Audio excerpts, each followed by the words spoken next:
Chapter 551. Honglu is the most upscale brothel in Wuzhou City, with a large number of high-level card masters, and it is still so chaotic. There is no need to say more about other places in Wuzhou City. And the city where card masters gather originally has all kinds of extraordinary pollution. For example, the ashes of burning corpses, sewage from alchemy workshops, and even excrement from the sewers. Wuzhou City is even more polluted. This is a feature that has existed since it became a gathering place for exiled criminals, and no one takes it seriously. This also provides the best environmental conditions for the spread of the mysterious insect Mother Caracta's eggs. The most important thing is that both the people of the South Continent and the natives of the East Wilderness lack knowledge of the 7 Lords of the Calamity. No one expected that the Orlan royal court would come up with such a method of massacring the city by killing 800 enemies and injuring 1,000 of its own. When it really breaks out today, most people in the city will be sucked dry by the mature parasites in their bodies and burst out in a very short time. Now the city is full of tides of insects and screams. It starts from the civilian area and then gradually surrounds the rich area. It wasn't just ordinary residents who were parasitized. Adventurers, mercenaries, and even regular Legion Knights also had a large number of infected people. People around me exploded and died every moment. Then the corpses gushed out in overwhelming numbers of insects, spreading again. Gradually, they gathered into an unstoppable tide of insects. The streets were full of zombies controlled by parasites. The feeling of fear instantly filled the entire city. The living had only one thought, that is, to stay alive. Countless people ran out of the city, but there were too many infected people, and escaping out of the city was almost a dead end. More people chose to rush to Downing Street near the dock, because there was the 9-story magic tower of the Iris Corps, and there were hundreds of thousands of regular legions in the nearby blocks.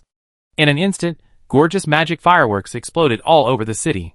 Because the camps of the Iris Corps had defense barriers, food and water were specially supplied, and the number of infected people was relatively small. So the chaos was controlled at the first time. Several legions also started fierce battles with the insect swarms in their respective blocks.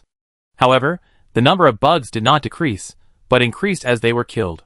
As long as there was a medium such as a human corpse, all kinds of bugs could almost parasitize and grow infinitely. The most terrifying thing was not the bugs, but the fleeing people. Facing death, everyone rushed to the dock regardless of everything, wanting to get the protection of the Legion and take the Void Dragon ship to the 100 Battle City on the other side of the old continent. However, among the fleeing people, countless people did not realize that there were all kinds of bugs stirring in their eyes and under their skin. They had already been parasitized, but the insects exploded later. Some were controlled by the heart-grabbing insects and rushed to the checkpoints frantically. Faced with a flood of refugees, the Iris Corps leaders let some in first, but after suffering a big loss, they dared not to do it again. And countless refugees rushed to the pier of Downing Street at all times, and there were even Legion Knights and official mercenaries evacuated from other blocks. They were all brothers, and they dared not fight or let them go. The conflict intensified instantly. The 3rd Legion stationed at the dock did not dare to let people enter the dock, so they could only keep people outside the dock. However, the number of insects increased, and the crowd outside the dock was completely out of control. Even at the risk of being killed, they rushed towards the dock regardless of everything. This scene not only happened at the dock, but also in the major garrison camps in the city. Obviously, the insect tide was controlled by a mysterious force. They looked disorderly, but in fact they were completely mobilized by an extremely intelligent command, and they had already planned to attack all the defensive forces in the city. Orderly infection, slowly advancing. The people of the Iris Corps resisted 100 times more refugees and insect tides, and fell into a dilemma in a short period of time. At this moment, in the command room of the 3rd Corps at the dock, a middle-aged man with a red mustache was sitting in the main seat with a serious look. The burly body was full of oppression. Even if his eyes were slightly closed, it gave people an invisible pressure of a demon god with his eyes closed. This person was no one else. It was Andre, the Grand Marshal of the Iris Corps. At this moment, the faces of several Legion commanders were very ugly, and they were already discussing the battle situation excitedly. Damn it, how come there are so many bugs? How come the intelligence team doesn't know anything about it? This is a problem. We can't kill all those bugs. If we keep wasting time like this, there will be more and more bugs. Stop complaining. There is a divine fluctuation in the city. It is most likely the mysterious bug Queen Caracta. There was intelligence before that someone in the East Wasteland got a pottery jar in the ruins of Behemoth in the Old Continent. It seems to be one of the 7 monarchs of the natural disaster. When the 7 monarchs of the natural disaster were mentioned, everyone in the room fell silent. Ordinary people cannot access that level of information, but these senior generals have more or less heard of the 7 ancient outer gods, who caused the once powerful Talon Empire to collapse. Now in the southern continent, there are still 2 of the 7 lords of the natural disaster, Scarlet Corruption Sayades and Lord of War Monliad, who are making trouble. This cognition is more real. Even the 2 dragon gods can't do anything to them, let alone others. Even though this room is full of top-level masters of the 8th and 9th levels, they have no way to deal with this insect plague. Several legion leaders had tried to hunt in the city before, but the insect tide showed no sign of decreasing. They could kill those insects easily, but there were too many of them. If they really wanted to kill them all, almost all of the millions of soldiers and civilians in Innocent City would die.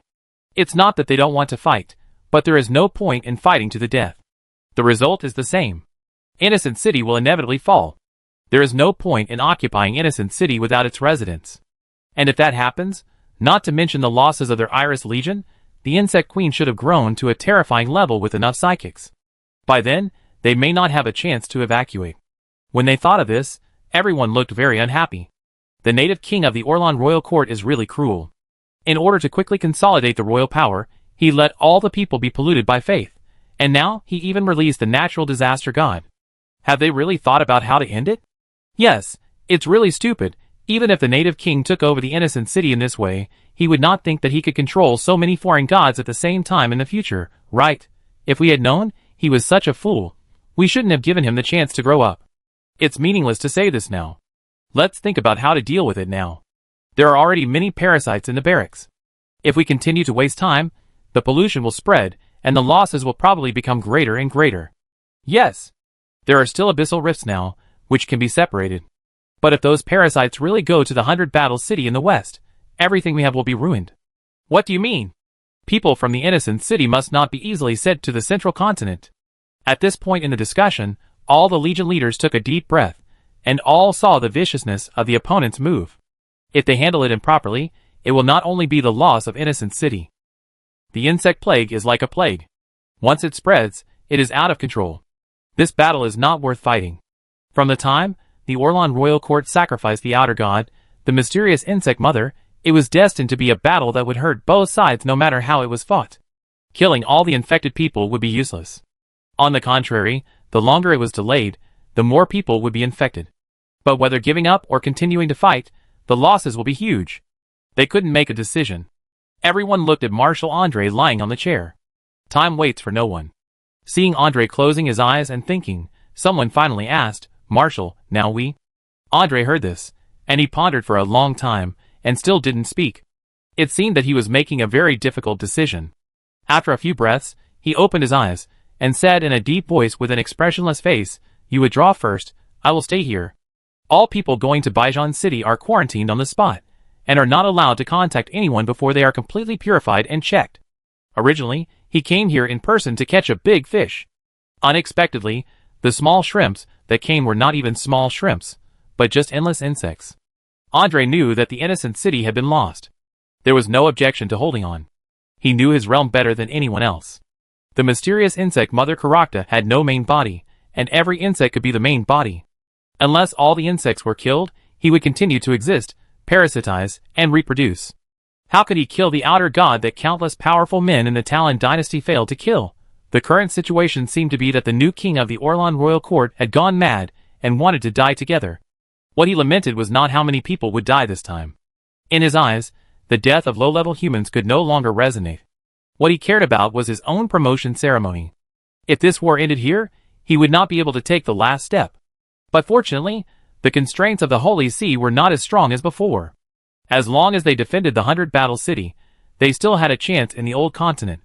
When everyone heard this, although they were all embarrassed, they all responded yes.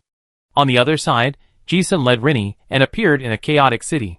Rini held a piece of inconspicuous black bread in his hand. A magical scene took place. With this piece of black bread in hand, those bugs that bite people and eat houses completely ignored them. The two of them leisurely shuttled through the streets full of rotting corpses, and then found a high tower and stopped. From here, you can see the situation at the dock. Rini didn't know what Jisun's plan was, But he knew he was observing the Iris Corps at the dock. There were fierce battles everywhere in the city. The two people in the tower were not in any danger. Rennie's anxiety subsided and he said, "Brother Ji-sun, what's wrong with your black bread? Why don't the bugs come near us?" "Ji-sun, a friend gave it to me." Rennie saw that Ji-sun didn't mean to say much, so he didn't ask any more questions. Instead, he looked at the 3rd Legion warehouse where a fierce battle was going on, and asked, "The top masters of the southern continent must still be in the city. Do the people of the Orlan Royal Court really dare to rob those things?" Ji-sun said calmly, "Bait is used to fish. Knowing that the big fish will not come, the bait is useless. For those people in the southern continent, the 9-story magic tower is much more valuable than any Titan armor. If they really want to take something away, it will definitely not be some mechanical equipment." Now that both sides of the game have revealed their cards, it is difficult for him to have any unexpected means in this situation.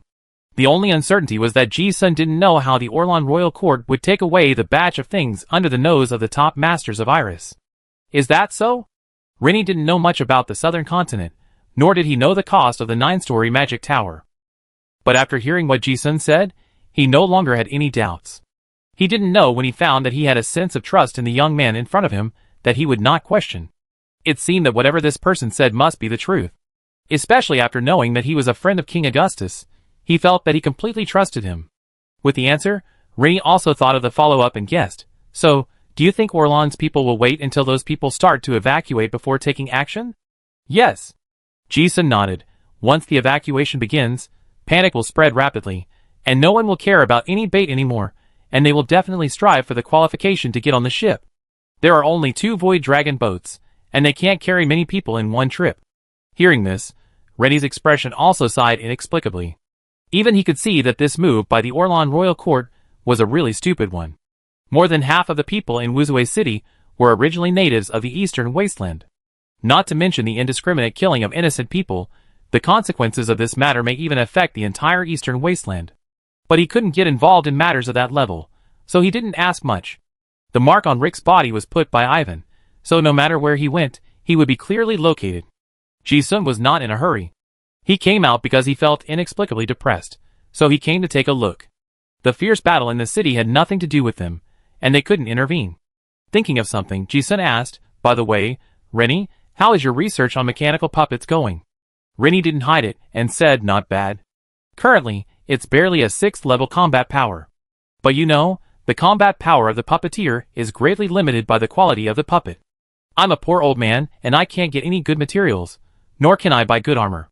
If I can get a few hunting god armors, my strength will be able to surpass most 7th level ones in a short time. I estimate that I can even try the 8th level hunting armor of about 30 god hunters." Ji-sun was also curious. "Oh, can you accurately control so many high-precision mechanical puppets?" As expected of a descendant of the god of play, this Rennie has a very high level of attainment in the field of puppets and machinery.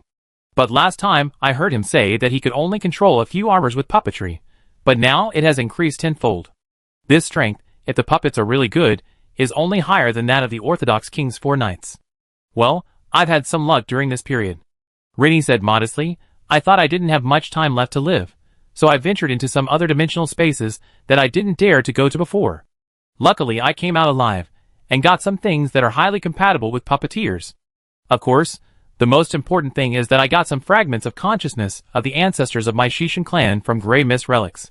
Not only did it help me achieve great success in the secret method of Shinji Gishinman, but it also gave me a lot of inspiration." When Ji-sun heard that it was related to the relic, he also became interested. "Oh. Anyway, it was fine." So the two of them started chatting. Lenny said, "It can be said that almost all of the fantastic ideas we think of have actually been studied by some talented ancestors. This includes mechanical prosthesis. I am just following in the footsteps of my ancestors. Such as Block 10 Mechanical. The path is actually the method of studying mechanical deification. It is a forbidden technique that combines consciousness and machinery. Of course, that path is very dangerous. The ancestor went crazy, so he stripped away that part of his cognition." Ji-sun listened carefully, and the more he listened, the more he looked expectant. "You should know that the Shishin family has always been one of the 4 knight families under the king, not only because of the inheritance of the title, but more importantly, these 4 families are very strong. The descendants of the strong will inherit some of their ancestors' talents in their blood. Coupled with the resources of the court, the 4 knight families under the king have produced geniuses in successive generations. And the data and experience left by countless geniuses in research are the family heritage. Rennie told all the opportunities he got and those experiences. Ji-sun also listened with great interest.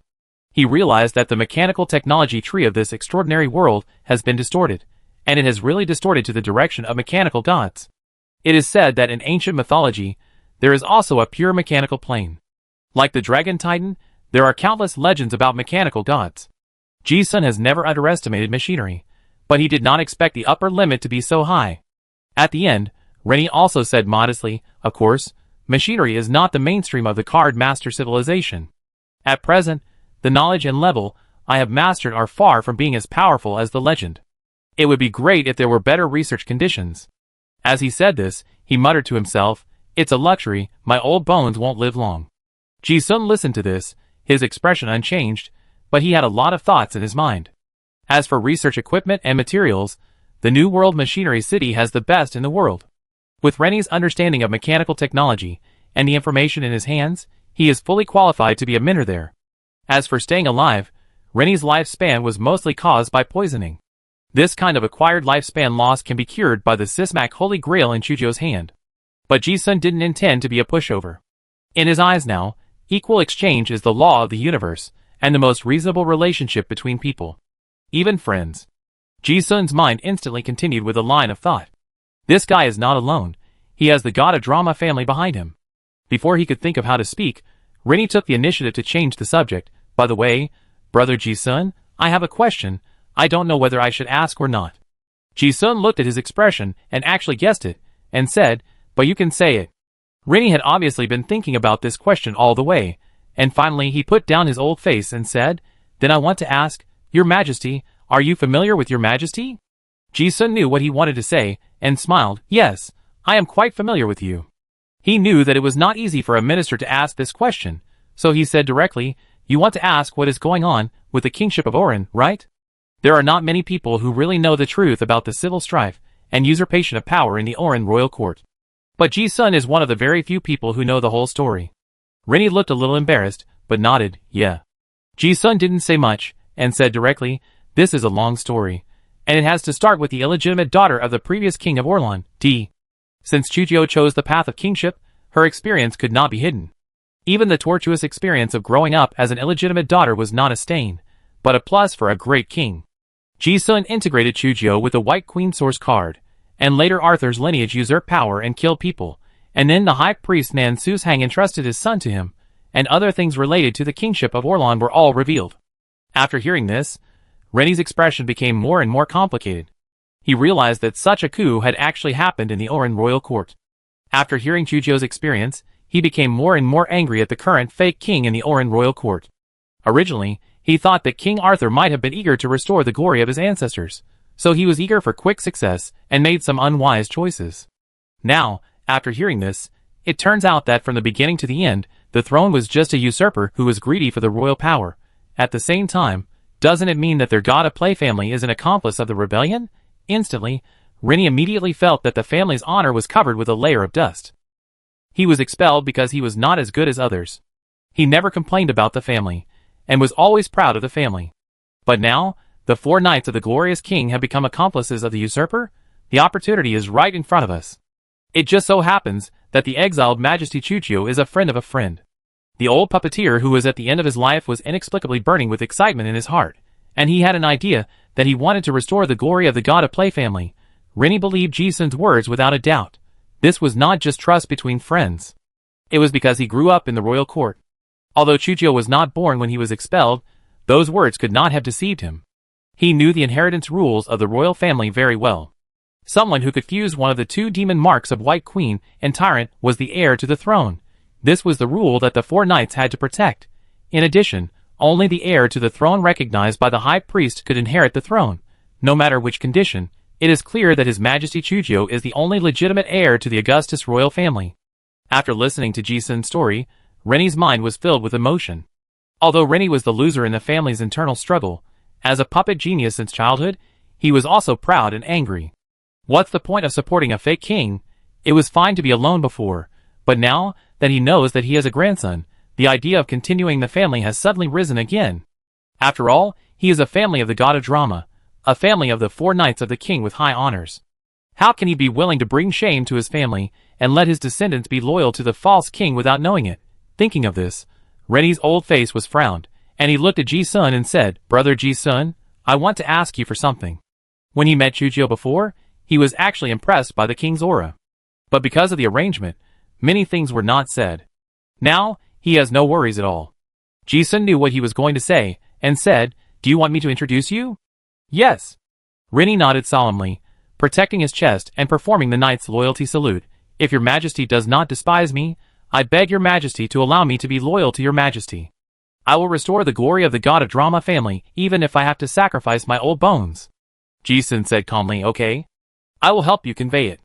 Chujio is not alone now. Her strength and power are not much worse than that of the Oran royal court. But to be considered a king, she still lacks the foundation. And Rennie's strength and character are fully qualified for the title of the king's knight. But Ji-sun had a longer-term plan in mind. The king's 4 knights had 4 families, and he was also very curious about who Rennie's old lover was. Just as he was thinking, he suddenly saw countless soldiers boarding the ship at the dock. Ji-sun saw this and raised his lips. "Are you finally starting to evacuate? Once you start evacuating, you will decide to give up Innocent City." In this game, the Iris Corps and the Orlan Royal Court both suffered losses. Rennie saw Ji-sun's thoughts, but he was a little uncertain and said, "Brother Ji-sun, are we going alone? I mean, there might be top experts coming from Orlan." He didn't underestimate Ji-sun. After all, when they met last time, he had just entered the 6th level and had already reached legendary combat power. Now he seems even stronger. However, he knows more about the background of the king's 4 knights family. Since they came prepared, it's not something that the 7th level can solve. However, before he could say more, Ji-sun's eyes slightly restrained his divine light, smiled lightly, and said a word, "It's okay." This understated "it's okay" made Rennie's expression startled. He vaguely realized that he seemed to have underestimated this old friend. Chapter 552. In Innocent City. The elites of several major Iris Corps received orders to board the ship and evacuate. Seeing this, the survivors in the city rushed to the dock. No one knew what was going on with these bugs, and no one knew what the mysterious bug Queen Karakta meant. But even a fool could see that the 9th-rank marshal of the Iris Corps was forced to order an evacuation, which meant that the bug plague could not be controlled and the top leaders had already given up Innocent City. Previously, the survivors still held out some hope that the top knights of the southern continent could deal with the insect plague, but now the evacuation has made everyone lose their determination to fight the insects. If they had continued to fight to the death, it might take the insects 10 days, or half a month, to destroy the humans in Innocent City. Now that the evacuation order has been issued, the army is defeated. The elites of each stronghold in the city began to break out and evacuate first, and the others had no intention of fighting and evacuated like a broken dam. Soon, each stronghold was broken by the insects one by one. As Ji-sun said, in the eyes of the people of the southern continent, magic towers and magic cannons are much more valuable than some unusable mechanical equipment. Titan armor cannot be stored in the storage space, and the space on the Void Dragon ship is limited, and not much mechanical equipment can be stuffed in. The situation is urgent, and the people of the Iris Corps have no intention of taking away the seized mechanical equipment in the warehouse. On the tower, Ji-sun and Rennie were still observing the 3rd Corps warehouse a few blocks away from Downing Street, and they were not in a hurry to go there. Needless to say, whoever dares to pay attention to that batch of machines will be beheaded by the Iris senior management. The main force of this game is the Orlan Royal Court. Ji Shuenka has no intention of attracting firepower, so he waits patiently. However, a magical scene happened in an instant. Ji-sun suddenly found that the coordinates left on Lei before could not be sensed. The magic is here. The coordinates did not move away little by little, but suddenly disappeared. Teleported outside the city? Could it be space teleportation array? Ji-sun's expression was also interesting for a moment. He was not surprised that the people of the Orlan Royal Court would escape, but he did not expect that they would use such a bizarre method. You know, Ji-sun himself is proficient in spatial displacement, but even if he is at the 8th level, it is the limit to teleport 1 or 2 kilometers at a time. Now that Rick disappeared from the perception range, that is to say, he teleported at least dozens of kilometers? Thinking of this, Ji-sun also felt very interested. Normal marking means, now completely lost the target. Not only him, the people who were stalking in the Iris Corps were probably also confused at this moment. Originally, those guys must have thought of using this little bait to see if they could catch something, but now, the bait disappeared. I don't know where to start chasing him. Luckily, Ji-sun had thought of this possibility before, and made a double insurance. He patted Ivan, who was sleeping in his pocket, and sensed the spatial coordinates left on Rick's body. This perception showed that the guy was actually 70 kilometers outside the city. Being able to teleport so far, Ji-sun thought of the only reasonable explanation, and thought to himself, is it the spatial ability of the mysterious worm Mother Karakta? Divine magic wormhole? He had seen this queen insect create void mantis before. It was expected that those insects with spatial talent would be good at this, and good at spatial laws. Some ancient court books of the Orlan royal family also recorded related magic. But it was the first time for Ji-sun to see this ability of group transfer with his own eyes, and he also felt it was amazing. It was no wonder that the insect army was so terrifying that it could transfer military forces on a large scale. From this point of view, it was not only the captured prisoners, but also the mechanical equipment that was transferred at the same time. It's a good plan. Ji-sun muttered to himself, and led Rinny to run out of the city. With the black bread in their hands, the two of them soon left the innocent city unimpeded. But after leaving the city, Ji-sun was even more surprised. The spatial coordinates are distorted. This wormhole actually has the effect of interfering with perception. TSK. In this way, the top masters of the Iris Core can't locate it. After chasing for a while, I found that the mysterious Mother Worm's method was really clever. Not only did it allow Rick and his men to teleport more than 70 kilometers to a safe area outside the city, but even more cleverly, the spatial coordinates were hidden.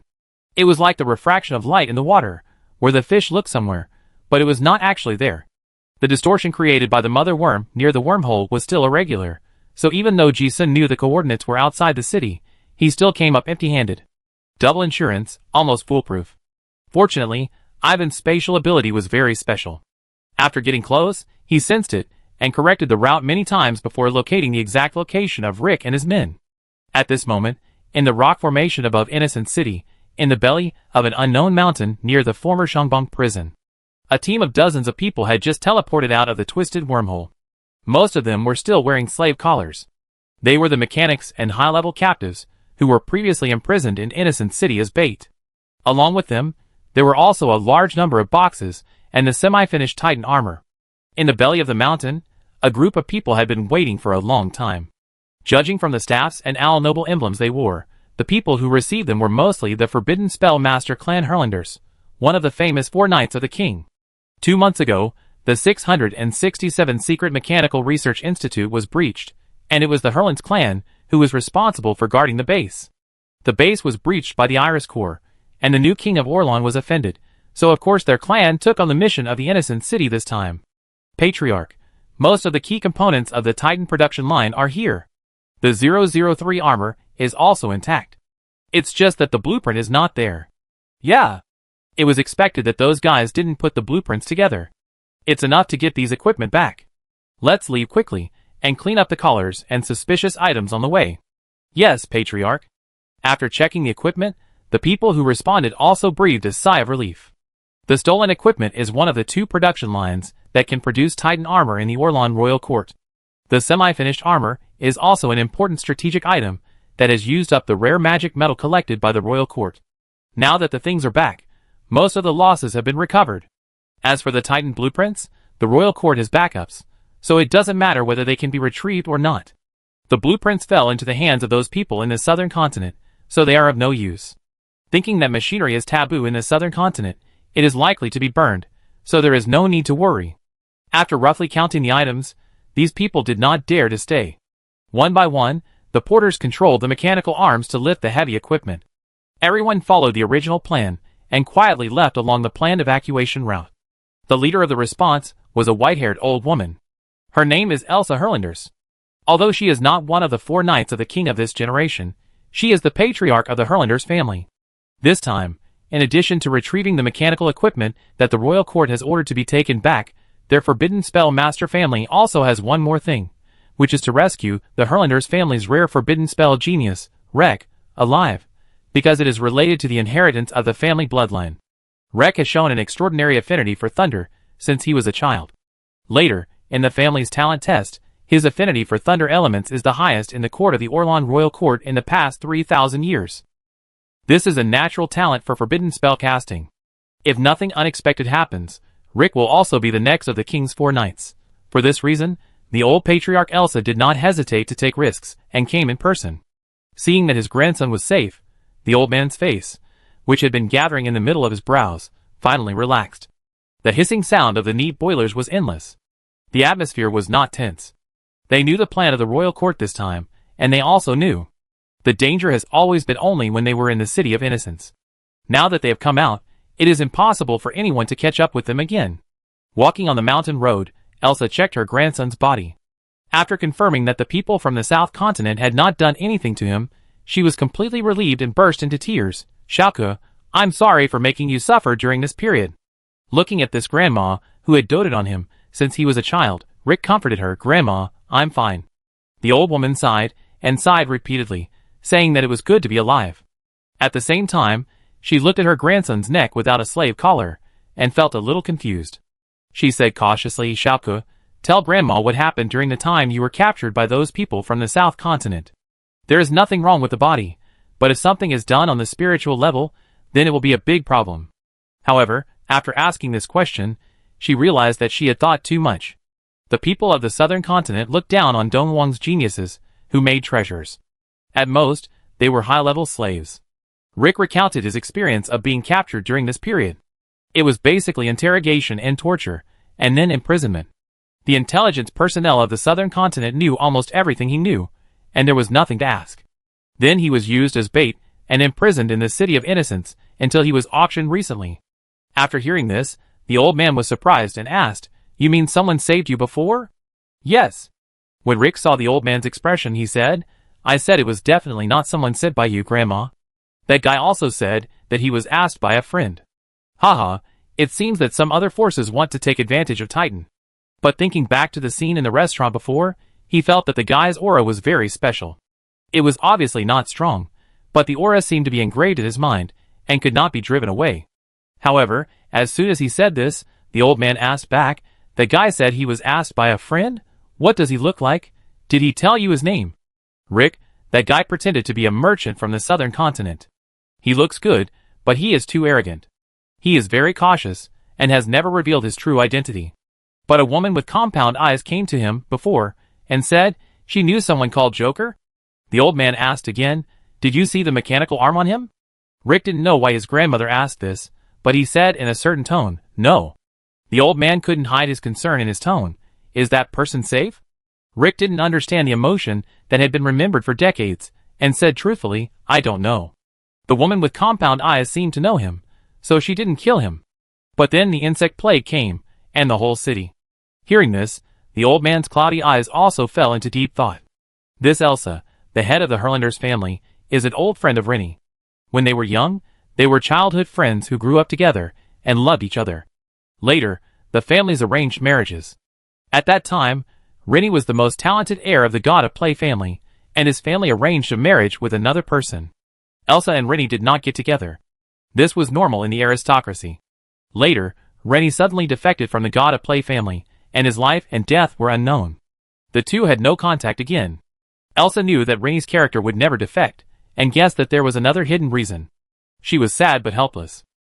At that time, she was pregnant, and thinking that her childhood sweetheart was missing, she left her bloodline. It was not until a few years ago that she saw the God of Play wanted Rennie, and she knew that her old friend was not dead. It happened that her people found Rennie first, and the two got in touch, which led to the following story.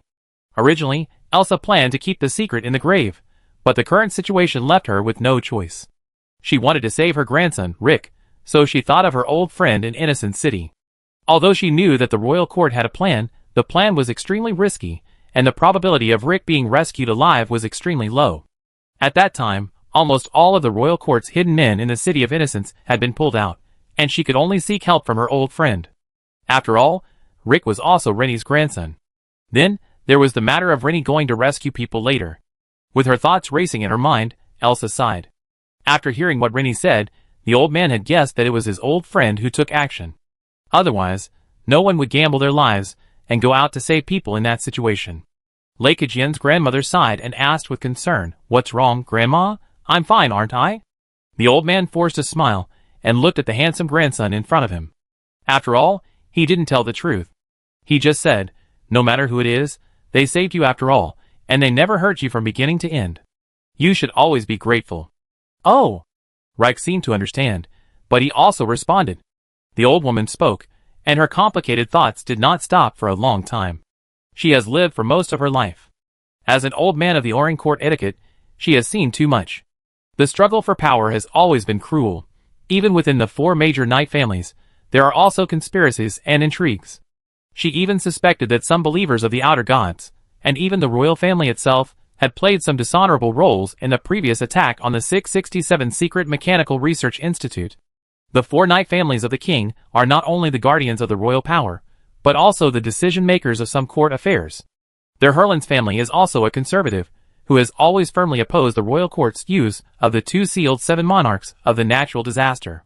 After all, the old men in the royal court can certainly see the endless troubles. But this also made King Arthur very unhappy. Especially recently, His Majesty the King's tyrant sequence was promoted too quickly, and he was gradually backlashed by the demon mark. Violence overwhelmed reason, and His Majesty the King's orders have become more and more arbitrary recently. This time, the seal of mysterious worm Mother Caracta was unlocked to a certain extent, which was the result of His Majesty the King's rage and willful behavior due to the 667 Research Institute incident. But even so, as the King's 4 knights, the first knight code they must follow is loyalty. Even if the royal family has to pay a heavy price for the wrong policy, they will bear the price together. They will definitely execute the orders of His Majesty the King.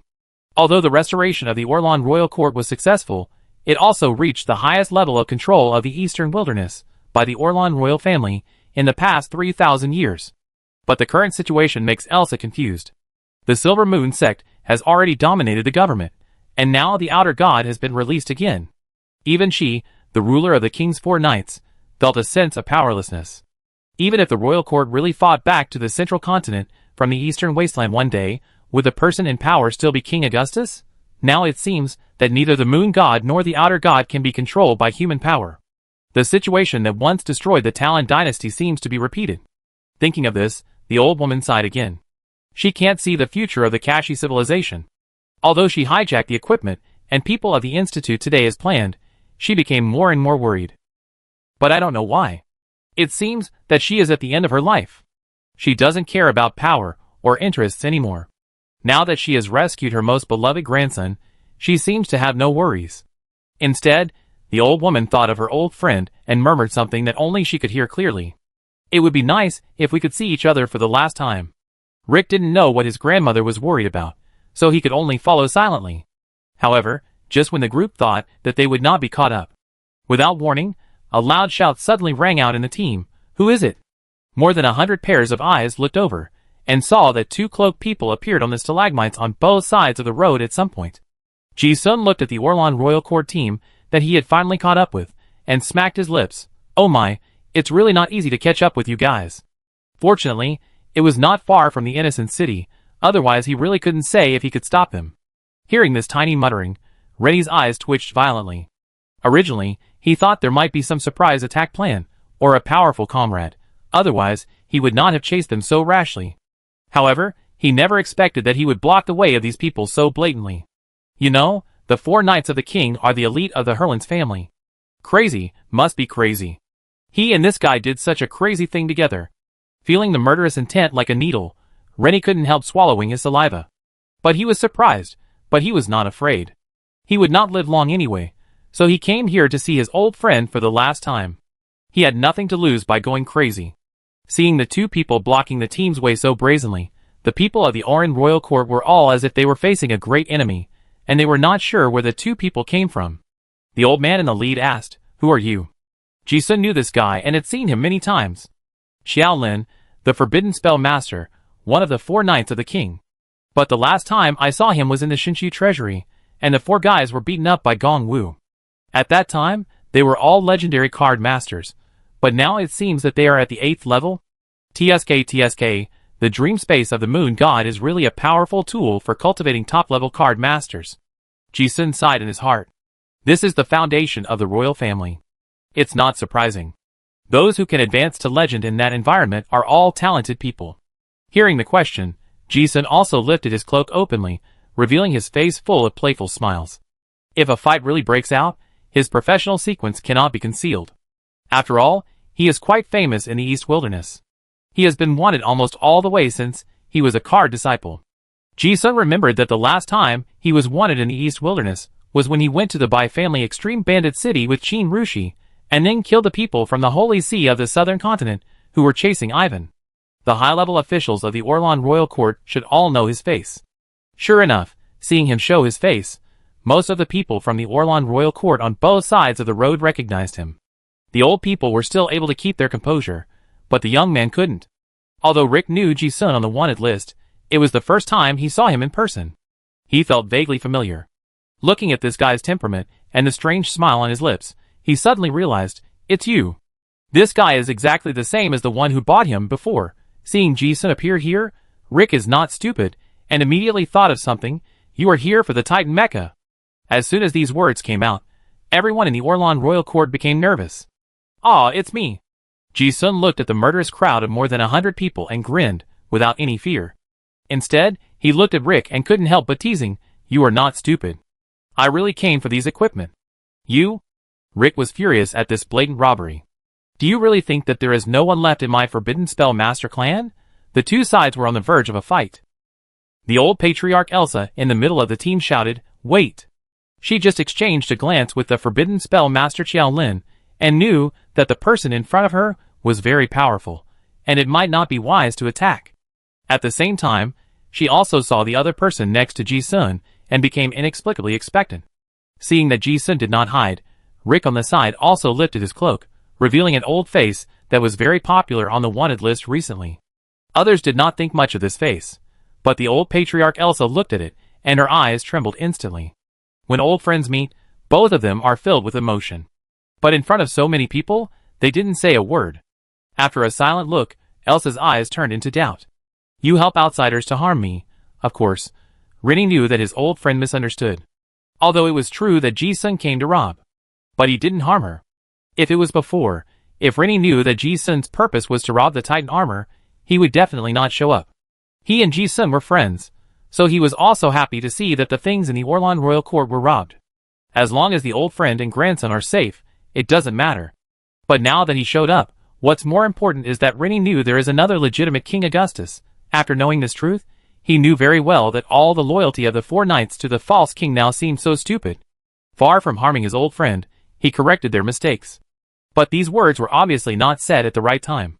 Rennie looked at his old friend's puzzled and gradually angry eyes, and quietly avoided them. He glanced at Ji-sun beside him again, and sighed slightly in his heart. He really didn't know what this person was planning. He couldn't explain it now. The two sides confronted each other.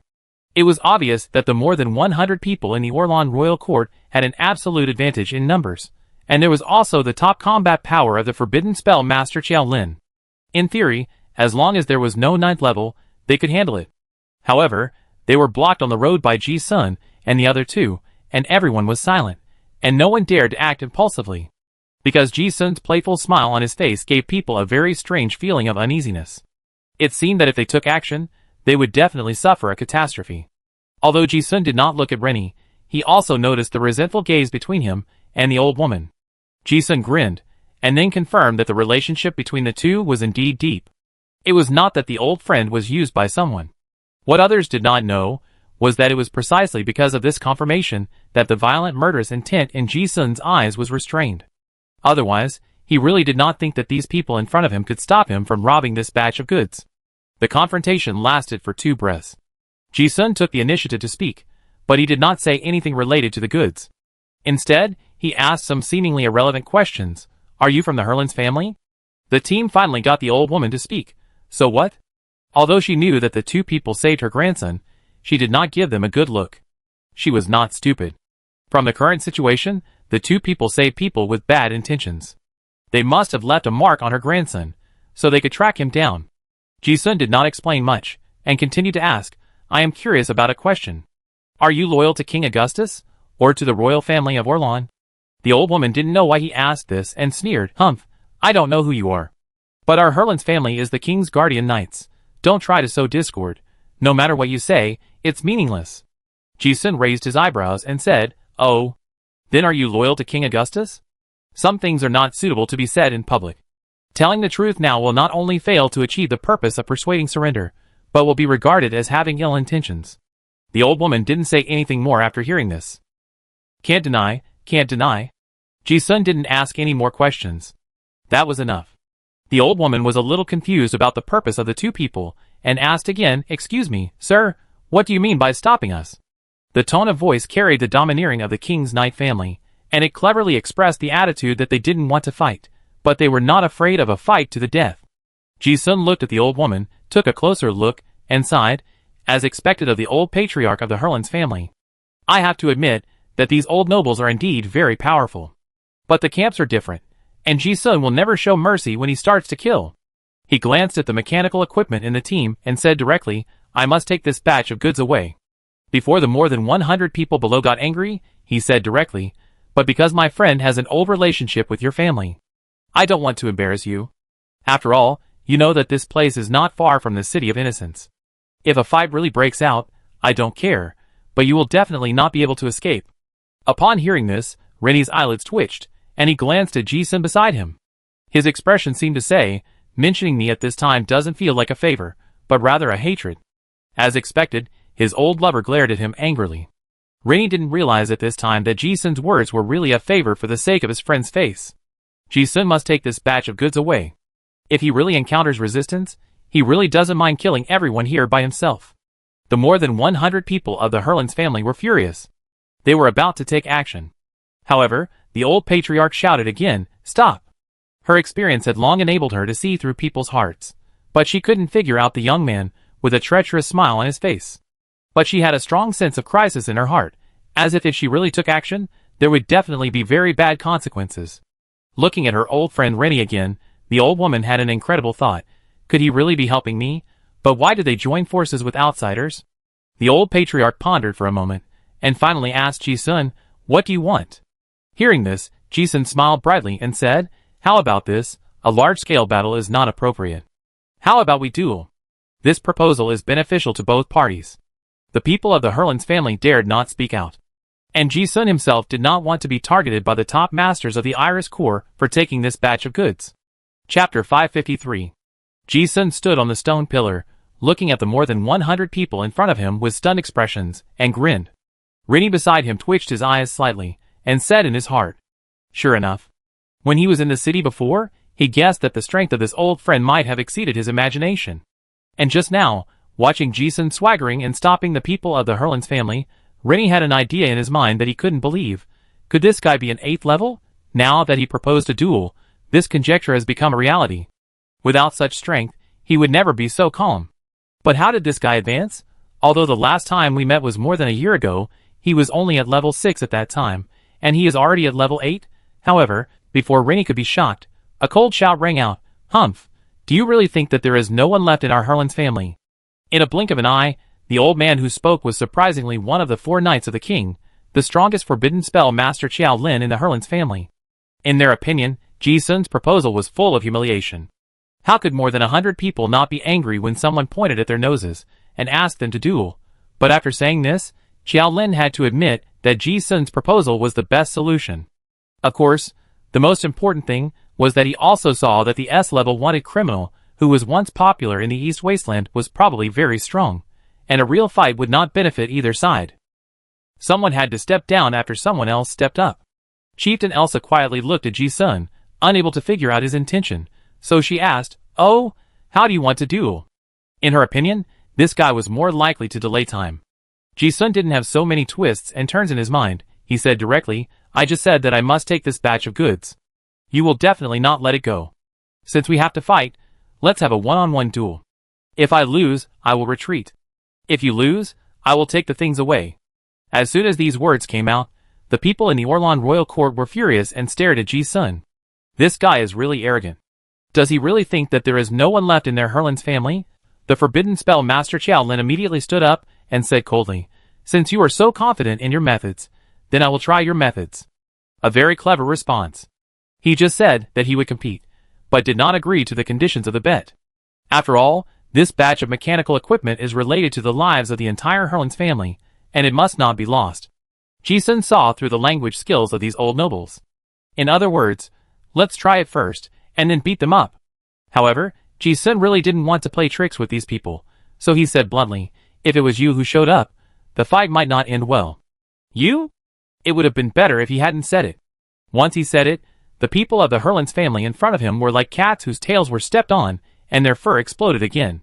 Forbidden Spell Master Qiao Lin was so angry that his right eyelid twitched violently, and he could no longer hide his murderous intent.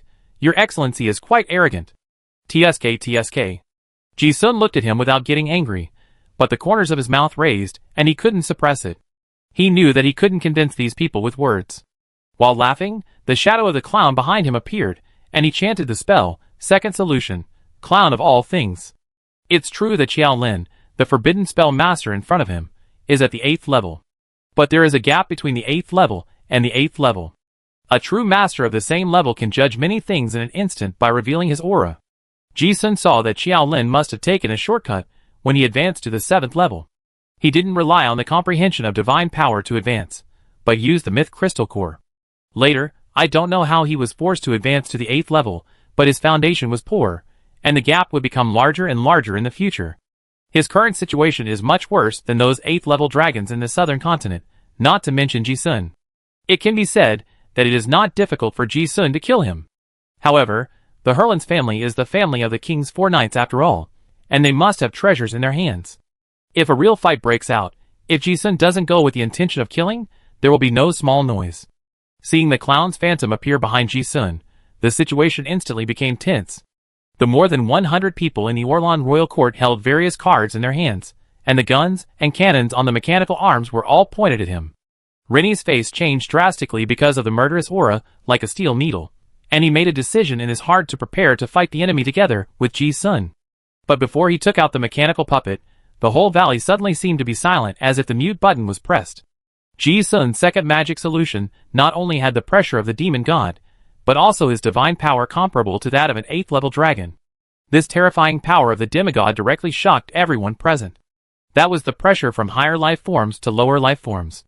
The fear came from the depths of the soul, and most people could not bear it. They trembled involuntarily, and almost fell to their knees. After Ji-sun's magic was released, he did not take action. Instead, he squatted on the stone pillar, with a more treacherous smile on his face than before, scanning the people in front of him. This is the 8th level that relies on the understanding of divine power step by step. After the second magic release, the power of the Joker demon god that he can control is definitely not comparable to the 8th level that takes shortcuts. The East Wasteland is not like the South Continent, where there are dragonborn masters everywhere. It is very rare to find a 7th level master here. Where have the people in front of Orlan seen this kind of posture? They don't know the horror of Ji-sun's realm. But Qiao Lin, who is also an 8th level forbidden spell master, knows. The murderous aura on Ji-sun's body is directed at him. At this moment, he realized that the other party's words just now were not arrogant at all, but a kind reminder. The 4 knights of the king stood there with a gloomy face, looking at the clown phantom as if it overlapped with Ji-sun. He realized how terrifying the other party's strength was. It seemed that if he really wanted to make a move, the other party would be sure to kill him on the spot. You know, top-level card masters usually have their own means of survival. It is not difficult to determine the winner. But to kill a card master of the same level, unless the strength gap is huge, it is extremely difficult. But now, that kind of confidence of being evenly matched is gone, and he only feels the murderous intent as if it is real. It is no wonder that Qiao Lin was shocked and dared not move.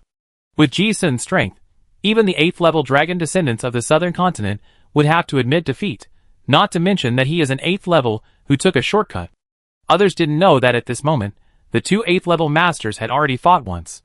The atmosphere was strangely silent. Other card masters didn't understand what happened, but the old clan leader Elsa understood something from her brother's cautious expression. She glanced at her old friend Rennie again, and her expression became complicated. Just now, I thought my old friend brought outsiders to trick me. Now it seems that it was probably because of Rennie's face that the terrifying young man in front of him, who didn't know where he came from, gave him enough face, and didn't take action directly. Elsa's expression darkened, and she murmured in her heart, had the people around Princess Chujiu become so powerful? She actually saw more and more deeply than others. Even in the Oran royal court, few people knew the truth about the dispute between Chujiu and Arthur for the throne. It is also unknown whether the wanted criminal in front of them has a close relationship with the exiled princess. But Elsa knew.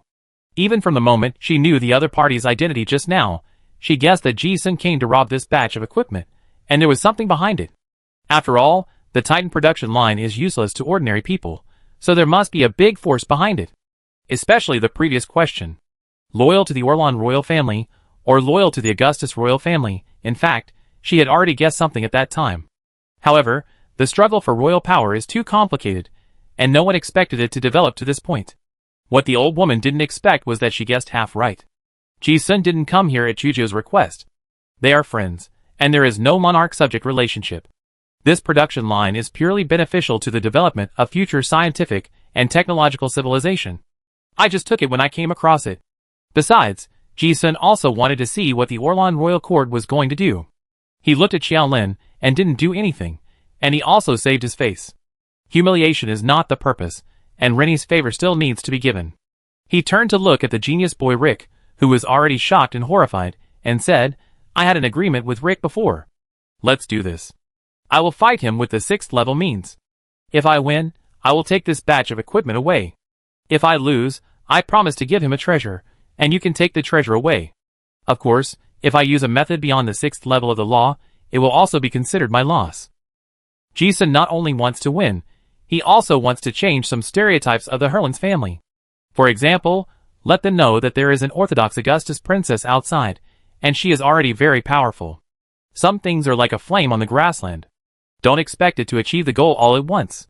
It has to burn slowly to spread the prairie. The chess pieces can only see the lines in front of them, but I Am the World allows Ji-sun to glimpse some of the chess player's ideas. This is a move with a very far-reaching plan. More importantly, he found some interesting things in his deduction. We must always give the guy hiding in the dark a chance to make a move. As soon as these words came out, the group of people in the Herlands family fell silent.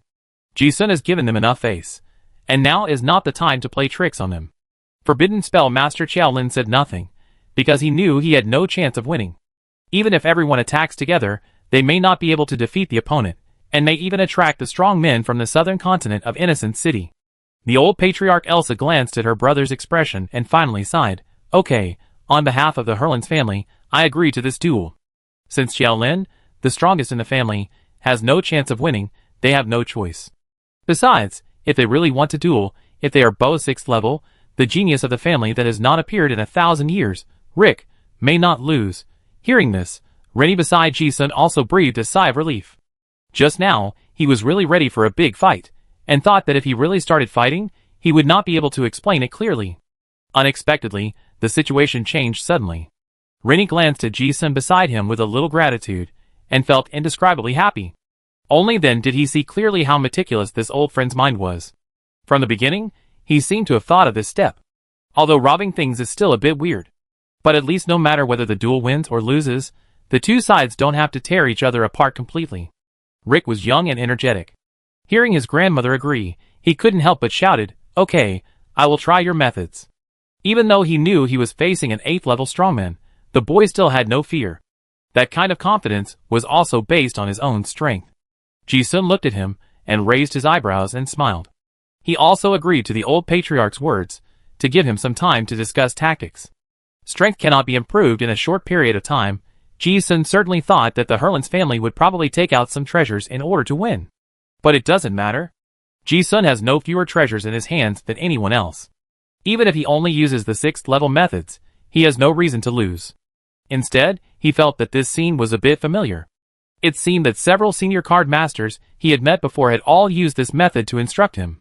After waiting for a long time, Rick came out. Everyone marked out a venue, and set up the barrier for the poker duel. Ji-sun had already put away the second magic solution, which was not the power of the 6th level. He didn't even have a magic solution, and just looked at the spirited young man in front of him with interest. Rick walked onto the stage and looked at Ji-sun. Although he still remembered the etiquette, his tone was not so polite. Please teach me. Ji-sun looked at him and reminded him, use whatever means you have as soon as possible, otherwise you may not have a chance. The two of them have been together for the past few days, and he has actually seen that this young man is indeed very talented. But it is precisely because of his good talent that he is probably well protected by his family, so his actual combat experience is a bit lacking. If it were really a battlefield, the moment the two of them talked just now would actually be enough for Ji-sun to seize the initiative. Humph! No need for your excellency to remind me, Rick snorted. Of course he would not be careless, as his grandmother and uncle had already reminded him just now. As soon as he finished speaking, the shadow of the demon god appeared behind him, and a card in his hand was activated. Domain Thunder Extreme 8 Gates Clear. Instantly, a purple crystal ball appeared in the boy's hand, and at the same time, 8 Thunder Element Rune Hell Gates condensed around his body. As soon as this domain was displayed, the surrounding thunder elements were instantly controlled around his Thunder Gate. Ji-sun had never seen this domain, but with his current vision, he took a closer look and figured out the tricks, and chuckled. Oh, this domain is very interesting. The Thunder Gate has both offensive and defensive capabilities, and also has the effect of controlling the barrier. It can be said to be a very perfect elemental domain. And being able to comprehend the domain at this age is enough to be considered a genius. And the Thunder Ball in Rick's hand, Ji-sun also recognized it as the 5th level relic All-Powerful Thunder Ball in the Orlan Royal Court. This relic can accumulate a large amount of spell power and provide super high affinity for the Thunder element, which can be regarded as a treasure for Thunder card masters. Genius plus treasure, ordinary people really have a headache. But Ji-sun took a glance and thought it was pretty good. As strong as expected. Rick didn't say anything, and several cards were shot out, and the spell was cast instantly. The secret of Thunder Magic 5 Thunder Seals, Mountain, Wind, Water, Fire, Wood. Although Thunder is a single element, it can also change into multiple elements under the control of the card master, just like the water element can decompose and burn. Once the Thunder element is given the characteristics of other elements, it will explode with incredible reactions. Ji-sun recognized the origin of this spell the moment he took out the card, and couldn't help but sigh, very good. The first move was a complex spell of extremely high difficulty, which was a bit of a show of skill. However, it was handsome and powerful. Coincidentally, Ji-sun had seen the introduction of this thunder magic in the collection of the Royal Library of Arel. 5 thunders were formed instantly, and the power was comparable to that of a major level. Since he agreed to use only the 6th level means, Ji-sun didn't think he could resist this spell. The tricky thing about thunder magic is that it is not only extremely fast, but once it is marked by an electric charge, all spells are lock magic. It must hit. Crack. Almost at the moment when the lightning flashed, Ji-sun's figure was hit by 5 lightnings and submerged in a sea of lightning. This scene of flashing lightning illuminated the dumbfounded faces. Everyone in the Herlands family was surprised by the thunder magic of the young master of the family. Even the 8th level forbidden spell master Xiao Lin nodded secretly. Both the spell and the release time were perfect. This move was enough to enter the legend. If they were to fight head-on, few people in the 6th level would be able to withstand it. He thought that Ji-sun was an 8th level warrior, so he had to save face. If he really used the 7th level method, he would be defeated. The only one who was optimistic about Ji-sun was probably Lei and I. Lei and I looked at the figure in the flashing lightning, his eyelids twitched violently, and he thought he couldn't withstand it. While he was happy for his grandson, he was also worried. After all, no one here knew Ji-sun's methods better than him. Not to mention that this old friend was already at the 8th level. When he just entered the 6th level, he already had legendary combat power. That outrageous method was witnessed by Rennie himself. This ultimate spell was enough to severely injure most of the 6th level, but it was impossible to defeat Ji-sun, as expected. At the moment when the lightning exploded, 2 figures of Ji-sun suddenly appeared in the field. It is true that the lightning spell can mark and lock, but the shortcoming is here. As long as the mark can hit the wrong target, it can be avoided. Ji-sun's substitute skill cleverly let the clone attract firepower, and he instantly rushed in front of Leiku. Looking at the still calm face of the boy, the corners of his mouth raised a little. At the same time, the spell prepared in his hand was released instantly, and he murmured softly, the secret of Thunder Magic 5 Thunder Seals, Mountain, Wind, Water, Fire, Wood. Ji-sun did not have a spell card, so he could not cast this spell instantly, so he spent some time preparing. In an instant, the 5-color thunder spell was released and rushed towards the boy. The 5-color lightning light illuminated a face that was extremely shocked. Rick was not surprised that his previous move could not determine the winner, nor was he surprised that Ji-sun would appear close to his face. But he never expected that the other party would use the same spell as his. How could this guy do that? Before he could think about it, crackling. There was a burst of bangs, and the 5-colored lightning exploded outside the 8 gates barrier. Although they were both thunder elements. But the difference in their understanding of the law was like the difference between mud and stone, which were both earth elements, and the killing effect was completely different. Bang! Rick was blown away by the spell explosion. Seeing this, the audience was stunned again. They were just shocked by the mystery of their young master, but they were shocked by Ji Sun's replica spell. Even the high-level card masters of the Herlin's family fell silent when they saw it. Forbidden Spell Master Qiao Lin's eyes were stern, and he couldn't help but marvel at Adu. The element-stealing spell is a very clever method. It took him such a short time to condense the 5 Thunder Seals. This guy's attainments in thunder magic are not less than Xiao Ku's. Someone else asked, is this guy a thunder card master? I remember that on the wanted list, he was not a melee qigong master. Xiao Lin was an 8th level after all, and he saw the mystery of the face-to-face fight more clearly than others. No wonder he is so confident. I'm afraid it's not the thunder system, but he is a polymath who practices multiple systems. I'm afraid his attainments in other elemental laws are also very high. Didn't you notice that he hasn't even opened his domain yet? Someone else asked again, do you mean he's holding back? Xiaolin shook his head and said solemnly, it's not holding back. He just didn't open his domain because he felt there was no threat. He has a very high affinity for thunder elements and can steal Xiaoku's domain for his own use. It's not that important whether to release the domain or not. After hearing this, everyone in the Herlin's family looked solemn. That young Master Qiaolin sighed, can't win. That guy is Gongwu's disciple. He has only used spells so far, and has not used the Qigong Master's methods yet. We can only see if Xiaoku can force that guy to use methods above the 6th level. He had personally experienced Gongwu's methods. Of course, it is clear that a disciple taught by such a teacher will definitely not have no ruthless methods in the way of Qigong.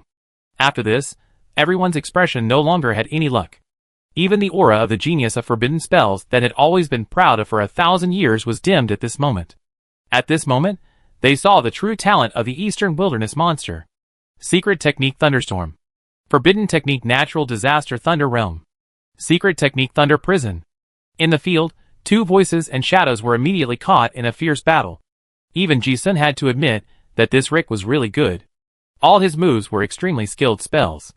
Although his actual combat experience was a little lacking, the skills of the spells themselves made up for those shortcomings.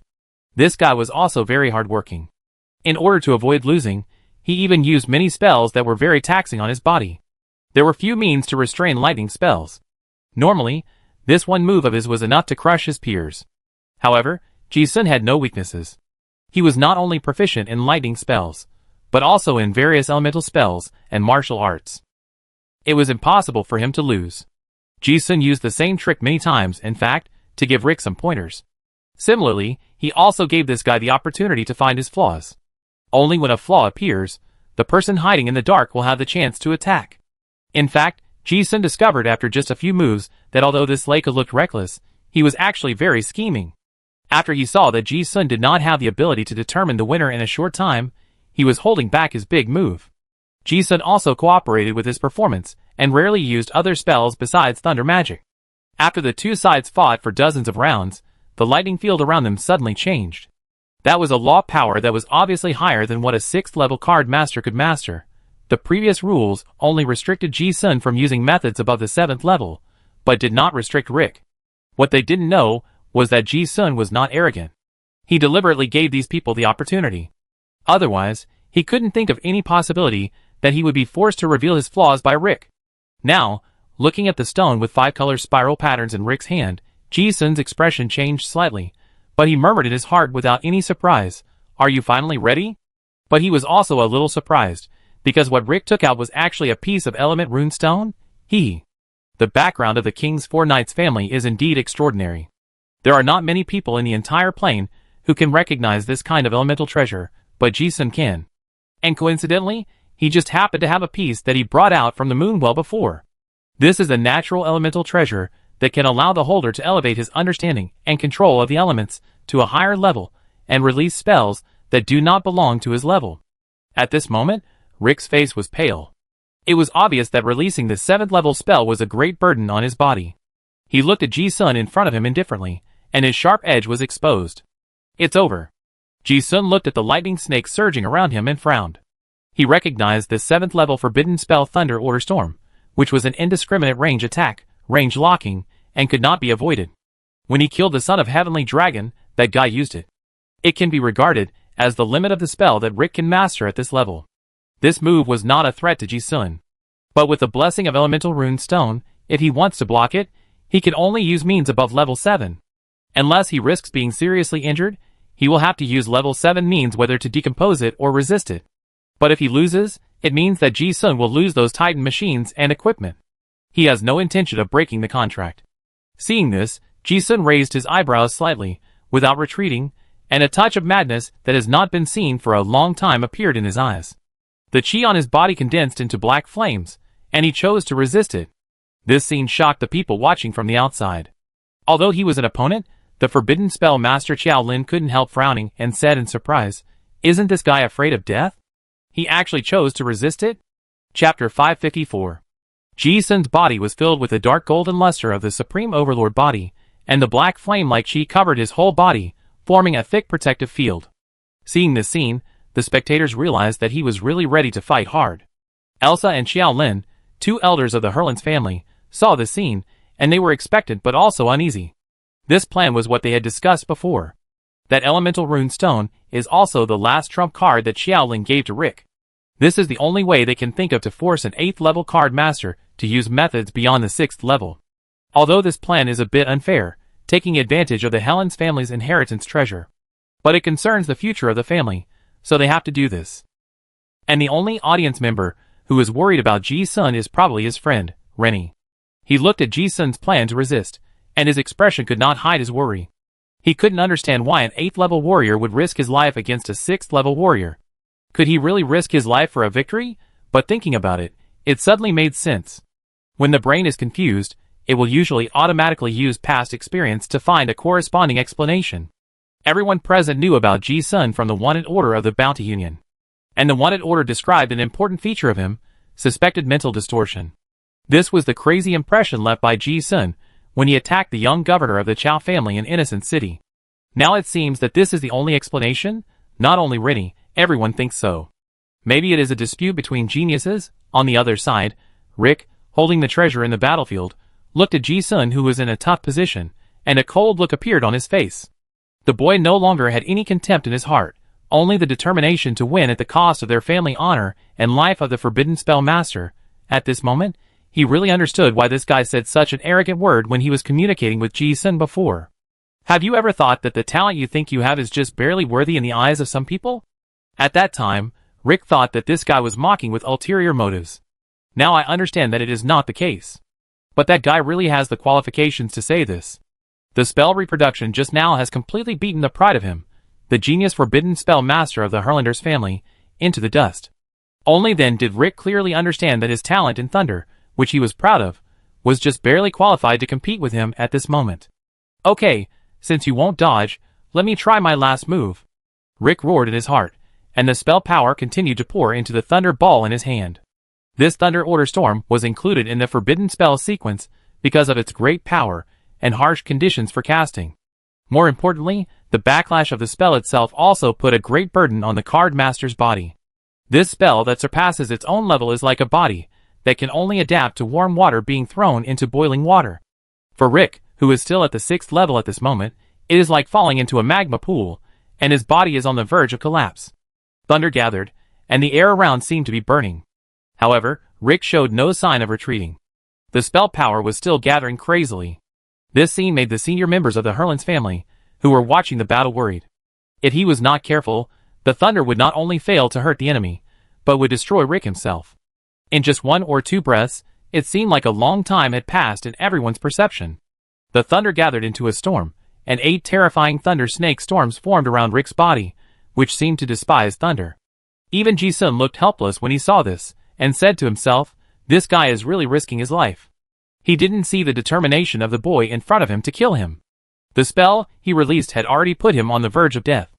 The terrifying energy released by this forbidden spell would have to temporarily avoid the attack of the general's 7th level. However, Ji-sun saw some flaws. If he was really only the 6th level, there was still a possibility of a lose-lose situation.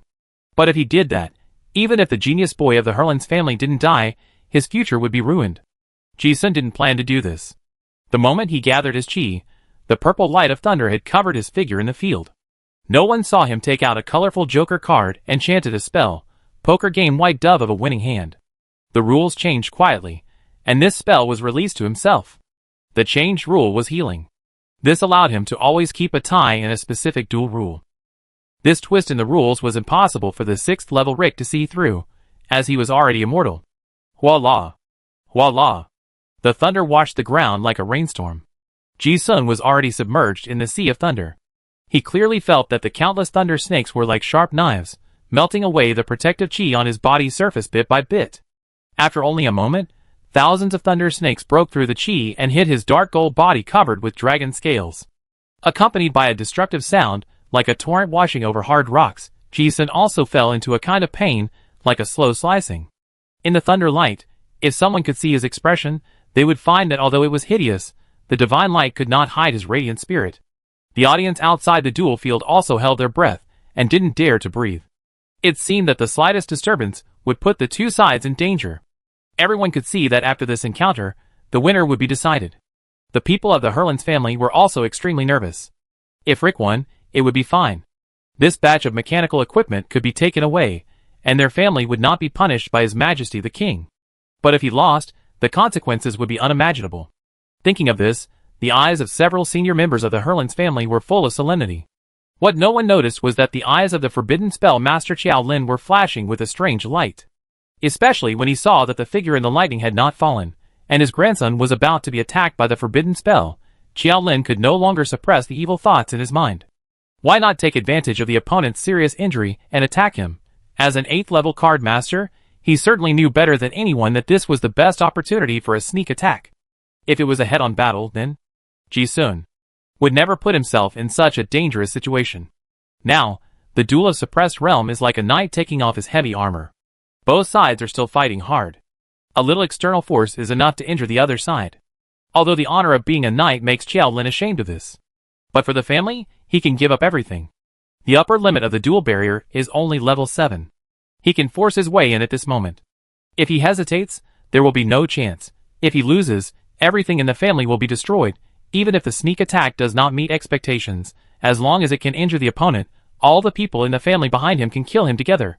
Thinking of this, Qiao Lin's eyes turned cold, and he was about to take action. However, he felt someone was looking at him. He turned his head, and saw his sister Elsa looking at him. This sister who grew up with him, and knew him well, shook her head. Qiao Lin knew that Elsa had guessed his thoughts, and was trying to stop him from attacking. But if I don't take action, then the family will be finished. Rick couldn't defeat his opponent even after releasing this forbidden spell, so he had lost the ability to continue fighting and had already lost. However, just by looking at each other, the two old men understood each other's intentions. Qiao Lin looked at his sister's determined eyes. Although he didn't understand why she didn't allow him to take action, the king's 4 knights hesitated and suppressed the killing intent in his heart. He thought, is his sister because of that old friend, or the exiled princess? Oh. No matter what the reason is, he will accompany his sister and bear it with the whole family. Besides, the moment he hesitated, the opportunity was lost. Qiao Lin sighed and consoled himself.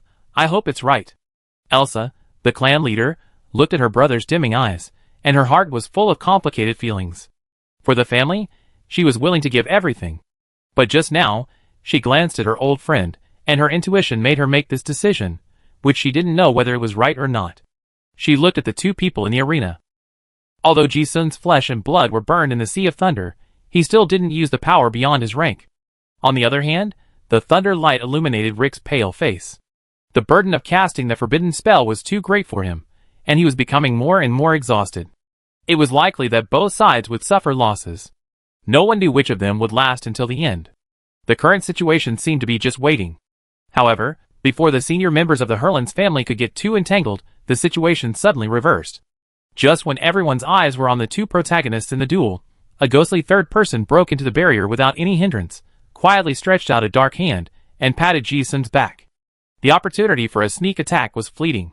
Before the forbidden spell master Qiao Lin could launch a sneak attack, the guy hiding in the dark finally couldn't help but attack. Ji-sun also sensed the killing intent when the third person appeared behind him. The strength of the person who came was very strong, and even he was caught off guard by the method. The black hand shattered the last layer of protective chi, and the destructive power poured into the body crazily. Fortunately, the opportunity was predicted long ago, and Ji-sun protected the vital points. But at the same time, he was hit by a huge force on his back, and with a bang, he flew backwards.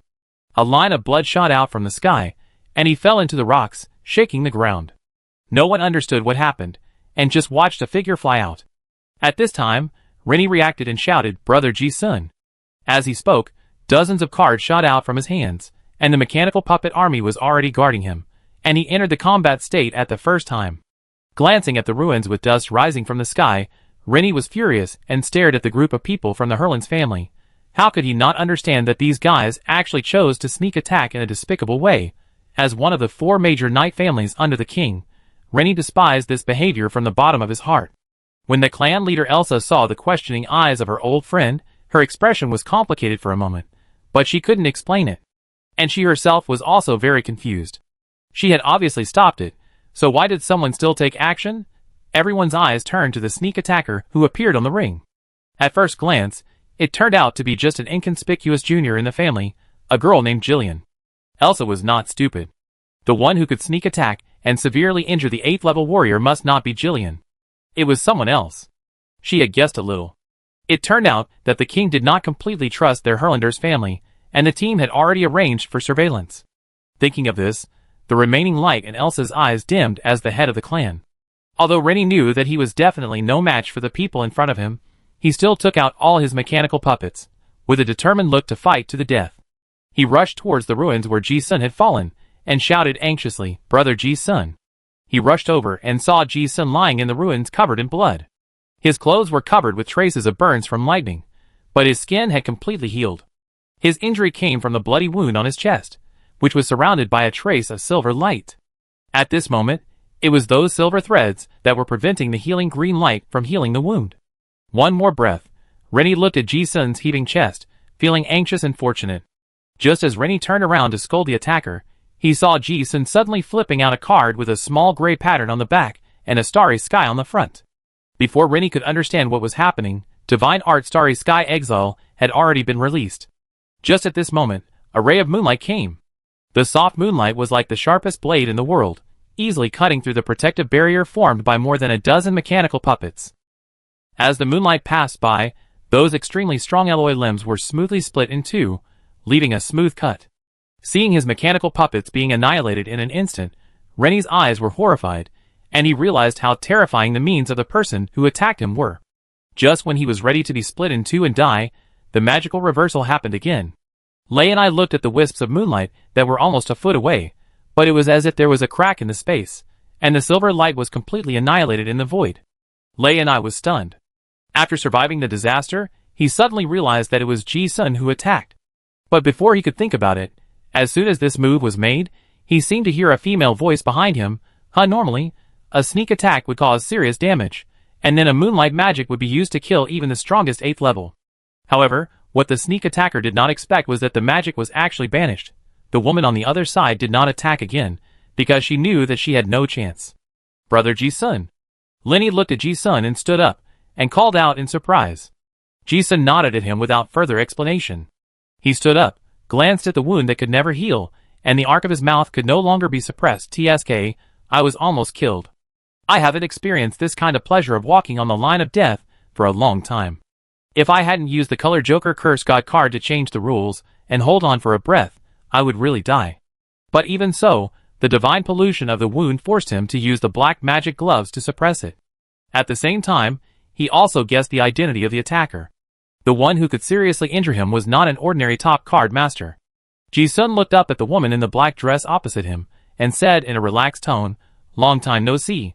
Should I call you Princess Betty or Her Majesty the Moon Queen?" The woman opposite didn't say anything, but the skin on her face twisted, and she changed from an ordinary woman to a beautiful girl with a moonlight filter. This is none other than the chosen one of the moon goddess Arachne, the former princess of the Black Dragon royal family, whom I have met many times before. The current queen of Orlan. Compared to Ji-sun's indifference, the people of the Herlands family beside him had complicated and solemn expressions when they saw the queen appear here. Most people don't understand why the queen would appear here, but the clan leader Elsa and several high-ranking officials can guess. Now the entire East Wasteland is almost controlled by the Silver Moon sect, and its power has reached its extreme. Even within the royal court, most of them are Silver Moon believers. However, the high-ranking officials who are closely tied to the royal power, such as the 4 knights of His Majesty, have not been polluted, nor are they allowed to be polluted. They are also loyal guardians of the bloodline and royal power of Augustus, and have inherited some special means of restraining faith pollution left over from the Talon Empire. They are the last insurance to check and balance faith.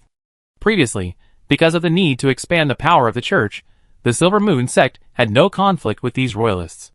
But as time went by, the Silver Moon cult took control of everything. Then the moon goddess Arachne, who wanted to gain the power of dictatorship, could not avoid the royalists. Gap and distrust appeared. As the chosen one of the moon goddess, Queen Betty certainly did not trust those who were not believers of the moon goddess. So she kept making trouble in secret. The senior members of the Hurlins family knew this very well. But before, everyone was in the royal court, and even if there was a conflict between faith and royal power, neither side could do anything to the other. In the previous 667 Research Institute incident, the Forbidden Spell family made a big mistake, which also attracted the wrath of King Arthur. This led to the current terrible situation. Queen Betty lurked in the team that came to Innocent City to perform the mission this time, and she might not have no other thoughts. If it weren't for this sudden duel, the senior members of the Hurlins family didn't even know that there was such a big man lurking in the team. Thinking of this, Elsa, Xiaolin and other senior members all looked unhappy. Betty ignored Ji-sun's familiar greeting. She looked at the curse god card floating in Ji-sun's palm, and her expression was indescribably gloomy. Now the situation in the East Wasteland has been settled. The power of the moon goddess Arachne is gradually recovering, and those long-forgotten memories are gradually emerging. She recognized this relic card of Emperor Landlingster. Before, she sensed that someone was stealing the dynasty's fortune again, and she was very confused at the time. Now that she saw the person coming, everything was clear. It was about her own return to the throne of God, and the power of the Orin kingship must be in her own hands. So this batch of Titan mechanical equipment must not be lost. And no matter whether it is the exiled princess or any helper, they must be eliminated to prevent future troubles. She will never allow anyone to shake the dynasty's luck that she has finally gathered to ascend to the god level. Originally, the sneak attack was a last resort. If it is killed, it will be fine, and it is worth exposing. If it is not killed now, it will be a big trouble. Ji-sun looked at the other party's cold face, and his smile became brighter and brighter. He tried to get close to her. Then I should call you Miss Betty? I still remember the first few times we met. I didn't expect that you would become the queen when we met again. Oh, that's such a pity. This tone would make outsiders think that the two of them were very familiar with each other.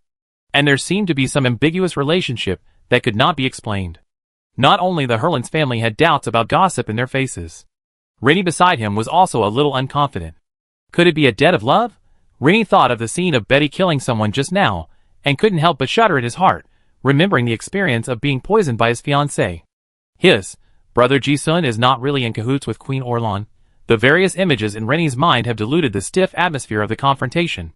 After all, no one can see that Ji-sun, who is laughing and joking, is in a fierce confrontation with Queen Betty. Ji-sun is stalling for time. Betty also knows that he is stalling for time. She has lost the best chance because she failed to kill him in the sneak attack just now. Although she knows that using the curse god card is a great burden, she also knows that the opponent has been seriously injured, and she may really be able to kill him if she attacks again. But Betty was hesitant. Because this place is not far from the Innocent City. If too much divine power is really used, the 9th rank marshal of the Iris Corps will definitely not sit idly by. Ji-sun continued to talk nonsense. Miss Betty, there are too many people here. How about we go to another place and talk privately? Betty's face was dark. Feeling the gossiping eyes on her, the murderous intent in the eyes of the Queen of the Chosen One could not be concealed. This was not just a simple affair, but a blasphemy against God by a lower creature. Just as he was about to continue speaking, Ji-sun found that the divine power in his body was suddenly aroused by a mysterious force, and a mouthful of blood spurted out. Betty's pupils shrank sharply, and she was delighted. She was sure that the guy in front of her was more seriously injured than it looked. However, when she was about to take action, she saw the guy grinning at her with a mouthful of bloody white teeth. He was laughing. Betty suppressed the divine power she had just condensed. Ji-sun looked at Betty, and had already guessed her thoughts. The time was long enough, so he stopped pretending and taunted, "Hey, what? Don't you dare to do it." Of course he knew that this woman was not afraid of him, but the great marshal in Wuzui City. It was a pity that Ji-sun was here, while Chujio and Nanjing were in Wuzui City. This little time was enough for them to do a lot of things.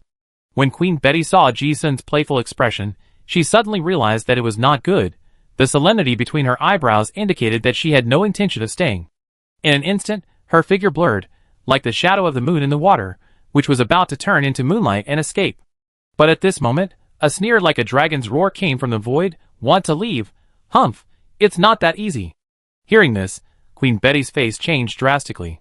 And Ji-sun felt the terrifying dragon's might, and the smile on his face became brighter, muttering, "It's just in time." The sudden change made Rennie, and the people of the Hurlins family, not far away stunned.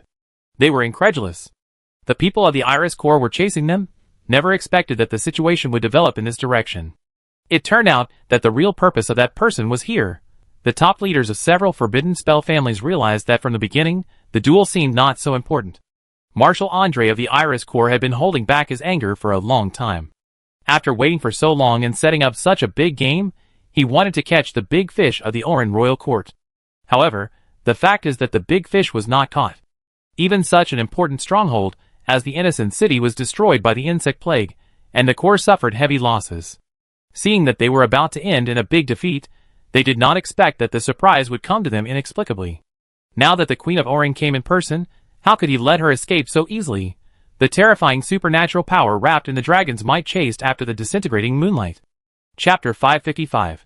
The 9th rank marshal of the Iris Corps came and left. He didn't even let anyone see his appearance clearly. Now only the nearly 200 people of the Hurlins family were left, looking at each other in bewilderment. The biggest risk for them to come to Innocent City to steal this batch of mechanical equipment was being discovered by people from the South Continent. And now, not only were they discovered, but the 9th rank marshal even came in person. It can be said to be the worst result. Everyone felt that the entire family had walked on the line of life and death, and their backs were wet with cold sweat. However, things were not as dangerous as initially thought. It seemed. No one paid any attention to them. Chieftain Elsa looked very serious. She and several high-ranking officials exchanged glances. Obviously, no one expected things to develop like this. Everyone thought it was just a simple theft mission. Now it seems that they have fallen into a bigger conspiracy. The previous duel was thought to be about the survival of the family, but it turned out that it was just a calculation to lure Queen Betty and the team to take action. What the guy really wanted to see was to drive the tiger to devour the wolf, and use the hand of the southern continent to severely damage the top leaders of Orlan. What a brilliant trick! Thinking of this, Elsa looked at Ji-sun in the distance again, and her turbid eyes were full of complexity. And the forbidden spell master Qiaolin also felt relieved for some reason. Luckily, he didn't make a sneak attack before. Otherwise, with the trick Ji-sun showed just now, not only would he have no chance of winning, but he would have harmed everyone in the family. At this moment, the more than 100 people in the Hurlins family were in a dilemma. The 4 knights of the king's family now feel like they are trapped in a desperate situation. It seems that no matter what choice they make, they can't get rid of the invisible cage that imprisons them.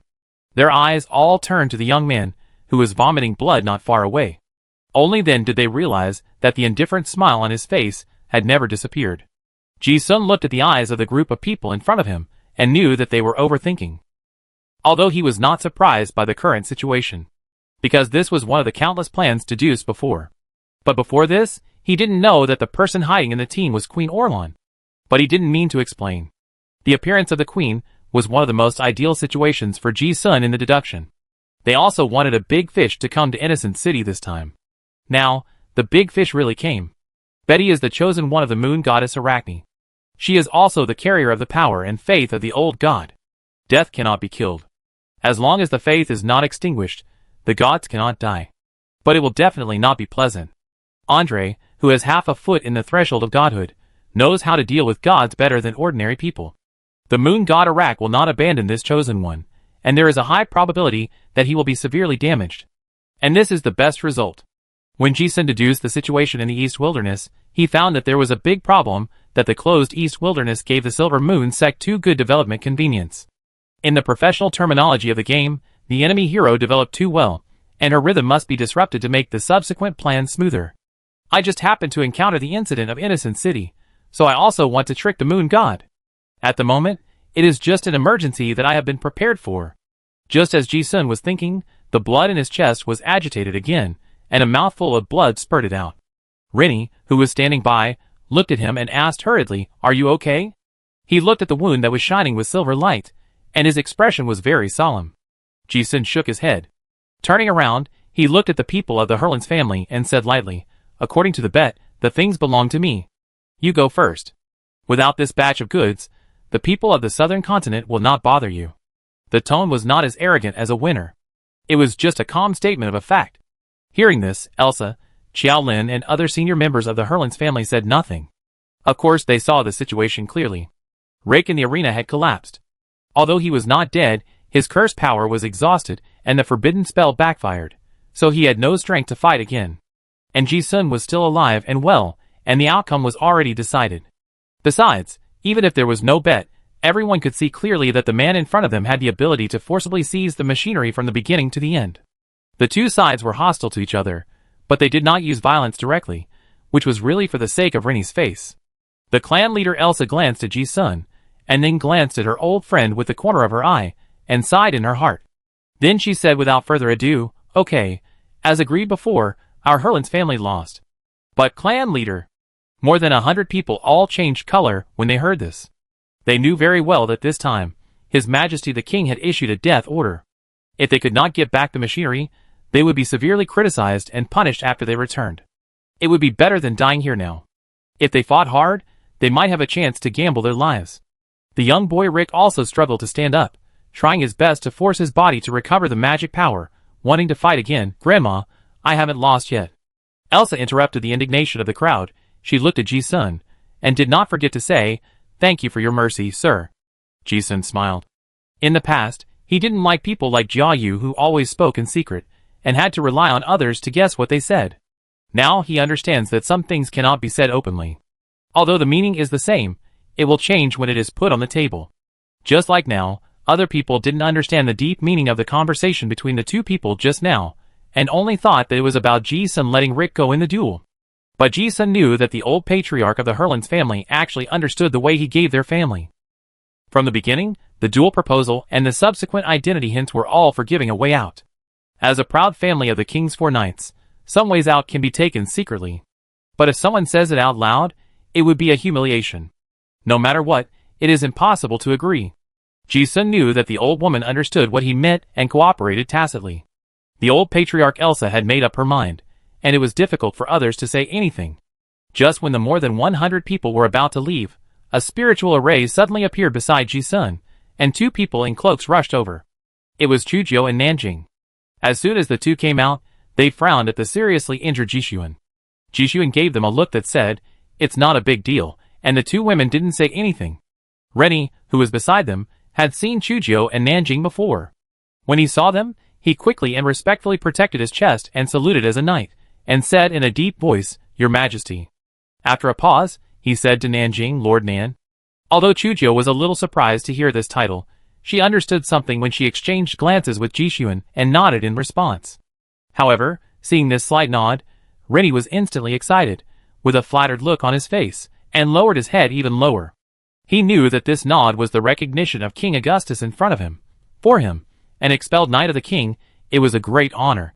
However, the four people simply greeted each other, and the group of people from the Herlands family opposite were stunned.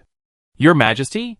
You should know that there is only one person in the entire East Wilderness who is qualified to be called this, and that is King Arthur of the Oran Royal Court. Now this cloaked man is actually called Your Majesty?" Most of the Herlanders' family members were confused, and their eyes instantly became fierce. It's okay to offend them, but offending the royal power is a capital crime. However, the clan leader Elsa and several high-ranking officials seemed to have guessed something, and their expressions became complicated.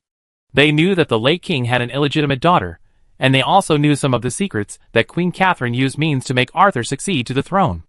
The exiled princess disappeared, and nothing else mattered after that. As the king's knights, all they have to do is to protect the king.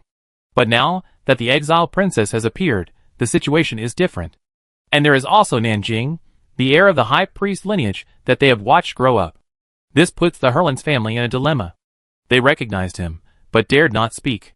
The clan leader Elsa had guessed something a long time ago. And Xiaolin and several other senior officials only realized belatedly that Ji-sun had asked them before, "Are you loyal to King Augustus or the Orlan royal family?" What does it mean?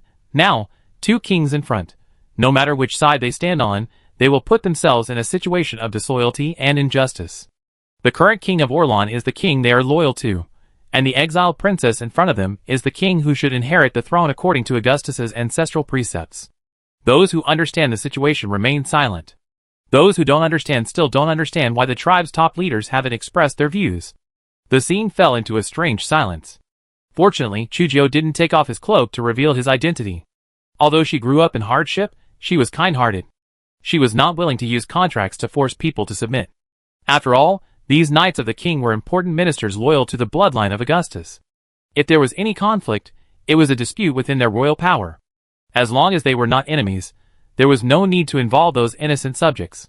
Both sides fell into a strange silence. Ji-sun did not speak either, because his injury was much more serious than it looked.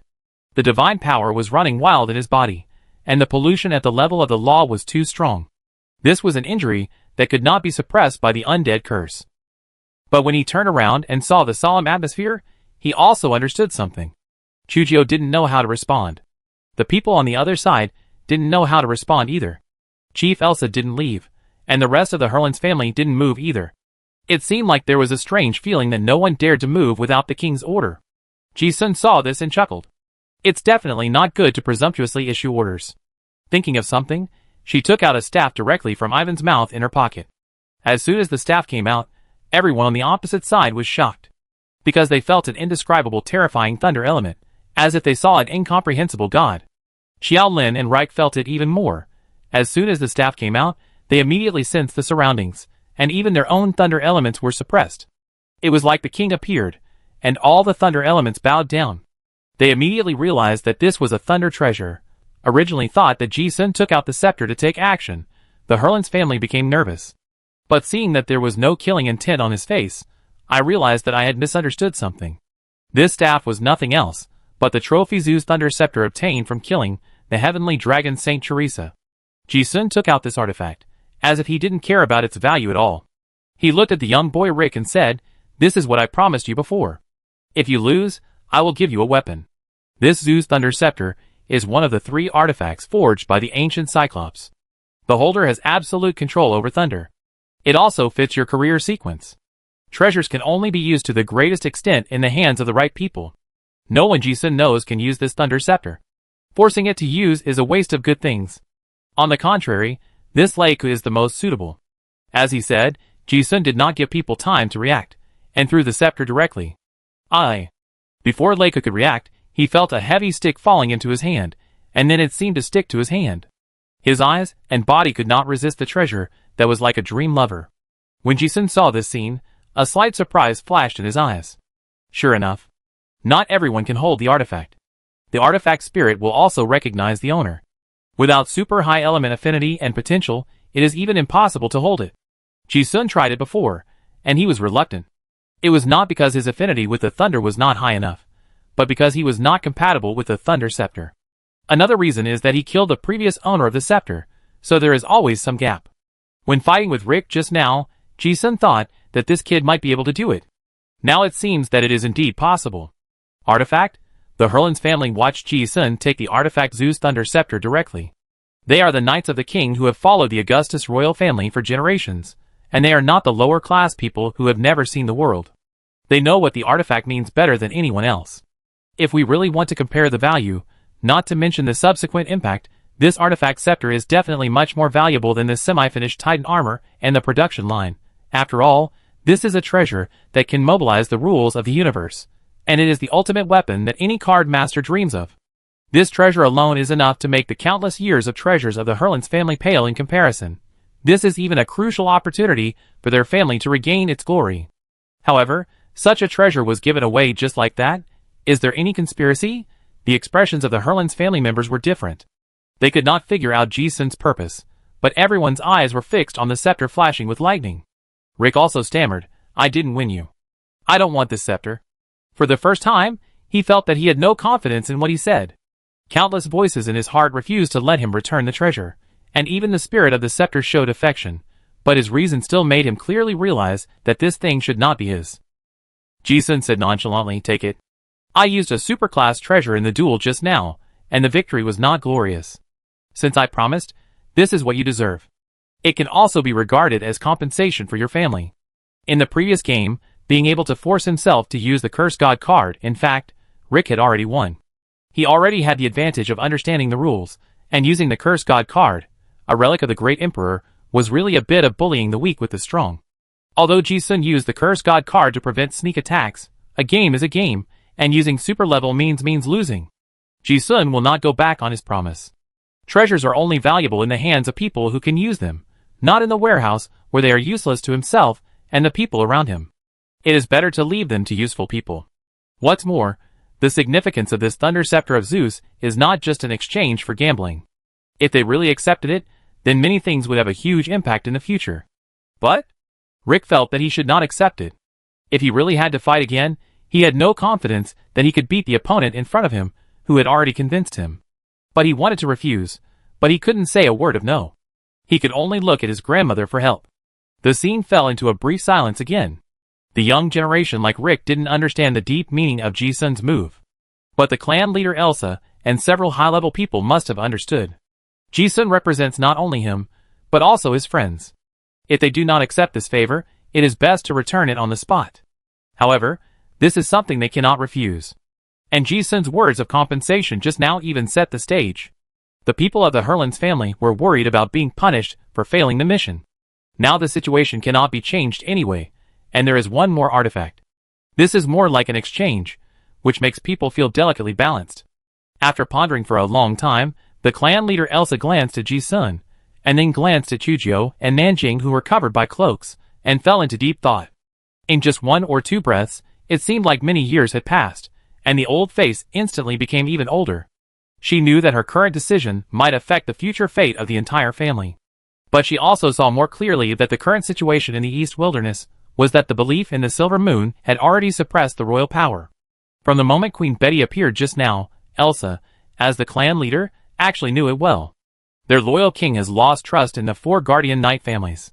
Whether he was corrupted by the tyrant and his temperament changed drastically, or he listened to the queen's slander, it doesn't matter. The fact is that this distrust has put the Herlands family in a very dangerous situation.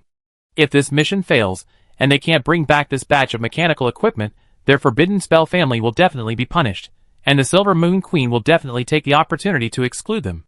But even if they don't fail, what about next time? The 4 knight families swore to be loyal to the kingship, and they absolutely did not want to see the kingship being hollowed out by the divine power. This kind of conflict would definitely continue.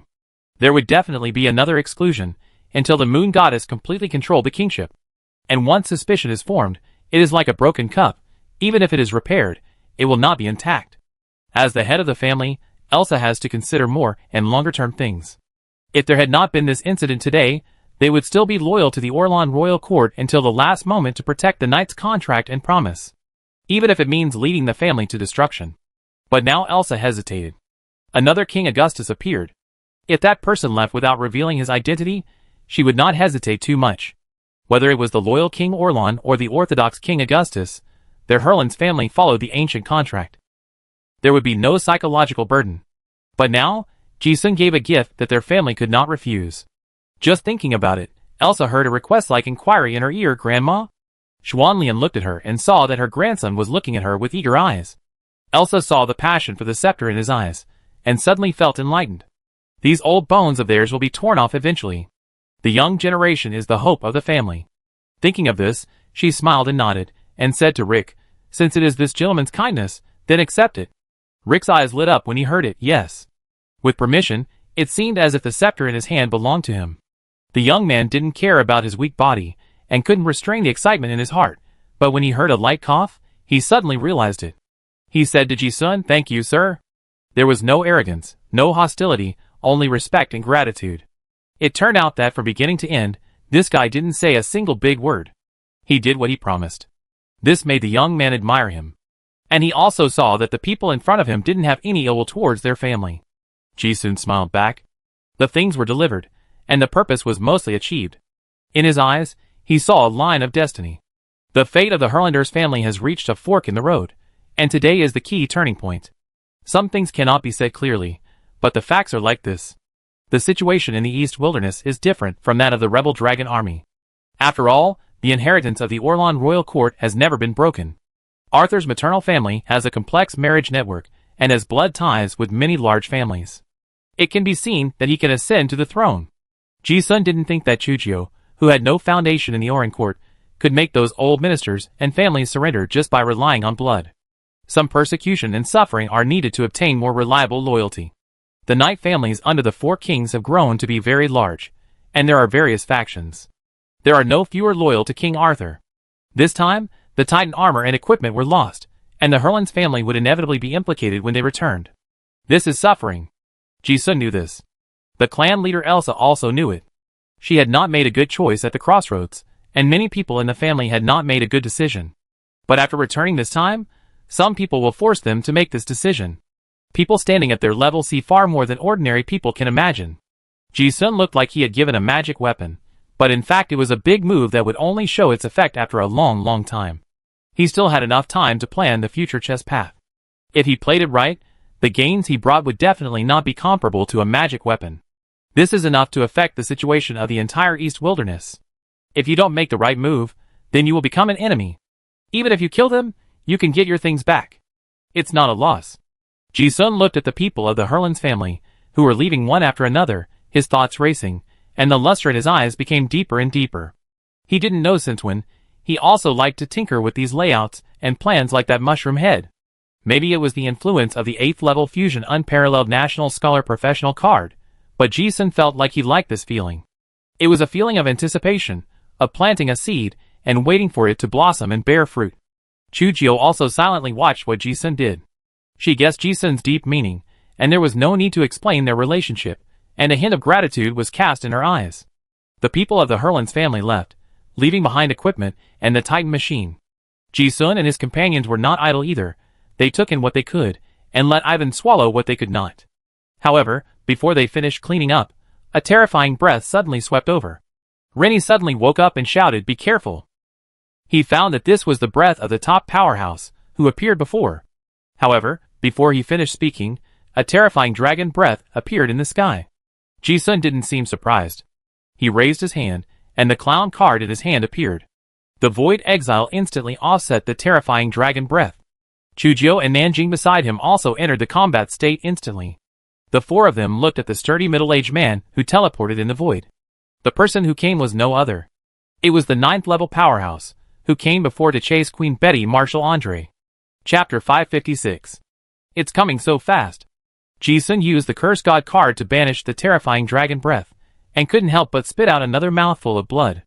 It's not that he was arrogant, and wanted to try the 9th level method head-on. It's that he must let this person know that they have the ability to protect themselves. Only then can they have the qualifications to negotiate terms. They didn't quickly clean up the battlefield and leave because they didn't care about being found by the Grand Marshal of the Iris Corps. Even if this person didn't come, they were ready to go to him. Because Ji-sun guessed that the drawings and some key parts of the Titan armor should still be in Andre's hands. They have not been destroyed. Now that the equipment is obtained, those drawings must be considered. Compared to going to the heavily guarded military camp to find this person, it is more appropriate to be found by the other party. Before the other party made another move, Ji-sun said, "Marshal Andre, how about a deal?" As he spoke, he had a calm smile on his face, without showing any timidity. It was this calm attitude that made Andre withdraw his hand, revealing a playful look of a hunter looking at prey trapped in a trap. "Heh, what qualifications do you have to negotiate a deal with me?" Although he said so, a slight caution flashed across Andre's eyes. He knew very well that if he could kill him, he would have killed him just now. The strength of the people in front of him was far beyond his imagination. While speaking, the Great Marshal glanced at the Curse God card in Ji-sun's hand, and then looked at the Sismak Holy Grail floating beside Chujio, and then at the spell that Nanjing's men faintly broke through the void. His expression was fierce, but more of it was doubt. The calmness of the three made the human card master at the peak of his powers a little unsure. When did so many strong men appear in the East Wilderness? It seems that they are not from the Orlan Royal Court. Who are they? Andre is not stupid. When he chased out just now, he actually guessed that he was deliberately lured here. To be able to ascend to the position of the Grand Marshal of the Red Dragon Kingdom, he must be proficient in political schemes. He knew very well that he was being used by someone to deal with the chosen one of the moon goddess Arachne. But he still chased after them. First, he was waiting for the big fish to take the bait. Since the moon goddess came, there was no reason to let it go. Another reason was that he did not think the person who set up the game was a threat. As planned, he came back and caught them red-handed. But now that he did not kill them, things became a little intriguing. Although Andre still felt that the four people in front of him were a threat, he was more curious about what these people had to say. When Ji-sun saw the other party's suspicious expression, he knew that the great marshal in front of him did not know the origin of this Joker curse card. It makes sense. The Holy See probably wouldn't publicize his killing of the Holy Son of the Heavenly Dragon. But Ji-sun didn't want to explain much, and said bluntly, I need the remaining things you got from the secret Mechanical Research Institute. For example, those mechanical drawings. Drawings? Andre suddenly realized that this was what he came for. He was also more certain that the people in front of him were not from the Orlan royal court. Otherwise, they wouldn't take such a big risk for some drawings. Andre did not respond, but asked, Are you from the East Desert Alliance Army? Ji-sun and the other two did not speak. However, the old fox keenly caught something, sneered, and said, Oh, that means they are from the Rebel Dragon Army. Ji-sun and the other two still did not speak. It was expected to be guessed, but it didn't matter. After all, there were only a few forces that needed these equipment and drawings. Although the Rebel Dragon Army had been lingering on in the southern continent, it was because the three kingdoms were strong enough. On the old road, the Dragon Rebel Army is an organization that no great lord can underestimate. Ji-sun did not give the other party a chance to attack, and said, Marshal, the drawings are useless if you keep them now. For us, it is not necessary. Andre pondered for a moment. As Ji-sun guessed, if he really wanted to be afraid, he felt that the Dragon Rebel Army was even more threatening than the Eastern Wilderness Orlan Royal Court. After all, they have not been wiped out in the southern continent for so many years, and they have both strength and foundation. The people in front of him were really members of the Rebel Dragon Army, so it was really hard to kill them. After all, he had personally experienced the methods of the leader of the Rebel Dragon Army, Griffith the Fated. If he really killed them, he would be retaliated. Another point is that he couldn't kill them. Before, the Rebel Dragon Army was the rebel army of the entire South Continent, and they would definitely not let them go if they met them.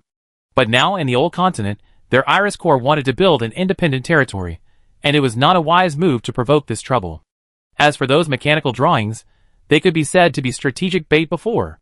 But now that Innocent City has been destroyed, if he keeps it in his hands, he will be caught by others and cause endless trouble. Even if he really has ideas about these mechanical drawings, before the battle between the two dragon gods in the South Continent is decided, mechanical technology is still a taboo. Secret possession will arouse the suspicion of the dragon god. Besides, mechanical technology cannot be manufactured with drawings. The level of technology in the South Continent is almost zero, and there is no one who can even read the drawings, let alone factories and mature mechanics. These drawings will be useless for a long time to come, and will just be a pile of waste paper. In a flash, this old fox thought of too many things. At this time, Ji-sun didn't say anything, and directly took out a row of red potions sealed with lead and threw them over. Andre was not afraid of what tricks were hidden in the potion, and took it. Ji-sun tried his best to use traditional words that people in the southern continent could understand, and introduced, this is human gene anchoring potions, and the effect is just as its name suggests. After injection, the potion can anchor the human gene bloodline, which is used to prevent the card master from being distorted when advancing to the B sequence. And its most special effect is to anchor the human main gene chain without being polluted, which will make the alien bloodline in the body become auxiliary. Hearing this, Andre's eyes flashed with a gleam that others could not easily detect, and he could not hide his surprise. There is such a blood potion, if it is a treasure, even a divine weapon, it will not move him so much. But it is this blood potion, because the effect of the potion is enough to change his fate, the fate of the territory, and even the future pattern of the entire plane. Although the dragon bloodline is very strong, it also has a huge disadvantage, that is, it will be suppressed by the higher level dragon bloodline. The dragon is a mythical overlord race, born with bloodline dominance over lower creatures. Slaving and ruling creatures is an inherited ability in their bloodline. Even a pure-blooded dragon that has just hatched from an egg can make this 9th level peak marshal kneel down and pay his respects. This is not just the rule of the southern continent. It is also the kind of irresistible suppression at the blood level. Dragonborn are actually the servants of the dragon. Even if Andre succeeds in entering the god level in the future, he is still the servant of the dragon god. Even if he establishes his own territory in the central continent in the future, Andre knows that he still has to bow down to the dragon clan. Blood is like a collar on the neck of a slave. Without the permission of the master, there will never be freedom. This may not matter to low-level card masters, but for him, a peak card master who is about to condense the godhood, it is unbearable. But there was nothing he could do before. However, now, Andre saw another possibility. This made his expectation burn more and more fiercely. If this potion can really anchor human blood as it is said, then he has already seen the key to unlock the slave collar on his neck. Andre's mind flashed through countless complicated thoughts, but his expression did not change at all. He carefully observed the expressions of Ji-sun and others, trying to see the traces of conspiracy. However, no matter how he looked at it, he firmly believed that the man in front of him was telling the truth. Ji-sun certainly knew that the Grand Marshal was tempted. After all, he dared to stay and discuss the deal because it was a condition that a top Dragonborn could not refuse. Ji-sun continued, "This is my deal. I came in a hurry, so I don't have much potion with me. But it's enough for you to test whether the effect is as I said. If you think this deal is suitable, I will send another batch later, and the quantity can be discussed. Of course, this potion is very expensive. If you need a lot, we can also discuss buying and selling. Or I can sell the formula to you. This is a very clever statement, which is a statement. If you kill me, you will not be able to get the subsequent potions or the formula. This anchoring potion is originally a means to target the Dragonborn of the southern continent. The wider the formula is spread, the better. Of course, there is no fear of leakage. As long as the other party agrees, they will not be enemies in the future, but will be cooperative allies in certain interest chains. At least, Marshal Andre and the royal power of the southern continent can no longer be a monarch-subject relationship. Since they are selling the formula, there must be no problem with the potion. Andre was actually tempted by this offer. It was totally worthwhile to exchange a batch of blueprints that were completely worthless to him for the potion that would change the fate of the Dragonborn. However, this battle-hardened Grand Marshal would not let anyone lead him. From the beginning, he was lured here by someone's design. To the transaction, he was calculated by someone. The arrogance of the Dragonborn was engraved in his blood, not to mention this Grand Marshal, who had already reached the highest level of human beings. His strength and status also allow him to despise anyone. Humph, I think killing you is a better choice. Without warning, the murderous intent that had been restrained just now burst out like a dam breaking, and the dragon fist that distorted the space punched out. Ji-sun looked at him, and a hint of helplessness appeared between his eyebrows. He knew that the Great Marshal did not really want to kill people, but he was too proud to let go and wanted to teach him a lesson. It also gave him a way out. Starry Sky Exile. It was more convenient to deal with this kind of frontal impact than Nanjing and Chujio's methods. Ji-sun didn't even think about it. He waved his hand and used this magic for the third time. Although it was blocked, Nanjing beside him seemed to have discovered something, and frowned in worry. It was hard to say anything at this moment, and she didn't say much. Ji-sun was already seriously injured by Queen Orlan, and now he used magic 3 times in a row, and his body has reached its limit. The blood oozing from the corner of his mouth looked embarrassed. But his expression was still relaxed, and he said, "I said, although your excellency is very strong, we know we are not his opponent. But the means of my partner and I are enough to leave. You can't keep us here." Andre said nothing more. The lesson has been learned. He knew that if he pressed on, the people in front of him would really run away. But he felt that it was a little bit lacking to let him just agree. It's not just that he couldn't let it go. He also knew that even if there was no such transaction, those anchoring potions would definitely appear on the market in the future. These people in front of him had big plans. I was used, and I had to give them the blueprints? Humph, Andre couldn't swallow this. However, just as he was thinking about how to get more bargaining chips, he heard a cold voice in his ear. I can also give you a secret method of condensing the Godhead in the war sequence. But that's all.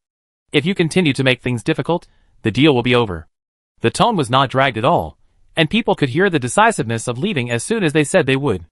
Ji-sun glanced at it, and saw that it was Chujio who spoke. Hearing this, Andre was really moved and couldn't help asking, "Do you have the secret method of condensing the Godhead?" If the potion was a condition he couldn't refuse, he could get it in the future. Then this new condition was even more so that he couldn't refuse. If he missed it, he would really lose a great opportunity. It's not that easy to condense the Godhead. Even if he prepared enough, he didn't have any confidence. If there was a secret method to obtain the Godhead, he would never let it go. In fact, Andre had already noticed Chujio in a cloak, not because of her strength, but because of the Holy Grail flying around her.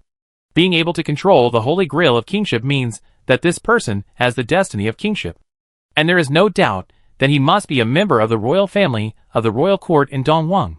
Chujio did not say a word more and responded yes. Her destiny of kingship has taken shape now, and her words are full of the domineering power of an emperor. Andre listened to Chujio's tone, and his eyes twitched slightly. A strong desire to kill this person with the destiny of kingship emerged in his heart. But he suppressed it in an instant. The two kings of the East Wasteland are fighting for the throne, which is a good thing for him. There is no need to do it yourself. He asked directly, are you the descendant of Augustus? Yes. Chuchio looked at the person in front of him coldly, not hiding his displeasure at being pried into, and had lost interest in continuing to talk. Seeing this, Andre pondered for a moment, but rarely agreed decisively. Okay. Only the descendants of the Augustus royal family can come up with the secret method of condensing the godhead. The old marshal made a decision, and was completely dragging his feet. He directly threw a storage ring over. Everything you want is in it. He didn't seem to be afraid that the person in front of him would take the things and run away. Ji-sun took the ring, and saw that it was filled with drawings and small parts. He nodded. You are straightforward. We will deliver the things we promised you to your territory in the future. Chuchio didn't hesitate and directly threw out a piece of iron roll. Andre took the iron certificate and took a look at it. His pupils shrank suddenly. It was indeed a divine secret method. He glanced at Ji-sun and the others, and his eyes flickered several times. If possible, he really wanted to force these people to stay. If one of these things can be taken out, there must be others. However, as soon as this thought flashed through his mind, Andre restrained his murderous intent. He knew very well that if his Iris Corps chose to break away from the control of the Holy See and build a territory in the central continent in the future, it would be better not to make enemies with the rebel dragon army. Besides, he also had a strong intuition. He really couldn't keep the few people in front of him. Okay, I hope you can deliver the things you promised as soon as possible. Andre didn't want to stay any longer and turned to leave. At this time, Ji-sun suddenly asked another question. By the way, I also want to ask His Excellency the Marshal, what happened to the chosen one of the moon god? Andre didn't want to answer at first, but he knew that these people were enemies of the Orlan royal court and was happy to see them clash. So he said, I have severely injured him, and the faith power he has finally gathered has been reduced by 50% to 60%.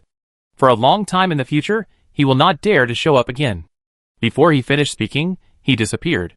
Ji-sun heard the news, and the smile on his face became even brighter. Today's encounter really solved too many problems. As soon as Andre left, the suffocating atmosphere instantly dissipated.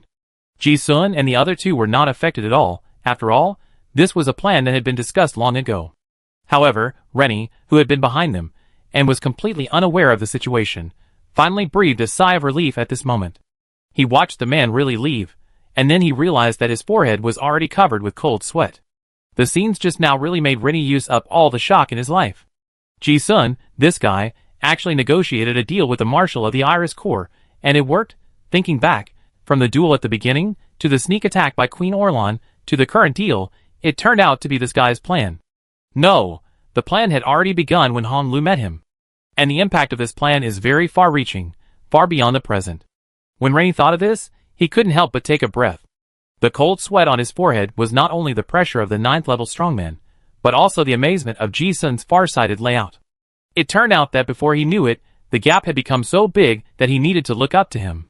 However, just after he breathed a sigh of relief, Nanjing found that Ji-sun was in a very bad state, and couldn't help but worry. Your wound is spreading divine power. Chuchio also cast a concerned look. How are you? Ji-sun grinned and wanted to say nothing. However, he found that as soon as he opened his mouth, his eyes went dark, and he collapsed uncontrollably. Nanjing was quick and carried him on his shoulders, and said, still trying to be brave. Smelling the faint fragrance rushing into his nose, Ji-sun felt that he was trapped in a gentle touch. Before he fainted, his mouth still raised a curve, and he said in a dreamy voice, sorry to bother you. Nanjing seemed dissatisfied, but could not hide her concern, and muttered, you always do this nonsense. From the beginning of their acquaintance, they knew that Ji-sun's character was like this. This guy always finds fun in dancing on the edge of a knife. Chapter 557. Why are you so soft? You weren't like this last time. Last time? Ah, Sister Chuchio, please don't look at me with such strange eyes. The last time was when Governor Chao Yu came to suppress Wuzui City. Ji-sun was also injured, and I helped to treat him. The blood of card masters in the physical arts path is very strong, so in a healthy state, she or he should not be like this.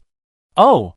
And it stands to reason that the silver moon divine pollution on Ji-sun's body will stimulate pleasure and lust. But now the injury has almost healed, and his body is in this state, which is not a good sign. It should be because he used the black magic gloves in the battle a few days ago, which aggravated the pollution. Xiao Nan, you mean the witch's distortion? But didn't you say it was suppressed before? Yes. He should have used the secret method of the Abyss Succubus clan to suppress it before. There are related records in our Nan family's inheritance, but I haven't learned it. Wait, I looked through the classics. Sister Chujio, I found it. Yes, it is recorded in the classics. First like this and then like this, the magic power circulates along this meridian, and then circulates outside the body. Hey, it works. But, what's wrong? The book says that this succubus secret method requires cooperation from others. Need cooperation? Yes. How about, Sister Chujio, you try it? Jisun felt groggy and inexplicably at ease. It's been a long time since I've had such a peaceful sleep. It was a state of extreme relaxation, knowing that I was safe, so I relaxed all my vigilance. The soul seemed to be floating in the sky, the body was wrapped in clouds, and the whole world had a soft and continuous touch. I pinched it, and it felt like silk. I don't know how long it took, but the light consciousness seemed to sink back to the body. Jisun's soul was connected to the perception of the body. At this moment, there was a sharp pain in his chest. Oh!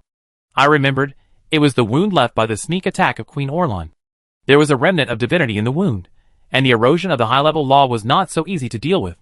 But this pain also made Jisun suddenly distinguish between dreams and reality. His consciousness gradually became clear. He woke up. He opened his eyes, and saw the canvas of the army green tint. Jisun's mind flashed with images, like a drunken blackout, and then he remembered that he had fainted at that time. Did Xiaonan help him deal with it? Yes, it feels very familiar, just like last time. After a while, his pupils finally focused. A gentle concern came from his ear. Hey, Jisun, are you awake? Jisun looked at the scene in front of him, and the double images overlapped, condensing into that familiar and cute smiling face with a bun. Nanjing blinked her clear eyes, and her round cheeks were slightly red for some reason. She looked at Jisun with a dull look, and the strange color in her eyes disappeared instantly, and she said to herself, is there something wrong? Jisun heard it, and it took him 2 breaths to slowly understand what he heard. The injury was very serious, and the power of the silver moon had a great impact on mental strength. Nanjing's hands lingered around a group of hotels, and gently stroked the temple on the side of his forehead. Jisun then felt a cool energy soothing his pace-like thoughts. It turns out that only with a good nurse can one sleep peacefully for so long. Jisun was completely awake. He felt like his body was rusty after lying down for too long, and he wanted to sit up. The girl with a bun on the bedside hurriedly helped him, muttering, "You were seriously injured before. You can lie down for a while longer." "It's okay." Jisun himself was proficient in medical skills, and he knew that his body had almost recovered as soon as his magic power was activated. Many wounds were treated very delicately, and it was obvious that Nanjing had done it. As soon as Jisun sat up, he felt a slight chill on his body. He looked down and saw that he was not wearing any clothes. Only the wound on his chest was wrapped in gauze. Well, he took a glance and looked very heroic. Jisun didn't feel anything at all. Nanjing didn't seem to see it either. This scene was very similar to the time when they were in Innocent City. At that time, the two were far less familiar with each other, and Miss Bun was still a shy little girl. Jisun still remembers the scene of her blushing shyly. However, when the scene reappeared, the two of them no longer had the shyness they had at the beginning because they were not familiar with each other. Nanjing helped Jisun sit up, and even adjusted the pillow on his back to make him sit more comfortably. At the same time, he asked, "How do you feel? I treated the injury on your chest, but the divinity cannot completely clean it up, and I don't know if there are any hidden dangers." "It's good enough." Jisun looked at the girl with a bun in front of him and smiled, "Thank you, Xiaonan." Nanjing's dimple sank slightly, revealing a pair of cute little tiger teeth. "What's the trouble?" Jisun asked again. "I have been unconscious for a long time?" Nanjing said, "Yeah. You have been unconscious for 5 days. 5 days? Jisun frowned and tried to recall what happened in the past few days, but he seemed to remember nothing. Turning around, he saw Nanjing standing by the window, with his hands behind his back, pursing his lips with a smirk on his face. Jisun didn't know what happened, and when he saw no one else in the tent, he asked, "Where is Chujio?" "Ah, he was just here." Nanjing pretended to be ignorant, and when she spoke, she could not hide a sly smile on her face. It seems that she went outside the tent. The two of them were already familiar with each other. How could Jisun not see the little expectation on her face that said, "Ask me what happened"? He also asked casually, "Oh? Did something special happen just now?" Nanjing finally couldn't help laughing, and asked knowingly, "Ah, you don't remember?" Jisun gave a blank expression. Nanjing's beautiful eyes turned cleverly, and her long eyelashes blinked. Just now, Sister Chujo helped you to circulate the chi meridians of the succubus secret method, and then you touched Sister Chujo. I guess she was embarrassed to stay here, so she went out. The girl with the bald head described what happened just now in vivid detail. Since it didn't happen to her, she certainly had the pleasure of watching the show. After she finished, she added, Sister Chujo didn't mind it at first. Who knew you would wake up suddenly? Ji-sun looked at the gloating expression of the girl with the bald head, and he understood what happened by listening and guessing. When a person is injured, his willpower is the weakest, and the silver moon godhood has a huge negative impact on the spirit. So after being injured 5 days ago, I should have been contaminated by the witch and attacked. Then, while Nanjing was treating the injury, he wanted to help me suppress it. Originally, Miss Baldhead should have done it herself, because the priest is the most professional doctor. But the succubus secret method made the girl a little embarrassed after all. If she was the only one treating Ji-sun, she wouldn't care so much. But there happened to be a Sister Chujo who had played with her since childhood in the tent. Then Miss Baldhead did something bad. Chujo helped without saying anything when he heard that he needed help with treatment. Ji-sun could even imagine the scene of Chujo doing it directly, without any expression on his face. Then there was a sequel. Maybe the body had a direct reaction to the succubus's secret method, so he was clumsy. Ji-sun's actions were unconscious and instinctive, not intentional. Chujo's personality was cold, so he certainly didn't take it seriously. However, he woke up, and he was still a little shy after all. Ji-sun figured it out and laughed at himself. He didn't feel embarrassed at all, and the three of them didn't feel embarrassed to each other. I just think it's quite interesting. As if thinking of some scene, Nanjing did not forget to add, ha ha, from childhood to adulthood, I have never seen Sister Chujo blushing. Hee hee. Ji-sun looked helplessly at the happy miss with a bun, and felt inexplicably happy. Perhaps the succubus secret method still made the blood surge, so he looked at her more. Miss Bun is now the high priest, and her dress also has the strict standards of the high priest lineage. In the past, she liked to wear all kinds of dark gothic style skirts, and her clothing style was playful, cute, youthful and beautiful, while the high priest wore the palace priest robes inherited from the Talon dynasty. It is called a robe, but it is actually a high-grade magic fabric with a black background and gold patterns. It is also a court dress that is elegant, majestic and solemn. The aesthetics of the Talon dynasty are unique. The court dress is the pinnacle of aesthetics that Ji-sun has seen. This high priest robe is not conservative, but very sexy.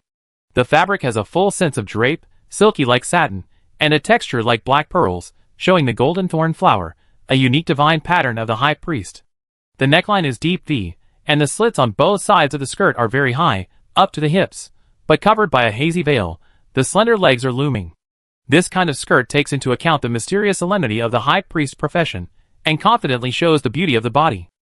Nanjing's figure is not as tall as Chujo, but it is more curvy, especially the unusually proud development of the chest. The priest's skirt is bulging when she wears it, and it is visibly full.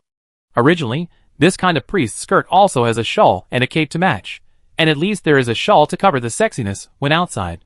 But because she is in the tent, she only wears the bottom skirt. Not an outsider, Nanjing's posture is also very casual, and her beautiful figure is fully displayed. Ji-sun took another look. Nanjing noticed and instinctively asked, "Why are you staring at me?" Perhaps she guessed something belatedly, and the girl with the bald head quickly found a way out for herself. "What do you think? I cut the skirt myself." As she said that, she generously showed the skirt. Ji-sun understood tacitly, and did not hide his gaze, and praised, "It looks good." Nanjing listened and laughed, "Thank you." Laughing is laughing, and making noise is making noise. Nanjing checked Ji-sun's physical and mental state seriously, and reminded him with a worried look, "Ji-sun, your witch distortion backfired very badly this time. The black magic gloves can no longer be used, otherwise it may really be impossible to suppress it." "Yes." Ji-sun nodded. But he knew it was not that easy. It stands to reason that he would not have much time to use the gloves with his current strength. But now, he has gradually discovered that the black magic relic of the Emperor has evil nature, which can affect people unconsciously. Just as he was thinking, the succubus secret technique running in his body stopped, and all the desires in Ji-sun's eyes faded away instantly. Nanjing, who was by the window, saw the whole scene. At this moment, there was no shyness, only unconcealed worry. It seemed that she wanted to say something, but hesitated. She had been helping with the treatment these days, so of course she knew Ji-sun's condition. And after inheriting the knowledge of the high priest lineage left by her mother, she knew even more that Ji-sun's deformity had reached a very dangerous level. It can even be said that if he is not careful, Ji-sun's body will gradually become a witch due to deformation. Unless Ji-sun wants to follow the witch path that Griffith has taken, he must suppress it. Yeah. Ji-sun knew what Nanjing wanted to say. His situation was indeed quite bad. However, a big problem with witch pollution is here, it will make your subconscious mind accept this change and gradually become less repulsive. Just like now, once the witch's secret method retreated, it seemed that no desire could be raised. Ji-sun also frowned. He knew very well that his distortion was more serious than ever before. Thinking of this, he took out a gray-white photo. This was the inheritance relic of the drama God Clan Grey Mist relic that he had obtained from Rennie before. Nanjing knew what he was thinking and didn't want to say more, but because of his worry, he couldn't help but remind him, although this relic can theoretically solve the witch's distortion, the consciousness separation has great uncertainty. It is very likely to cause irreversible consequences. I am not sure either. Yeah. I know. Ji-sun responded. Of course, he knew the risks of consciousness stripping. Emperor Lalingster could strip safely, but that doesn't mean others can. The soul is like a sand castle on the beach. It is very difficult to remove part of it without letting the castle collapse. Ji-sun looked at the photo in his hand, pondered for a moment, and said, I want to see what the Emperor left behind. He had previously speculated that Emperor Lalingster might have used this relic to reverse the witch's distortion. If this conjecture is correct, Ji-sun has a vague feeling that the great Emperor may have left something in this relic. Before, Rennie had said that he was the only person in the Shishin family who could use this Grey Mist relic in the past few hundred years. Because he was about to die, he boldly tried it, and also tested many taboos on the use of this relic. Most of the consciousness fragments of the ancestors of the Shishin family, after they went crazy, are sealed in this photo, which are full of violent negative energy, and foreign consciousness can be easily contaminated. It's like a pool of ink. It's almost impossible to go in without getting stained. Rennie told Ji-sun about his experience in detail. In general, in addition to blood, it is more important to have a strong soul and a firm mind.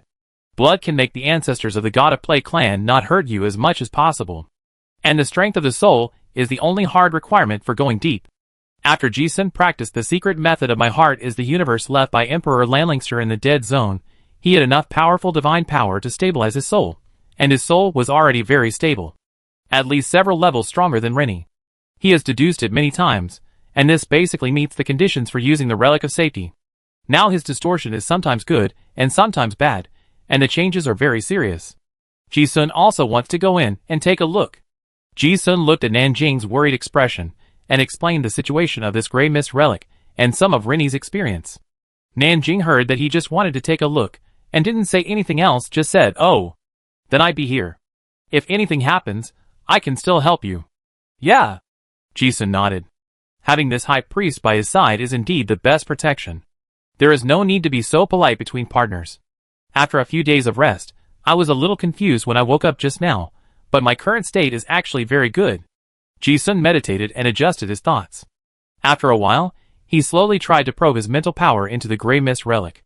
This ancient relic can strip away the consciousness of Emperor Lalingster, so it can be imagined that it is of the highest grade. The moment he touched this relic, Ji-sun felt as if his soul was instantly pulled out of his body. In a blink of an eye, he found himself in a gray, foggy world. Because he had heard from Rennie before, Ji-sun was not surprised. Instead, he savored the familiar feeling just now, and exclaimed in his heart, how magical. Is this the feeling of the soul leaving the body after death? Because he had walked on the edge of death many times, he was not unfamiliar with the feeling of the soul leaving. But there was no time before, as clear as just now. It was so clear that it seemed as if Ji-sun felt that he was dead, and his body could not imprison his soul, and then he floated to the legendary underworld. After all, the fog in this mysterious space was exactly the same as what he had seen in the underworld passage before. Rennie had never been to the underworld, so he could not accurately describe this feeling. However, Ji-sun pondered for a moment, and figured it out in an instant. Interesting. Is it because of these underworld fogs that consciousness can be preserved for a long time? Just entering gave him a big cognitive refresh. He was very curious about what kind of strong person could refine such a relic that seemed to compress the world. Before he could think about it, a gust of wind that made Ji-sun's soul tremble blew over, and at the same time as his back felt cold, a ferocious wolf-headed monster pounced out of the mist.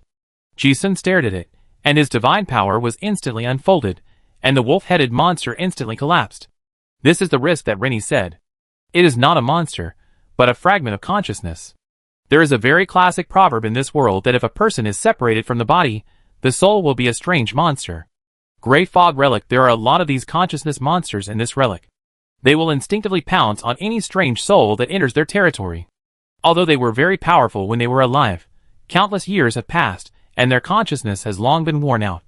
Just like the wolf-headed monster just now, it poses no threat to Ji-sun, who is now in his prime. It collapsed, but it didn't die. It's amazing that Ji-sun, in the wind of the monster's collapse, actually made people feel like watching a fragmented movie, seeing countless images. That was the memory of a puppeteer before his death. It was called Danny, a genius of the God of Play family, who loved to study living monster puppets and live organ transplants, and eventually became distorted and crazy. Ji-sun saw only fragments of images, but after seeing more fragments, he pieced together a roughly complete story. In those consciousnesses, there was also a lot of Danny's knowledge before his death. As long as you look carefully, you can see it. This is inheritance. Even though Rennie had told this situation in advance, Ji-sun couldn't help but marvel at it. Those ancient nobles really have endless backgrounds. Ji-sun didn't look at the fragments much. First, he was not very interested in puppetry, and second, time here was very precious. Every time you stay in this mysterious space, your soul will be worn away. The longer you stay, the more dangerous it is, or even stay here completely. This is the warning passed down from generation to generation by the God of Drama family. Ji-sun had Rennie's reminder, and a pocket watch appeared in his hand in a flash of thought. With another thought, the second hand on the pocket watch started to move. But in fact, this is the number Ji-sun silently counted in his mind to measure time. Being multitasking is the basic ability of a puppeteer. Only by knowing how long you have been here can you better assess the risks. Rennie said that the ancestral precepts of the Drama God clan warn that it is safe to stay here for at least an hour. But the premise is that your counting must be accurate enough.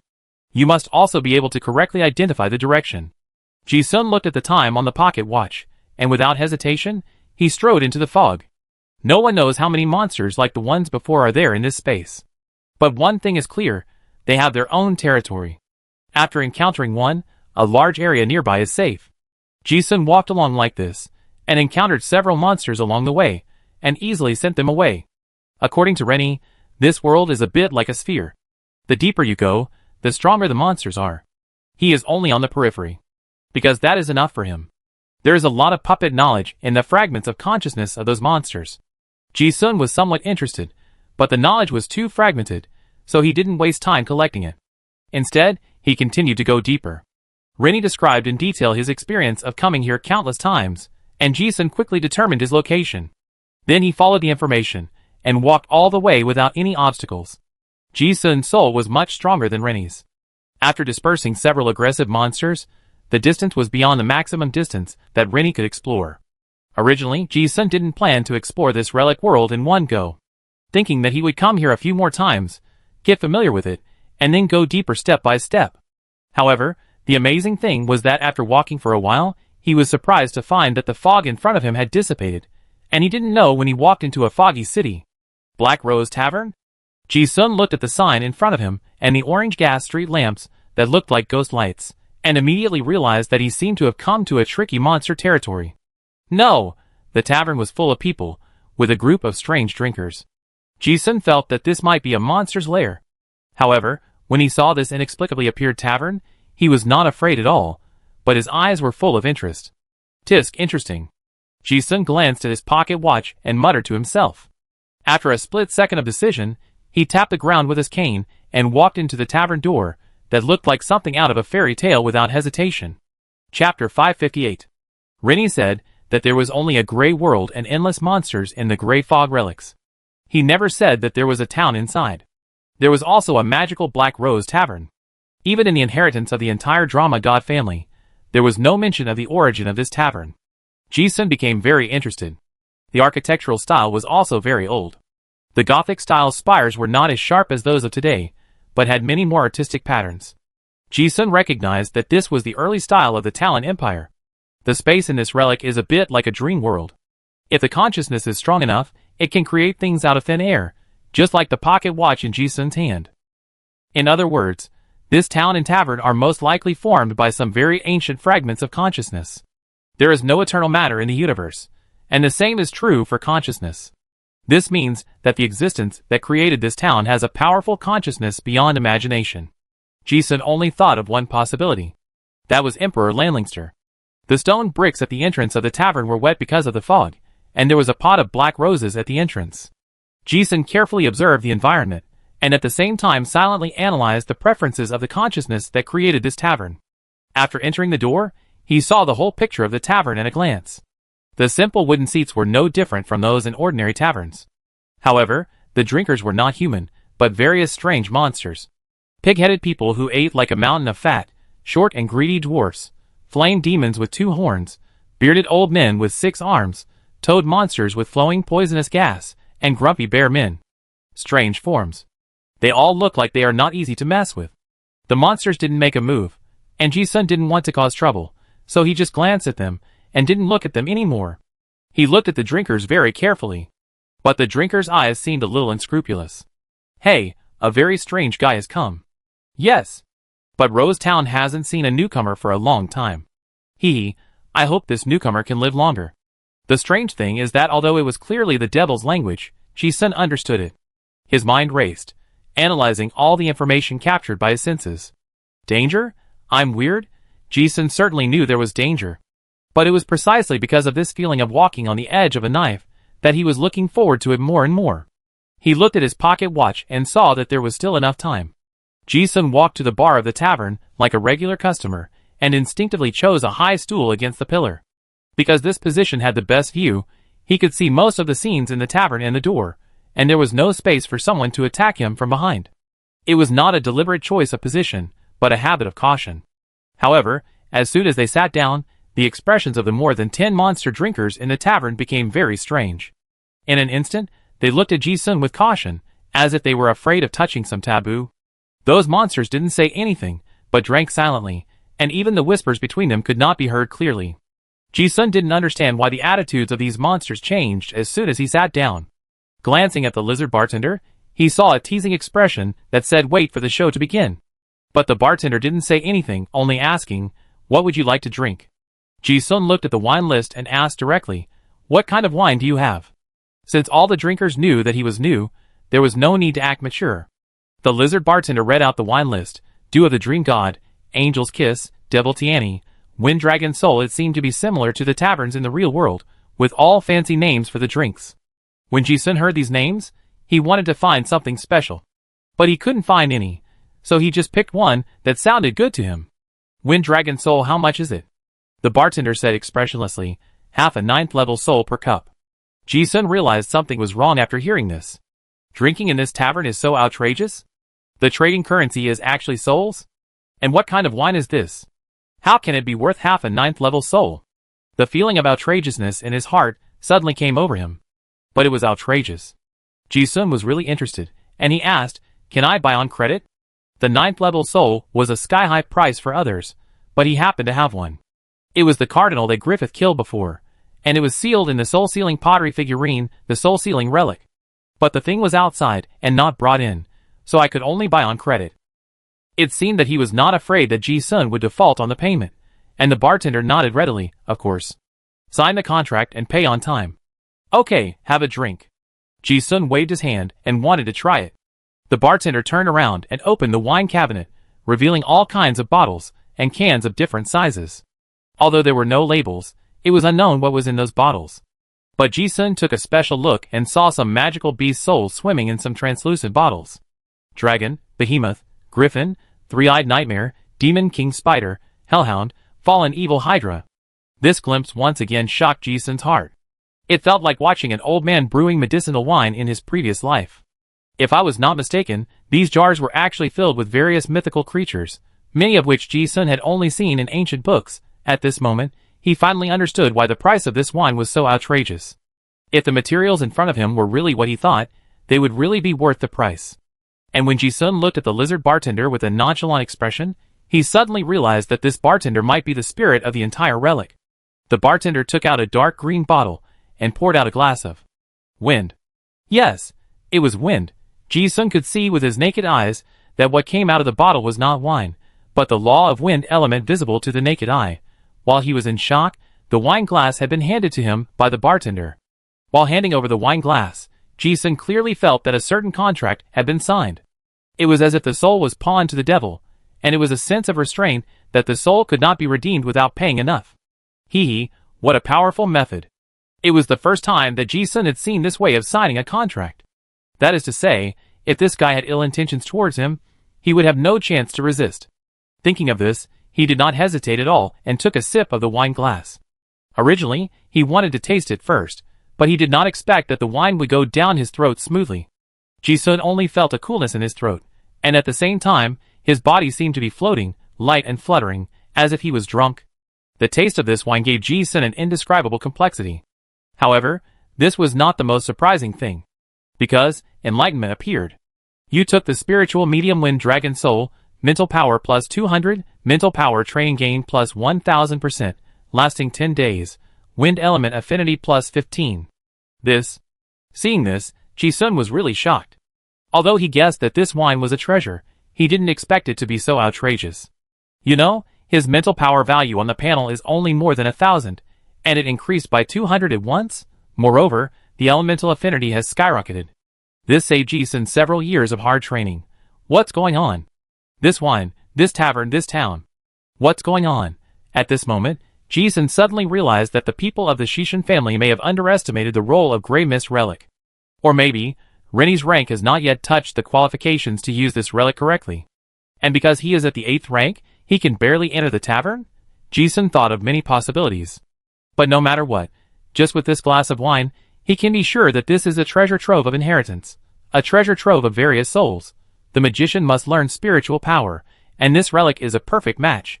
No wonder this thing has been passed down by the king's 4 knights family. You have to know that the king's knights in the Talon period were all genuine god-level beings. How could the treasures passed down by the top fighting families be as simple as peeling off some soul fragments? Ji-sun drank the wine, and the whole person was light, but his thoughts were very clear. Drinking the wine and getting huge benefits made him instinctively look at the wine cabinet. At this moment, Ji-sun had a strong expectation in his heart. If he drank all the wine in this cabinet, wouldn't he be able to ascend to heaven on the spot? Thinking that he still had half a 9th level soul, he was really eager to try. However, before he could speak, the huge tavern suddenly became quiet. Ji-sun also became alert instantly. Although he was drinking, he was always observing his surroundings. At this moment, he found that all the monsters in the tavern were looking at the door. And there was a strong fear and awe in that look. He wanted to see, but didn't dare to look directly. It is not difficult to suspect that the big boss in the tavern is about to appear. Ji-sun did not want to offend certain beings, so he deliberately lowered his gaze and looked at the door. He was facing the door, and even if he did not deliberately observe, he found that a ghost carriage burning with soul fire gradually appeared in the fog outside the door. The carriage stopped at the door of the tavern, and the unusually burly coachman got off the car and stood beside the car. Before a moment, a graceful figure walked down from the car. It looked like a woman. This was the first humanoid existence Ji-sun had seen in this relic world. After the woman got off the carriage, she walked straight into the tavern. Ji-sun didn't want to look directly at her, but looking at her black skirt, he felt that she looked familiar. And what a coincidence, the woman actually walked straight towards his position. At the same time, Ji-sun also quietly discovered that all the drinkers in the tavern had expressions of awe and watching a good show on their faces. It was as if they knew what would happen. Are they really coming for me? Ji-sun's mind trembled. Although he had been attacked several times along the way, those were because of insane monsters. And in this tavern, all the monsters seemed normal and rational. Now it seems that they are all monsters. It's not that they are not hostile, but the prey in the territory is usually eaten by the Lord first. Thinking of this, Ji-sun had already made the worst plan. But as soon as this thought came up, the person who came noticed it and laughed as if he could see through people's hearts. At the same time, an extremely gentle female voice said, "You sit in my seat." Instantly, Ji-sun understood everything. No wonder when he sat in this seat before, both the bartender and the drinker showed a strange expression. So he sat in the boss's fixed seat. Ji-sun didn't hear any malice in the tone, and just wanted to get up, but heard the person say, "Forget it. You just sit there. It's rare for a new guest to come to the Rose Tavern." After saying that, she added, "If you don't mind, just buy me a drink." The voice was extremely soft, as if it was the most pleasant words at that time, which made people unable to refuse it. The wine was expensive, but Ji-sun knew that this was an exchange. He used a glass of wine to exchange for the mysterious rules that he had just broken in some bars. He did not hesitate and responded politely, "Of course. It's my honor." Finding that the other party had no ill intentions for the time being, he raised his eyes calmly and looked at the person in front of him. A black dress that covered her hips perfectly outlined her exquisite figure. Just from her figure, one can see a kind of stunning beauty that can overwhelm a country. However, this made Ji-sun even more confused. Because this temperament and this dress, he felt familiar.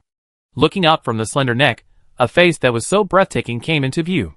However, what Ji-sun was amazed by was not this beautiful face, but because he had seen it before.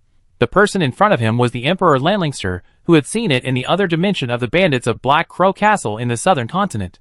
Sure enough, the moment Ji-sun saw the woman in black dress in front of him, all his previous conjectures were confirmed. The one in front of him was the witch Lanlingster. The Emperor stripped off a part of his consciousness and left it in this relic. Thinking of this, Ji-sun couldn't help but get excited.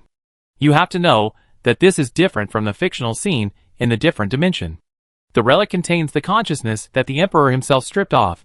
In a sense, this is the other side of the Emperor himself. As if it was a touch after more than 100,000 years, Ji-sun recognized the Emperor, who once stood at the top of the entire plane, which made him feel very curious and expectant. The woman in the black dress opposite Ji-sun looked at Ji-sun's stiff eyes for a moment and chuckled, "You seem to know me?" As she said that, she sat on the high stool next to her. Ji-sun said bluntly, "Are you Lord Lanlingster? I had the honor of meeting you once in another dimension." He guessed that Lanlingster in the witch state seemed to have not yet ascended the throne to become the Emperor, so what should he call him? Mr. is definitely not suitable for Miss, Madam. Finally, he said, "Your Excellency." The bartender did not ask the woman in the black dress what she wanted to drink. It seemed that they were already very familiar with each other. He directly poured a glass of scarlet wine. The woman in the black dress just smiled faintly. Oh. She did not deny her identity. Ji-sun was also in awe. While they were communicating, the bartender was pouring wine. His eyes could not help but look at the glass of red wine again, wondering what effect this wine would have. But thinking that he had no money for wine, he hesitated even more. However, in the eyes of the woman in the black dress opposite, he had no secrets at all. The woman in the black dress chuckled and said, "You are quite courageous. You dare to come to the Rose Tavern to drink for the first time. But you can't afford the second cup of soul wine at your current level." Ji-sun listened with his eyes narrowed, and suddenly realized that there was such a trick. He also realized that this person was giving him a kind reminder, and thanked him sincerely. "Thank you for the reminder." The woman in the black dress smiled indifferently, took the high-heeled glass handed over by the bartender, and took a sip elegantly. This scene also surprised the drinkers in the tavern. This new guy is actually fine. You know, it's not that no one has sat in that position, but anyone who sits in this position has never been seen coming to the tavern again. This position is also the biggest taboo of this Rose Tavern. The tavern was strangely quiet.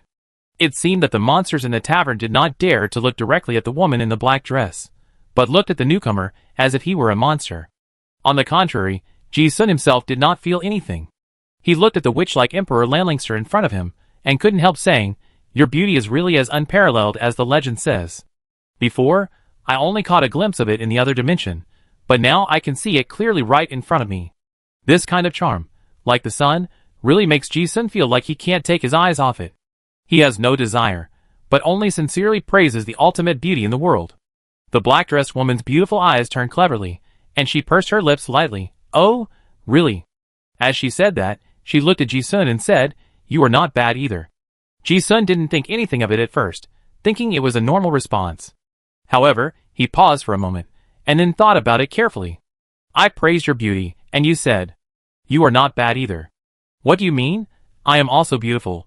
Looking at his surprised expression, the woman in the black dress raised her eyes slightly, and said with a smile, "Didn't you look in the mirror?" Being reminded by this, Ji-sun realized something. He thought about it, and then looked at the high-heeled glass in front of him, and his face was reflected. In the reflection of the glass, he was half a handsome man in a suit and half a gorgeous woman in a black dress. Originally, any half of it was normal. But when they were put together, they looked like a monster. No wonder those drinkers looked at him with strange expressions before. Ji-sun's current form was even weirder than those beast forms. The woman in the black dress saw through everything again, and said with a smile, "Oh, it seems that this is the first time you have seen your soul." Ji-sun realized that this was his soul. He also figured it out. The witch's distortion polluted the soul, which was more intuitive at a glance. It turned out to be so serious. Ji-sun was only slightly surprised, and then he accepted the fact. The woman in the black dress seemed to have noticed something, and looked at him meaningfully. Ji-sun looked at his pocket watch, and he didn't have much time left in this space. The woman in the black dress glanced at his action of checking the time, and she didn't know what she thought of, and she smiled and shook her head. Ji-sun also keenly observed the other party's reaction, and vaguely realized what the other party might be hinting at. Since this person didn't show hostility, he also boldly asked, "Do you think the time on my pocket watch is wrong?" He directly asked the most concerned question. This was the most important reason for his life and death. Although he was sure that he had not miscalculated the time, he could not rule out some mysterious power affecting his senses. If he could not detect it himself, then the best way was to ask directly. The woman in the black dress took a sip of wine. Her beautiful eyes seemed to see through everything, and the smile on the corner of her mouth became brighter. "You are very sharp, thoughtful, and careful enough. I haven't seen such an interesting person for a long time." Ji-sun didn't think he was that good after hearing this praise. In front of this great emperor, anyone would be eclipsed. Apparently, there was a deeper meaning behind this. Sure enough, the woman in the black dress suddenly changed the subject and asked, "But do you think time flows here?" Ji-sun was struck by lightning when he heard this. He suddenly realized that he might have been wrong in some way since he entered the space. Chapter 559. Does time flow in this relic space? Ji-sun always thought that it does. Because Rini told him that the elders of their Shishin family had passed down the warning that one should not stay in it for more than an hour. After he went out, an hour had passed in the outside world. So time flows. But now, the witch Landlingster in front of him asked him a difficult question. Since she asked this question, there must be something else behind it. Ji-sun looked at his pocket watch again, and the pointer was still moving little by little, and he still didn't find any problems. The witch Landlingster on the opposite side looked at him thinking hard, smiled, and shook her head, interrupting his thoughts. "What you are thinking about is not the same question as what I am asking. In your logic, time is not a problem. But in my question, you don't even understand what time refers to." "Yeah. It's rare to meet such a big shot." Ji-sun will not pretend to know. He admitted his ignorance and humbly asked, "So what you mean is that time in this space does not flow?" Which Landlingster did not answer, but asked, "Before answering this question, I want to hear what you think the essence of time is." Time is one of the supreme laws of the universe. Even though Ji-sun has touched a little bit of the fur now, he can't tell what it is. Ji-sun thought for a while, and expressed his feelings in an uncertain tone, saying, "Is time an illusion of perception?" It's interesting." Which Landlingster listened, and a faint smile of charm appeared on her beautiful face. She added, "Your current level should not be able to reach this level of understanding. Did you receive guidance from a god-level master?" Ji-sun, of course, was nothing as an 8th level card master.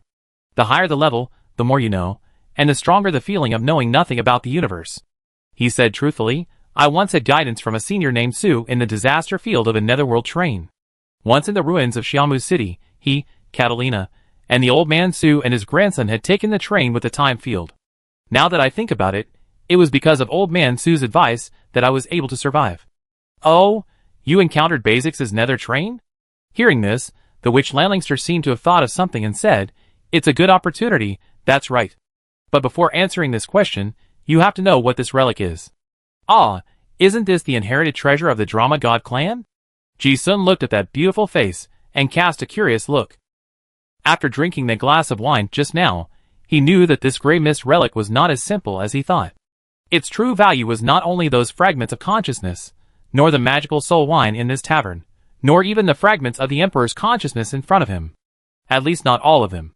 Yes. But they used it wrong. The witch Landlingster lazily shook the wine in the goblet and talked about the origin of this relic, saying, "This relic is indeed the inheritance of the God of Play clan. They originally had a way to get in. But the soul of the inheritor who came in before was too weak, and he was outside the fog and didn't dare to come in. And you came to the Rose Tavern so recklessly. Thinking that the inheritance of the God of Play family was broken, no one told you some taboos." Hearing this, Ji-sun thought, as expected. He was sure that Rini had nothing to hide from him. The only explanation was that the inheritance of the God of Play family had also been broken. Many things passed down orally were lost or incomplete. For example, the correct way to use this relic. And the reason why he came to the Rose Tavern was probably because of the guidance of the person in front of him. After a pause, the Witch Queen continued, "This relic must not only be used by the card master to remove the distorted consciousness, nor is it used as a carrier of inheritance. The current descendants of the Shishin family are really putting the cart before the horse. Ji-sun heard a sigh about the decline of the Shishin family's inheritance from her tone. She continued, this relic is a treasure about the world. It is also one of the few items left by the King of Cards Joker for future generations in addition to the 54 demon god sequences. King of Cards? Ji-sun didn't understand what the world was. But when he heard the word King of Cards, he immediately realized that the origin of this gray fog relic must be very extraordinary. Yeah. Which Lanlings took another sip of wine and opened her red lips. The great existence, who created the card master system. To be honest, this relic is just a photo that the person took when he was bored. Ji-sun's eyes twitched inexplicably when he heard it. How powerful must an existence be to have a casual selfie be a treasure? He then asked, what is the world you are talking about? Which Lon Lingster did not explain. When you can see the pattern on the photo, you will understand what it is. Ji-sun was thoughtful. This gray fog relic is just like its name, a gray photo with no pattern on it. Now I understand after hearing this, it is not that it does not exist, but that I cannot see it. The time in this relic space is different from the time you know. If you haven't reached that level, you may not understand even if I tell you. Which Landlingster crossed her legs elegantly, and the tight black gauze skirt outlined her figure even more gracefully. She looked at Ji-sun and changed the subject, but since you invited me to drink, I can chat for a while. How much you can understand is up to you. Ji-sun looked straight ahead and said, I would like to hear more about it. If you want to figure out the time, you have to understand many other related things. Which Landlingster paused at this point. How should I put it? Let's start with life and death. As if she was describing a very complicated matter in simple language. A trace of laziness flashed across her extremely charming eyes.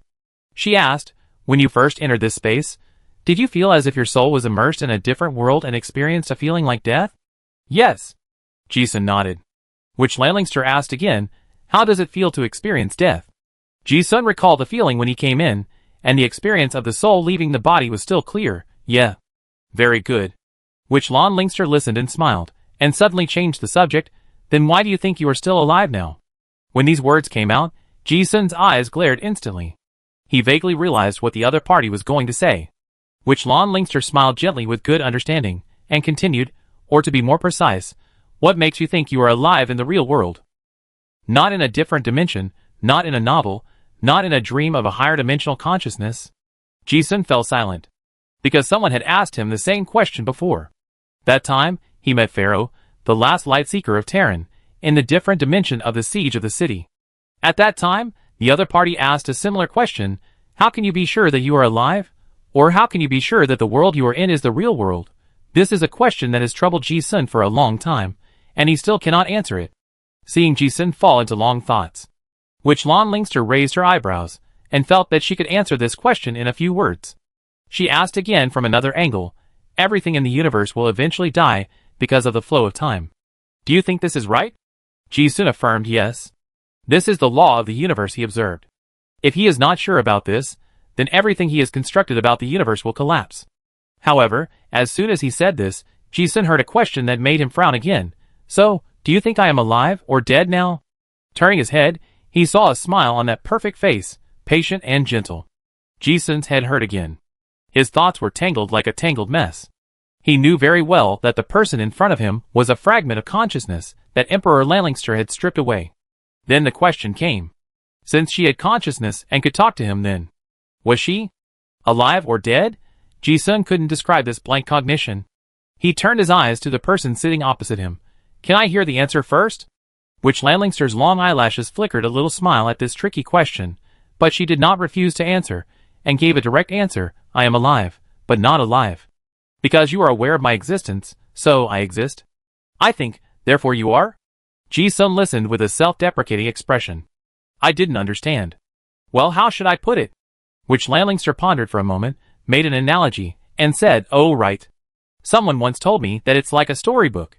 When you read it, the characters in it will come to life, be born, grow up, take risks, get married and have children, and then live a wonderful life, and finally die. The timeline in the book is the time of that low-dimensional world. So, do you think the time in the book really exists? Are the characters in the book really alive? Ji-sun inexplicably felt that this example was very familiar. It was almost the same example. In the other dimensional space, the light chaser Pharaoh also gave a similar example. This made Ji-sun see the shadow of inheritance. The inheritance of the light chasers of the Illuminati hermitage is likely to have the same origin as that of the great Emperor Landlingster, the which Landling saw through Ji-sun's expression and continued, because of the existence of the reader's consciousness, the time of the story in the book has meaning, and it has begun to flow. It is also because of the reader's awareness that the characters in the book come alive. You can understand my current state as this. Although this relic space is a little special, it is essentially the same as the storybook I mentioned. She summarized the somewhat awkward metaphor just now and said, "So I asked you just now, is time really flowing in the space? You came, I am alive. You didn't come, but I didn't die. I have always been here." Ji-sun felt that he seemed to understand a little. Schrodinger's witch? Her state was determined when she observed. The witch Landling's cave looked at Ji-sun's frowning expression, and seemed to find it rare to find some fun, and asked, "Is it difficult to understand?" Ji-sun nodded, "Yeah." His brain rejected those things that he couldn't understand. It was like seeing a high-level demon language, and the cognition and the content seen were not equal. It was a very torturous feeling. Obviously, what the witch Landlingster said was meaningful. She turned to ask another question, then, "Let me ask you another question. Do you think time has a beginning and an end?" Ji-sun didn't know. He had read so many books, but none of them gave an accurate answer to this question. Before he could answer, the Emperor muttered to himself, "It's really troublesome to explain this problem with words that humans can understand. Let's put it this way." He pondered for a moment, and seemed to have organized his words. She continued, "If I say that the author has finished writing the story, and only the author knows that the protagonist in the story has actually died in the end, and the timeline has reached the end, then, is the protagonist in the book alive or dead?" Ji-sun was guided by this, and gradually understood a little. He expressed his own opinion. When the reader sees the middle of the story, the protagonist is alive, and when he sees the end, he is dead. And when he reads the book again, he comes alive again. When you open the book, it is the starting point of time, and the last page is the end of time. But this is not real time, but the time in the book. As soon as these words came out, the witch Landlingster nodded in approval and said, "Yes. Time is relative. This is a very important rule in the universe." Ji-sun said, "Are you saying that the time in this space is a perceptual illusion?" As he said this, his brows were furrowed. After listening to these words, some doubts were indeed explained, but more and more questions arose. Witch Landlingster saw through his thoughts and asked directly, "Are you doubting the real world?" Ji-sun said, "Yes." Witch Landlingster smiled and said, "The frog in the well cannot correctly understand the world at the wellhead. Similarly, the humans in the storybook will never understand the world outside the story. Ji-sun, don't worry about whether you are in the real world. Otherwise, even if you confirm that you are not in this book, how can you be sure that you are not in another larger book world? Witch Landlingster, if you can't figure it out, then do it, and do it according to the experience of the predecessors. Just like if you can't imagine the scenery from a high place, go climb a mountain, and when you reach the top, all the doubts will suddenly become clear. This is the meaning of inheritance. The 54 paths to the gods have already paved the way. When the card master walks up the steps step by step, he will naturally see the scenery on the top of the mountain. This time Ji-sun understood. The witch queen didn't tell him clearly what time was, but she said something at a higher level that Ji-sun himself couldn't describe for the time being. As long as you can understand those, it seems that everything is confusing. At the same time, he was thinking, and enlightenment kept coming out unconsciously. You have a sudden realization, my heart is the universe, proficiency plus 22. You have a sense of the law of time, affinity with the law of time plus 1. You have a sense of the law of space, and the number of space spells in the whole system has increased. You touched a faint breath of the world. When Ji-sun was thinking, he was completely unaware that the time in the whole tavern seemed to slow down. 5 times, 10 times, like a slow-motion movie, the surrounding images are playing slowly. In Ji-sun's eyes, the movements of the drinkers have become extremely slow. They raise their glasses, but they can't touch them for a long time. A blink of an eye takes several seconds. Even the wine foam splashed in the glass floats in the air for a long time, and can't fall to the ground. Ji-sun's sense of time is still normal, but everything around him has slowed down. I don't know how long it has been. It seems to be just a moment. Suddenly, I heard a reminder from my ear, but that's someone else. You are different. You are taking the Joker path, which is worth a few words. Ji-sun came out of the state where he felt that the flow of time was slowing down. He was still wondering if it was an illusion, and he couldn't accurately describe his state just now. That wonderful feeling was like quicksand passing through the fingers in an instant, and at this time, he heard the voice beside him giving a precise explanation. The flow of time in this relic space is directly related to your perception of the law of time. This means that if you master the secret of time, you can control the speed of time artificially. The higher your understanding of the law of time, the higher the time multiplier. 1 hour in the outside world is several hours, or even dozens of hours here. Even if you reach a high enough level, you will have almost endless time. This is also one of the most practical uses of this relic time distortion. From the shallow to the deep, I understood it all at once. So that's it. After hearing this, Ji-sun finally understood why the Witch Queen said that the drama god family's use of the relic was putting the cart before the horse. In the eyes of Rini and his friends, this relic is a storage warehouse for soul fragments. However, it is only now known that the real purpose of this relic is so outrageous. Distorting time, it is definitely a magical skill.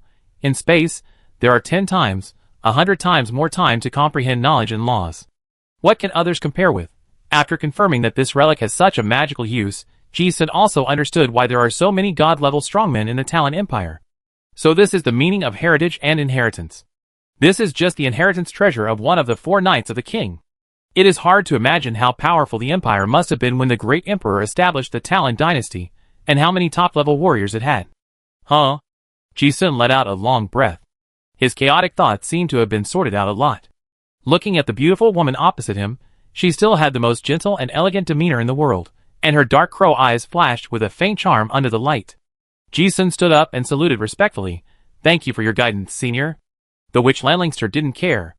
Ji-sun watched as the wine in her glass was almost gone, and was about to ask the bartender for another drink. After all, such a great opportunity was worth a little debt. However, the witch Landlingster waved her hand, as if she was running out of interest. "Forget it, let's drink here today." She also motioned Ji-sun to sit down, and seemed not to like such politeness. Ji-sun also saw the casualness of this powerful person, who lived hundreds of thousands of years ago, and sat on the stool. After a moment of silence, the witch Landlingster suddenly asked, "Do you know why you came to the Rose Tavern?" Ji-sun said, "Because of the magic secret method of my heart is the universe." Witch Landlingster smiled and praised, "That's smart. This is the exclusive secret method left by King Joker. This relic has a lot to do with that secret method." Yeah. Ji-sun actually had this feeling a long time ago. This relic space is like a man-made small world, which is the top-level ability of my heart is the universe. After talking to this point, the last sip of wine in the goblet was also finished. Ji-sun looked at his pocket watch, and the time was up. He now understood that the 1 hour that Rini said was actually just a psychological suggestion. It was a trick. He deliberately anchored his consciousness to the time to prevent it from being contaminated by other fragments of consciousness as much as possible. After all, his soul was not strong enough. Next time, Ji-sun felt that he should be able to stay longer. But at this moment, he really didn't want to leave. To be able to see the fragment of the consciousness of the legendary emperor, such a great opportunity would make people not want to miss it. But Ji-sun didn't seem anxious, just sat quietly, thinking that even if it didn't work this time, he could still come next time. However, the witch emperor seemed to want to say something. She suddenly turned her head and looked at Ji-sun, smiling. "Are you curious about why I took the witch path?" Ji-sun didn't say anything. Of course he was curious. Why would a great god-level emperor turn into a witch, and even peel off? It felt strange and contradictory. But this was someone else's private matter, so it was not easy to ask. But the person in front of him obviously didn't mind. She took the initiative to answer. It was accidental, but also an attempt. Ji-sun, an attempt? Witch Landlings propped her left elbow on the bar, and the whole person looked a little drunk and charming, and nodded. "I said before that time is relative. In the universe, no law exists in isolation. Even if there is a single element, there must be other elements with opposite properties around it, so as to maintain a stable state. In the ancient card master civilization, talented people have long observed this law, and they call this law supernatural opposition.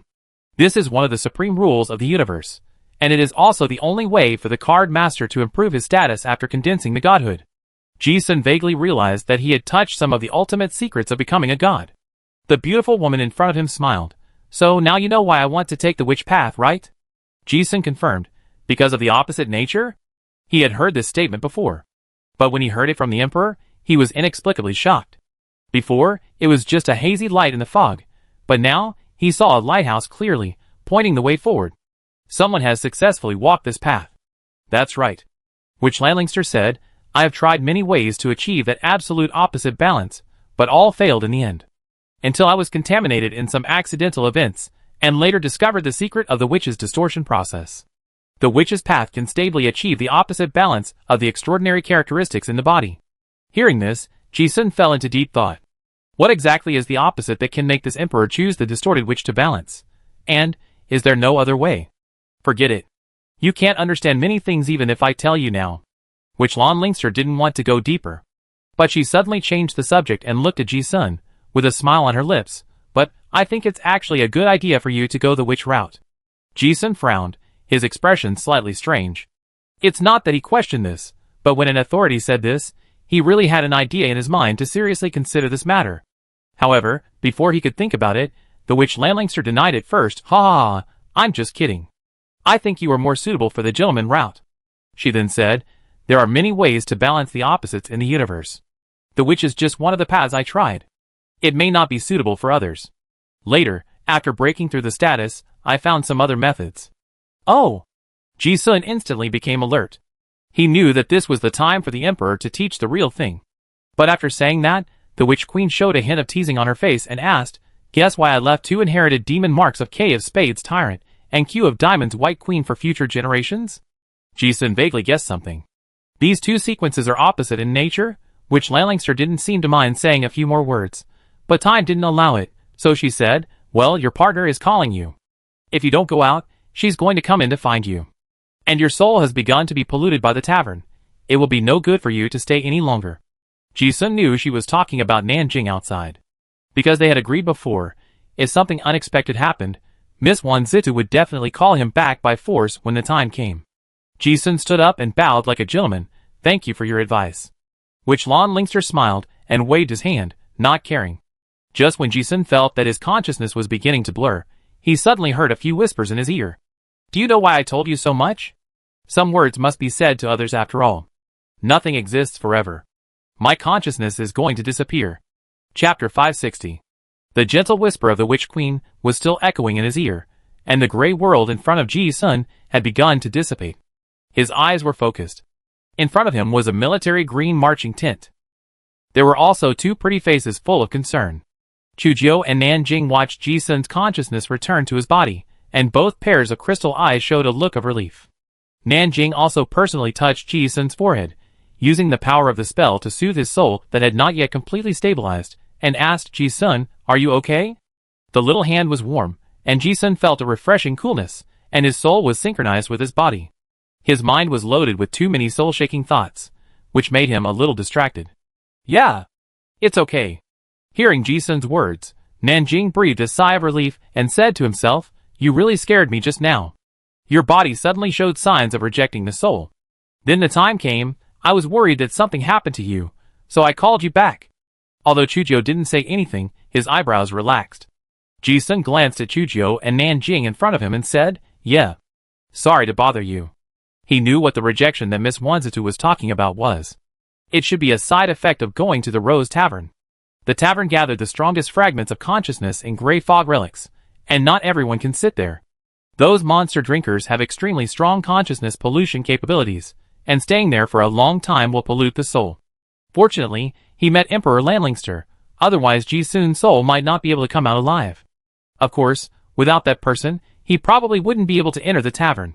Thinking of the experience just now, Ji-sun's face also showed an extremely complicated expression. As long as the person is fine, there is nothing to worry about. Nanjing and Chujiu also saw the expression on Ji-sun's face, and were very curious about what happened when he went to the relic space. Miss Wanzitu asked directly, what's wrong? Was it contaminated by the fragments of consciousness?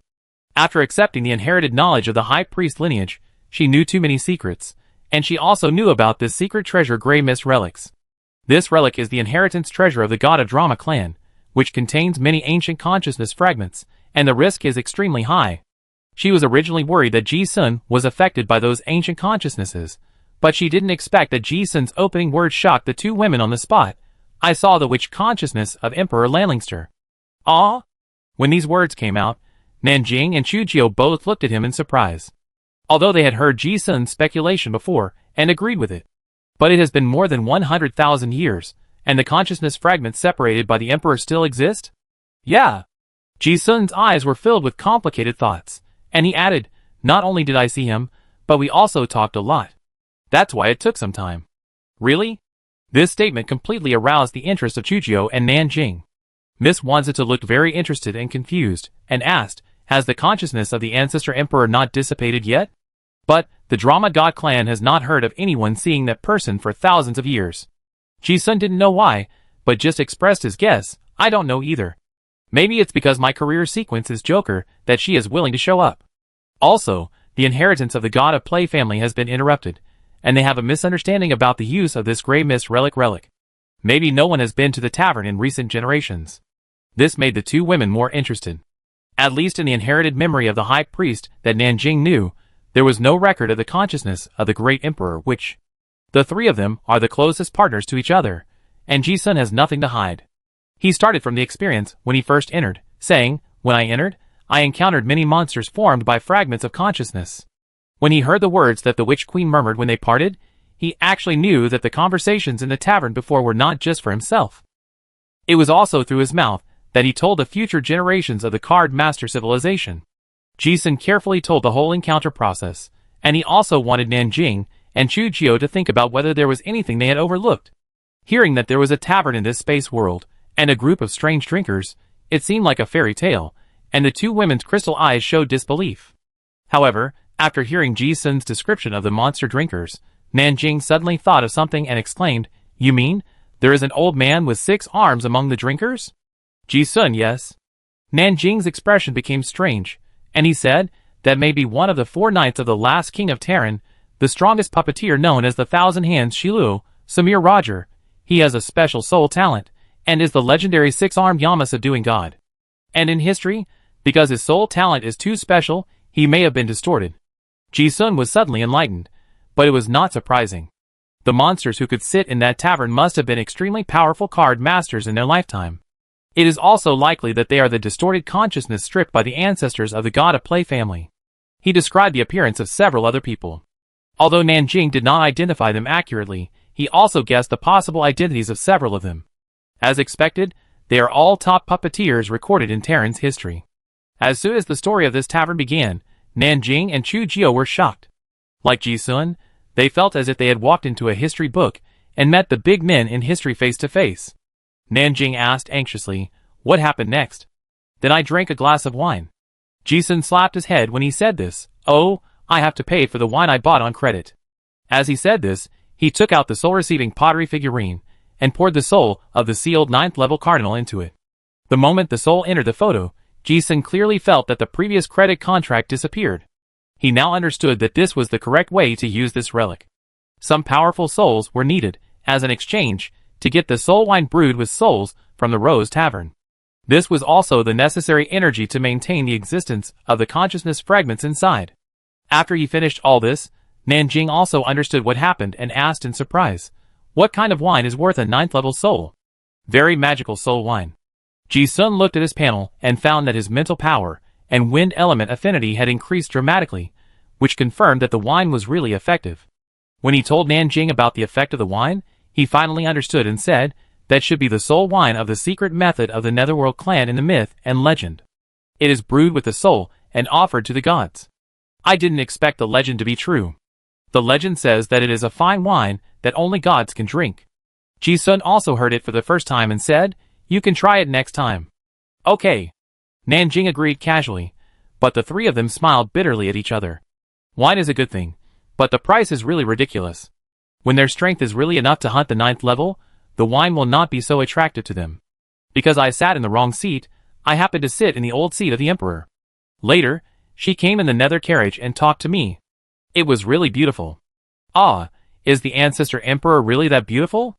The beauty of the Emperor is like a gorgeous universe. It is difficult to describe accurately with words. What happened next?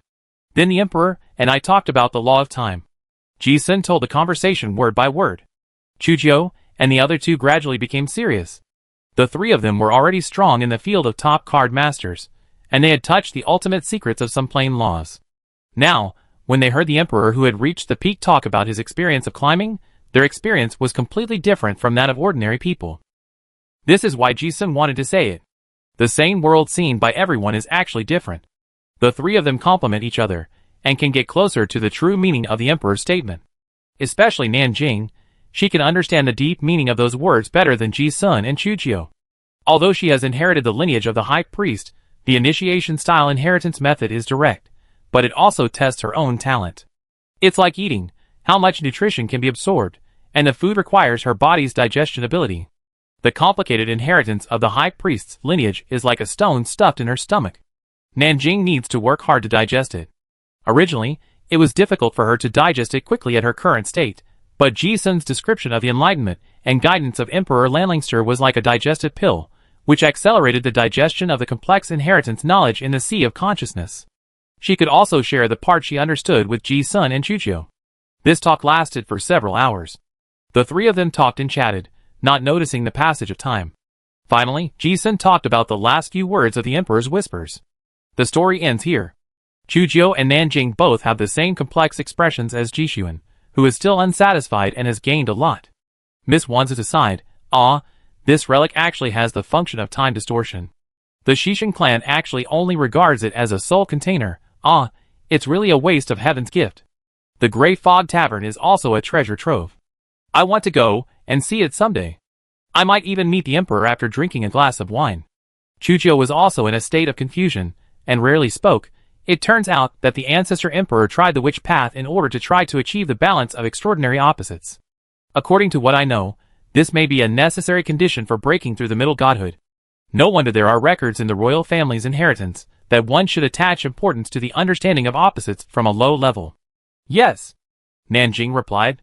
At the same time, she thought of something and said, in this way, the dead dragon Merodes you mentioned came back from the underworld, possessing the vision of death and life coexisting, and seems to have advanced. It is very likely that he found the opposite of opposites, and broke through the status. Now it seems that when the ancestor exiled the golden dragon to the underworld, he probably knew this result. Ji-sun was inexplicably moved when he heard this. The wisdom of the great emperor was really beyond words. Yeah, it seems to be true. But why did the great emperor exile the golden dragon god? Now it seems that there seems to be other deep meanings. His deduction could only speculate the cause of the year based on the current situation, but he could not see the future results. This feeling of watching the chess players move made Ji-sun feel more and more that he seemed to have touched what the world was. The chessboard is a world, and the gods use everything in the plane as chess pieces. It is difficult to figure out the far-reaching layout of the chess player. When Ji-sun thought of this, his eyes flashed with wisdom intertwined with thinking and enlightenment. He suddenly thought of something and asked Nanjing, so it seems that your ancestors killed the national angel and arranged the resurrection ceremony for the purpose of compatibility balance? The vision of light and darkness on the angel's body is almost exactly the same as that on the dead dragon Merodes. It is not difficult for him to think of the two together. When talking about this topic, Nanjing's face was embarrassed, and she spread her hands and said, I don't know either. It seems that the ancestor Xinyu died because of some special reasons. So far, our Nan family only knows that he was seriously injured in the City of Innocence, and then disappeared. So the inheritance was broken. Yeah. Ji-sun had heard her say this before. Nan Xinyu, the last high priest of Talon, might have been the strongest card master in the Talon Empire at that time. If his inheritance had not been broken, the current situation in the East Wasteland would not be like this. But this is not surprising. Such generational gaps have occurred many times in Talon's history of more than 100,000 years, and almost all major families have experienced it, including the royal family. Fortunately, the foundation is deep enough. Even if there is a generational gap, the things left by the ancestors are still a powerful inheritance after patching up. For example, Ji-sun just discovered the correct use of gray mist relics. If the descendants of the god of play really knew about it, it would definitely be another qualitative leap. Those monsters in the tavern are not very attracted to Ji-sun, but to the puppeteer, they are simply golden finger grandfathers. If you just casually inherit a lineage, you will be the one who founded a sect. Nan Xinyu's fall has become a secret. It's like he suddenly disappeared, and some existence wiped out all traces. Ji-sun also felt that he had no idea before. However, this time he saw the great emperor witch's consciousness in the relic space, and knew the impact of opposition on the god level. He suddenly realized that things might not be that simple. According to the current situation, Nan Xinyu killed the national guardian angel 3,000 years ago, and then sealed it in various places, and arranged a resurrection ceremony. The fact is that even Nanjing is not sure whether he can resurrect the angel. However, When Ji-sun saw the dead dragon Merodes, and the angel had the same opposing characteristics, he suddenly realized that this resurrection ceremony was very similar to exile to the underworld. When Ji-sun saw the great emperor's stone tablet in the moon well before, he knew the mysterious existence of Plane Supervisor. The original text left by the great emperor on the stone tablet also flashed in his mind. I should have been watched by the Plane Supervisor. I don't have much time left. Sorry, I can't give you a detailed description of what I saw. The secret involved will inevitably be noticed, and even the memory will be blurred. I thought of a way. I left all the secrets on the 53 Forbidden Ruins stone tablets. When your realm is high enough, you will naturally be able to see it. Ji-sun pieced together the fragmentary clues in his mind, and suddenly a light bulb went off in his head.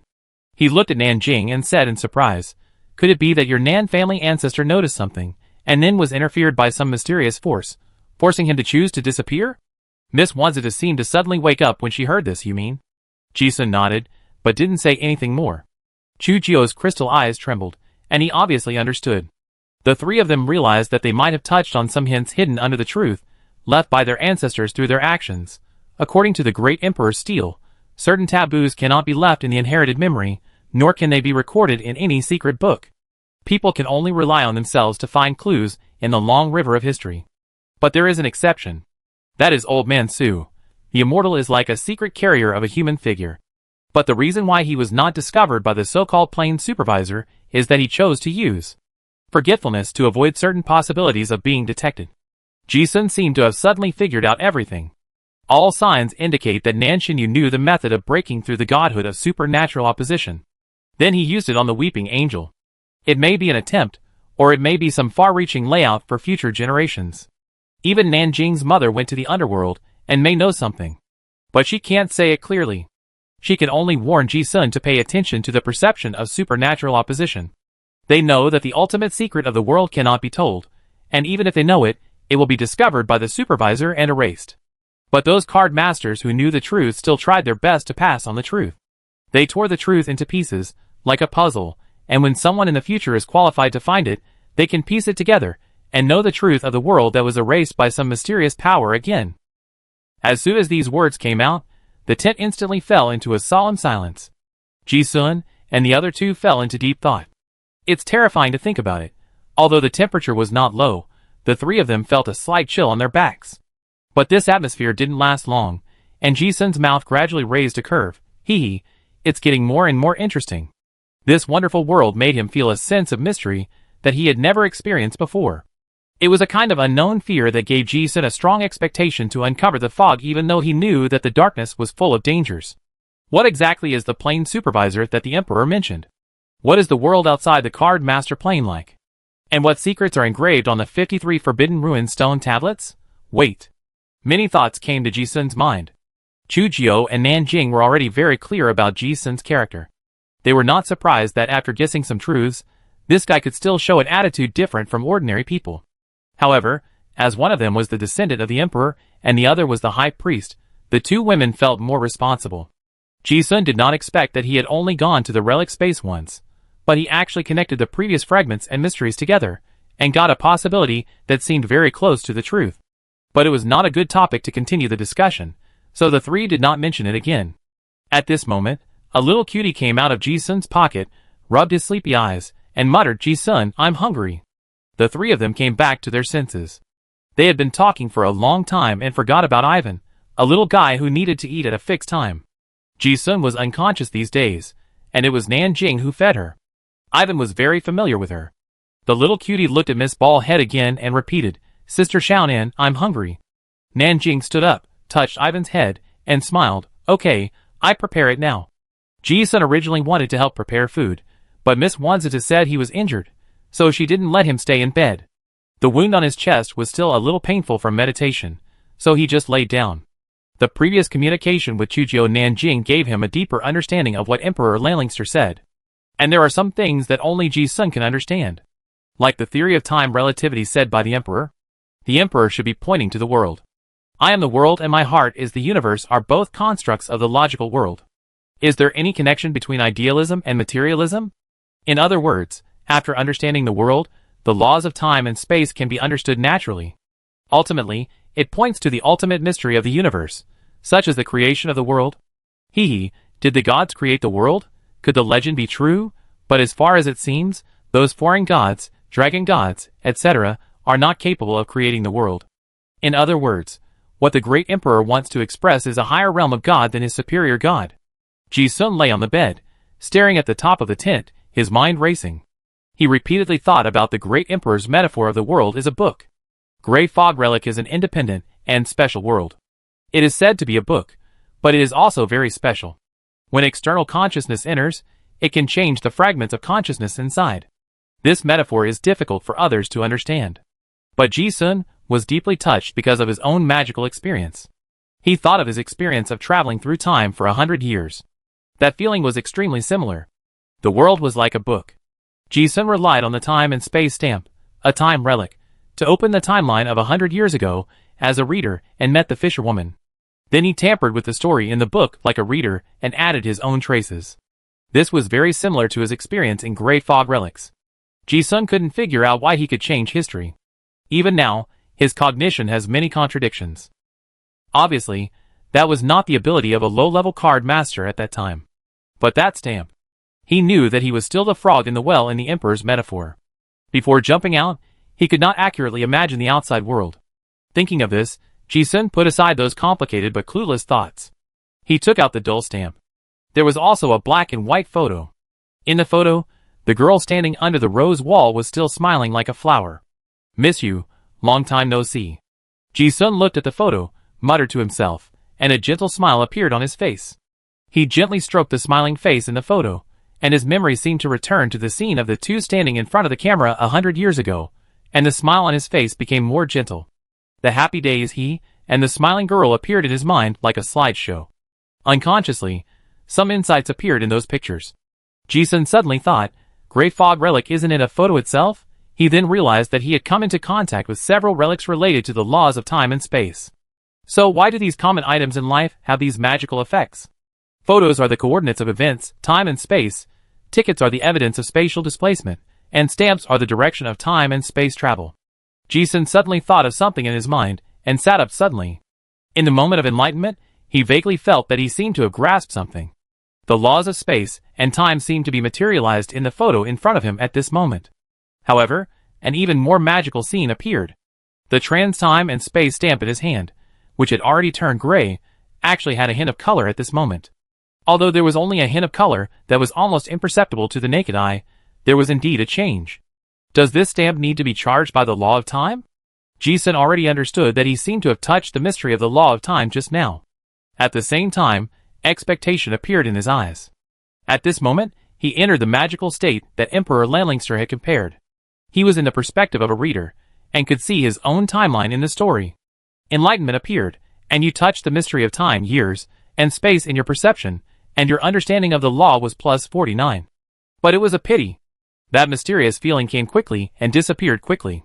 Ji-sun's eyes suddenly became clear again. He knew that the momentary inspiration of enlightenment had disappeared. Ji-sun chuckled. He was already content. Thinking of something, he looked at the black and white photo in front of him, and his blade-like eyes revealed the tenderness of the years. He said to himself, when should I go to the Sapphire Manor to take a look? I don't know if the treehouse is still there. Chapter 561. Ji-sun's thoughts wandered in that state of epiphany that came and went. When the feeling of epiphany faded, his thoughts gradually returned. At this moment, the curtain of the marching tent was opened a crack, and a head with a bun came in. She blinked and called out briskly, Ji-sun, dinner is ready. Yeah. Ji-sun listened to the voice, looked at Nanjing's smiling face, and the dark arc between his eyebrows quietly loosened, and he smiled in response. In fact, he knew that the girl had been waiting outside the tent for a while. But she seemed to sense something, and she waited until now for fear of disturbing herself. Nanjing walked in, wanting to help the patient get up. She walked closer and glanced at the photo and stamps in Ji-sun's hand, and asked casually, what are you thinking about? Originally, she wanted to ask what the power of the law of time and space that was lingering in the tent just now was, not to ask about anything else. Of course, there was also some curiosity. The two of them were already very familiar with each other, and Ji-sun certainly saw what the bald-headed lady was thinking, but he didn't care, and directly picked up the photo and showed it openly. What the emperor said to me before reminded me of an old friend. First, There is no taboo topic between friends, and second, it is a story that can be shared. Old friend? Nanjing blinked, thinking that this name was a bit strange. But when she looked at the young girl in front of the rose in the photo, she blinked and exclaimed, "Wow, this lady is so beautiful." Ji-sun smiled without comment, and there was a rare tenderness between his eyebrows. While Nanjing was talking, he also saw Ji-sun in the photo, took a closer look, and the appreciation in his crystal eyes could not be concealed. Mr. Ji-sun is also very handsome. Then she asked, "When was the photo taken? It looks a bit retro." Hearing this, Ji-sun lowered his eyes, and said in a slightly low voice, 100 years ago. "Ah?" Nanjing blinked, looking surprised. But thinking about the law of time, she seemed to understand something. As if she was afraid of touching on something sad in the past, she didn't say anything else. "Yeah. It was taken at the Song family's Sapphire Manor 100 years ago." Speaking, Ji-sun put away the photo and pretended to get up. The wound on his chest twitched, and his brows furrowed slightly. Seeing this, Nanjing ignored the doubts and curiosity in his heart, and hurried forward to support him. "Be careful." Ji-sun, yeah. From the tone, it was obvious that the story in the photo was not so happy. Originally, Nanjing thought that Ji-sun would not continue, but he heard the beginning of the story. "At that time, I was taken to 100 years ago by the relic trans time stamp." Nanjing just pricked up his ears to listen, but heard the chuckle next to his ear. "Xiaonan, do you want to hear this story?" Nanjing wanted to say no against her will, but when she turned around and looked at Ji-sun's expression that didn't mind at all, she nodded like pecking at rice. "Yeah. I want to." She was really curious. Ji-sun smiled, already smelling the aroma of meat. "This story is very long. Let's go eat first." Nanjing nodded. "Okay." The place where they camped was a valley full of fluorescent purple ferns, and the rock walls were also glowing mosses, and the whole valley was filled with blue and purple light. There was a clear stream not far from the tent. There was a blazing bonfire burning next to the stream, and a big pot was placed on the bonfire, stewing fragrant mushroom soup in the pot. Chujio was stirring the food in the pot with a long wooden spoon. A greedy girl was squatting beside her big bowl, waiting eagerly for Chujio, the chef, to distribute rations. This place was far away from the city of innocence. The air in the sparsely populated cave was particularly fresh. Rennie had left a few days ago. Rick was his grandson, and he couldn't let him go, so he had to quietly follow his Herlands family back. He knew that the Herlands family would be punished by the royal court if their mission failed this time. As a former member of the King's Four Knights family, Rennie knew what would happen. He knew his old friend would definitely go back. He followed him, because he wanted to help as much as possible. Also, he was now the knight appointed by King Augustus, Chujio, and he had to do something. There were only Ji-sun, and the other two in the camp. Seeing Nanjing supporting Ji-sun over, Chujio greeted him. "How is it?" Ji-sun said self-deprecatingly, "Not a big problem. It takes time to remove the divine pollution, but it's not a big problem. It's just that the injury touched the body's sensory nerves, and it takes a little time to adapt. It's not that serious. It's just that Nanjing was worried and wanted to help him, so Ji-sun followed her. They sat by the campfire. When there were only 3 of them, Chujio didn't have the kind of high and mighty majesty of King Augustus. She helped Ji-sun fill a plate with food, and also filled a portion for herself and Nanjing. Sitting around the fire, the dancing flames illuminated 3 faces with different expressions, but full of heroic spirit. Nanjing looked excited, tasted a mouthful of the broth with a spoon, and couldn't help but exclaimed, "Wow, it's so delicious." As she said that, she did not forget to say to Ji-sun, "Ji-sun, you don't know, Sister Chujio's cooking skills are really good." Oh! Ji-sun was also a little curious. After thinking about it, he really had never eaten the food cooked by Chujio. And looking at her cold personality on weekdays, that temperament does not match her cooking skills. But when he took a mouthful of the fragrant meat soup, his expression instantly brightened, and he was particularly surprised. "It's delicious. It's not to flatter, but this soup is really the best and most special one Ji-sun has ever tasted." Nanjing smiled with crescent eyes, saying, "I said so." Chujio was stared at by the 2 people with burning eyes, and explained, "I always cooked by myself before. Grandma Susan of Wangting was willing to teach me, so I learned a little." Nanjing was afraid that Ji-sun didn't know, so he added, "Grandma Susan is the chef of Wangting, and her cooking is also super delicious." Ji-sun understood after hearing it.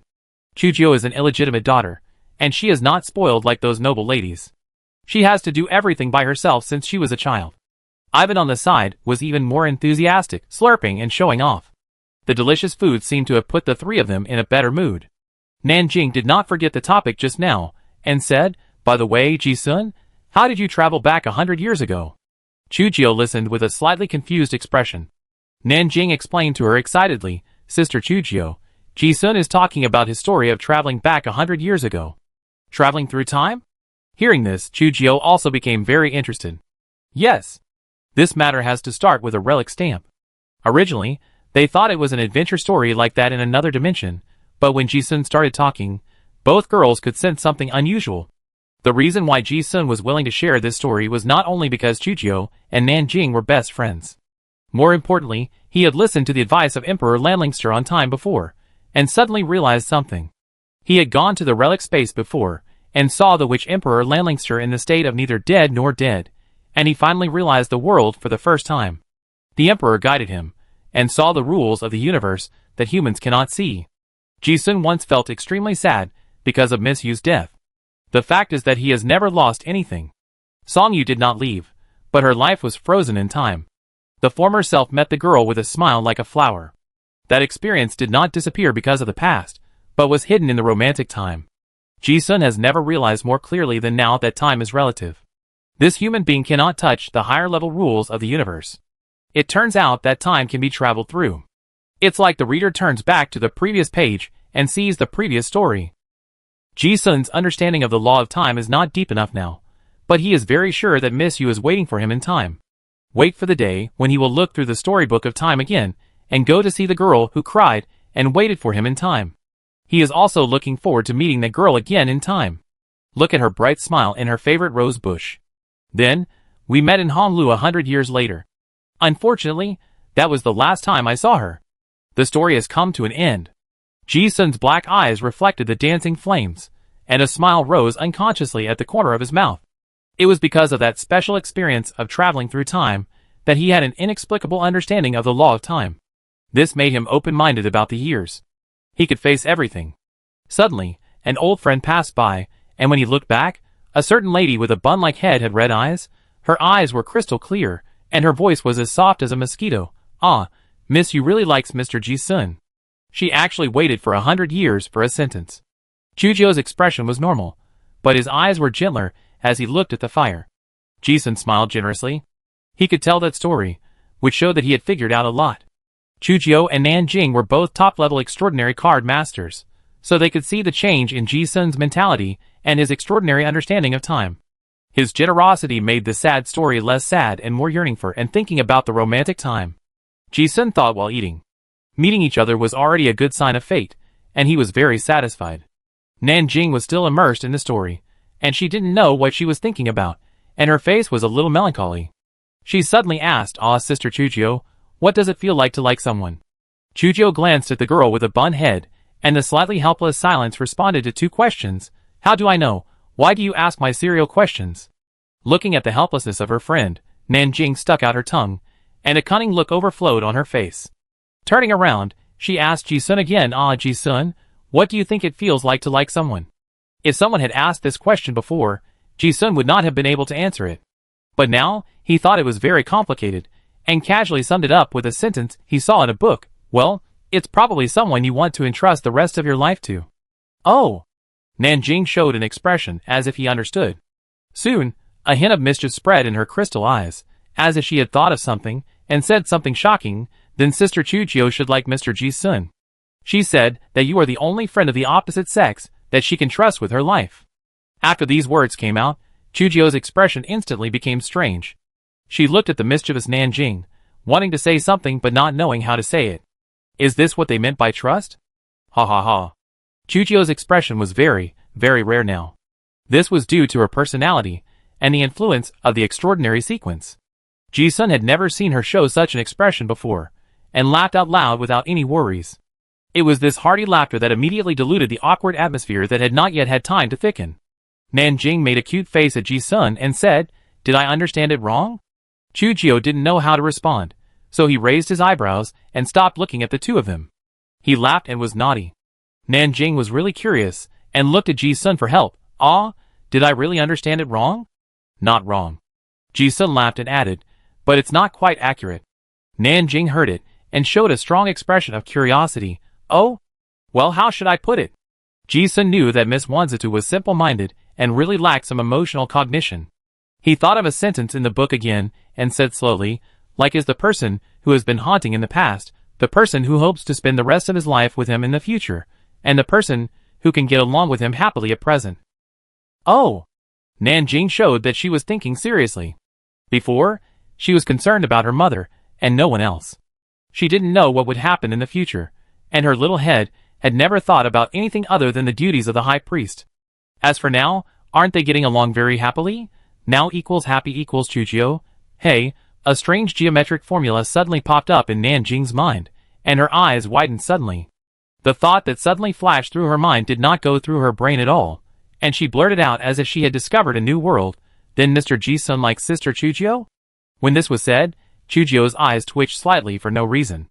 But the friend who grew up with her could also understand that train of thought. Ha ha ha. Ji-sun couldn't help laughing again. He knew that Miss Ballhead had no other intentions. She just thought of this. Nanjing looked at the expressions of the two people and felt that something was wrong, muttering, "Did I misunderstand again?" Ji-sun said generously, "That's right." Nanjing was stunned, as if he was thinking about the words in this response of "that's right." Chujio, who was standing next to him, was also stunned and glanced at him. Ji-sun looked normal. He had the courage to face life and death, and of course, he had the openness to face his heart. Chujio was the first person he met in this world. Years and friends are worth treating sincerely. The law of time made him understand that the past, present, and future are all worth taking seriously. In this world, expecting the future has always been a luxury. When you meet, cherish the present. At this time, the bald-headed lady seemed to understand something, and a certain flame of gossip burned in her eyes. "Ah, Ji-sun, are you saying that you like Sister Chujio?" "Yes." Ji-sun admitted it again and said, "And Xiaonan. I like them all." Chujio looked calm.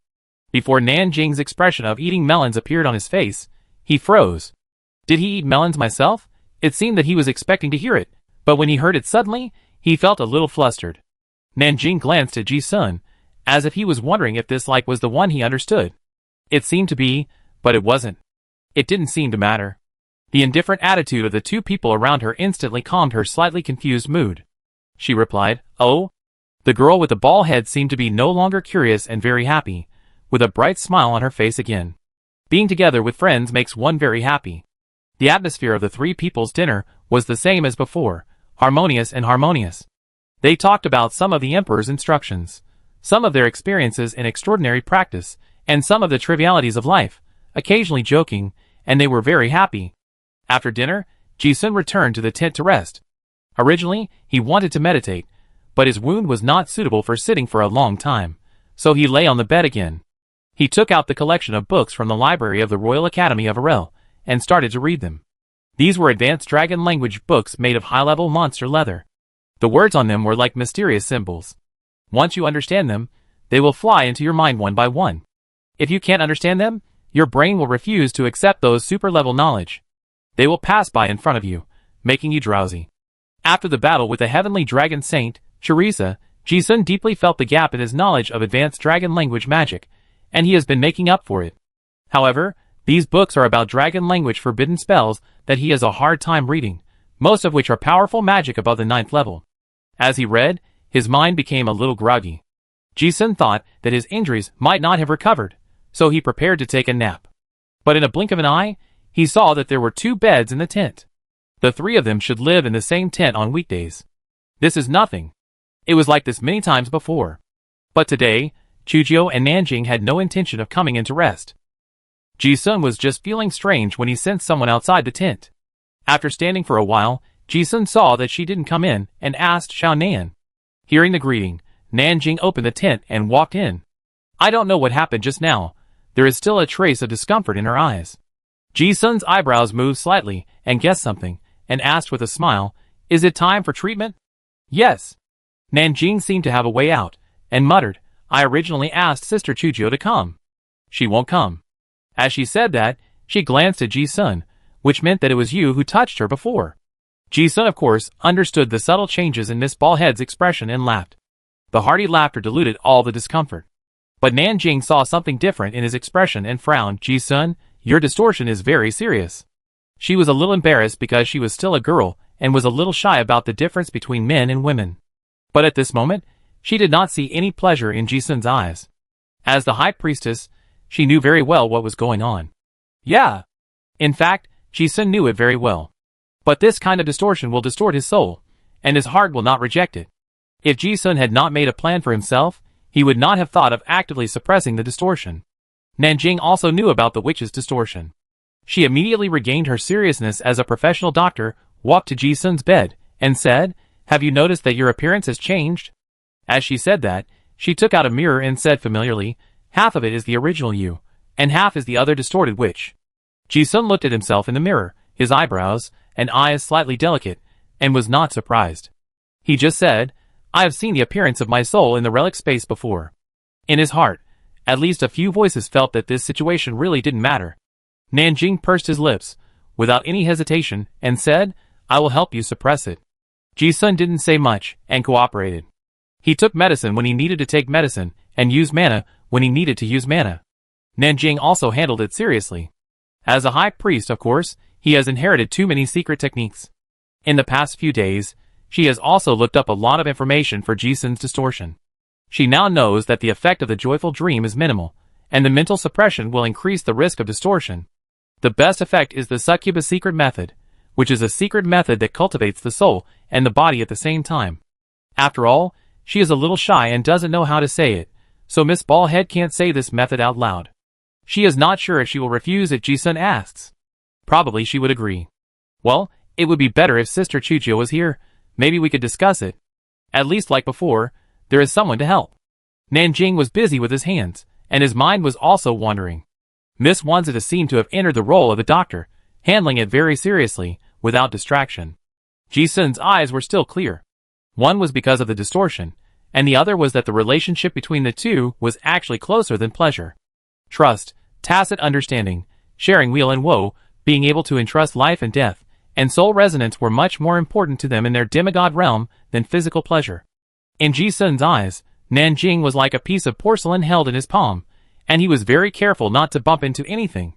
Looking at the serious and cute face in front of him, he smiled slightly. Her eyelashes were curved and her nose was slightly upturned. Her skin was very white, and the blue blood vessels under her skin could be clearly seen from this distance. It seemed that in his impression, her face was always filled with an indescribable sweetness. When she smiled, the corners of her eyes would slightly rise, curved like a crescent moon, adding a touch of agility and cuteness to her whole face. Nanjing looked at Ji-sun looking at her, without any complicated thoughts. While busy using the secret method, she asked, "Why do you keep staring at me?" Ji-sun also realized that it was the first time that he observed Nanjing so carefully, and praised, "Because it looks good." Nanjing smiled. But thinking of Ji-sun's physical condition, she became serious again. In fact, no matter what method is used, the essence of suppressing the witch's distortion is to stimulate the soul and body's desire for pleasure. Now I have used many methods, but the effect is not good. Nanjing knew that it was not just his mind, Ji-sun's body had begun to deform. That kind of deformation would stimulate the secretion of a large amount of female hormones, some organs would degenerate, and then gradually become a witch. Thinking of this, Nanjing no longer hesitated and directly used the succubus secret method. She helped Ji-sun to circulate the spell power in his body, and gradually there was a response. Nanjing was a very professional doctor, and was very familiar with Ji-sun. At least, she had seen this scene more than once.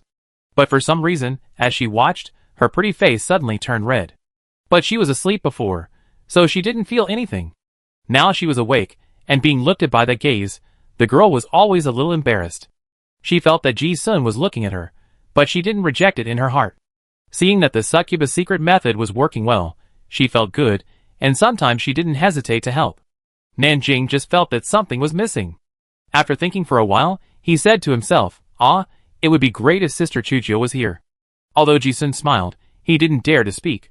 He knew that the bald-headed lady had mustered up a lot of courage to do this. He just watched silently. In the state of the succubus secret technique, his spirits were high, and he couldn't hide it. He didn't hide his joyful thoughts.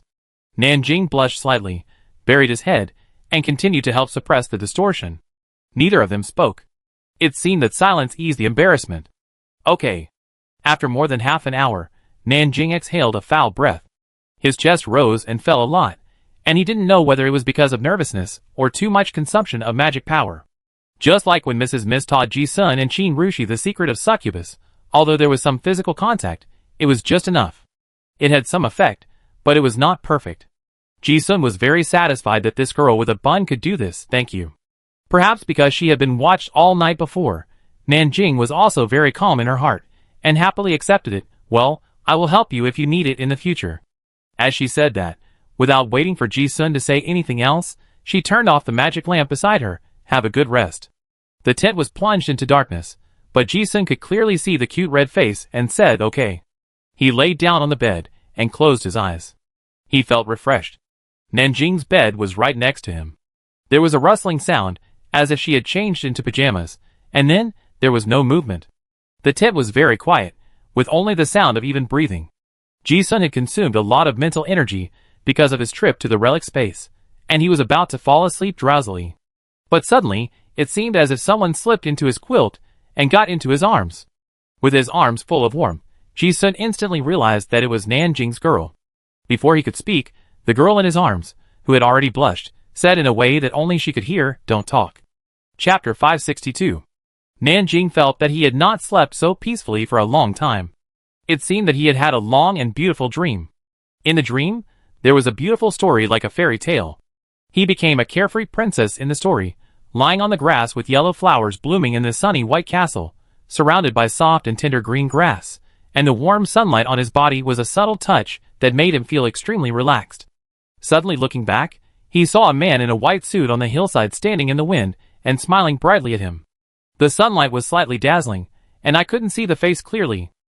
The breeze blew up his hat, which fluttered lightly and landed not far from me. When the man came over, picked up the hat, and put it on his head, I could see his face clearly, sunny and handsome. Oh, it turned out to be Mr. Ji-sun. No wonder I was so looking forward to it. Ah! For a moment, the dream seemed to overlap with reality. I don't know how long it took. Nanjing suddenly woke up. She found that her back was warm at this moment, and she could hear the even breathing coming from her ear, almost close to her face. In the dark tent, her wide-open eyes flashed with the panic of a fluttering deer. Only then did she realize that the warm feeling was not just a dream, but because she was being held in Ji-sun's arms. And that big hand was still passing through her thin pajamas, hugging her intimately. And she seemed to be curled up in his arms. It was more like holding his arm against her chest than hugging him. At this moment, Nanjing's mind was like a frightened deer, and she dared not move at all. When her thoughts calmed down a bit, she remembered, oh, this is Ji-sun's bed. Before, she mustered up the courage to get into the bed, and somehow, she seemed to feel particularly at ease, and fell asleep in a daze. But now, it seems that after a good sleep, her thoughts are clear, and she has lost all her courage. The darkness can't hide the pretty blush on Nanjing's face. Although I don't feel any repulsion in my heart, I feel pretty good. But, I have never been so bold before. Would it be too unrestrained? The girl's thoughts were anxious and complicated at this moment. Ji-sun actually woke up immediately. Neither of them spoke. There was only the sound of each other's breathing in the tent, one after another. Ji-sun felt the change in the temperature of his skin, and a slight smile rose at the corner of his mouth. I guessed that this girl must have blushed at this moment. Nanjing was wearing soft silk pajamas, which felt very soft. At this moment, both of them were lying on their sides, and Ji-sun's right hand quietly passed through the pajamas and hugged intimately without knowing when. Even without talking, both of them felt comfortable with this kind of interaction. But there was something strange. Nanjing's figure was a little petite, and she was like a curled-up kitten in his arms, gentle and daring not to make a sound. The more cautious he was, the more interesting the smile in Ji-sun's eyes became. Although there was not much taboo between the two of them on weekdays, the current state of the two of them was already very close. The girl's youthful figure was completely in his arms at this moment. However, nothing really happened before. It's not that the witch is distorted, and suppressed lust is not that strong. And in Ji-sun's eyes, this girl with a bun deserves to be treated gently. Nanjing is one of his few friends in this world, and also his closest partner. He doesn't think that the courage that the other party has finally mustered up, or to help him, is the confidence for him to act recklessly. Even close friends need to respect and understand each other. This gentle attitude is reflected in the overflowing mental power, and Nanjing can of course clearly perceive it at this level. Unconsciously, the panic in her heart disappeared without a trace. Even though the hand was still on her chest, she didn't feel any discomfort. On the contrary, she felt that it was good to put it closest to her heart.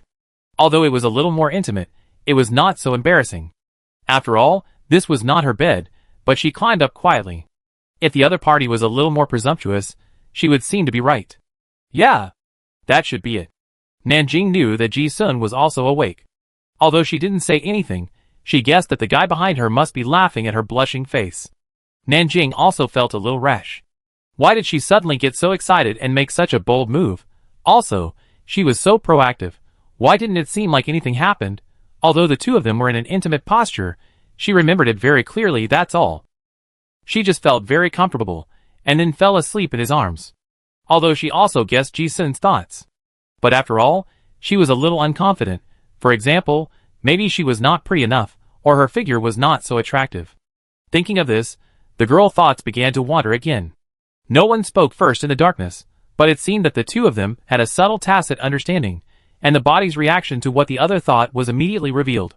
Ji-sun felt the sudden tangled emotions of Miss Ballhead, and finally laughed softly.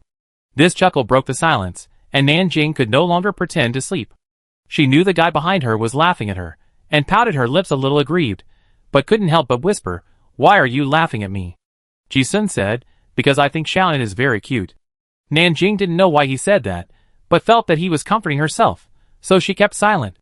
Ji-sun had seen through the girl mind, and asked with a smile, "What are you thinking about?" Nanjing still didn't respond much.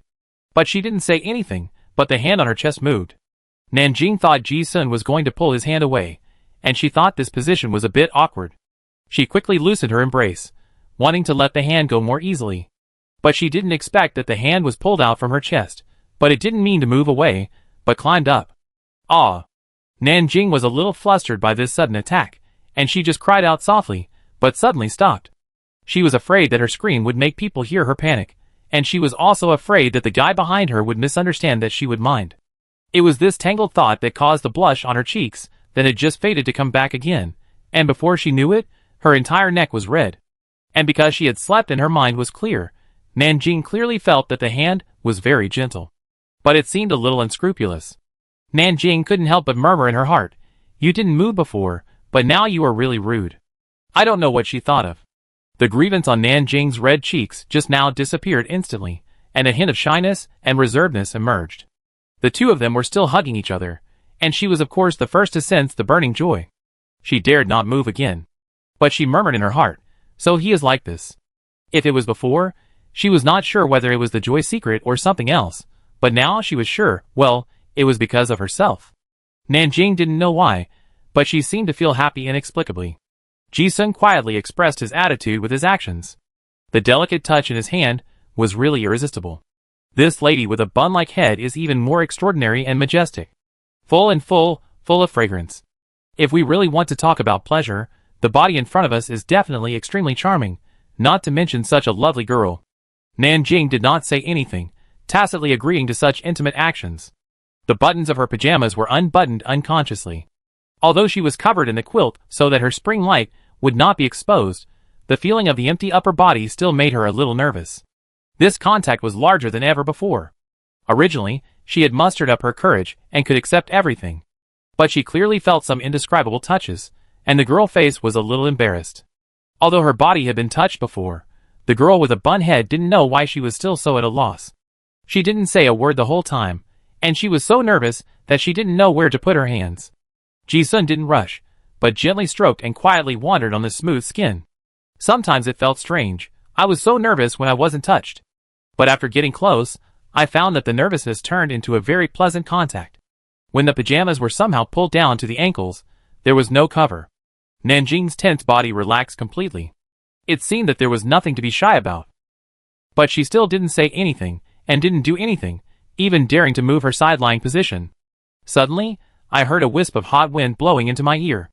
"Xiaonan? Ah?" Nanjing came back to her senses. She vaguely understood what Ji-sun was asking her, and responded in a very low voice, "That me." The girl who had just begun to fall in love had never experienced this, and she didn't know how to respond. She vaguely knew a few details, but she was already confused. As she spoke, she became a little unconfident. Was it because she didn't express her attitude that people would misunderstand her? So she added, "I don't know what to do." You can do it yourself. Ji-sun chuckled. The two had known each other for such a long time, so he certainly knew that this girl with a bun-like hair was pure-hearted. This smile was both encouraging and teasing, and more of a pampering. He asked again, Xiao Nan, do you know the pulse of the operation of the succubus secret technique? Ah? Nanjing was stunned, and thought for a moment before he understood something, and then quickly added, oh yes. The operation methods of the succubus secret technique are different for men and women. This is a secret technique for both parties, which is beneficial to both parties. Ji-sun hummed softly in his ear. Nanjing seemed to understand what he was going to do, and added inexplicably, oh. She didn't know why she said oh, which sounded like she accepted some hints, and she explained in a panic, ah, do you want me to help you use the succubus secret method? No, Ji-sun said. With the tacit consent of this bald-headed lady, those hands have already enjoyed the tenderness. Such a sexy scene still needs the stimulation of secret methods, which is really hopelessly distorted. But he was not in a hurry, but wanted to say something, that this time, Nanjing seemed to be smart all of a sudden, and before he finished speaking, he said, I know. In fact, she now understood that Ji-sun had slept with her in his arms before, not for any other reason, but because he cared about her feelings. She thought that Ji-sun probably thought that she mustered up the courage to help him suppress the witch's distortion. But Nanjing herself had thought it very clearly. The distortion was indeed the cause, but she did this completely because she accepted it. Nanjing explained, it's not like that. I also like Mr. Ji-sun very much. Also, I also want Mr. Ji-sun's help. Help? This made Ji-sun startled. In fact, even if Nanjing didn't say it, he knew it. Speaking out of care and respect. It's just that this help is really unexpected. Yeah. Nanjing snorted lightly, and then said, yeah, I actually thought about it seriously. Now that they are so close, there is nothing that can't be said. However, because she was a little nervous, her words were a little messy. She said, once you take over the inheritance of the high priest, you will have a very important task, which is to prevent the accident of inheritance from happening. You must select the next inheritor, as soon as possible. But because our Nan family has inherited blood from generation to generation, so... Ji-sun understood, but did not stop. So that's it. After Nanjing finished speaking, he realized that what he said was ambiguous, and hurriedly explained, don't get me wrong. I didn't make this decision because I wanted your help. I just like her too. Ji-sun interrupted the girl with the bald head, who had finally mustered up the courage to lose confidence again. Yeah. This brought a familiar sense of tacit understanding, and Nanjing's heart suddenly felt relieved. She knew that she didn't need to say anything more, as they could understand each other. This tacit understanding instantly made the ambiguous atmosphere in the tent thicker. Ji-sun was not idle either, and became more unscrupulous. Nanjing's pretty face showed a little shyness, but she didn't think it was bad. I just felt that it was not good to lie on my side with my back facing the other person. As soon as she thought of this, she turned her head and looked back, and was kissed passionately. Woo woo woo. What she wanted to say had quietly turned into a soft moan of joy. At a certain moment, in the darkness, Nanjing quietly buried her face behind Ji-sun's shoulder, biting her red lips lightly, and frowning. Then, there was a beautiful spring scene. Unconsciously, she gradually let go. In her lively eyes, she was filled with joy. Nanjing didn't know what happened to him. He fell into a deep sleep again. He slept peacefully. It seemed that he could always put down his guard when he was with Ji-sun, and he could always sleep peacefully. Until the early morning, he heard Chujio calling outside the tent in a trance, Xiao Nan Ji-sun, it's time for breakfast. Hearing the call, Nanjing suddenly woke up. Yes, and Sister Chujio, how could I forget her? It's over, Sister Chujio will definitely laugh at me. Ji-sun woke up very early. Seeing the bun-headed lady sleeping soundly in his arms, he just lay there for a while longer. Nanjing looked at Ji-sun, who looked indifferent, and said weakly, Sister Chujio asked us to have dinner. Ji-sun, yes. Let's go. You? Nanjing wanted to say something, but felt like he couldn't say anything. Ji-sun smiled and said nothing. There seemed to be nothing to be hidden between the three of them. Even the secrets of their own extraordinary paths could be shared, not to mention other things. Moreover, joy was even more so for extraordinary people of their level. Nanjing was not as thick-skinned as him after all, so she stood up quickly. Because she was not wearing any clothes, her beautiful figure was exposed to the air in an instant when she stood up. The waves were magnificent and rippled. She looked at Ji-sun's interested eyes, without covering them, but glanced at him with a scolding look, and urged, you should get up quickly, otherwise Sister Chujio will laugh at you later. Uh-huh. Ji-sun smiled and watched her hurriedly putting on clothes, and suddenly found it very interesting. Nanjing also found that it seemed that after experiencing more intimate behavior, the single man and the single woman in the same room were no longer restrained as before. Even if she was covering herself up with clothes, she didn't mind Ji-sun's admiring gaze. But this guy, can you change the time? Nanjing rolled his eyes at Ji-sun. Hurry up. Ji-sun was not in a hurry, and spread his hands. I'm a wounded soldier. Last night.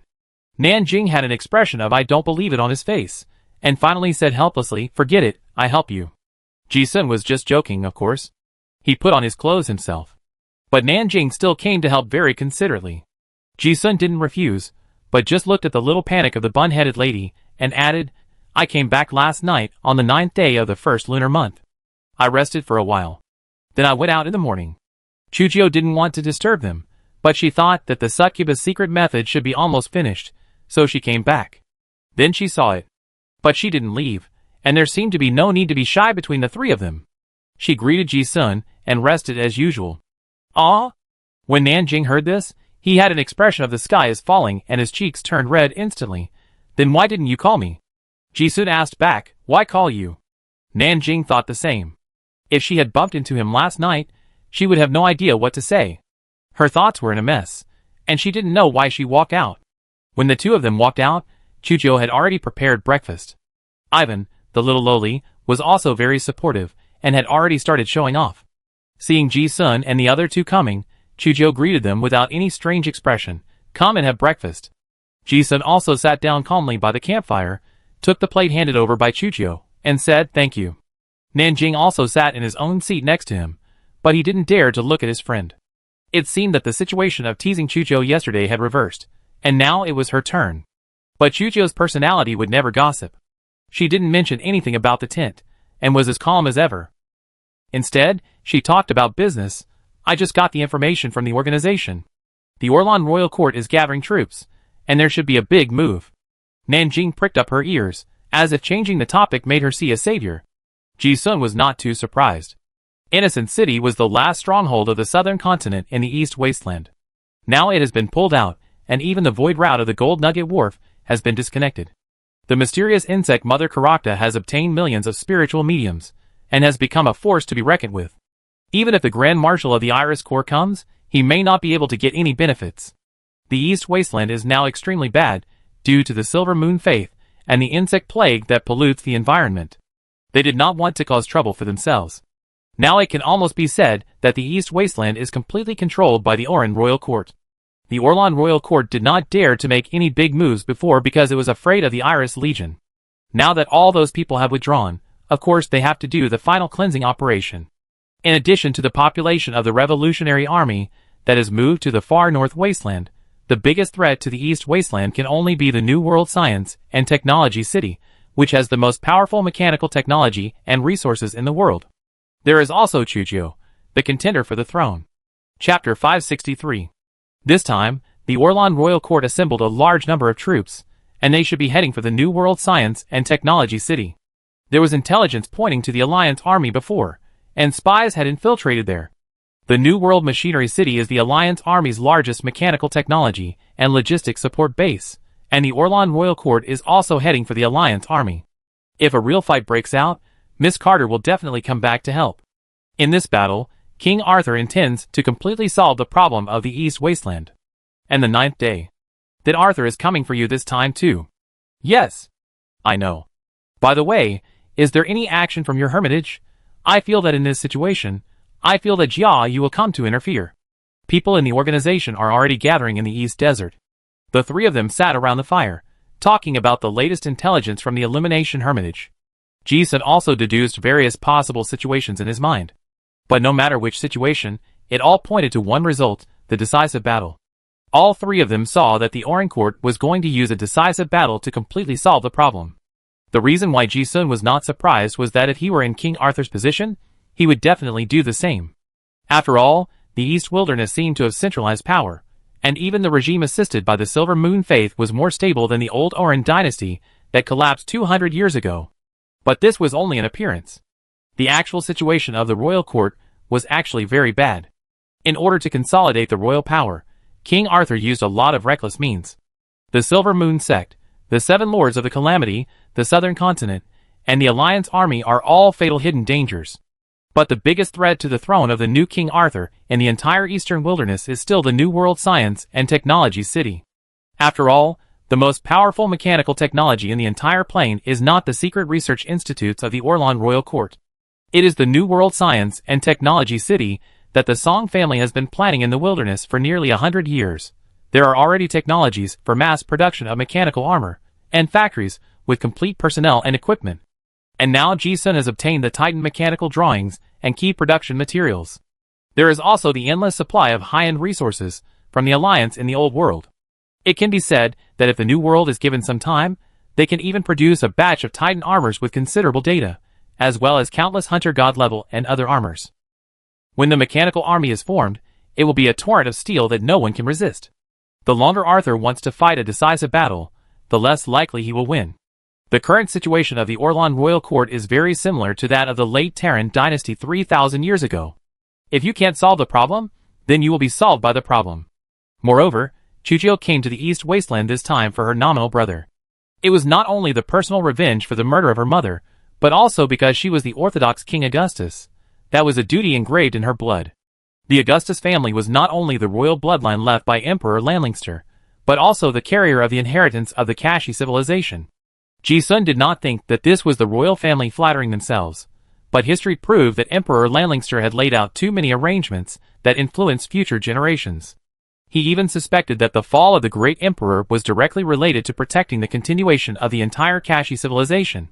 As the Augustus king of this generation, Chujio was destined to shoulder the sacred duty of the Augustus lineage from the moment she merged with Queen of Diamonds' White Queen.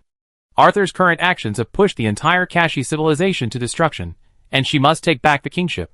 And, just like the 9th level peak Marshal Andre of the Iris Legion needed an epic war to advance to a higher position, the Kashi who took the path of kingship also needed a promotion ceremony to reach that stage.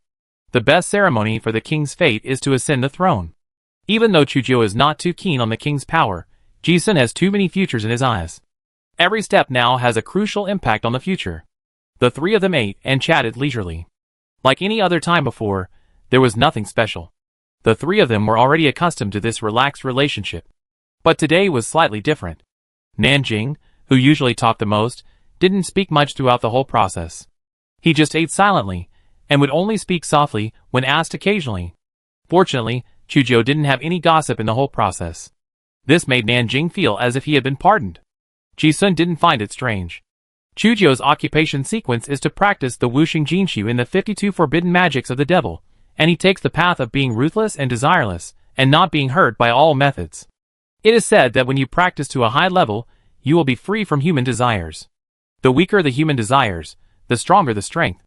Today's Chujio is already very strong. 1 month later. In the western part of the East Wasteland, Yorkshire Rig City.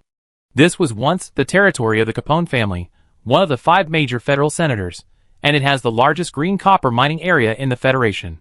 Rig City has the most advanced mineral and smelting industries in the Federation, producing the highest quality green copper and associated magic ore, and has therefore been selected as one of the top 100 richest towns in the Federation by newspapers for many years. It was already evening when Ji-sun and the other two walked into the town. There were still sporadic lights on the streets, but the rich nightlife of the prosperous city in the past was long gone. The blast furnace of the smelter was still emitting white smoke, but only 1 out of 10 of the chimneys that were once, like a forest, were still in production. The steel equipment in the entire factory area was rusty and dilapidated due to lack of maintenance. In contrast, the most eye-catching building in the city is a brightly lit silver moon church painted in conspicuous white. Every household on the street was closed, and the pubs and restaurants also closed early. There were almost no normal residents walking on the streets. Only a large number of ragged beggars huddled in the dark alleys. They slept beside the stinking ditch and slept with the rats in the gutter.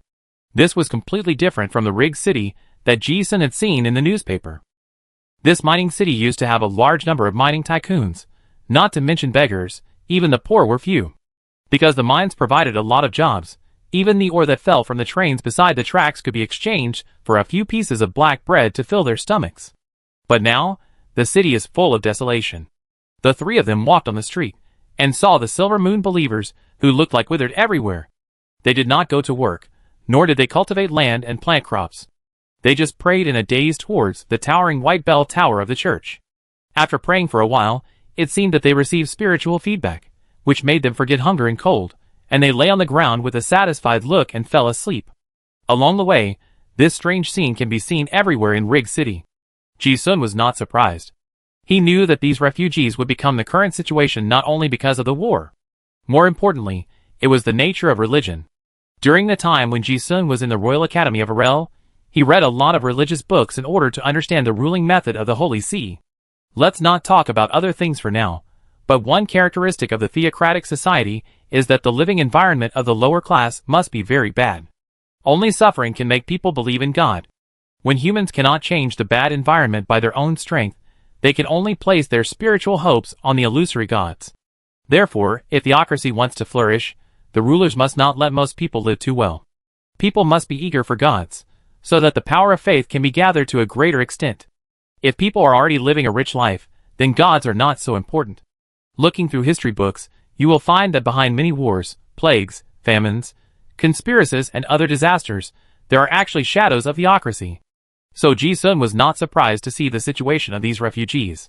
This result was destined from the moment the Silver Moon sect came to power. Religion and technology are inherently in conflict. If it were not for the need of war, the Orlan royal court would definitely completely abandon mechanical technology and slowly become like the southern continent, completely returning to the ancient farming magic world. This is the most ideal social state for theocracy. The Silver Moon believers resisted mechanical technology and did not engage in any mechanical labor, which made the mining city of Rig City mostly deserted and naturally became poor.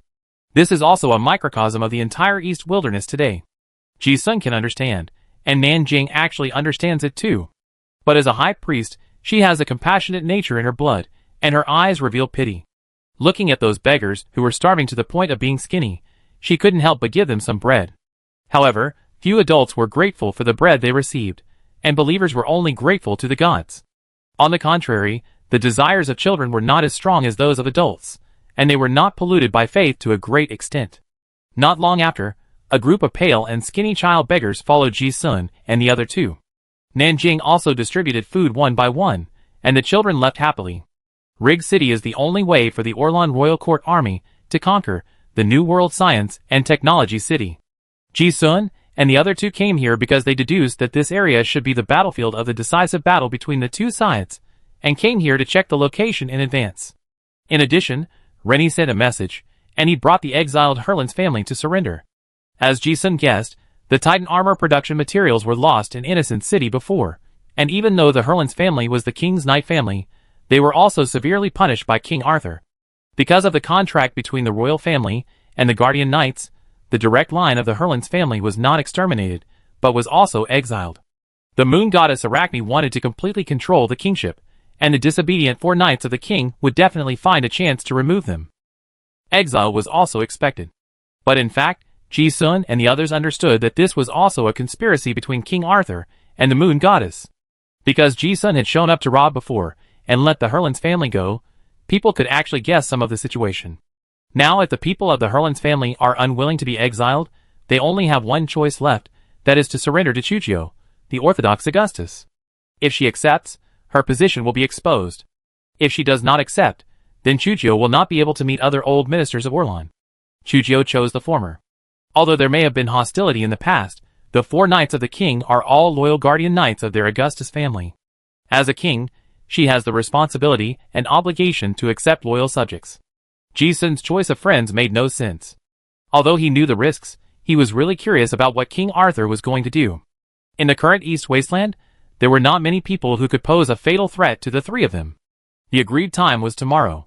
The 3 of them wandered around the city for a while, and finally found a hotel that was still in business, and booked a room. The hotel was near the smelter, and outside the window were spider-web-like steel pipes and towering chimneys. Fortunately, there were not many machines running, so it was not too noisy. Ji-sun observed near the window, and found nothing suspicious about being ambushed, so he closed the window. After setting up the barrier, the 3 of them started practicing as before. The supernatural laws of the East Wasteland are barren, and under normal circumstances, it is difficult for the 3 people to perceive the power of laws from nature. At this time, Ji-sun took out the space rune stone and element rune stone, 2 cultivation treasures as usual. In an instant, the whole room was filled with a power of laws that was 100 times more dense than before. Only Ji-sun and the other 2 could come up with such training conditions with full buff stacking. At this time, Nanjing also prepared the spiritualism, and at the same time, she muttered, in the name of the contract, summon the most powerful and invincible war angel Lord Sophiel. After she recited the words of prayer respectfully, she activated the spiritual formation. In a blink of an eye, a divine light suddenly appeared in the room. When the light of the spiritual formation dissipated, she saw an angel corpse surrounded by light and dark divine power lying on the magic floor in the center of the room. Seeing the corpse being summoned, Ji-sun also saluted respectfully and said, "Senior, I am sorry to trouble you again. Although this guardian angel is a corpse, this was a real god level when he was alive." Ji-sun had touched his body and soul before, and of course he knew that even a corpse has a certain consciousness. He lay there peacefully, but gave the 3 people in the room a feeling of being protected. Now Ji-sun also knew the name of this national angel, the war angel Sophiel. Summoning this person is also a safety measure. With this angel around, even the moon god has no chance to approach quietly. Also, this is a necessary reference for Ji-sun's practice. The national angel and the 4 knights of the king are both guardians of the Augustus clan. This lineage follows the Red Heart 10 hero sequence.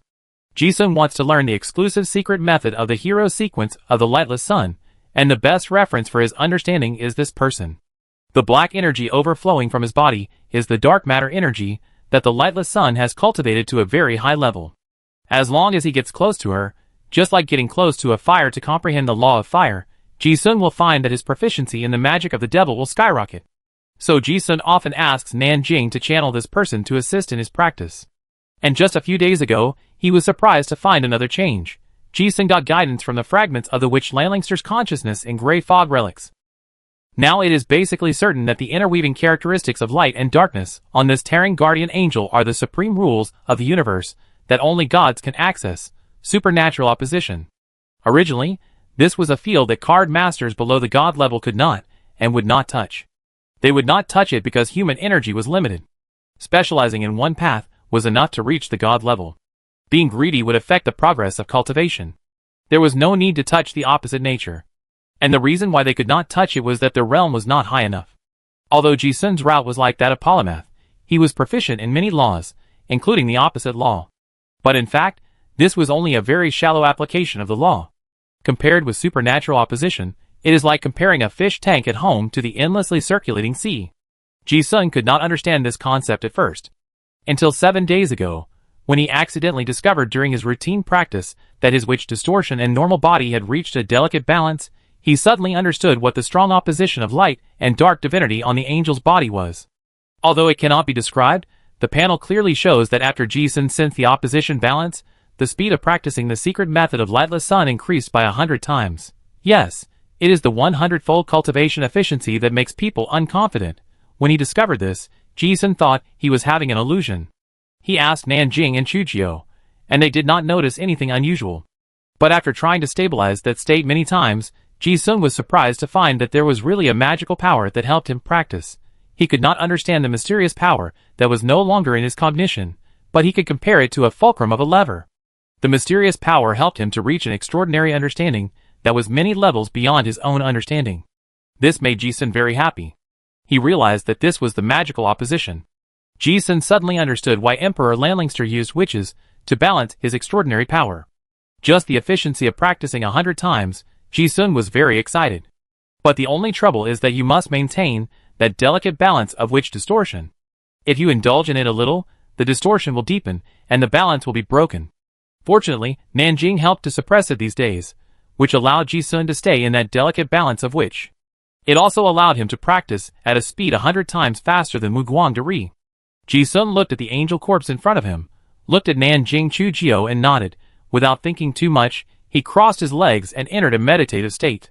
Time passed in a flash. One night passed. The next day, early in the morning, the roar of the first steam train broke the silence of Legay City. Thousands of people got off the train one after another. Most of these people brought their families with them, mostly women and children. They were the people who were exiled from the Forbidden Spell Master family. The young man in the lead was the genius Rick whom Ji-sun had met. At this moment, His face was less sharp than before, and more calm than his age. After getting off the car, Rick's eyes were a little confused and puzzled. He tilted his head to look at the old gentleman in a black coat beside him, and asked, "Grandpa Rennie, Grandma asked me to follow you. Where are we going now?" Rennie looked in the direction of the city and said, "To meet a few people." Chapter 564. In the hotel, Ji-sun received a message from the communicator, and said to Chu-jio and Nanjing, "Linny and the others have arrived." "Yeah." Chu-jio opened his eyes from meditation, nodded and prepared to get up. Nanjing also put away the angel. It was drizzling outside the window, and the air was filled with the rusty smell unique to mining cities. Ji-sun glanced at the mist outside the window, and then looked at Chu-jio, who was about to go out, and said, "Your brother will definitely take action this time, and I guess he will have some unexpected means." "Be careful." Chu-jio said calmly. "Yes. We have to face it eventually." After a pause, she added, "If he really wants to attack me, then the throne competition ceremony will officially begin. This is actually a good thing for me." "Yes." Ji-sun listened with a playful light in his eyes. The Oran royal court is the descendant of the old ministers, who came to the East Wilderness from the Talon dynasty. This is what must be won over to ascend the throne. But in the final analysis, although Chu-jio is the only legitimate heir to the throne according to Augustus's ancestral precepts, the actual king of the Oran royal court is still Arthur. The struggle for the throne was an internal matter of Augustus, and palace infighting was not uncommon in history. Most of Orlan's old ministers were still loyal to the king who sat on the throne. And Arthur now controlled the entire East Wilderness, and his royal power fate was much stronger than Chu-jio. This unequal royal power luck was also the most important shackle that prevented Chu-jio's fate from improving much. But if the other party really sent someone to assassinate him, it would mean that they recognized Chu-jio's qualifications as a competitor for the royal power. This is actually a good thing. Chu-jio ascended the throne, and she needed a legitimate reason after all. So she must face it. Ji-sun and the other two did not expect to encounter danger this time, and they were prepared. They were also very curious about what King Arthur could do. After changing into a black waterproof cloak, the three walked out of the hotel. The rail train in the city had stopped running, so Ji-sun and the other two walked towards the agreed location. Probably because of the rain, the visibility on the foggy street was not high, and there were few pedestrians. Even the beggars huddled under the eaves in the corners of the alley. Occasionally, in the darkness, a pair of prying eyes could be seen staring at the three cloaked people walking in the rain. The visibility in the rain and fog was not high, and the street lights in the fog were like scattered yellow halos. Water drops fell on the cloaks, dripping and making clear sounds, and no other sounds could be heard in the whole block. Chu-jio walked expressionlessly, and Nanjing followed silently. Ji-sun occasionally glanced at the rain and fog around him, and a thoughtful look occasionally appeared in his black eyes. There are only a few masters in the Orlan royal court who can really threaten the three of them. If they really come, it is still exciting. Of course, there must be some unexpected means. The booth stepped into the puddle, and the dirty water splashed and stained the uppers. As he walked, for some reason, Ji-sun found that he had goosebumps inexplicably, and his blood was faintly excited. This rain and fog made him feel the sense of crisis that he had not felt for a long time. The corners of his mouth raised a curve, and he murmured in his heart, "Have I been targeted?" After practicing the secret method of my heart is the universe, the ability to perceive crisis has been raised to a level far beyond the rank. Perhaps the existence hidden in the rain and fog does not know that it has been discovered. Chu-jio and Nanjing beside him saw Ji-sun's gaze and realized something, but the three of them tacitly did not speak and continued walking. Not long after, the three of them came to a dilapidated building in the North City. This was the mining union of the former Legay city, one of the iconic buildings in the city. It is now abandoned. It is too remote from the main street to get food, and next door is the ore station, which is very noisy at night. Even beggars are unwilling to live here. Pushing open the dilapidated door, the inside is already full of cobwebs. There are long chairs inside, which is spacious enough. Ji-sun and the other two did not care about the poor environment. They found the chairs in the front row, dusted them off, and sat down to wait for others. Rennie has been in exile for many years, and has an instinctive alertness to crisis. Of course, he guessed that the Orlan royal court must have other purposes for exiling the people of the Herlan's family this time. Most likely they came for His Majesty Chu-jio. But after communication, the two sides decided to join forces, and Rennie could only bring everyone here. Not long after, thousands of people from the train station arrived at the gate of the ruined mining union. Most of the people in the Herlan's family did not know the purpose of their trip. I have heard of Rig City. Exile, maybe to be a slave miner, it's not surprising. Everyone has prepared to die of old age in the mine. As the head of the clan, Elsa did not come. After all, someone needs to take the blame for the failure of the previous mission in Innocent City, and the royal court also needs some hostages. As one of the 4 knights, Xiao Lin, a top-level warrior, could not be released to help the enemy. In addition to a few elders, the highest-ranking person in this exile team was Rick. As a talented descendant of the Herlanders family, and the hope for the future of the family, everyone regarded him as the backbone. Rick looked at the abandoned old building in front of him, and sensed that someone was waiting inside. He glanced at Rennie again, and without thinking much, he led the tribesmen in. Not only because this old man was someone his grandmother had entrusted him to be trustworthy, but also because he always felt that he had an inexplicable connection with this old man. Rennie looked around with a vigilant look, trying to find some hidden dangers. But when he thought of Ji-sun's strength, he laughed at himself again. Then, he walked up. More than 1,000 forbidden spell masters with their families entered the hall, and saw Ji-sun and the other 2 at a glance. Chujio and Nanjing did not cover their faces this time, and their beautiful faces also surprised everyone. In fact, Rick had already recognized them. These were the 3 people he had seen outside the outskirts of Innocent City last time. But he didn't expect that their identities would be so special. Before everyone could wonder about the identities of the 3 people, Rennie stepped forward and protected his chest to perform the knight salute, saying, "Meet your majesty." Then he turned to look at Nanjing, "Meet the high priest." Chujio nodded to Rennie, and the royal chalice swirling around her had already revealed her identity. The people of the Herlands family were not familiar with Chujio, the illegitimate daughter of the former king, but most of them knew Nanjing. After all, she is the only descendant of the high priest.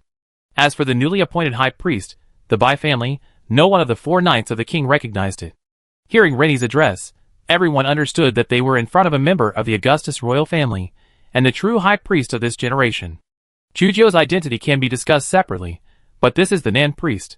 Several elders who knew Nanjing saluted and said, "Meet the Nan priest." "Yes."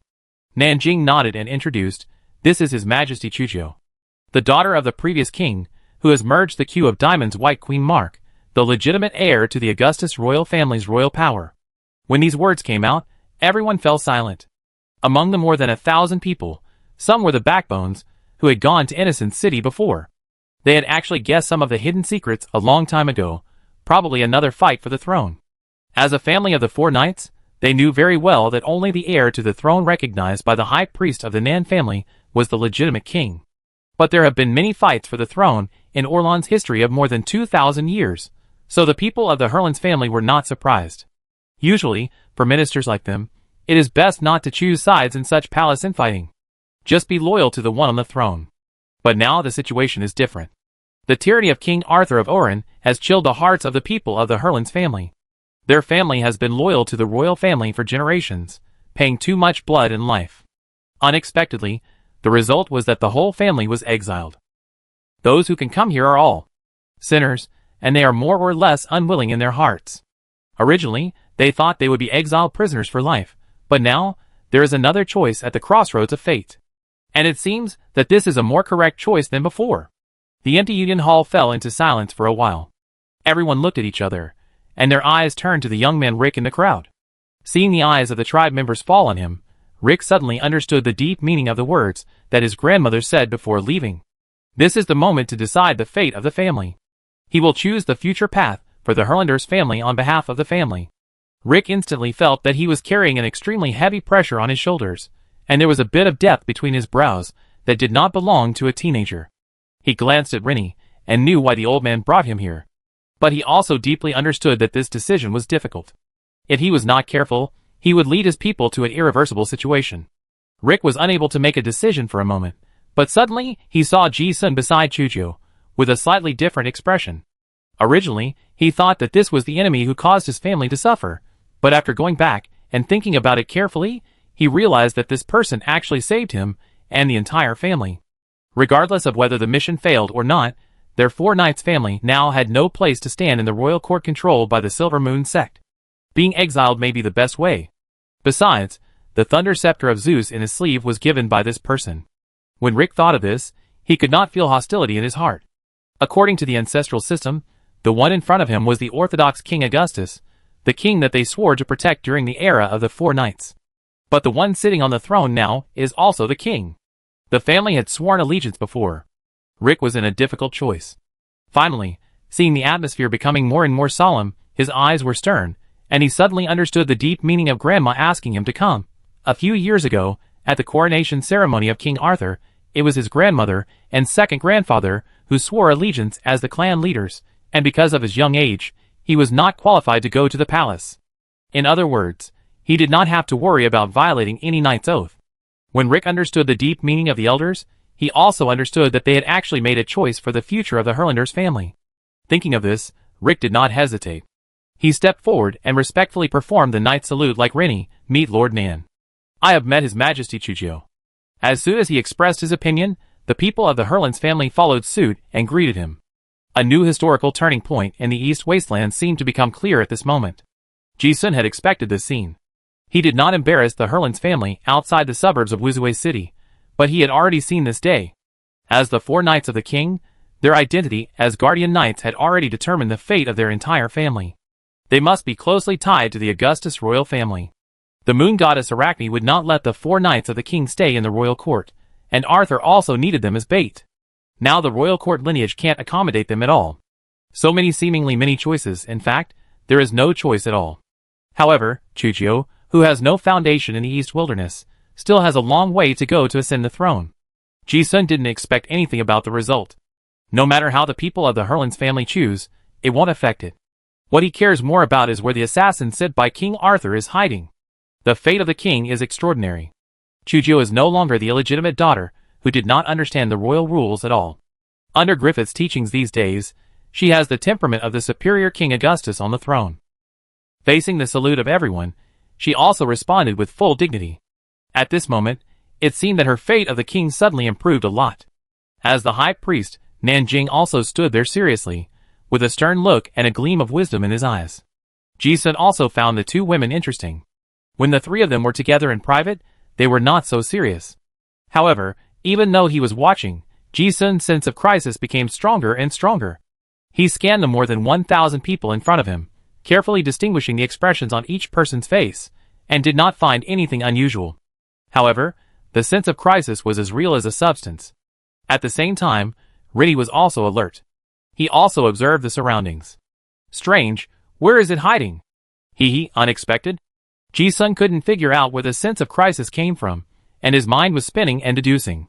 His eyes were empty, as if he was in a daze, and everything around him became a factor in deduction.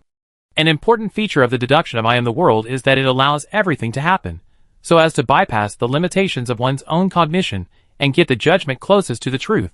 Ji-sun guessed that the sense of crisis must be a method he had never seen before. So he decisively gave up using his own experience to judge, and fell into the current state of deduction that was almost absolutely rational. Nanjing was still explaining the experience of Chujio, the exiled princess. As the high priestess, her words were inexplicably convincing. Soon, the people of the Herlands family, who knew the whole story, gradually lost their sense of alienation. They themselves did not realize that they had begun to recognize this legitimate King Augustus from the bottom of their hearts. The scene was harmonious, and everything was moving in a smooth direction. And suddenly, a breeze blew. A window of the dilapidated Union building creaked, and at the same time, the angle of the light shining into the hall changed, and the shadow of the window on the ground was suddenly elongated. As luck would have it, the shadow was only about 90 meters away. This was a normal change in the environment in anyone's eyes, but in Ji-sun's deduction, he caught the best time to assassinate. Here it comes! Ji-sun's eyes were still empty, but his body made a conditioned reflex. A strange ripple suddenly lingered in his hand, and the spell was instantly completed, lightless sun repulse. He didn't know what would happen, so he could only use repulsion to repel everything nearby and form an isolation barrier. His sudden attack also alerted Chujio and Nanjing. Neither of them noticed anything unusual. But a strange scene appeared. A scarlet dagger suddenly stabbed out from the shadow of the window on the ground. The dagger had a sharp edge that seemed to be able to pierce through everything, and it went straight to Chujio's chest. Seeing this, Ji-sun and the other two discovered the assassin. What a brilliant stealth method! Being able to evade the all-round perception of the three people, this person, in addition to his strength, probably also has a stealth treasure, and even some secret techniques. Chujio and Ben were from the Oran royal court, and they knew the masters of the royal court very well. There was only one person in the entire Oran royal court who could sneak like this and make the three of them unable to detect him. That was the leader of the Black Knife Organization, the legendary Emperor Shadow. The Emperor Shadow. The Black Knife Organization was an intelligence agency controlled by the king of the Oran royal court, and that mysterious leader had been loyal to the king for thousands of years, and only the king had seen him. Even the Nan family, as a lineage of the high priest, only knew about him, but had never seen him. Ji-sun thought of this person first. In addition to hearing about this possible strongest assassin from Nanjing before, he also heard about him from Jiayu. More than 200 years ago, the former Orlan royal court collapsed, and the Illuminati Hermitage directly participated in the final decisive battle. That time, the Illuminati Hermitage suffered heavy casualties, and most of the 13 knights were killed or injured. Among them, the light chasers of that generation were also severely damaged. Ji-sun was curious at the time why the fight was so tragic. After all, the ability of the light chasers was almost unsolvable in the East Wasteland. Jiayu said that at that time, there was a shadow assassin who had never appeared in the intelligence beside King Orlan. It was that assassin who severely injured that generation of light chasers. Now, that ghostly guy is here. Although Ji-sun and the other two were surprised by the assassin's hiding method, they were mentally prepared after all, so they were not surprised at all. On the contrary, the other party's appearance gave them a sense of relief.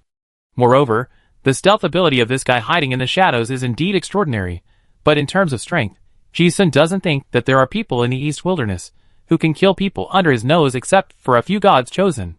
The spell predicted in advance formed a repulsive field on Chujio's body surface. The black shadow rushed over quickly, but it seemed to hit an invisible wall. Just with this collision, his body was tilted. With Ji-sun's current strength, it is extremely difficult for people of the same level to get close. Besides, Chujio's own strength is also very strong. Originally, this kind of assassination predicted in advance would not pose any threat at all, but unexpectedly, an accident happened. Although the assassin's figure was blocked, the scarlet dagger in his hand seemed to be completely unaffected by the repulsive force and stabbed directly into Chujio's chest. The speed was too fast. Before the scene in front of Ji-sun and the other two could react in their brains, the dagger pierced easily, bringing a flash of blood. Then the whole dagger sank into Chujio's chest. It was because Ji-sun just blocked that the sword did not hit the heart, but deviated an inch. Ji-sun's eyes suddenly became cold. This dagger could completely ignore his repulsive field, which was impossible for the 9th level. There was only one situation, that was the law crushing. The assassin's strength was far less than the 9th level, and was even far behind Ji-sun and the other two. So there is only one explanation, that scarlet dagger is a divine weapon. Moreover, it is a divine weapon driven by divine power. Must hit due to karma. Ji-sun also understood that the attack just now was not that he and Chujio failed to block. It was a kind of high-level rule power on the divine weapon. Whenever he attacks, he will definitely hit. Ji-sun thought of the evil weapon made by the last emperor of Terran, the Mad King Alduin, the god-killing demon sword Tyr's front. He knew that the divine weapon had must hit and god-killing. 2 entries. But the scarlet color of the dagger, just now, was exactly the same as the great sword. This made Ji-sun instantly judge. Not only the assassin came, but also an outer god. The sudden assassination also caused the people of the Herlands family present to be shocked. Rennie shouted, "Be careful." Rick reacted the fastest, and immediately activated the thunder method and attacked the assassin. However, it was still too late. Chujio, the target, had been stabbed. Seeing that the attack was successful, the assassin turned around and merged into the shadow, looking like he was escaping. Ji-sun's eyes suddenly showed a trace of violence, and the black energy in his body instantly surged. He raised his hand and punched in the direction where the black shadow disappeared. Bang! With a muffled sound, the shadow and the space were shattered. Puff! A mouthful of blood spurted out, and the assassin was severely injured and revealed his voice and shadow from stealth. But she did not dare to delay at all, staggering into the shadow and fleeing again. Ji-sun glanced at Chujio from the corner of his eye. Although she was stabbed, she had the Sismak Holy Grail to protect her body. As long as she didn't die on the spot, her life would not be in danger. Besides, there was Nanjing. Seeing this, Ji-sun's eyes turned cold, and he chased out the door without hesitation. His figure disappeared on the spot. Chapter 565. Since the leader of the Black Blade organization, Ding, has appeared, Ji-sun certainly cannot let her go back alive. There is no need to worry about the strength of Chujio and Nanjing. Ji-sun's figure collapsed in the Union Hall. In just a moment, he appeared 2 blocks away. The rain in the sky was getting heavier and heavier, and the streets were filled with thick fog. This is indeed the best environment for assassins to sneak. But it is definitely not the reason why Dean could escape from his hands. Ji-sun looked at the assassin, who had just chased him and disappeared in the dark alley, and sneered in his heart, "TSK, are you deliberately leading me away?" Although the injured assassin was good at luring the enemy, the aura that could have been completely restrained leaked out during the deduction, which could only be a lure to the enemy. And Ji-sun was sure that since the Orlan Royal Court had chosen to take action, there must be multiple plans. Since Chujio was not killed just now, there must be a second wave. But even if he guessed it, he had no intention of turning back and chased after the faint aura. Bang! Bang! Bang! The sound of Ji-sun's rapid flight was like the sound of artillery fire. On the street, one could only see a group of air waves bursting out from the air 1 foot above the ground, but no human figure could be seen. Ji-sun's agility attribute was already extremely high, and his physical body's speed was extremely fast. With the space teleportation to make up for the shortcomings of obstacle crossing, normally, even a full agility card master of the same level could not escape under his nose. However, even though he chased so hard, he did not catch up with the assassin. This was unusual. The assassin's ability to sneak in the dark element doesn't seem to be a secret technique, but more like a natural ability. Thinking of this, Ji-sun had already guessed something in his heart, and muttered, "It turns out that he is not a human. It looks like one of the legendary dark races. Although there are few other races in the East Wilderness. But there are some." However, it was the first time that Ji-sun encountered such a strong stealth ability, as if that guy was the darling of darkness, and plunged into the dark element like a fish into water. By the time he figured this out, he had already chased to an empty abandoned smelting plant area. There were rusty metal pipes all around. And the assassin's aura finally completely disappeared in the dark elements. Ji-sun glanced at the dead silent abandoned factory with a sneer on his lips. He knew that he had entered the enemy's ambush circle, but there was no fear on his face. Instead, he found a hint of violence in his eyes, and said to himself, "You guys really think that I can deal with them by luring them here?" He did not rush to attack, but gave the enemy enough time to gather. The rain fell, but was blocked by the black aura on Ji-sun's body. The rain at this time was different from before. It was like a strong acid, corroding the ground and producing pungent white smoke. Ji-sun also found that the rain was quickly corroding his protective aura. This was a water element field at a very high level of law. But they still did not move, but had an evil and sarcastic arc on their lips.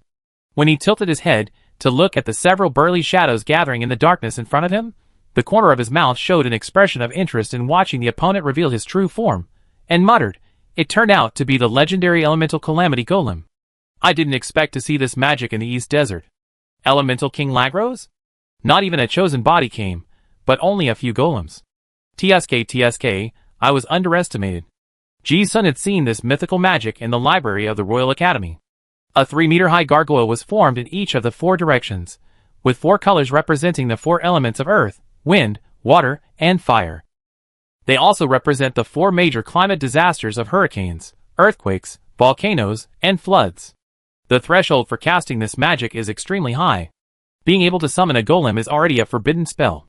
There is only one person in the entire Oran Royal Court who can summon these 4 golems at the same time. That is the legendary elemental King Lagros, who can control the climate. The Oran Royal Court currently knows that there are 2 spell pots that seal the outer gods. In addition to the mysterious insect Mother Karakta, who appeared in the Innocent City before, the other one is the sealed elemental king. Ji-sun also showed a helpless look on his face. That King Arthur really didn't care about the consequences. He released 2 of the 7 monarchs of the natural disaster. However, the ambush was expected, but the opponent obviously concentrated the main force on Chujio. The chosen ones did not come, only a few teams of elite assassins from the Black Knife organization, and these 4 golems came. It seems that the opponent thought that even if they couldn't kill him, they could at least delay him. Seeing through the other party's plan, Ji-sun's eyes showed a hint of self-mockery. He knew the information about Orlan, but the other party obviously didn't know him well enough. When Ji-sun saw this, a strange smile appeared in his eyes, and the mantra power that had been accumulated for a long time surged, and he chanted the mantra, "Domain True Explanation of All Things." A strange field as black as ink lingered on his body. The 4 elemental golems had already cast the elemental domain and sealed off the surrounding space. The 4 elements circulated endlessly, with countless changes. Normally, These 4 golems are enough to restrain the abilities of all card masters. But by chance, Ji-sun's true solution of all things field is heading in the direction of decomposing all elements. In an instant, the battle between the two sides entered a white-hot stage. On the other side, the sudden assassination also shocked the Hurlins family. Before they could figure out what happened, they saw Ji-sun chasing the assassin and disappearing on the spot. Rennie reacted the fastest. He raised his hand, and more than a dozen mechanical puppets were already guarding him. At the same time, he shouted fiercely, "Rick, take people to reinforce Brother Ji-sun. Don't let the assassin escape." After all, Rick was young and had not experienced such a thing. But after hearing Rennie shout, he immediately came to his senses. Okay. He knew that the other party was reminding him. As soon as their Hurlins family arrived, His Majesty Chujio was assassinated. No matter how you look at it, it is not unrelated. If you stand there and do not express your opinion at this time, it would be really short-sighted.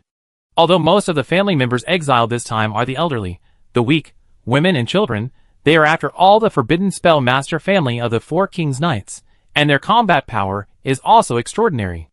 Rick saw that the wound on Chujio's chest had been healed by the Holy Grail, and it seemed that there was nothing serious. Then it was particularly important to catch the assassin.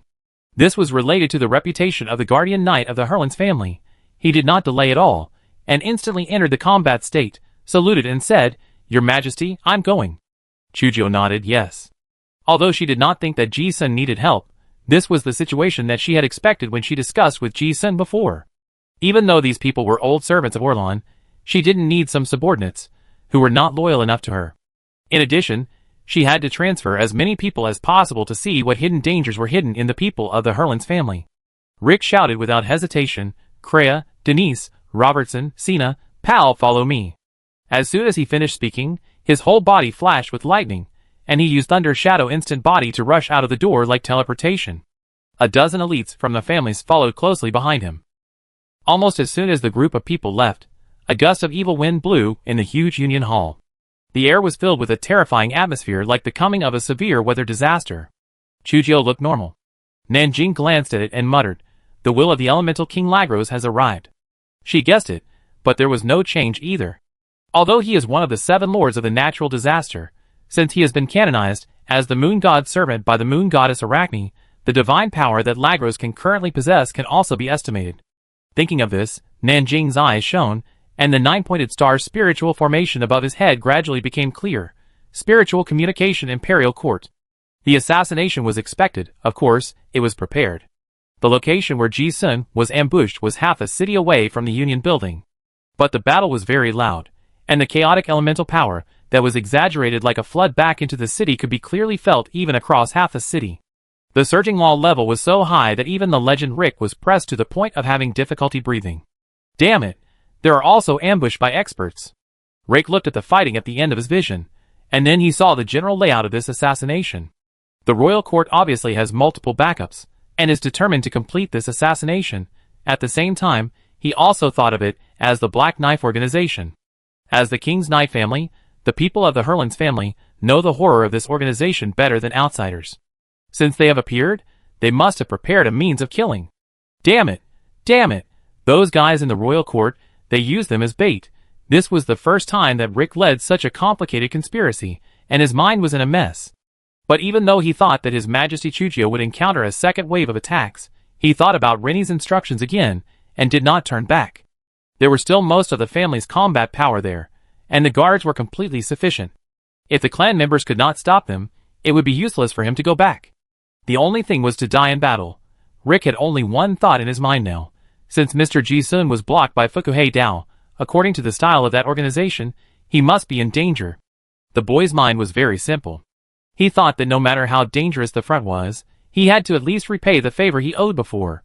Only after the ambush was resolved could he return to help with all his strength. Thinking of this, Rick's footsteps became faster. Thunder flashed all the way, and he and a few tacit partners, who grew up together, crossed the city at the fastest speed and came to the dilapidated factory that was already in ruins. Although there were waves of violent energy rushing out, destroying the surrounding steel buildings into a mess. But the core of the battlefield was covered by a huge black barrier, and it was completely unclear what was happening. The 8 people led by Rick stood outside the black barrier, observing with a solemn look. The girl in the team who was good at enchantment recognized the origin of the black curtain in an instant, and said anxiously, "Master, this is the 5th level relic netherworld magic lamp in the palace treasury. As long as the elemental energy is sufficient, the people inside will not come out at all." These elite members of the Hurlins family grew up in the royal court, and they have seen too many treasures. It just so happened that this barrier treasure was one of the strongest barrier treasures they knew in the royal treasury. Its purpose was also very simple, which was to trap the target. A barrier treasure was like a password box. If it could be locked, it could be cracked. Rick asked in a deep voice, "Nisha, how long will it take to find the forbidden door?" The man replied weakly, "The structure of this barrier is very complicated. It will take at least an hour to find the pattern. And even if you find it, it's hard to say whether you can get in." When Rick heard his partner's words, he immediately realized that there was no time to waste. He shook his sleeves and a deadwood staff with lightning appeared in his hand. "I do it." This was the artifact Zoo's Thunder Scepter that Ji-sun had given to Innocent City before. As soon as the artifact appeared, his rank seemed to rise instantly, and his momentum soared. The companions beside him also saw Rick use this staff for the first time, and they were all dumbfounded. But at the same time, they also discovered that the power of the high-level law on the staff seemed to be untouchable by mortals. Someone reminded him, "Master, your body can't bear this high-level thunder law at all." "I know." Rick had made up his mind, and was still pouring spell power into the staff. Of course, he knew that his rank couldn't bear the power of the artifact at all, and if he was not careful, he would explode. But it was also the only way to quickly break the barrier. He knew that Ji-sun was very powerful, and was trapped now. Only by breaking the barrier as soon as possible could he help the situation the most. The companions watched this scene. Although they all looked worried, they all saw Rick's determination, and no one said anything more. The more powerful the spell, the longer it takes to prepare. Especially this spell that is beyond Rick's own level. On the scepter, the flashing lightning has gradually changed from light blue to white, and then turned into terrifying red lightning snakes. Zeus's scepter converted all the free elements around into lightning elements, forming a large thundercloud in the sky. A huge 9-pointed star forbidden spell magic circle has been condensed. Rick's face has turned pale. The forced use of the artifact almost instantly drained the spell power in his body. He didn't know how strong the spell was needed to break the barrier. But he only knew that he had no chance to try a second time. He could only fight for his life, and use the strongest spell he could release as much as possible. However, just when the first genius of the Hurlins family was not sure whether he would break the barrier first or be killed by the backlash of the spell, a dramatic scene appeared. The black curtain that covered the abandoned factory suddenly disappeared. The 8 people in Rex's eyes widened, and instantly realized that someone had opened the barrier from the inside. Is the battle over? However, before they could figure out why such a change happened, they suddenly saw a cloaked figure fleeing in a panic. Although it was just a glimpse before, Rex and his friends had already recognized it. "Isn't this the assassin from before? It seems that he wants to escape." Rex's reaction was also very fast. The spell condensed on his wand was ready to turn and release towards the assassin. However, someone was faster than him. Bang! With a muffled sound, a figure fell from the sky and knocked the cloaked assassin to the ground with a punch. As if a cannonball hit his body, the assassin bent over like a shrimp and instantly sank deep into the ground. Because the distance was too close, the terrifying collision and divine power hit him like a wave, and Rick and his 8 companions almost lost their balance. At the same time, with the assassin's fall as the center point, the entire factory floor of tens of thousands of square meters cracked. When the dust cleared, Rick and his companions saw a man with a naked upper body, a bronze-colored skin, and a 3-headed golem, who was holding the cloaked assassin's neck like a chicken and hanging high in the air. The battle is over. At the same time, the man turned his head and looked at Rick and his 8 companions.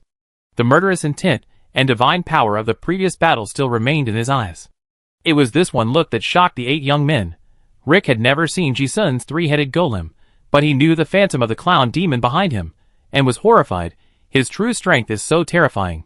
In the Innocent City, he didn't see Ji-sun's full strength at all, but he saw that he was still alive after being attacked by Queen Betty, so his strength should be strong. But Rick thought that it was just a high rank. Later, on the way back, when he heard his second grandfather, Xiaolin, the strongest forbidden spell master of the Hurlins family, say that the man was much stronger than himself, Rick was still a little unwilling and unbelieving. Why is that man much stronger than his second grandfather when they are both 8th rank? Until now, when he saw it with his own eyes, Rick knew clearly that the man did not shatter his pride, but shattered the pride of all geniuses in the entire East Wilderness. If the strength of his second grandfather was the peak that Rick felt he would reach one day, then the strength of the man in front of him was a terrifying existence that made him tremble even when he looked up. Moreover, the battlefield explained everything. Although they did not know the cloaked assassin, they only guessed that he was very powerful. But in front of them, in addition to this person, there were 20 to 30 corpses lying in a mess on the battlefield. There were also various high-level relics scattered all over the ground. Many of the high-level members of the Black Blade organization were acquaintances of the Wong court. Rick and his 8 men recognized the identities of several of the corpses, and were even more horrified. Those corpses were all top-level strongmen at the director level in the Black Blade organization, and they brought out so many high-level relics. How could they all be killed? This is not the most shocking thing. Rick felt that his thoughts were frozen by the shock of the scene in front of him. After a while, he realized that the battle had not started for long. How could it end? They rushed to reinforce as soon as the assassination happened. Although they were delayed on the way, it was not long. How could the top teams of the Black Knife organization be destroyed just now? Or was it an ambush? This was the first time I witnessed Ji Sun's terrifying strength.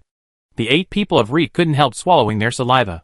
Respect like a god, Ji Sun ended the battle quickly, but it was not as easy as others thought.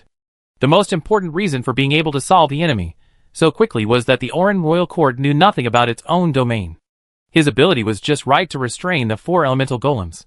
The strength of these people in the Black Knife organization was actually not weak.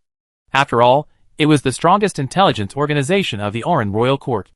Although the rank of its members was not high at present, it was backed by the Royal Treasury, and its members were almost equipped with high-level relics. The equipment is top-notch, and he is good at joint attack tactics, with tacit cooperation and endless means. In the previous battle, Ji Sun was forced to transform and resist several waves before he won. If it was an 8th level forbidden spell Master Qiaolin, he would almost certainly die. Unfortunately, the enemy's contempt for him led to a tragic defeat. Ji Sun returned to human form, looking at the cloaked assassin in his hand, muttering, "It turned out to be a night elf with extremely pure blood. No wonder he has such a strong stealth ability." Looking through the gray cloak of concealment, it was a handsome face with a dark green complexion, which looked not much different from humans, but had a pair of elf-pointed ears. Ji Sun had read about this ancient mythical race that went out like dragons in books. It was just an accident that Di Ying, who had never been seen by anyone except the king in the Orlan royal court, was actually a dark elf. Ji Sun did not kill this guy either. She was the leader of the Black Knife organization, and must have mastered a lot of information about the royal court. It would be useful to keep her. Ji Sun stuffed the few living assassins into the containment space, and then calmly collected the spoils on the battlefield. The 8 people of Rick were watching in amazement. No one dared to speak. The atmosphere was a bit strange. They were obviously here to reinforce the team, but at this moment, they were of no help at all. Even watching the show seemed redundant.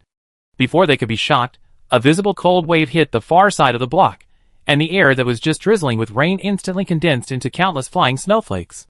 Rick and his companions turned their eyes, and immediately realized that it was a battle at the Union Building. What kind of cold air could make the whole city snow all of a sudden? The faces of the young men were extremely complicated. They realized that the battle on the other side was probably also extremely fierce. Ji Sun was not surprised at all. He certainly knew that the winner was decided on his side, and the assassins on Chujio's side had no choice but to make a desperate attempt. But the first wave of sneak attacks failed, and those guys had no chance. Watching Ji Sun calmly collecting the spoils, Rick couldn't help but remind him, "Your Majesty may have been attacked too. Shouldn't we hurry back as soon as possible?" "Yeah, that's right. We should go back and have a look."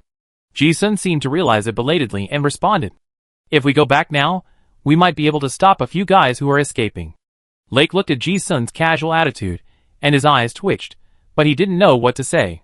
He didn't have Ji Sun's mentality and overall understanding. He was worried about the battlefield on the other side, so he quickly suppressed the shock in his eyes and said, "Mr. Ji Sun, His Majesty may be in danger. We will go there first." Ji Sun didn't stop him, just said lightly, "Yeah." Without saying much, the 8 people of Reek turned around and rushed back to help.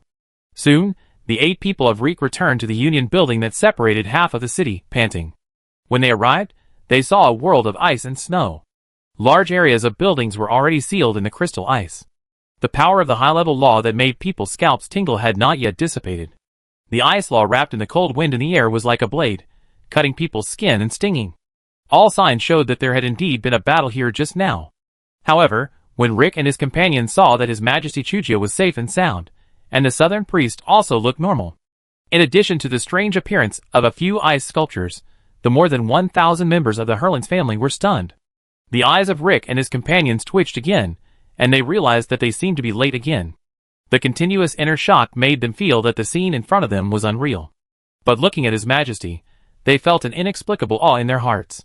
Only then did they realize that the strength of His Majesty Chujio and the southern priest in front of them was probably as terrifying as the man just now. At this moment, they realized that they had originally thought that the loyalty of their Hurlins family was a strong alliance.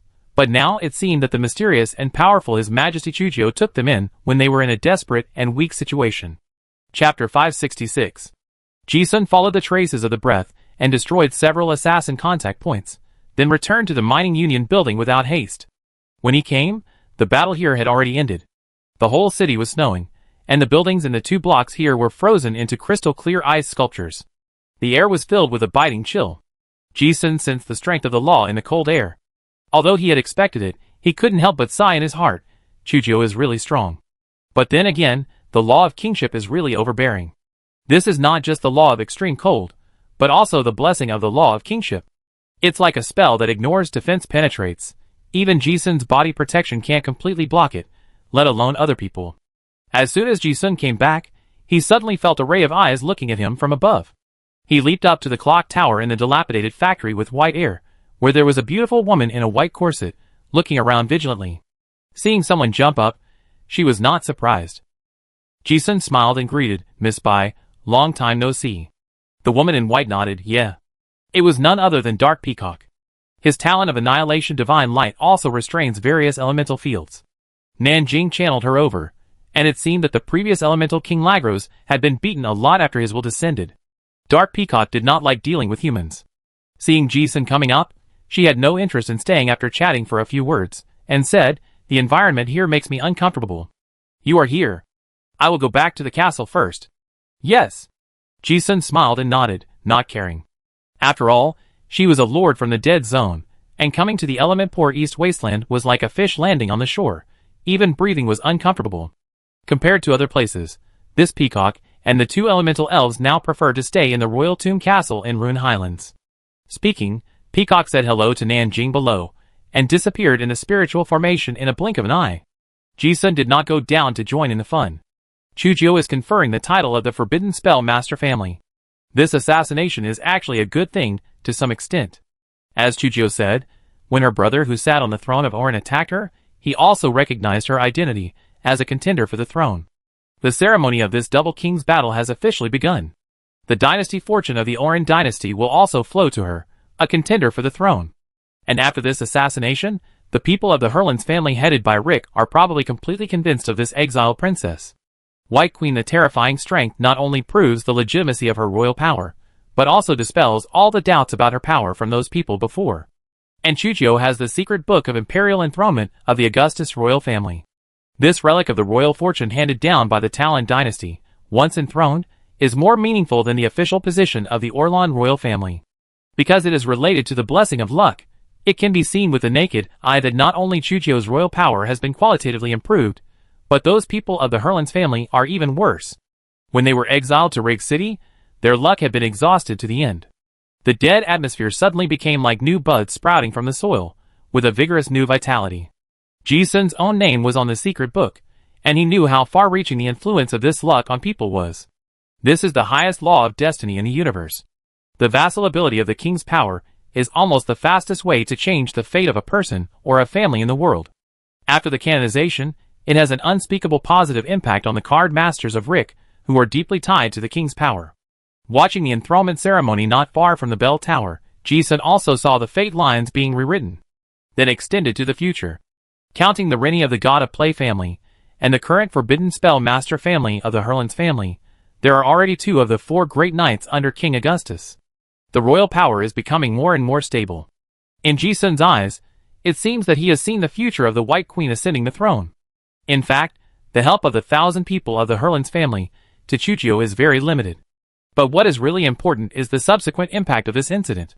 The families of the 4 knights of the king are deeply tied to the Orin royal court, and the family marriages are complicated and almost involve the entire Oran royal court. Seeing the change of the Helens family this time also brought a choice to other old ministers of Oran. In the past, they could only be tied to the Oran royal family because of the ancient oath contract. Even if they knew that King Arthur's reuse of the foreign gods would bring huge hidden dangers, they could only follow one path to the end. But now it is different. Chujio, the exiled princess, gave them room for choice. The enthronement ceremony went smoothly. After the previous assassination failed, Ji-sun immediately took down several key intelligence outlets, and the Oran royal court probably hadn't reacted yet. Moreover, the leader of the Black Knife organization was captured, and the elite were almost wiped out. It would be difficult for them to organize assassins in a short period of time. However, the big one probably won't come. Assassination is a gamble on a sneak attack and a kill. Since the careful preparations have not killed him, there is not much point in rushing again.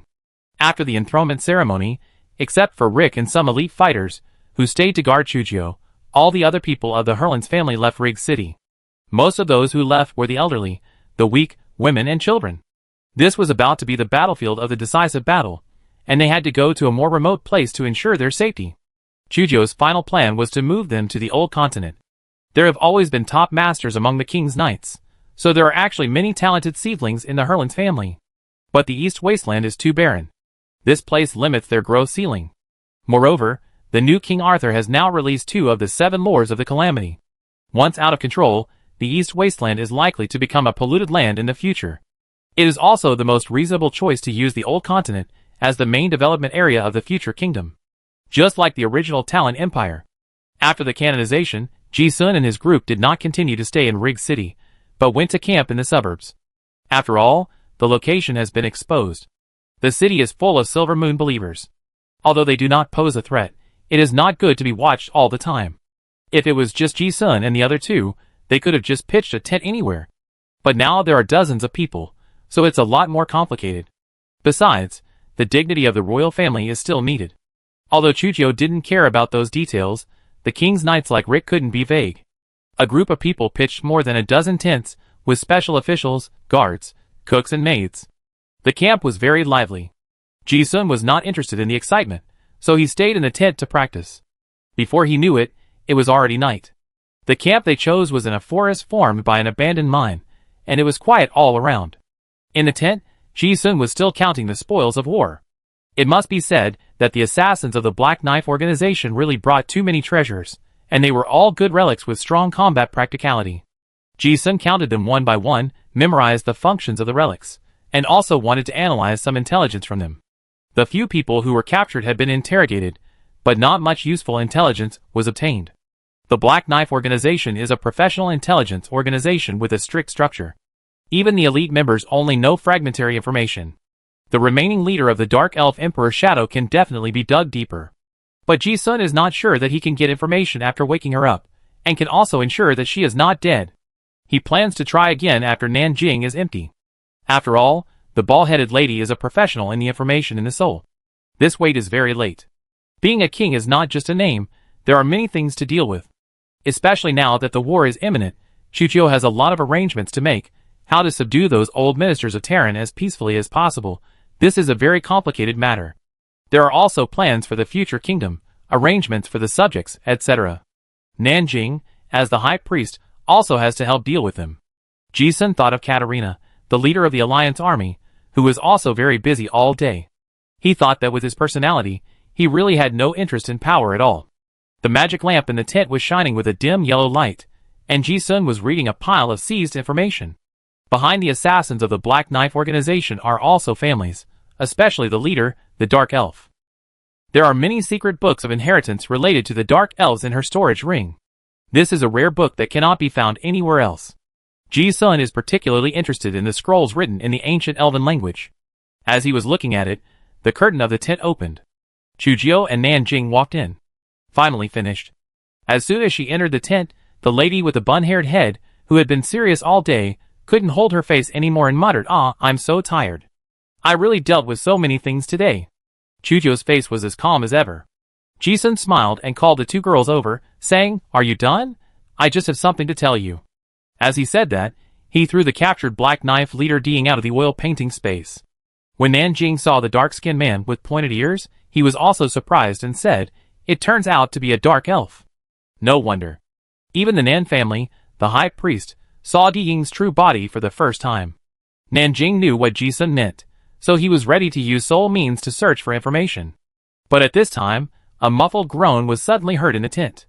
Jisun and Nanjing suddenly turned their heads and looked at Chujio, whose mouth was bleeding, and frowned together.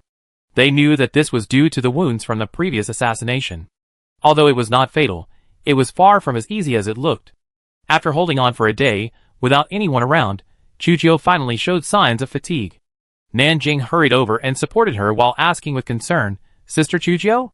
"I'm fine." Chujio shook her head, indicating that she was fine. However, Jisun didn't take it lightly and asked without hesitation, "That dagger is very evil. Let Xiaonan help you check the wound." Nanjing nodded and replied, "Yes." The injury that even the Holy Grail of Kingship could not heal could only be divine pollution. Chujio could not resist, and could only lie down on the bed. Nanjing untied her clothes, and saw the wound on the sternum that had not yet healed. Although there was no bleeding, a trace of strange black air could be seen oozing out of the wound. Nanjing took a look and breathed a sigh of relief. Although it was indeed not fatal, she also muttered, "It was the divine erosion of the elemental King Lagros, and the magic-breaking pollution of the dagger. Sister Chujio, why didn't you tell me?" Chujio just said calmly, "It's nothing serious. It will be fine in a few days." Nanjing didn't want to spoil this playmate since childhood, and retorted, "No way. If this injury is not treated in time, it will be contaminated by the power of the elemental King Lagros. Even if the wound heals in the future, it will have a negative impact on your extreme cold law."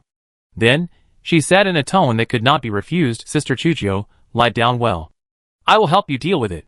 Chujio didn't know what to say, so she just lay down obediently. All potions were useless for treating injuries of this degree. Nanjing could only take out the sealing scroll and try to extract the polluted divinity bit by bit. At the same time, she had seen through the condition of the wound and said, "It's really dangerous. The assassin didn't actually want to kill you, but wanted to pollute the descending god. The elemental King Lagros wanted to treat you as the body of the descending god. It's also a good thing that he didn't stab the heart, otherwise it would be troublesome." Jisun didn't seem surprised. He had suspected this before. Chujio has the Holy Grail protecting him, so the possibility of killing him is very low. On the contrary, pollution control is more feasible. Chujio remained silent. How can assassination be risk-free? The three of them actually understood. They can all accept the consequences. But they are partners after all, and Nanjing couldn't help but mutter, "Sister Chujio, you really don't care about yourself." The treatment didn't avoid Jisun in the tent at all, but he didn't look at him too much. Hearing what Nanjing said, he suddenly thought of something and asked, "By the way, what's the origin of that dagger?" Nanjing obviously knew the origin, and said, "This should be the dagger of Tears Front." After saying that, she dug out the dagger covered with seals.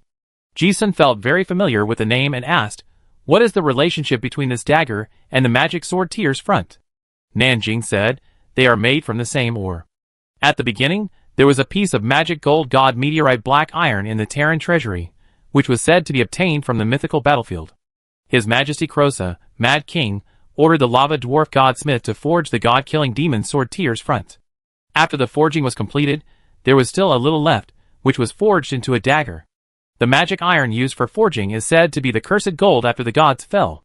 It has several rule-level characteristics such as cause and effect, destroy God's domain, and kill God, and wounds, do not heal that can also pollute people's hearts. When the Talon Empire was established, in order to prevent excessive concentration of all forces, many positions were in a relationship of checks and balances. So the High Priest does not know everything. Then, she added, "But no one knows the whereabouts of the dagger. Now it seems that it should have been in Di Ying's hands all along." After listening to this popular science, Jisun also showed a look of realization. Of course he knew why he had never heard of such a powerful weapon before. Because he had seen Xie Guizhong use it before. This kind of magic gold dagger needs to be soaked in divine blood to activate. And the price for the user is not small. At least this Di Ying is now half dead. Half of it was beaten by Jisun, and the other half was backlash. Jisun played with the dagger in his hand, whose red light had dimmed, and soon lost interest. The divinity dissipated, just like the useless great sword. It was just a piece of hard magic iron. Speaking of the dagger, Nanjing also followed the topic to popularize some of the origins of the Black Knife organization. Occasionally, When she asked about Chujio, she would also tell some secrets that only the royal family knew. Ji-sun was also very interested. It must be said that the heritage of the Orlan royal court is really beyond words. The Talon Empire left too many legacies to this son. If the Illuminati Hermitage had not directly participated in the battle 200 years ago, with this foundation, the Federation army might not have been able to defeat it. In the tent, the three chatted as usual. If Chujio had been injured by any other 8th level warrior, he would have died 800 times. Because she was protected by the Holy Grail, she would not be in danger of death. But it was really troublesome to treat her. Divine pollution is not something that a mortal body can metabolize and heal on its own. Ji-sun was contaminated by the power of the Silver Moon before, and it took Nanjing nearly half a month to deal with it. And the characteristic of the dagger's wound not healing was also very troublesome. Chujio's injury is much more serious than Jishun's before. In this situation, millions of troops from the Orlan royal court have already gathered here. If this injury is delayed, it will be a potential risk. Nanjing treated the wound patiently, but couldn't help complaining, why is there so much miscellaneous elemental contamination in Lagros's divine power? At this rate, it will take a month to fix it. Sister Chujio is really something. If you told me earlier, it would be much easier to deal with. Although Chujio is the cold and arrogant King Augustus in front of outsiders, he has no temper when he is scolded in front of his friends. Ji-sun also found it interesting. The two women's daytime personalities are indeed quite different from now. Just as he was thinking, Nanjing seemed to have thought of a good idea and asked, by the way, Ji-sun, your true solution of all things can decompose elemental pollution, right? She said she was asking, but she didn't expect Ji-sun to answer. As she was talking, the bald-headed lady suddenly asked Chujio, Sister Chujio, how about asking him to help me deal with it? This way, the progress will be much faster. Ji-sun raised his eyebrows when he heard this.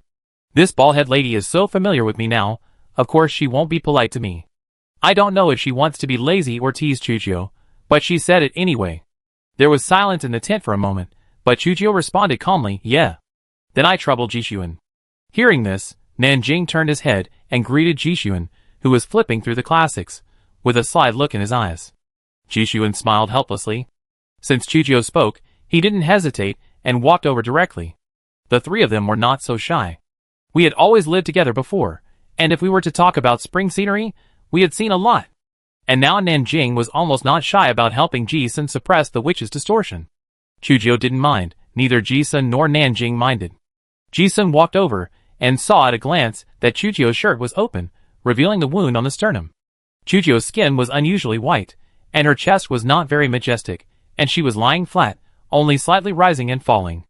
However, although most of the spring scenery was exposed, the key part was still covered with clothes. Ji-sun didn't deliberately avoid it. He still looked at it. Seeing the scrutinizing eyes fall on his chest, Chujio's expression was unchanged.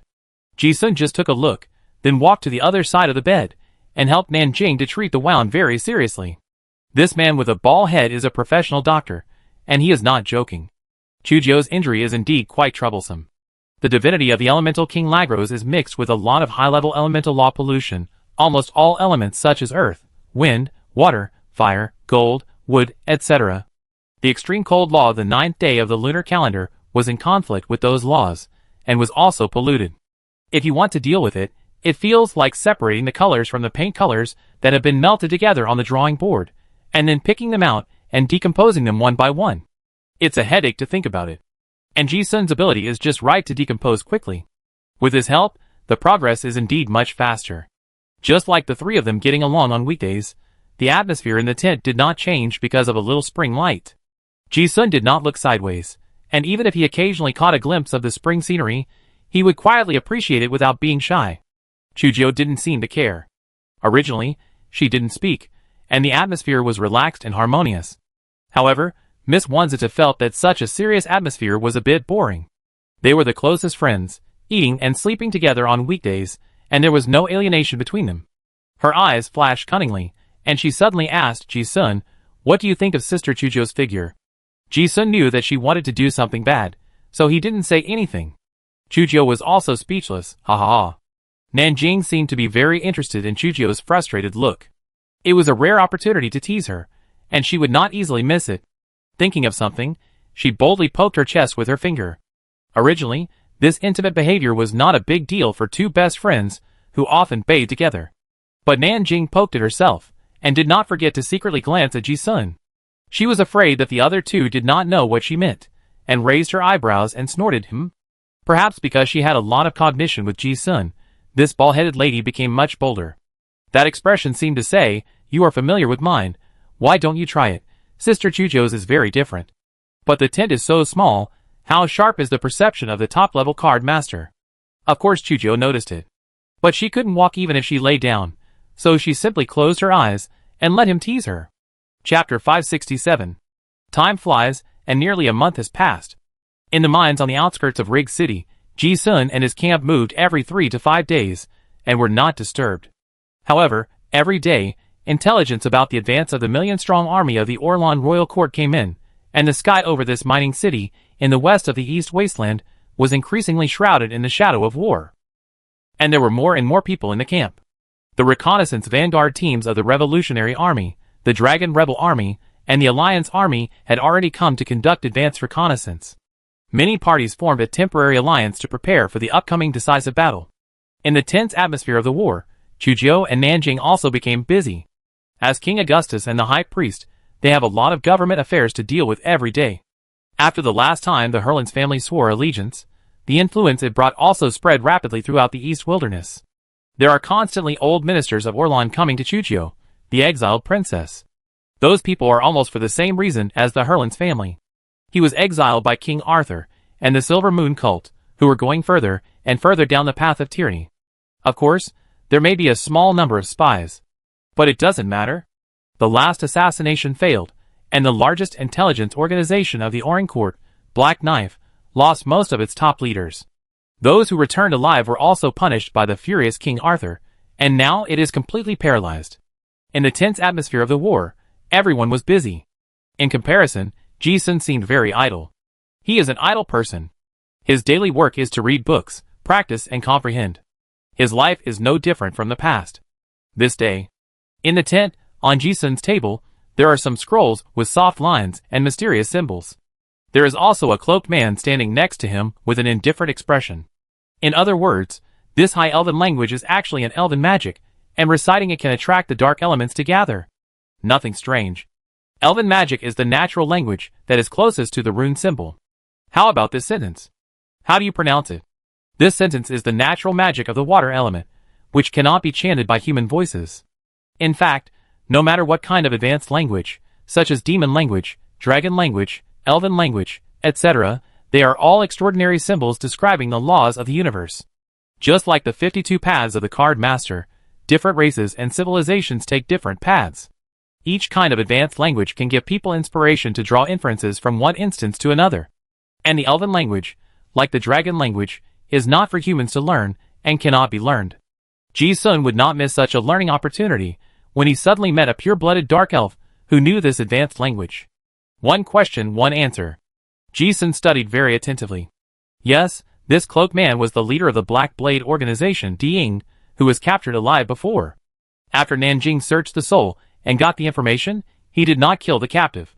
Because what he searched out from Diying's memory was not hatred, but the unshakable loyalty of the dark elves of her lineage to the Osgood royal family. In the words of Emperor Ing himself, there have been 2 royal descendants with the fate of kingship in history. They, the Black Blade, have always been loyal to the one who sits on the throne. They are hostile to each other in terms of positions. They are not enemies in terms of people. And if the mission fails, she will die even if she returns to the royal court. So Chujo did not kill her. Ji-sun stayed by his side to learn the elven language every day, and to obtain intelligence that only she, the leader of the Black Blade, knew, so the value of this captive was not wasted. Thus, a lot of news was confirmed. Ji-sun and the others had only guessed before, but now they got confirmation from the Dark Elf that King Arthur had been seriously polluted by the Tyrant Source card. He was cruel, conceited, suspicious, and mean, almost like the last Mad King of Talon. That kind of pollution, like the witch pollution, was not recognized by the self. Now King Arthur seemed to have persecution delusion. Anyone who disobeyed him in the royal court would either be sent to the gallows or exiled. This is also the reason why more and more old servants of Orlan have come to Chujo after hearing the news.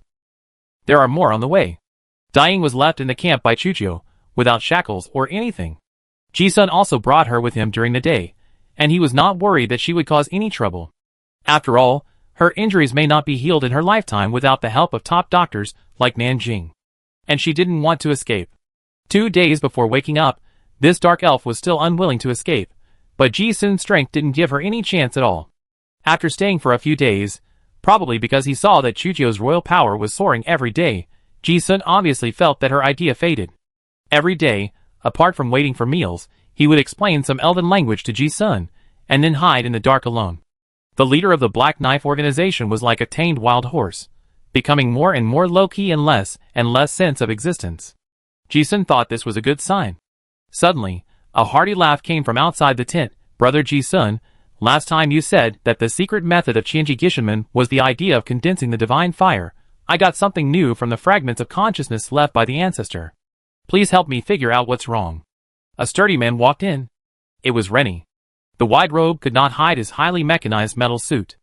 Except for his head and heart, his entire body had almost been mechanically transformed. Rennie used to be like a piece of rags found in a scrap recycling station, but his combat power is already quite good. Now he has the top black technology from the New World Science and Technology City, which has upgraded his rifles to cannons. His old injuries were healed by the holy water given by the 9th day of the first lunar month, and now he is full of energy. Now, he, one of the 4 Knights of the King, has the real fighting power to match his title. Of course, there is another great opportunity, that is, Ji Sun told him the real use of the inheritance treasure Grey Mist relic of their Shishin clan. Because of that method, Rennie went to the Rose Tavern in the relic space. Although he did not see the witch Lanlingster the Great, he saw the fragments of the ancestral consciousness of their Shishin clan. It was like opening the door to a treasure house, allowing Rennie to obtain the inheritance of countless ancestors. He has been immersed in studying those secrets these days. But those ancestors are all fragments of distorted consciousness, and the gap in rank is too big, which is also very dangerous. When Lei and I encounter something he is unsure of, he will come to Ji Sun to discuss it, just like today. After all, Ji Sun's current realm can give him too many valuable suggestions. Lei and I enter the tent. The dark elf has already merged into the darkness. She was standing there, but she could no longer be seen. This outstanding stealth ability, even Ji Sun still feels very amazing now. It is really a blood talent that cannot be learned. She is like a shadow, a natural night walker. Rennie sat down next to Ji Sun, took out the information he had prepared long ago, and asked, "This is it. This is the trick about practicing Qianji Gishinmen that Master Samir taught me. The ancestor said that if you divide your mental power into branches, you can have countless selves and control countless puppets." As he spoke, the middle-aged man's face showed the enthusiasm of a teenager for new things, but he shrugged and suddenly changed the subject. "To be honest, I tried it, and I feel that if I really practice like this, I will soon become distorted." Ha. Ji Sun couldn't help but laugh at his humorous tone. The reputation of Qiansho Shirosamil is really too great. The first god puppet master in the late period of Talon, a person who destroyed the city alone. The secrets left by those strongest people really made Ji Sun excited. The magic secret method of Qianji Puppet God Sect was also very helpful to him, almost a must for multitasking and efficient learning. The genius ancestors of the god-playing family have developed this secret method to a very deep level. Often, it is because of fantastic ideas that one's mind becomes distorted. However, those monsters in the relic space are not very friendly to Ji Sun, an outsider. Ji Sun was able to benefit from this because of Rennie. Even this little bit of light also benefited him greatly. Ji Sun's rank is indeed higher than Rennie, but when it comes to this magic secret method, he is not as good as the countless generations of the God of Play family. Those secret methods are all secret methods. Ji Sun looked at the information brought by Rennie and studied it carefully. Not only did they know each other for a long time, but now they have no worries because of Chujio's royal family. Lei and I also told him everything he knew. He was more amazed at the magic of fate than Ji Sun. Since he pledged allegiance to that majesty, his fate has really changed completely.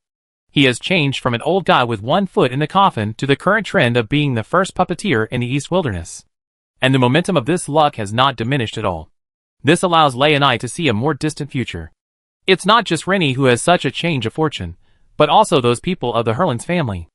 As the two were chatting, a young man outside the tent came in and greeted, "Mr. Ji Sun, I have some questions to ask you." The people who came were none other than Rick and his friends. Rennie never recognized this grandson. Although it is not surprising that the private lives of nobles are chaotic, after all, his old friend is the current patriarch of the Herlands family. The family's face must be kept. Ji Sun pretended not to know. He smiled at the young men who came hurriedly and asked, "What's wrong?" Rick said respectfully, "I encountered some difficulties with the 7th level spells, and I want to ask you for help." The young men behind him also saluted and stood aside obediently. Those who could follow Rick were all the best of the younger generation of the Hurlins family. But when they looked at Ji-sun, there was no arrogance in their eyes, only endless admiration and respect. Ji-sun smiled and said, "Don't be so polite. Everyone sit down." "Yes, Mr. Ji-sun." After receiving the order, the teenagers found their seats and sat down. But each of them sat upright like students in class. Ji-sun looked at Xiao Xiao and said nothing. He looked at the question book that Rick took out and explained it patiently. In the previous battle, the teenagers of the Hurlins family saw Ji-sun's terrifying strength and had already admired him. And in these days of getting along, the shock in their hearts not only did not dissipate, but they became more and more respectful to him. The Hurlins family was exiled, and in a difficult situation. The forbidden spell master Qiao Lin and some old people were held hostage in the royal court. The strongest person in the camp now is Rick himself. Originally, the young people thought that without the guidance of their elders, it would be difficult to practice. However, since Rennie asked Ji-sun for advice once, they found that the existence of the killing god was not as difficult to get along with as imagined, but very approachable. This opened the door to a new world. This was the first time they saw that there were such knowledgeable people in the world. Whatever you ask, he knows everything. No matter what sequence, what element, what spell.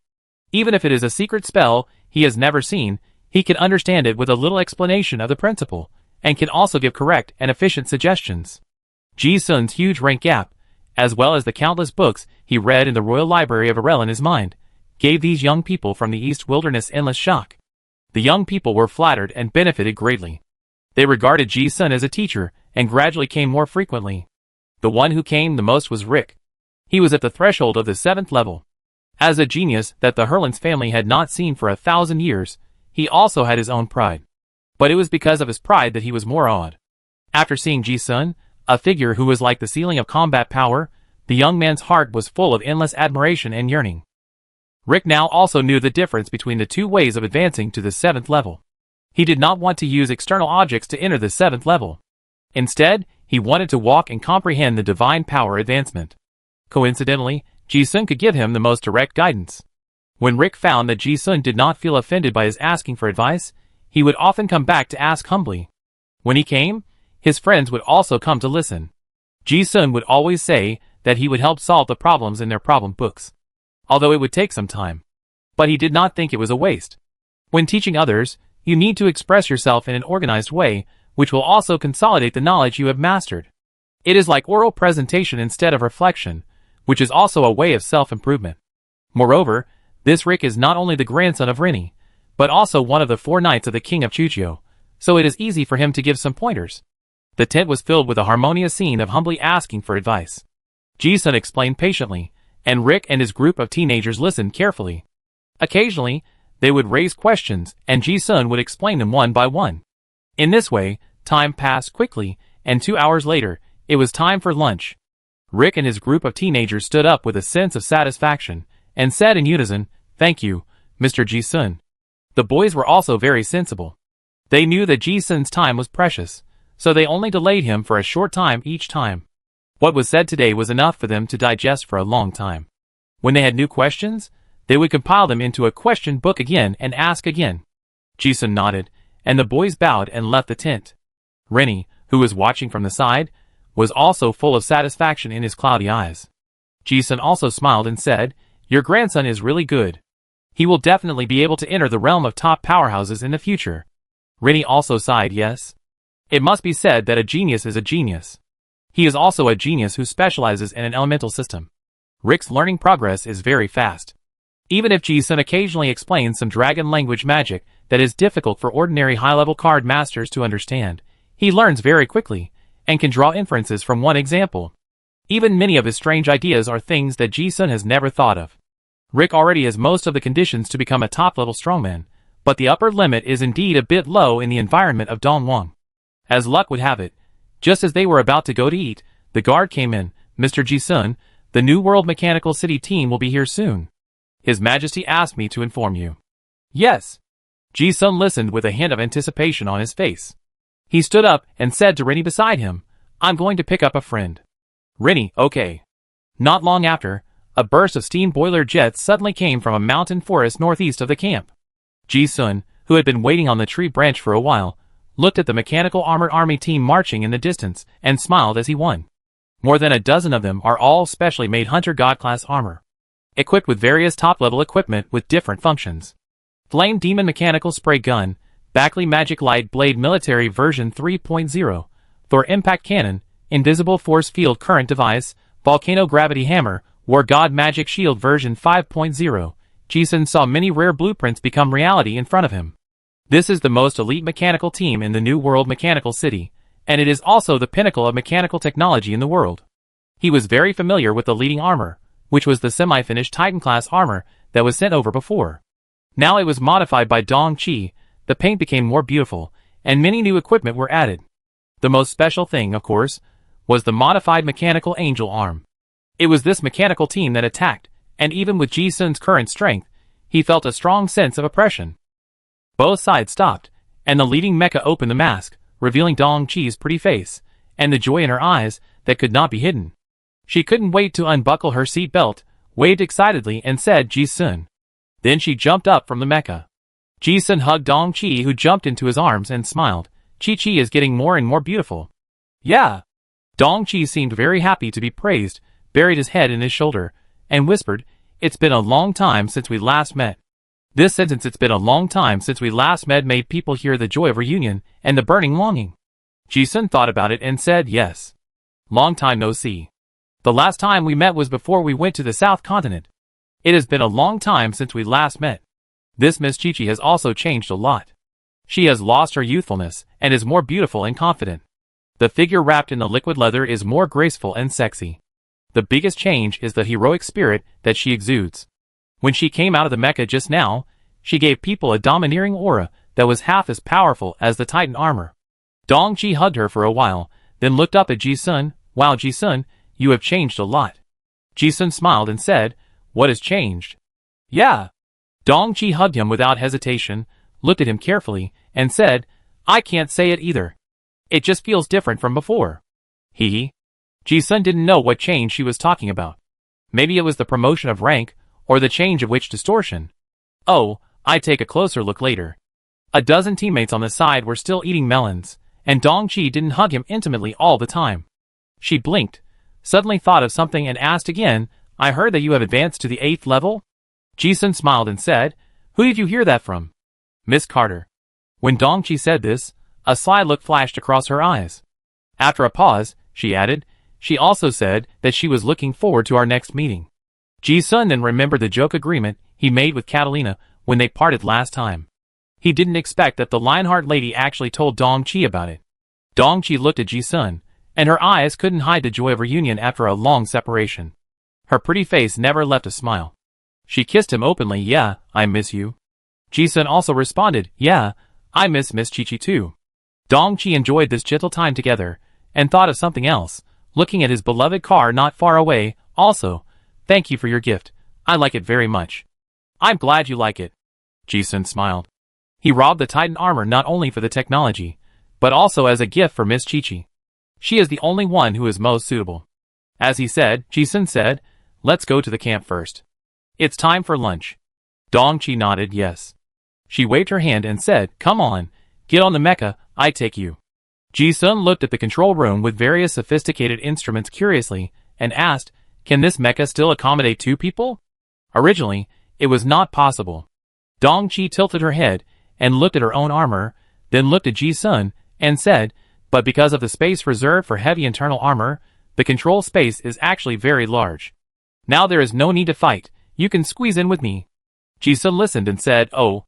There was a lot of anticipation in his eyes. After all, he had never controlled a mechanical armor. The two entered the control room of the Titan armor, and a breath of technology hit them. All kinds of dazzling instruments were right in front of them, and Ji-sun was also very curious. But it was a bit crowded.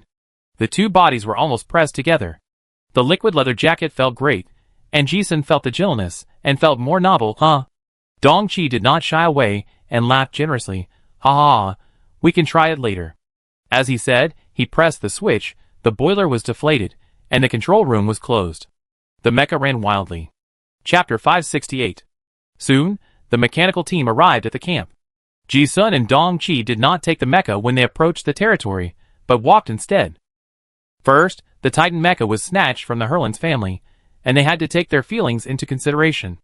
Also, for the sake of confidentiality, they tried not to let the Orlan royal court know that the mecha had arrived at the front line, which would cause some unnecessary trouble. The mechanical mecha and equipment of this team represented the highest level of technology at the time, and many of them were laboratory-level equipment that no one outside had ever seen. So when they arrived, the whole camp immediately became lively. Everyone gathered around the dozen or so majestic hunter-level armors, pointing and talking. Especially the old servants of Orlan represented by the Hurlins family. They clearly knew the gap in technology. Not to mention the Titan armor brought out from the Imperial Mausoleum.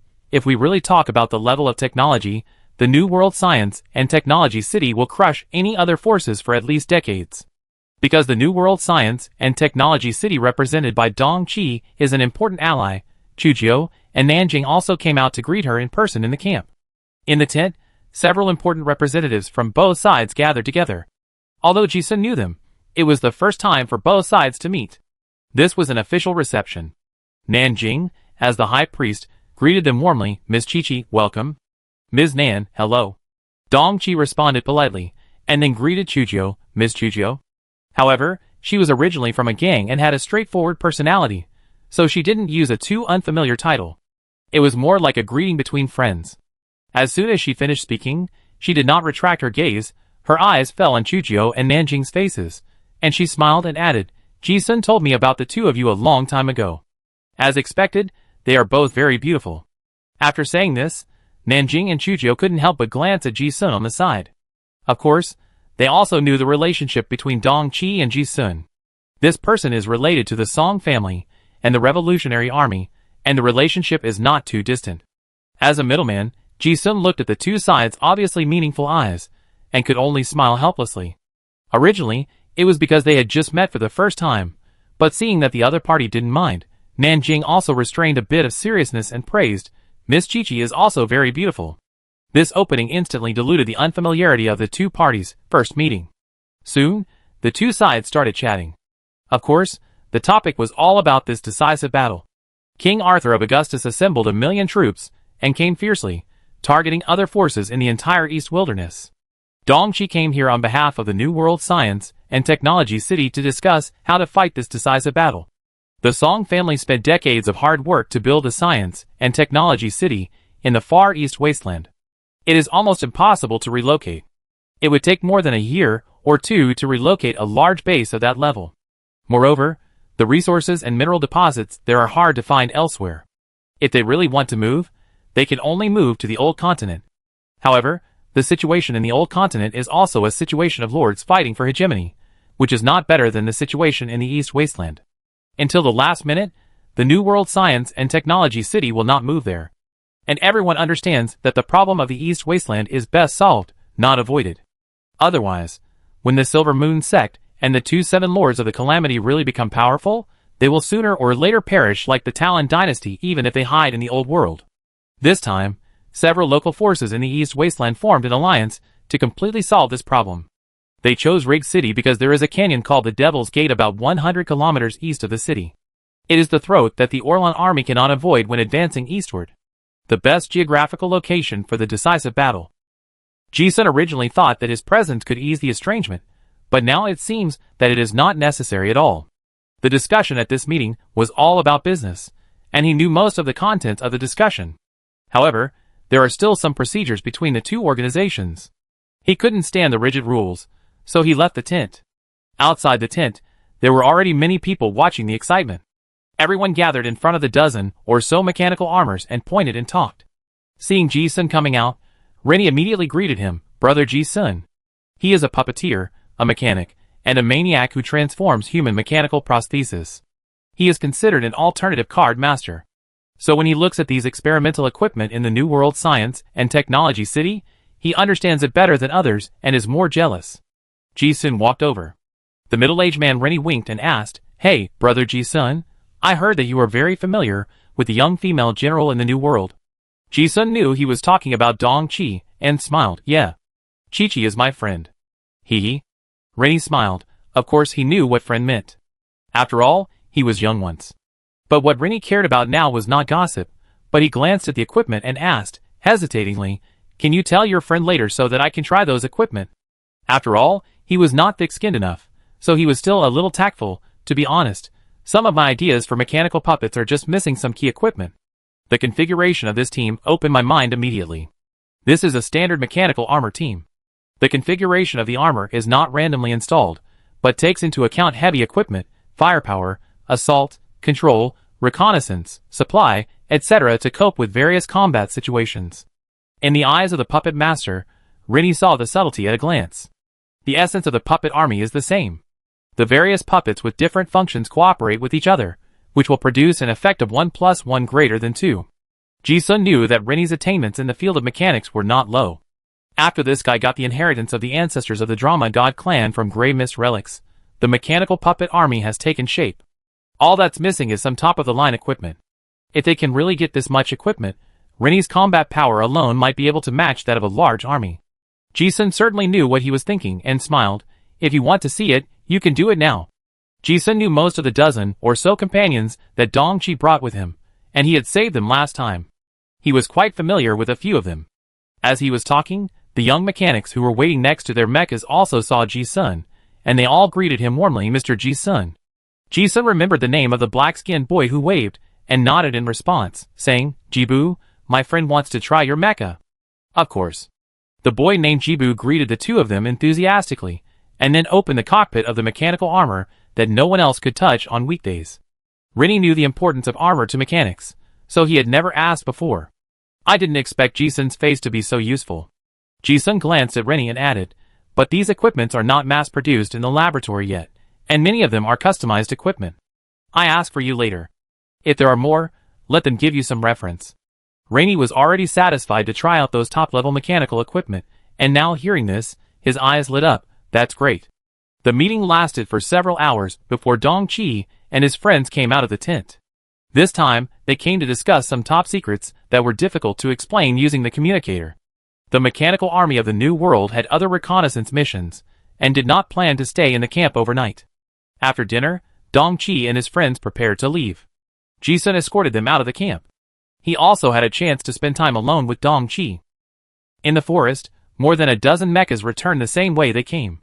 In the cockpit of the tall titan leading the way, Dong-chi was still carrying Ji-sun. Thanks to Miss Chi-Chi's slim figure, the narrow cockpit was just enough for two people to sit. On the light screen in front of him was a projection of the outside world without blind spots, and there were also various light detection, sound, and mental wave detectors. The small animals, and various energy flows in the forest, within a few miles were clearly displayed on the luminous screen. In terms of perception, Ji-sun felt that machines were more sensitive than him. The most important thing was that his perception was based on his rank and various physical training, but as long as he was a little familiar with mechanical instruments, he could understand the meaning of the data on the light screen. These mechanical armors looked bulky, but they were actually very flexible. The multifunctional displacement equipment they were equipped with allowed them to pass through various road conditions such as rock climbing, gap crossing, swamps, and sand without obstacles. The cab was not as bumpy as it looked from the outside. When he came here before, Ji-sun had watched Dong-chi operate the mecha, and he also tried to get a feel for it. It really feels good to drive a mecha. Of course, it's just some basic operations. The control system of the Titan armor is very complicated, and it is more bound to the mechanic. Dong-chi originally sat next to Ji-sun, occasionally helping to teach him how to operate. He was also very happy to see him having fun playing with the mecha. But the cockpit was originally cramped, and the two of them had a lot of physical contact, and gradually the atmosphere became ambiguous. The liquid leather jacket feels very good. Ji-sun tried the feeling that he hadn't felt for a long time and climbed up. Now that the business is over, there is nothing to worry about. Dong-chi looked at his enthusiasm and didn't think it was bad. He joked, "When Miss Carter contacted me before, she specifically asked me to pay more attention to your distortion. It seems that our Mr. Ji-sun has suppressed it very well." Ji-sun smiled and didn't continue the conversation. Dong-chi just joked and didn't care at all. The liquid leather jacket is a whole package. Although it feels good, it is impossible to put your hand into it. Miss Chi-Chi never hesitates in this regard. To make it convenient for Ji-sun, she pressed the switch on the bracelet, and the liquid leather jacket faded away like the tide. In a blink of an eye, Only the sexy sports vest suit was left on her graceful figure. Without her taking it off, the restless hand had already reached into the package. The cab was too small, so Dong-chi simply sat in Ji-sun's arms. Seeing his increasingly presumptuous actions, Dong-chi smiled with curved eyebrows, but suddenly said, "Wait a minute. I turn on the autopilot mode." Hearing this, Ji-sun was surprised. Can this armor be driven automatically? Of course it can. The Titan armor is very powerful. It is not only controlled by limb joints, but also has a spiritual connection. It can efficiently execute combat commands. Automatic marching is a very basic function. Dong-chi tied up her hair with a hairband and introduced, but it is called autopilot, but it is actually controlled by the mind. This function requires very high requirements. It happened that Miss Carter's exploration team got another part of the mechanical mystery in the ruins of the old continent, so I learned it. At this time, she tied her hair up and looked at Ji-sun in front of her, with a coquettish expression on her pretty face. "Praise me now. Also, during this period, I have also worked hard to become stronger." She also told some stories about her own practice. The two hadn't seen each other for a long time, and there were too many topics to talk about. Ji-sun really broadened his horizons after listening to it. At least he really didn't know a lot of things before. About Block 10 machinery, there are very few records of this sequence. The collapse of Tarun was already a break, and the inheritance of the East Wasteland was very incomplete. The southern continent completely destroyed all records because of the Holy See. Ji-sun only knew that machinery was a professional sequence specializing in neural control and learning. Now, after hearing what Dong-chi said, he realized that this was a way to condense the godhood through civilization, and mechanical civilization was the way to condense the godhood. It was complicated to explain, but it can be summed up in 4 words. Mechanical ascension. A mechanic is not just an operator of a mecha. At a very high level, consciousness and machinery are one. Just like that mechanical angel, but Dong-chi is still far from that realm. The two were just chatting.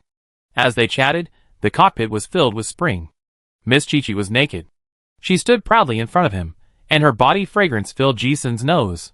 Not long after, Dong-chi's tied hair fell down again, covering her smooth and beautiful back. The mechanical armor vibrated lightly during the march, which just turned into a resonant melody of some cheerful rhythm. Both of them thought it was a very novel experience. The longing turned into a hot and joyful emotion, which was released in this narrow Titan cockpit. At the height of love, Dong-chi raised her slender neck, exhaled a long breath, and then leaned on Ji-sun's shoulder, murmuring like a dream, "I really miss you." The blush on her cheeks was 2 parts of coquettishness and 3 parts of boldness. She was really a beautiful beauty. Unconsciously, this Miss Chi-Chi has become very sexy in her growth. Ji-sun hugged her and gently stroked her smooth and delicate back. Dong-chi smiled and asked, "Does it feel good to drive a mecha?" Ji-sun held her perky buttocks with his big hands and approved, "Well, very good." Saying that he was tasting the feeling of riding a mecha was also a double entendre.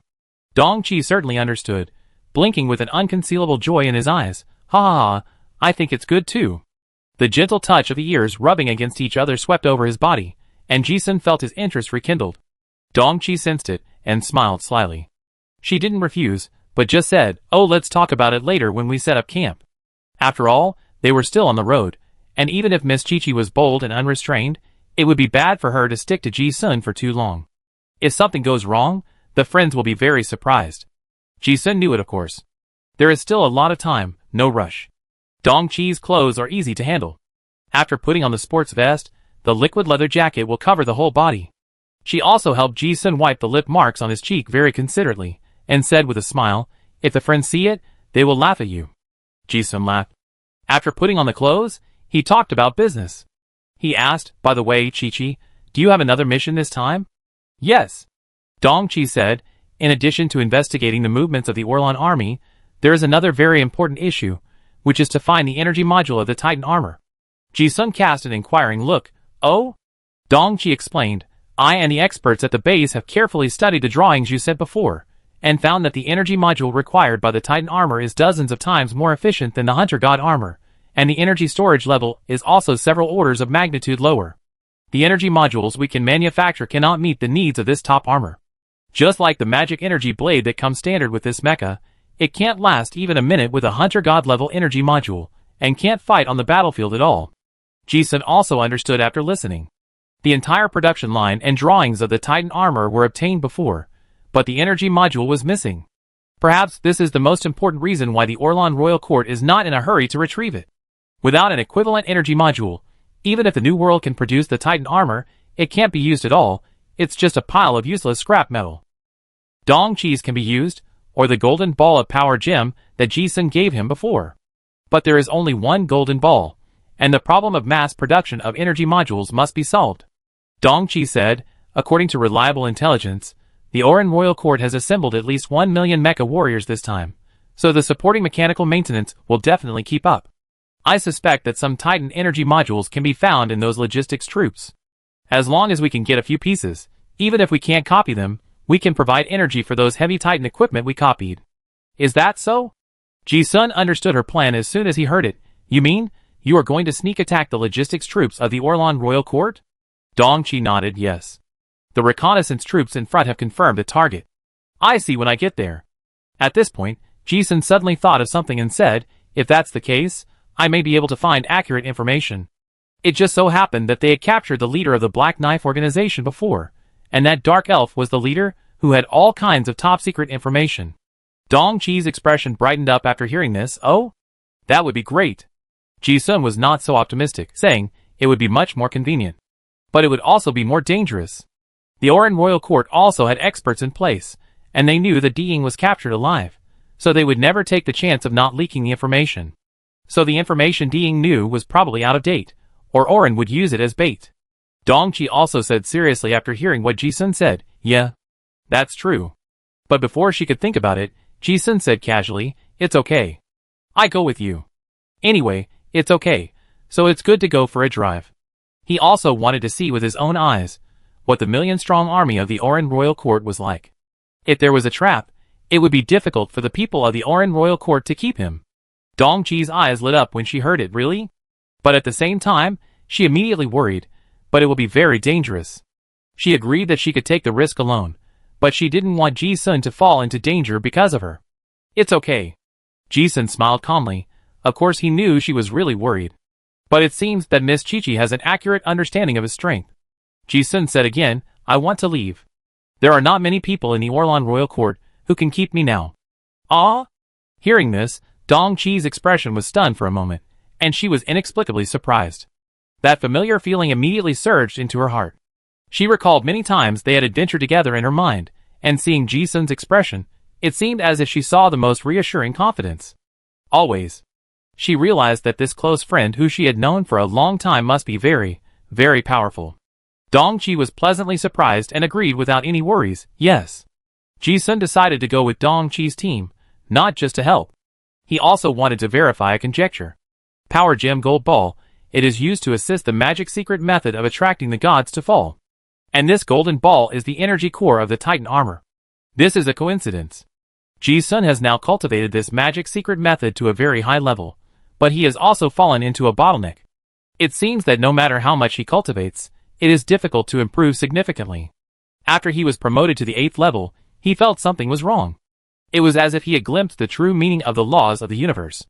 He always felt that the gravity exerted by the God of Heaven was just a manifestation, and the law it really pointed to was something deeper. His intuition told him that if he knew the manufacturing principle of the Titan energy core, he might be able to solve the mystery in his heart. After solving this mystery, a door to a higher realm will open up to him. Chapter 569. A few days later. Red Agate Plain in western Yorkshire. Boom. Boom. The rumbling sound like muffled thunder resounded throughout the plain, stretching endlessly. On the horizon of the plain at the end of the field of vision, a torrent of steel surged. The steam boilers roared, and hundreds of tall chimneys were emitting white steam. Looking closely, there were dozens of large and small mechanical castles. The mining industry in the East Wasteland was very developed, so many movable mechanical castles were built. This steam-powered mechanical city is the Lord's private property, a mobile city on the wasteland, and a tool for reclamation. During wartime, a slight modification can become a fully functional war fortress. Several mechanical cities can be spliced together to form a large city in any area, with both offensive and defensive capabilities. Each mechanical city in front of us is tens of meters high. Thick rivets and steel plates are spliced together to form a rough city wall. The rusty outer wall is sprayed with the castle number and King Oran's eagle emblem in white paint. The flanks of the fortress are covered with various weapons, including steam siege pendulums, mountain-breaking rams, and giant forks. The most exaggerated is the super-caliber city-borne artillery, with an extremely thick barrel. Countless long and short artillery pieces were deployed on each mechanical city, like the spikes on the back of a hedgehog, arming the mechanical city into a terrifying and destructive steel monster. Under its huge body were several pairs of huge wheels, tracks, or mechanical feet. When moving forward, these mechanical structures would make a dull and harsh metal friction sound.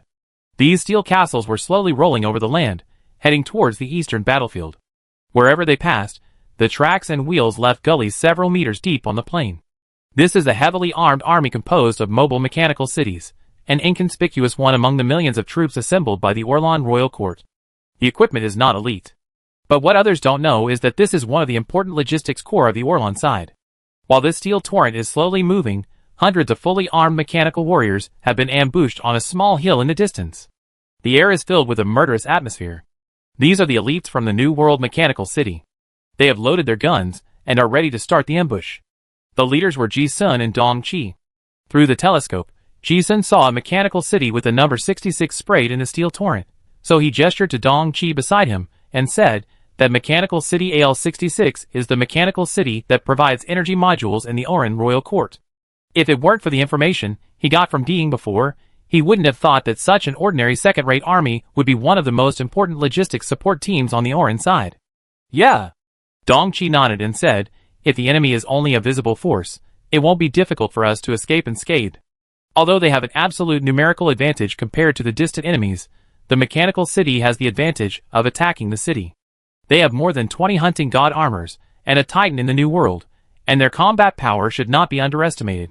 If a real fight breaks out, those bulky mechanical cities will not pose much threat to small harassment troops. As she said this, her eyes flashed with a decisive luster, and she added, then I let everyone get ready to fight. I have been observing for a long time, but I have not found anything special about this mechanical castle army. There is no reason not to give it a try. Dong Qi knows that the action is very risky. But if the bet is right, the core energy problem of Titan can be solved. This will have a long-term impact on future wars, and even the entire technological civilization, so even if you know there are huge risks, it is worth a gamble. Yeah. Ji-sun heard this, thought for a moment, and only reminded be careful. In case of an ambush, evacuate as soon as possible. We have discussed countless details before, so there is no need to say more. Okay. Dong Qi nodded seriously. She knew what Ji-sun meant. Once the ambush begins, they will face two situations. One is that the enemy is unprepared, and they successfully complete the plan. Whether they escape empty-handed or grab something, they can escape unscathed. The second is that the enemy knows that the intelligence may be leaked, and has set up a trap with this as bait, and they will be surrounded as soon as they go. If it is the second case, most of the more than 100 elite soldiers in the New World will be killed here. The risk of annihilation is almost 50%. Even after Ji-sun's deduction, he is not sure which case it is. He has been observing for a long time, and he has not found any abnormalities in the demeanor, deployment, and flow of personnel in the mechanical battle fortress. No matter how you look at it, it seems that the Oran royal court is unprepared. If you are not sure, you can only give it a try. Ji-sun cannot show up easily, so that he will have a chance to deal with emergencies. Only the mechanics of the New World can go to test it. As the captain, Dong Qi must go in person. Now both sides know that the other side has the ability to behead. So no one dares to act rashly. On the side of the Oran royal court, almost all the top combat forces have gathered around King Arthur. Now the main forces of the two warring parties have not yet collided, and the exchanges of fire between small units on the front line have been very frequent. But there has not been any top card master in any exchange of fire on the battlefield. This is also the reason why Ji-sun thinks he can give it a try. The secret base of the Orlan royal court is not only the mechanical city number 66 in front of us, there are many more. And the top combat power that can pose a threat to Ji-sun is limited among the enemies, and it is impossible to take care of all places. So this first elite sneak attack is likely to catch the opponent off guard. I'm going. Dong Qi glanced at Ji-sun, and without saying anything more, he closed the cockpit of the mechanical armor and issued an order, prepare for action. Beside her, more than 100 mechanical armors instantly entered combat status. On the other side, in the mechanical city army of the Orlan royal court. Here, as usual, the boring march made everyone look listless. On the tower, the patrolling soldiers were unaware of the impending crisis. In the mechanical city, in addition to the sergeants, there were also civilians who were conscripted. The boiler man, Old Jack, was one of them. Having burned the boiler in this number 66 mechanical city for decades, he had long been accustomed to the choking smell of coal smoke in the cabin. It turned out that it was not called number 66, but Mosenberg. It was the private property of Lord Viscount Mosen, who had been cultivating the rich pyrite in the Sikkim Mountains in the central part of the Federation. Later, people from the southern continent came, and the war turned the mechanical city into a war fortress. Old Jack is still a boilerman. Originally, those soldiers disliked him because he was old and didn't want him. But he had lived in the mechanical city for most of his life and was too familiar with his old friend. He would not listen to others when they came, and even if he was given enough coal, he would occasionally get angry and lie down. So Old Jack was recruited back. Oh, it's not called the Federation anymore. I'm getting a little confused. Old Jack laughed at himself, rolled a cigarette with tobacco, lit it and took a puff, showing an expression of enjoyment. At this moment, a childish voice shouted, "Grandpa, Grandpa, you should smoke less." Uncle Cole said that smoking too much is bad for your health. Old Jack turned to look at the chubby grandson, revealing a mouthful of black teeth from years of smoking, but he immediately put out the cigarette in his hand, smiled, and picked up the child who came out of the coal pile, his eyes full of pampering. "Okay. My little Danny, why are you in the boiler room again?" The little guy is only 4 or 5 years old, with red lips and white teeth. But because he just crawled out of the coal pile, his little face is dirty. Old Jack believes that he can't give birth to such a good-looking grandson. This is a refugee he picked up during the war a year ago. The little guy was almost crushed to death under the wheels of the mechanical city. Fortunately, he was sharp-eyed and saved the little thing in the mud. "Oh, I don't know if the little guy's parents are alive." Little Danny held Old Jack's face and asked in a childish voice, "Grandpa, where are we going? We haven't stopped for many days." Old Jack held his grandson in the air and swung on the swing, with a smile on his face that looked like a bright daisy to fight. Little Danny tilted his head and asked innocently, "Oh, are we going to fight those hateful enemies in the South Continent?" Old Jack laughed innocently, "I don't know. I heard that the people in the South Continent have been driven away." As he spoke, he could not help but cough a few times because of the itchiness in his throat. This is the old problem of pneumoconiosis of boiler workers. Little Danny seemed to understand, and thought for a while, "Oh, where are we going then?" Old Jack looked into the future through the ventilation window of the boiler room. It was gray, and he could not see anything. "I don't know." "Little Danny, do you remember what Grandpa said yesterday?" Little Danny nodded seriously. "Yes, I remember. When you hear the artillery fire, hide in the innermost compartment of the boiler room, which is the strongest place, and come out when the artillery stops." Our little Danny is awesome. Hearing this, Old Jack's wrinkled face was full of relief, and he praised. War is always cruel, and no one can guarantee how long they can live. If it weren't for this little grandson he picked up halfway, Old Jack felt that his old bones would die. Anyway, he has lived enough. The boiler has been burning for a lifetime, and it's time to take a break. But now, he suddenly feared death again. He was afraid that if he died, Danny would still be so young. How could he live? He was still old enough to need help from others to break a piece of black bread. How could he survive in this cruel war alone? Oh, I really hope this damn war will end soon. Old Jack spat a curse. But at this moment, there was a bang beside his ear, and the artillery exploded. The ambush location was at the top of a hill, which was not very noticeable. When dozens of enemy steel castles came in a mighty manner, countless smoke bombs were shot out in parabolas and fell in the air above the mechanical city, forming a large area of war fog. At the same time, more than 100 elite mechanical warriors from the New World rushed down. The enemy also reacted immediately. Countless artillery burst out flames in the smoke, gradually filling the entire field of vision. The attack of hundreds of artillery was fierce. The shells fell on the ground like raindrops. But this was not a big threat to the mechanical warriors, who were advancing close to the ground. The steam boiler, which had accumulated enough pressure, burst out with amazing power, allowing the advanced distance of several kilometers to be reached in a blink of an eye. When the soldiers rushed to the foot of the mechanical city, the huge city-mounted artillery was no longer a threat. But in return, the enemies swarmed out. Thousands of Orlan soldiers took individual guns and artillery and fired at them.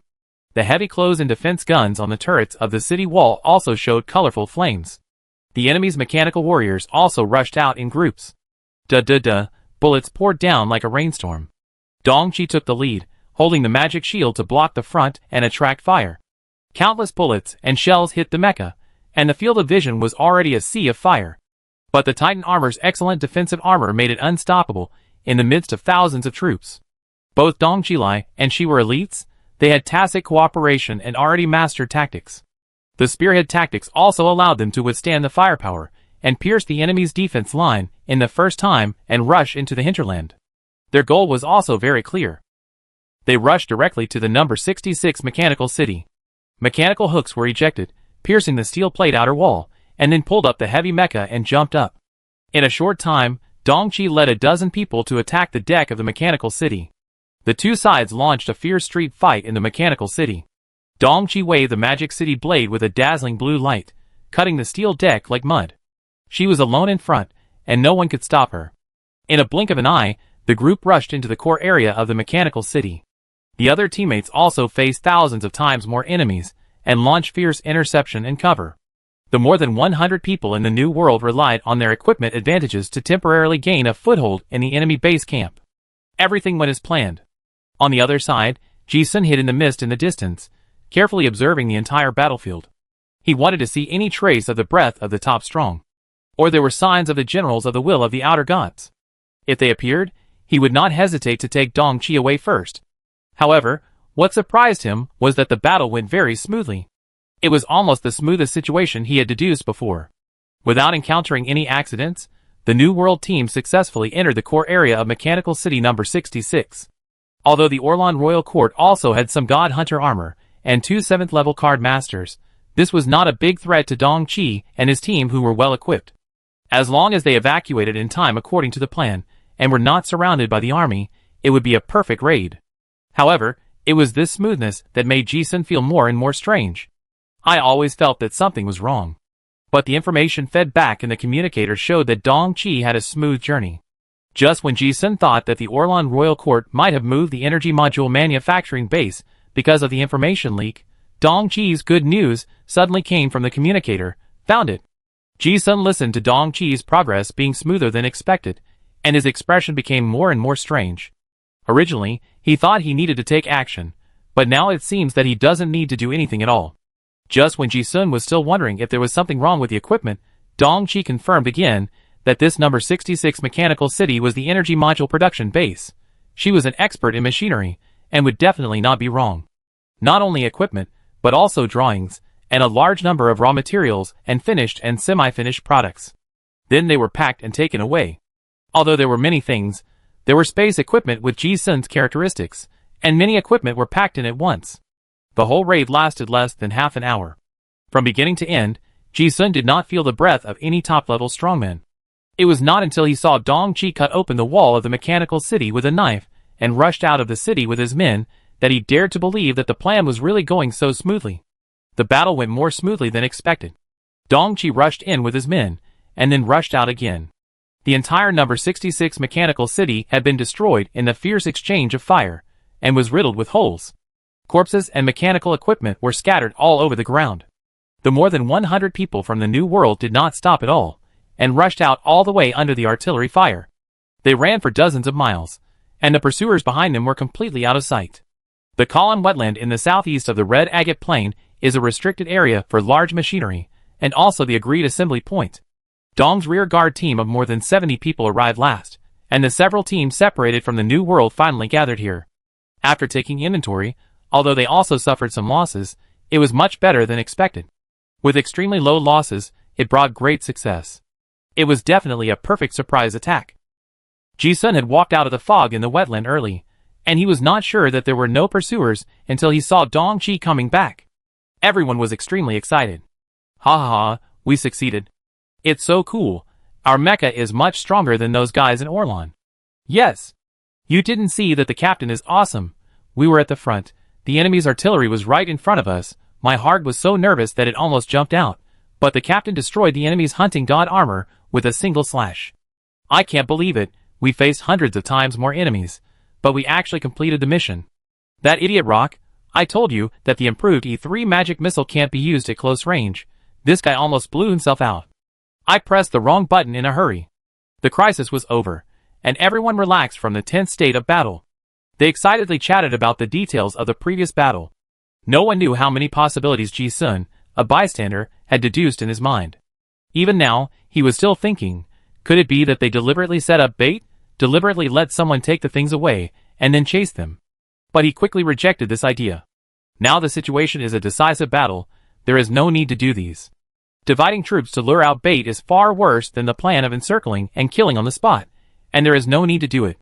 Could it be that there is something wrong with those things? This is the only reasonable explanation Ji-sun could think of.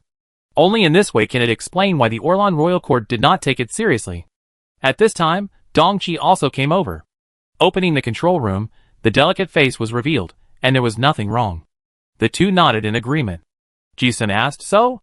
Dong-chi also had an indescribable puzzlement on his face, and responded, very smooth. There seems to be no problem with the things. She knew what Ji-sun wanted to ask. Even she herself was surprised that it was so smooth. Ji-sun didn't say much, and directly checked the spoils they brought back. He didn't dare to take these things away without confirming his guess. When he opened the first storage space, he saw a pile of gray bricks, and was surprised. Secret cause medium? Ji-sun recognized it at a glance. Isn't this the medium made by the Silver Moon sect by sacrificing humans? How could this thing appear in the energy module manufacturing base? Dong-chi also felt very strange and said what he saw. This should not be the material for making the Titan energy core. But there is an altar in the base, and this medium is for the altar. When we went in, we saw the altar in operation, and then provided some mysterious power to the energy production line. Ah? Ji-sun was also confused.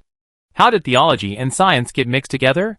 Dong-chi's cognition could not understand what he saw, so he could only describe it completely. Oh right. There is a record in the imaging crystal in my armor.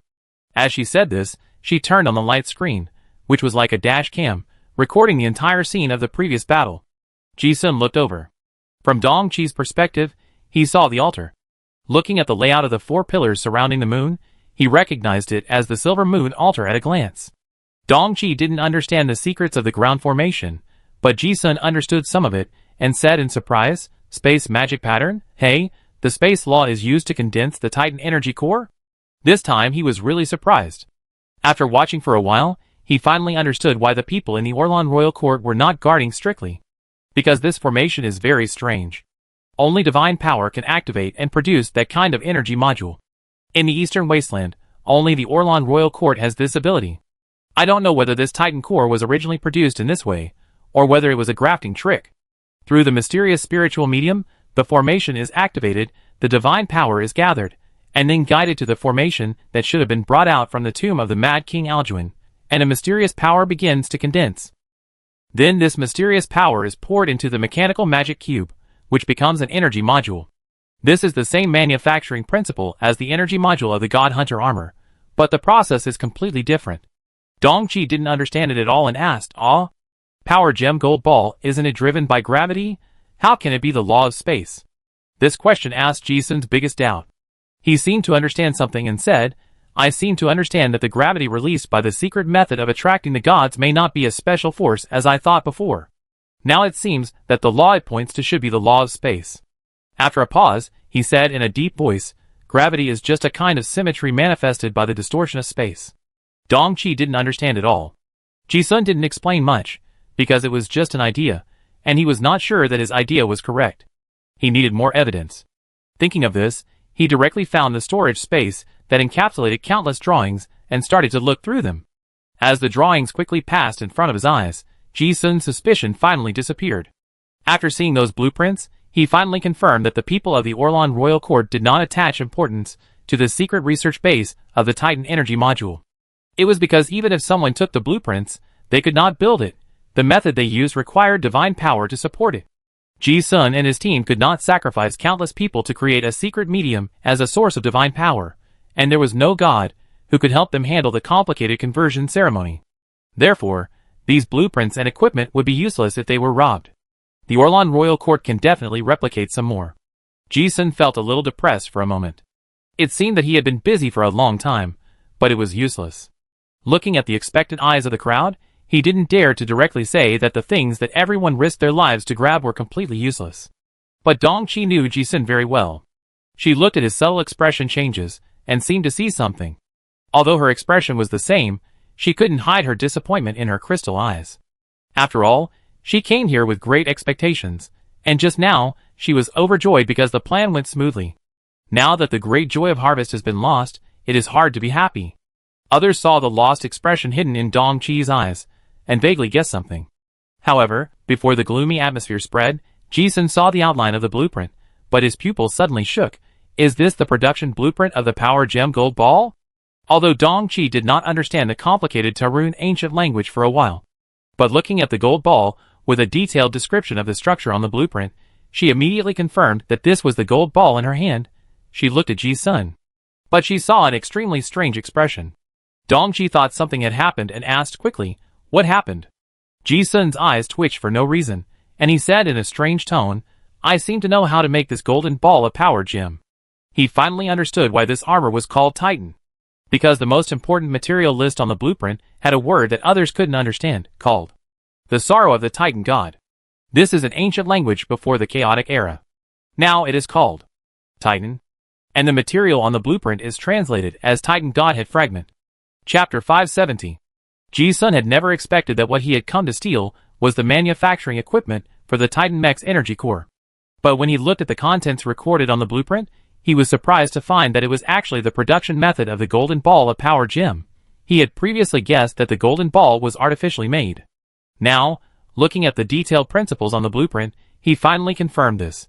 Whether it is the Titan Mech or the Hunter Mech, in short, the energy modules of the kinetic energy system that use gravity as the driving force are actually all simplified versions of the golden ball of Power Gem.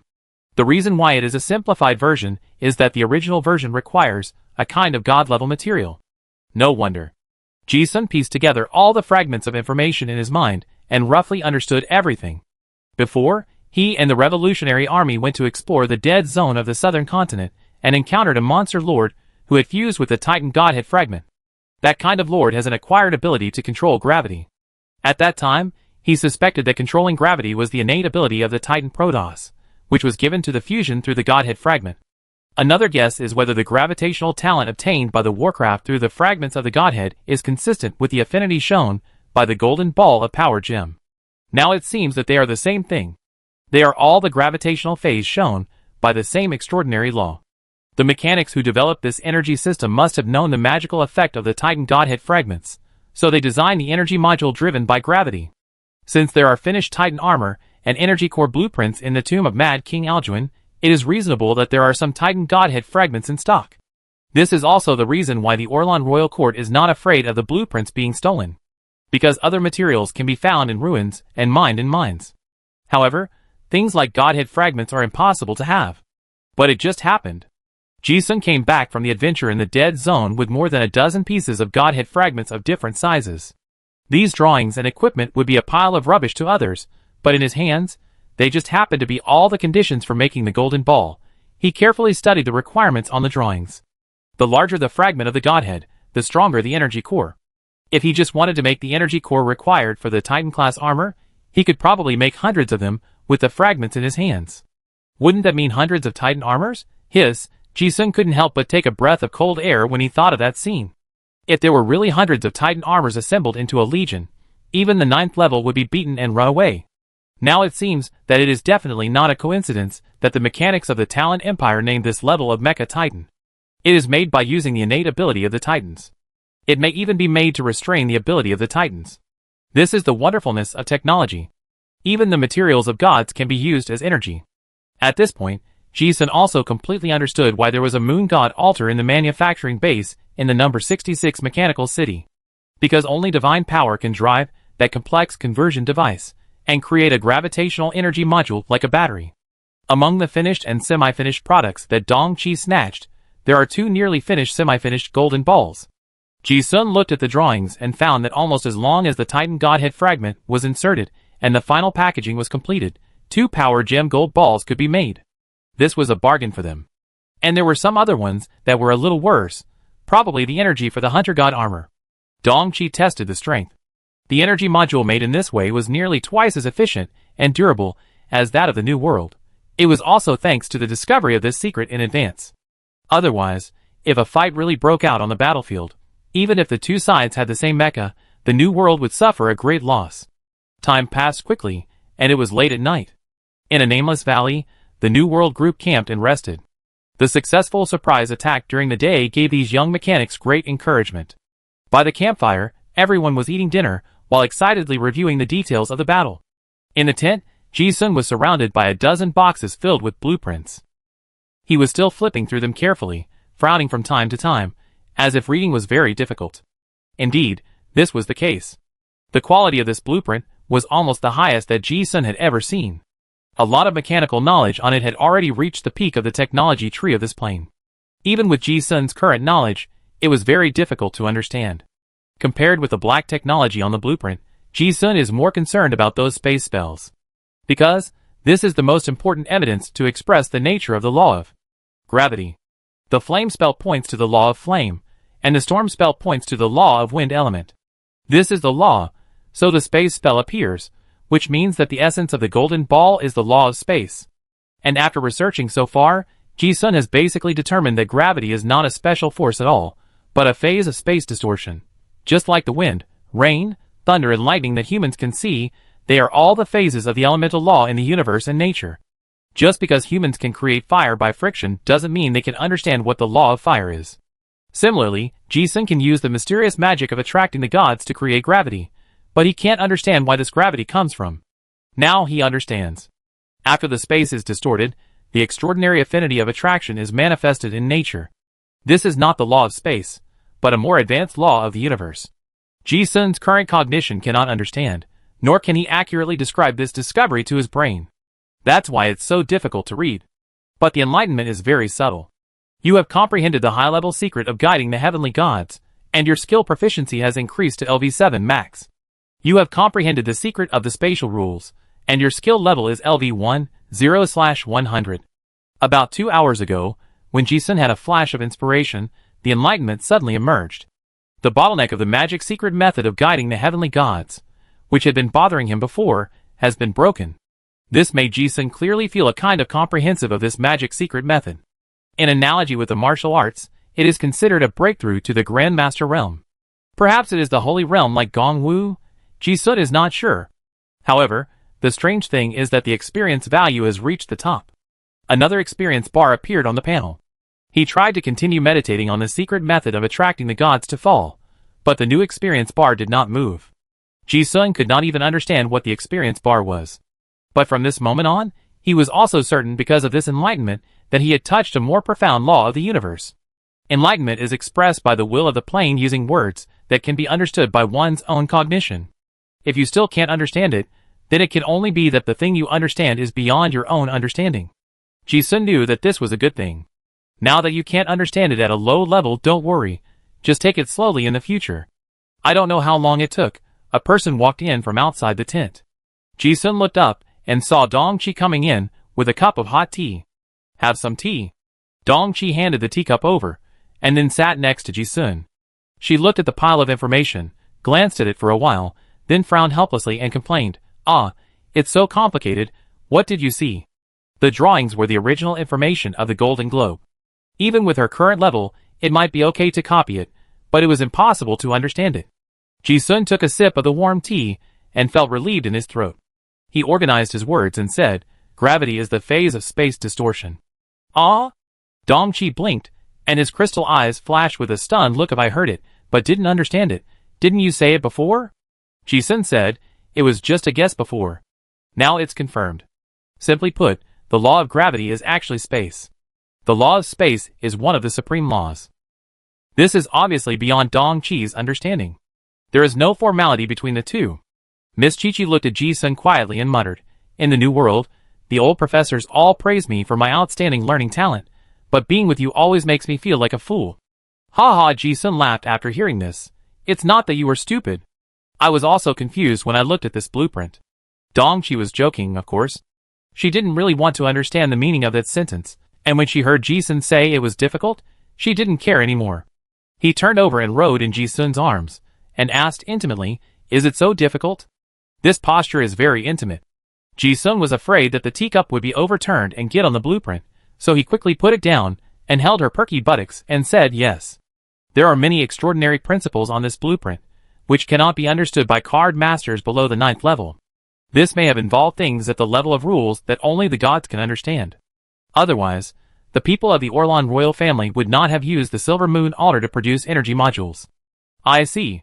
Dong Qi's eyes sparkled when she heard this, and the torment in her heart from wanting to understand the contents of those drawings was finally swept away.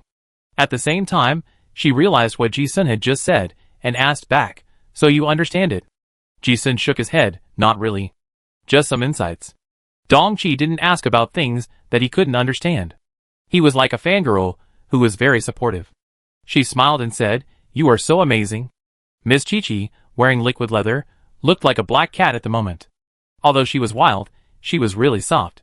Ji-sun felt a soft touch in his hand. This was like the best blender, which immediately relieved the fatigue of reading materials all day and making his mind almost stiff. Dong Qi looked at him, and her beautiful eyes were full of smiles. Both of them enjoyed this time alone.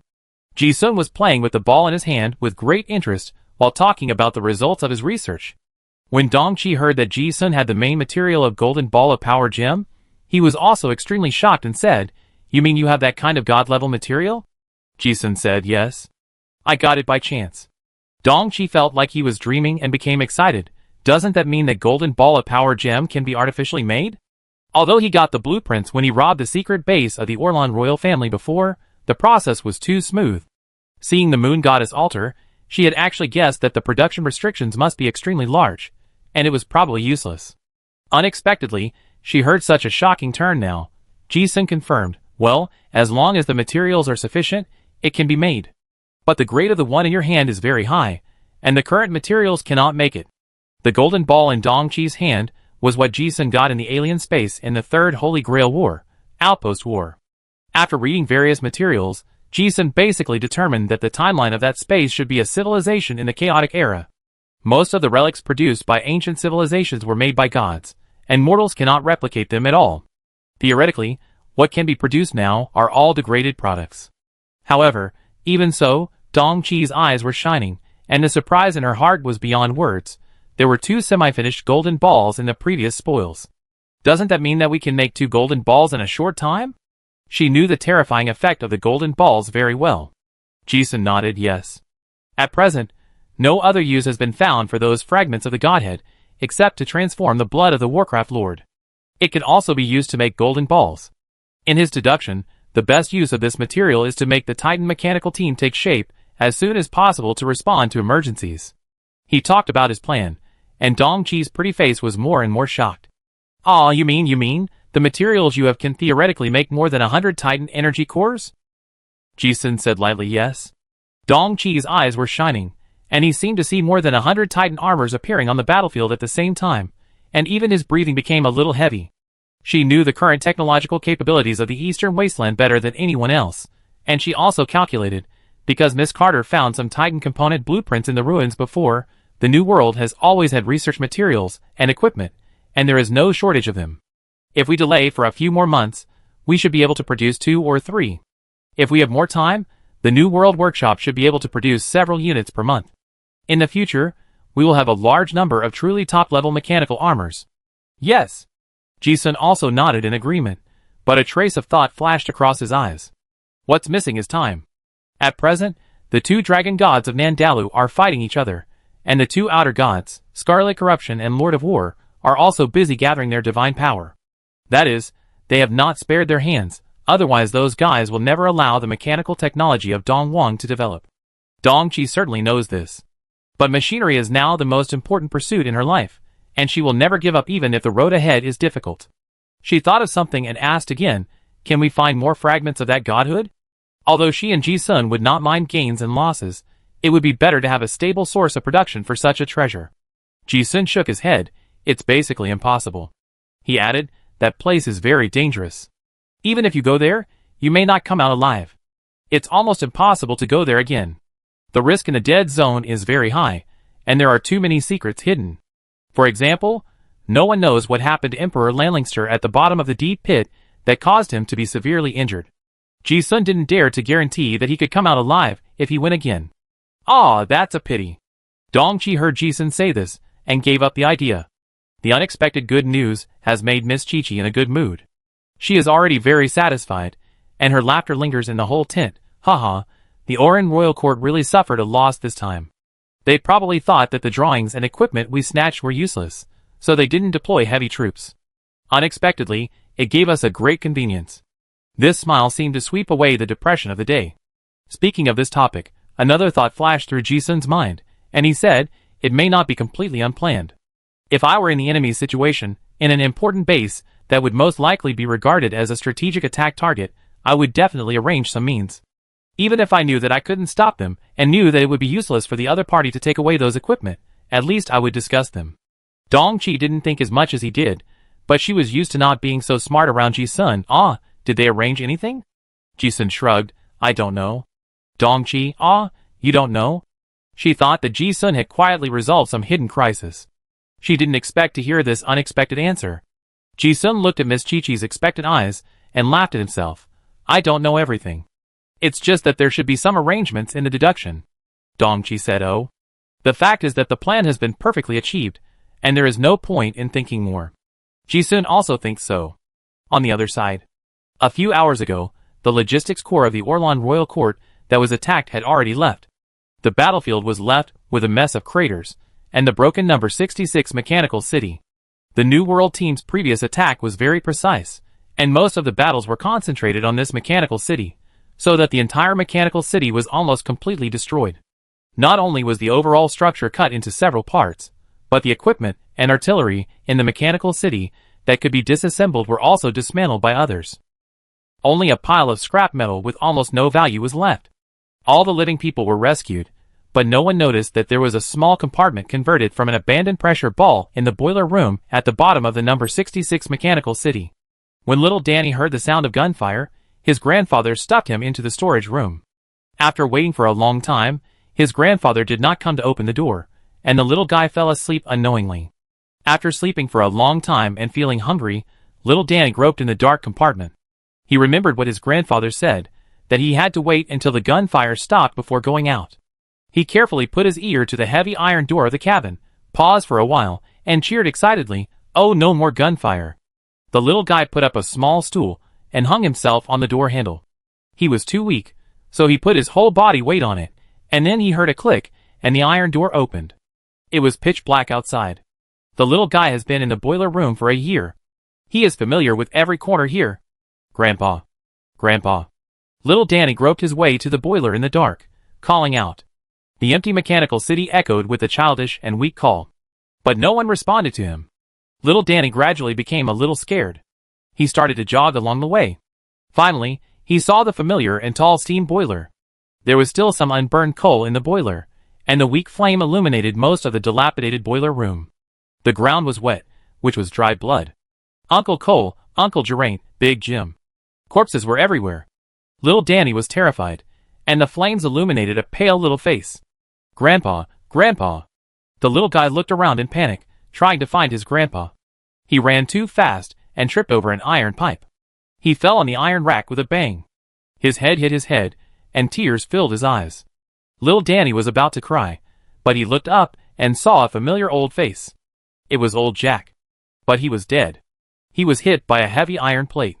The old face, which was originally waxy black, now lost its color. But his expression was not painful or ferocious. As if he was afraid of scaring his grandson, who came to look for him, there was a kind smile on the corner of old Jack's mouth. Little Danny looked at him, and was no longer afraid.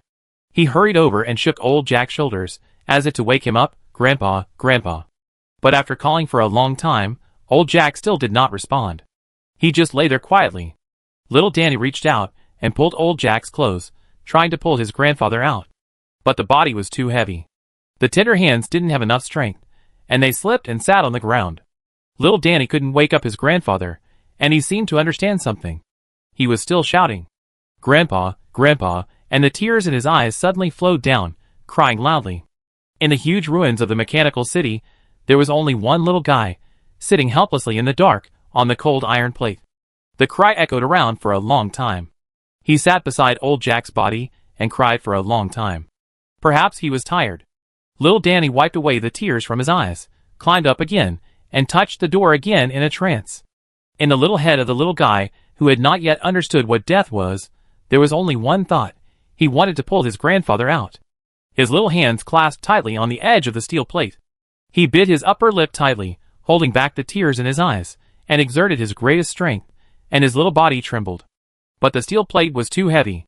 He couldn't move it at all. "Grandpa, Grandpa!" Little Danny cried hysterically. He didn't know what despair was, nor what grief was, he just cried. But he didn't let go, trying to move the heavy iron plate. He cried and cried, unaware that in the darkness, wisps of golden runes appeared on his skin. He lifted it suddenly, and the steel plate weighing several tons flew away, clang, and fell in the distance. Danny finally pulled his grandfather out. The little guy fell on the corpse, crying inconsolably. In the darkness, the golden divine pattern on his body shone with golden light. Chapter 571. Devil's Gate. It is a 300-meter wide canyon in the Jialan Mountains east of Rig City. From a far enough distance, it looks like a gap in the middle of two huge stone doors, which is spectacular. It is like a gate to an unknown world. If the army of the Orlan Royal Court wants to advance eastward, this is also the throat that must be passed. Because this area is rich in green copper, and the rocks are extremely hard, the Jialan Mountains are also a natural military defense line. The Alliance Corps, led by the New World Science and Technology City, spent several months to build a steel military fortress in the canyon here. At this moment, thousands of artillery positions were dug out densely on the rock wall. They were like honeycombs, covering the rocks on both sides of the canyon. The characteristics of artillery in this world are big and thick, without precise directional capabilities, so the mechanics have maximized the caliber and volume of ammunition. The ultra-large caliber gun barrel can also make up for the gap between ordinary ammunition and magic energy shells to the greatest extent possible. This can save enough cost in the field of ammunition, which consumes the most in war. Heavy artillery with a caliber of more than 600 millimeters is everywhere. Those monsters weighing thousands of tons are even deployed at a distance. Like the fangs of a beast, the whole mountain range is a bit more ferocious. On the rock wall, the tower crane is still busy hoisting equipment, and various workers wearing mechanical exoskeletons are constantly reinforcing the fortifications. They have to make this defense line as strong as possible before the Orlan Royal Court army arrives. In the command post in the belly of the rock, a group of senior leaders and military staff of the Alliance army gathered together. They were holding a pre-war meeting with heated discussions. Chu Jiu sat in the center of the round table, and next to her was the 9th rank Fader Griffith. Katarina had not yet arrived from the Alliance army, and the second in command, Deputy Commander Rogers, who had replaced one of his hands with a mechanical prosthesis, had arrived. Dong Chi was still at the front in the New World, and the president of the Science and Technology City, Douglas, was attending the meeting. The leader of the Revolutionary Army was the mysterious leader, the anti-law fighter Long Yu, whose true appearance was rarely seen, and a top-tier figure who had been on the East Wasteland's wanted list for more than 30 years.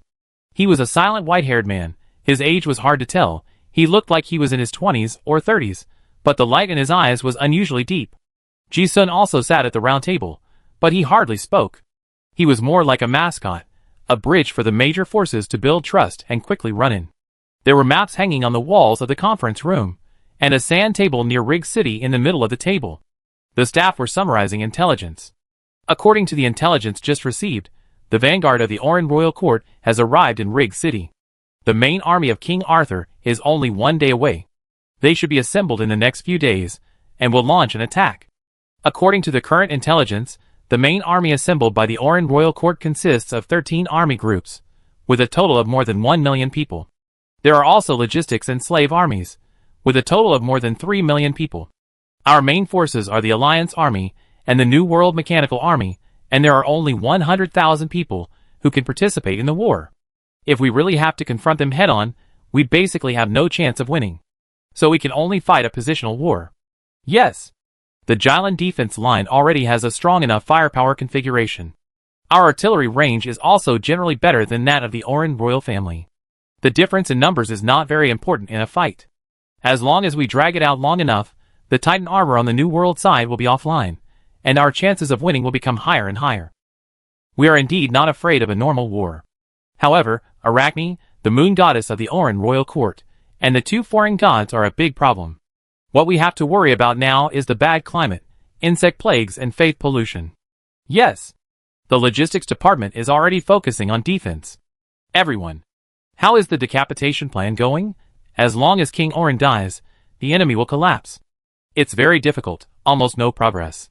There are 3 outer gods in the Orlan court, as well as the king's 4 knights, at least 3 Titan armors and the mechanical angel, and the 9th level has never returned. There is no news from the people we sent. It's impossible to assassinate him normally. But King Arthur is now contaminated by the tyrant mark, and he may make some irrational decisions. We can make some arrangements in this regard, such as provoking him to advance rashly. Ji-sun has been listening silently, and he didn't speak because he had already deduced the plan discussed by everyone countless times in his mind.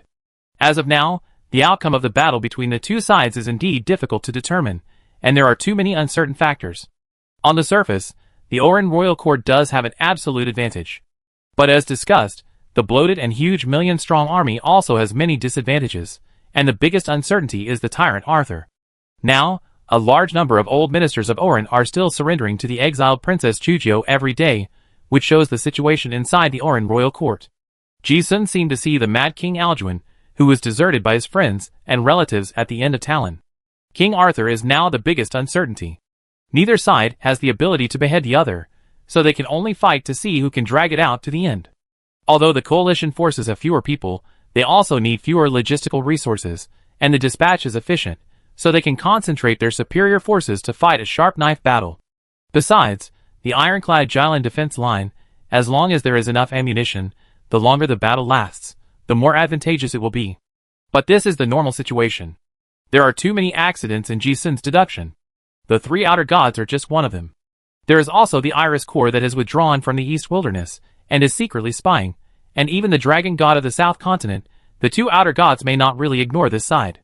These are potential risks that can affect the war situation. Ji-sun didn't say it, because there is no point in saying it. Not saying it is all inference. Even if he said it, he couldn't think of a solution, and others couldn't think of it either. The meeting was still going on. While thinking, Ji-sun suddenly found a ray of eyes looking at him. He looked over and saw that it was Long Yu, the leader of the Revolutionary Army and the anti-law fighter. They looked at each other and nodded to each other. Ji-sun felt as if someone had seen through his inner thoughts. This was not an illusion. Ji-sun knew that this was the other party's ability to see through human nature. This person was not only the leader of the Revolutionary Army, but also Qin Rushi's teacher. Others knew very little about Long Yu, and even except for a few cadres in the Revolutionary Army, they did not know enough about this mysterious leader. But Ji-sun had seen him in Qin Rushi's memory. Although the other party didn't know him, he was already very familiar with him. This was a person who was not only powerful in combat, but also extremely strong in heart. In Qin Rushi's words, Long Yu's strength was very strong. Even she had never seen him fight with all his strength. He was able to remain safe and sound during decades of encirclement and suppression by the Federation, which was evident. Ascetic, saint, great in spirit, pure, great revolutionary, these labels can all be attached to Long Yu. Ji-sun had seen him in Qin Rushi's memory, and he felt very much like Gongwu, with a low rank but a very high realm. Moreover, this person's career sequence is very special, and his ability is almost demonic. His career sequence is Diamond 9 Human Desire. The ability studied in this sequence is Human Desire, and the sequence's exclusive magic secret is the 7 deadly sins. Pride, jealousy, rage, laziness, greed, gluttony and lust, the 7 deadly sins deep in the human soul. It is said that if this secret method is practiced to the highest level, one can get rid of one's own human weaknesses and reach the realm of a saint.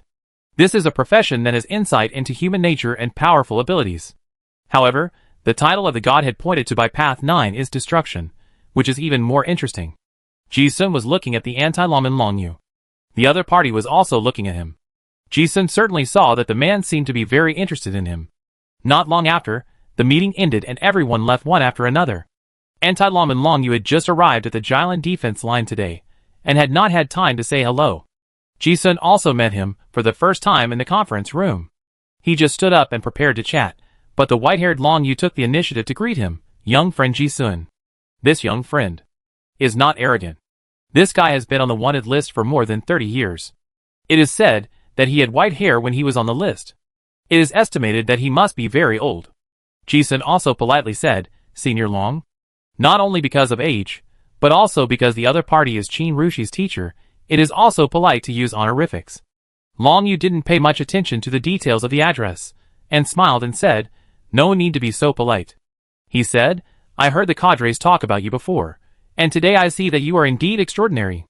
Ji-sun smiled, Thank you for the compliment, Senior. He knew that the other party was not complimenting him out of courtesy, but really saw his specialness. It may be true for others, but it is not enough for you, my friend. Long Yu smiled and shook his head. He said the purpose of the big greeting, I heard about the affairs of the South Continent from the cadres who came back. Thank you for your help, otherwise we might have suffered great losses, and could not bring back those precious materials. Thanks to those materials, I was able to advance by chance. Ji-sun smiled, not wanting to take credit. What the other party said was indeed right. The Revolutionary Army went to the Southern Continent, and without him, the gains would indeed be much less. But at the same time, without him, they probably wouldn't go to the dead zone. With Qin Ru in the team, there would be no risk. For someone of this level, saying thank you means that he really took it to heart. Long Yu didn't waste any time, and instead looked at Ji-sun, without avoiding privacy, but directly reminded, your soul condition is not very dangerous. I heard before that you are deformed. If you can't find a better way, you can follow my career sequence. The magic secret of the 7 deadly sins can suppress human desires, and can suppress mental distortion to the greatest extent possible. No wonder the other party reminded me. Ji-sun's current soul state is half and half probability of being a witch distortion and a normal person. To outsiders, this state is about to go down the road of no return. But in fact, this delicate witch balance is deliberately maintained by him. It looks dangerous, but it is not safe at all. Ji-sun dared to do this only because of Nanjing, the high priest who was proficient in various secrets, who helped to restrain him. Otherwise, he would have become a witch long ago. He also saw that the leader of the Revolutionary Army took the initiative to speak, because he wanted to remind him. Facing the other party's good intentions, before Ji-sun could respond, Long Yu had already seen through his thoughts, and shook his head and said self-deprecatingly, it seems that my friend has already found a way, and I worry too much. Ji-sun did not think that the other party was talking too much, but instead returned his gratitude for this kindness. Thank you for the reminder, senior. My current state is indeed very dangerous. The two chatted as they walked. He talked about his own situation and explained, although this distortion is dangerous, it is also a kind of extraordinary phase balance. It is currently a great help for me to comprehend some high-level laws. Extraordinary phase balance? Long Yu was stunned for a moment when he heard this. He had obviously heard this before, but it was the first time he saw someone actually practice it in reality, and there was a complete and accurate pointing theory, so he was so shocked. This is a secret of the god level. If Ji-sun had not been in contact with the guidance of Emperor Lanlingster, ordinary people would have no way to understand it. In return, the other party was Qin Rushi's teacher, so Ji-sun did not hesitate to explain more. Yes. This is a god-level theory. In the extraordinary stage, I also accidentally discovered that this balance is helpful for cultivation. Looking at the other party frowning and thinking deeply, he knew that it was obvious that the other party understood something. This made Ji-sun more certain that Long Yu's realm was really high. Otherwise, it is impossible for an ordinary 7th-level card master to have such a great feeling about this extraordinary balance of affinity. The two chatted and walked along the way, and unknowingly, they had already reached the entrance of a cannon. The cannon was on the rock wall, which was several hundred meters high, and the view was very wide. Ji-sun talked about his current understanding and practical experience of affinity opposition. He is now at the 8th level, which is already the top of the pyramid among card masters, and his knowledge is simply not comparable to that of ordinary 8th-level card masters. This conversation was very informative and valuable. The experience of opposition is a precious and extraordinary knowledge that cannot be obtained anywhere else. Long Yu certainly knew this, so he also cherished the opportunity of this conversation. He was not proud of being Qin Rushi's teacher at all, but listened and thought very humbly. After hearing the last part, in order to better understand the profound laws and mysteries, Long Yu actually had his demon god Phantom behind him. It was a being with 7 heads and 7 bodies, sometimes connected as one, sometimes separated, and full of contradictions. It was the demon god that Diamond 9 Human Desire pointed to, the Lord of Hell Dante. It was also the first time that Ji-sun saw this demon god, and it seemed as if he saw the ugliness of human nature being completely seen through, and without any secrets in front of this demon god. Since the other party could understand, he said a little more. This conversation lasted for several hours without realizing it.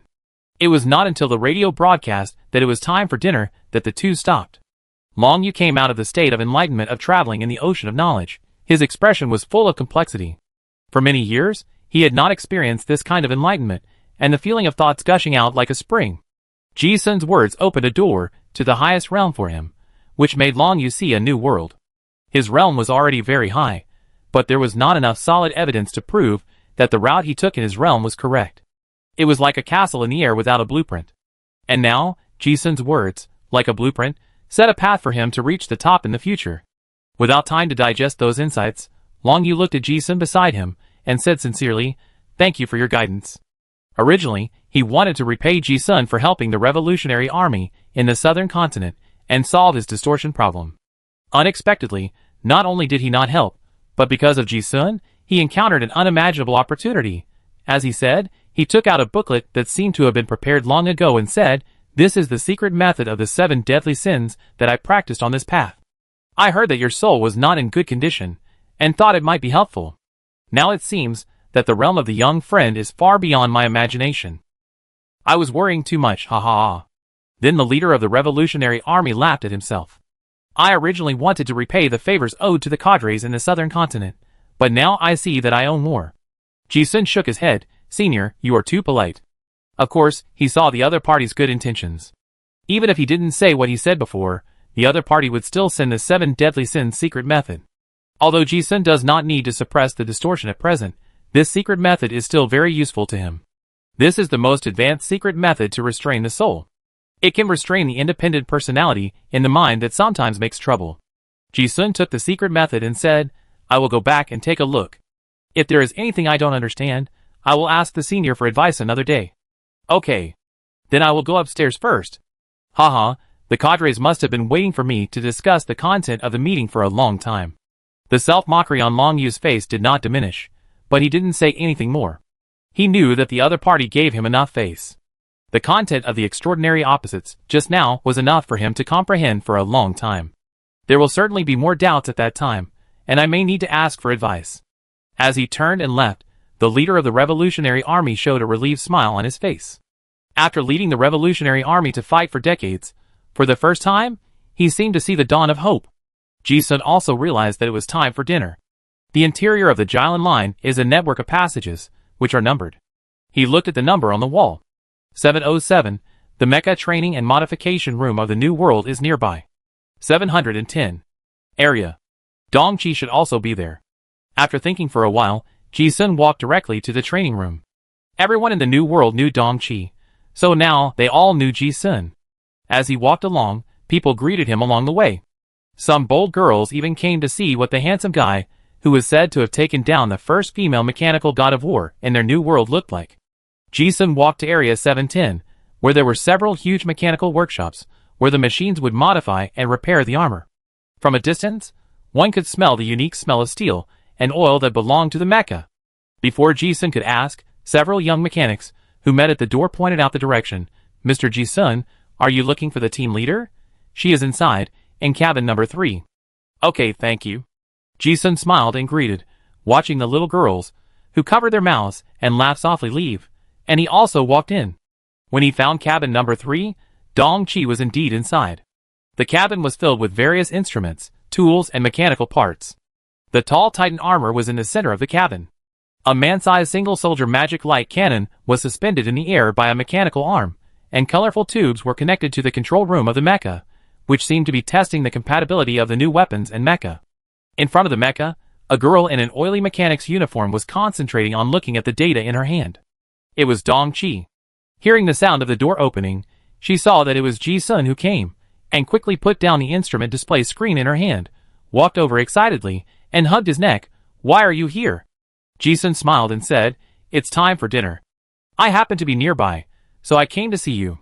Dongqi had obviously forgotten the time. "Ah? It's time for dinner already." Ji-sun guessed that was the case. "How is the modification? If there is room, let's eat first." "Yeah. It will take a while. I saved the information, and it will be ready." Dongqi tilted her head, her pretty face full of joy. "Wait for me then?" She was naturally very happy that both her beloved machine and lover were here. "Yeah." Ji-sun nodded, and a faint smile appeared on his brows as he looked at Dongqi, who turned around happily to get busy. Miss Chi-Chi was busy, and Ji-sun also looked at the Titan armor that was almost modified with interest. Dongqi has been busy with this work for some time. The Titan design is indeed perfect, but because the armor is a standard equipment, it takes into account inclusiveness and lacks uniqueness. In order to fully match the habits and combat style of the operator, some modifications are still needed. Especially since this Titan armor was made by the Orlan Royal Court Workshop. The enemy knows all the data of this mecha. This will be disadvantageous in future battles. Dong Qi needs to modify some new things that the enemy can't think of, and make this mecha more suitable for him. Ji-sun looked at Dong Qi, who was immersed in concentration in an instant, and there was a little more softness in his eyes. Recalling the first time I saw him in the small bookstore outside the Hunter Guild, it seemed like yesterday. Now it seems that it was actually several years ago. Miss Chi-Chi, who was the gang leader at the time, showed him the way to buy breathing techniques on the black market, and Ji-sun got the introductory formula of gluttony, which led to everything that happened later. Thinking about it, Ji-sun had a very strange feeling.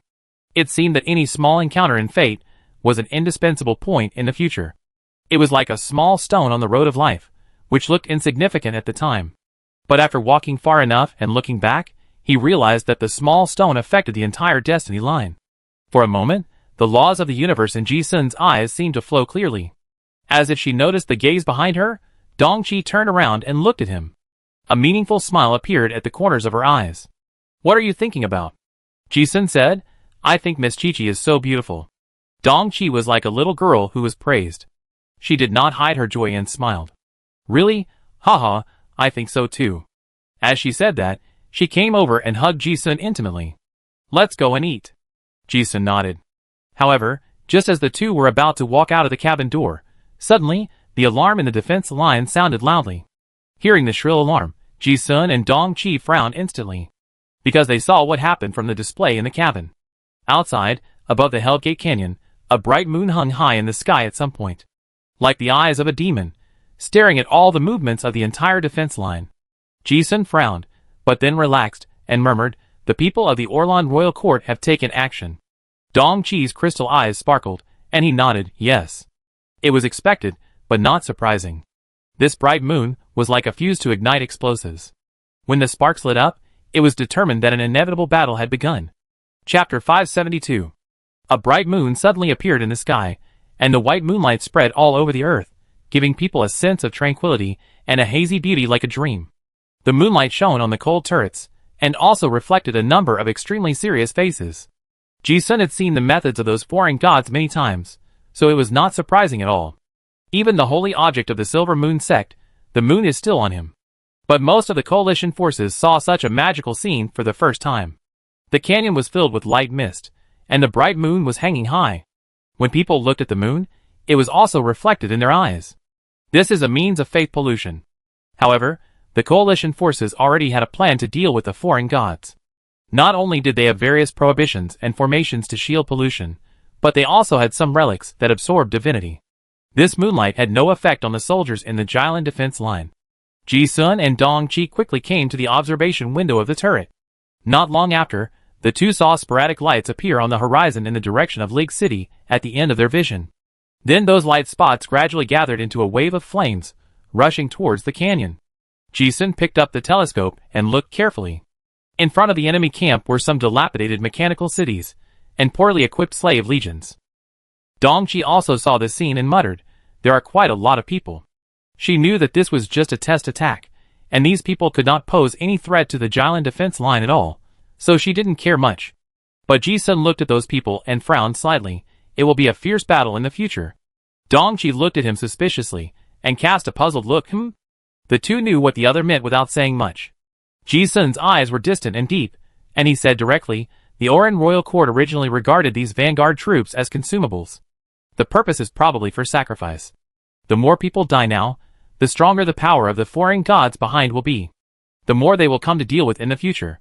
But this is an open conspiracy. Even if you think of it, you can't deal with it. The enemy sent a batch of cannon fodder. If you don't kill them, they will come to destroy the defense line. If you kill them, you will add a medium to the sacrifice. No matter what choice you make, the enemy will become stronger and stronger." Dong Qi frowned and muttered, "But there are at least tens of thousands of people." Although she knew that there would be death and war, she still couldn't understand why the people in power would just bury 100,000 lives. This made her feel that the Oran Royal Court seemed to take life too lightly. After all, these people were nominally citizens of Oran. Ji-sun didn't respond to the slightly cold topic. But the fact is that in the eyes of the gods, believers have always been consumables. He only said, "There will be more later." Only one side of the war can survive, so the Orin court will definitely use all the means it can. If Orin relies on normal means to attack the Killen defense line, there is a chance that it can win. But that may take months or even years. King Arthur can't wait. So this war was destined to be extremely tragic from the beginning. Moonlight is like a stimulant. Those Silver Moon believers will die for the gods without hesitation. Apart from other things, the population of Dongwang is large enough. Several moon gods want to win the war as soon as possible, and this method is the most practical. Dongqi listened to Jisun's words with a serious expression, and his eyes flickered with thought. The two wanted to observe more carefully, but at this time, the fog outside suddenly became thicker. It started to rain lightly in the sky, and the cold wind whistled past. The field of vision was suddenly restricted, and visibility became extremely low. These rain and fog not only obscured the field of vision, but also served as a means of perception. The ability to change the climate is also extremely terrifying on the battlefield. Jisun saw the traces of the flow of the law in his eyes, and said to himself, the elemental King Lagros has also taken action. There is a huge uncertainty in his deduction, which is the 2-7 lords of the calamity. That King Arthur is completely crazy, and he will do everything to win, and completely unseal the two outer gods.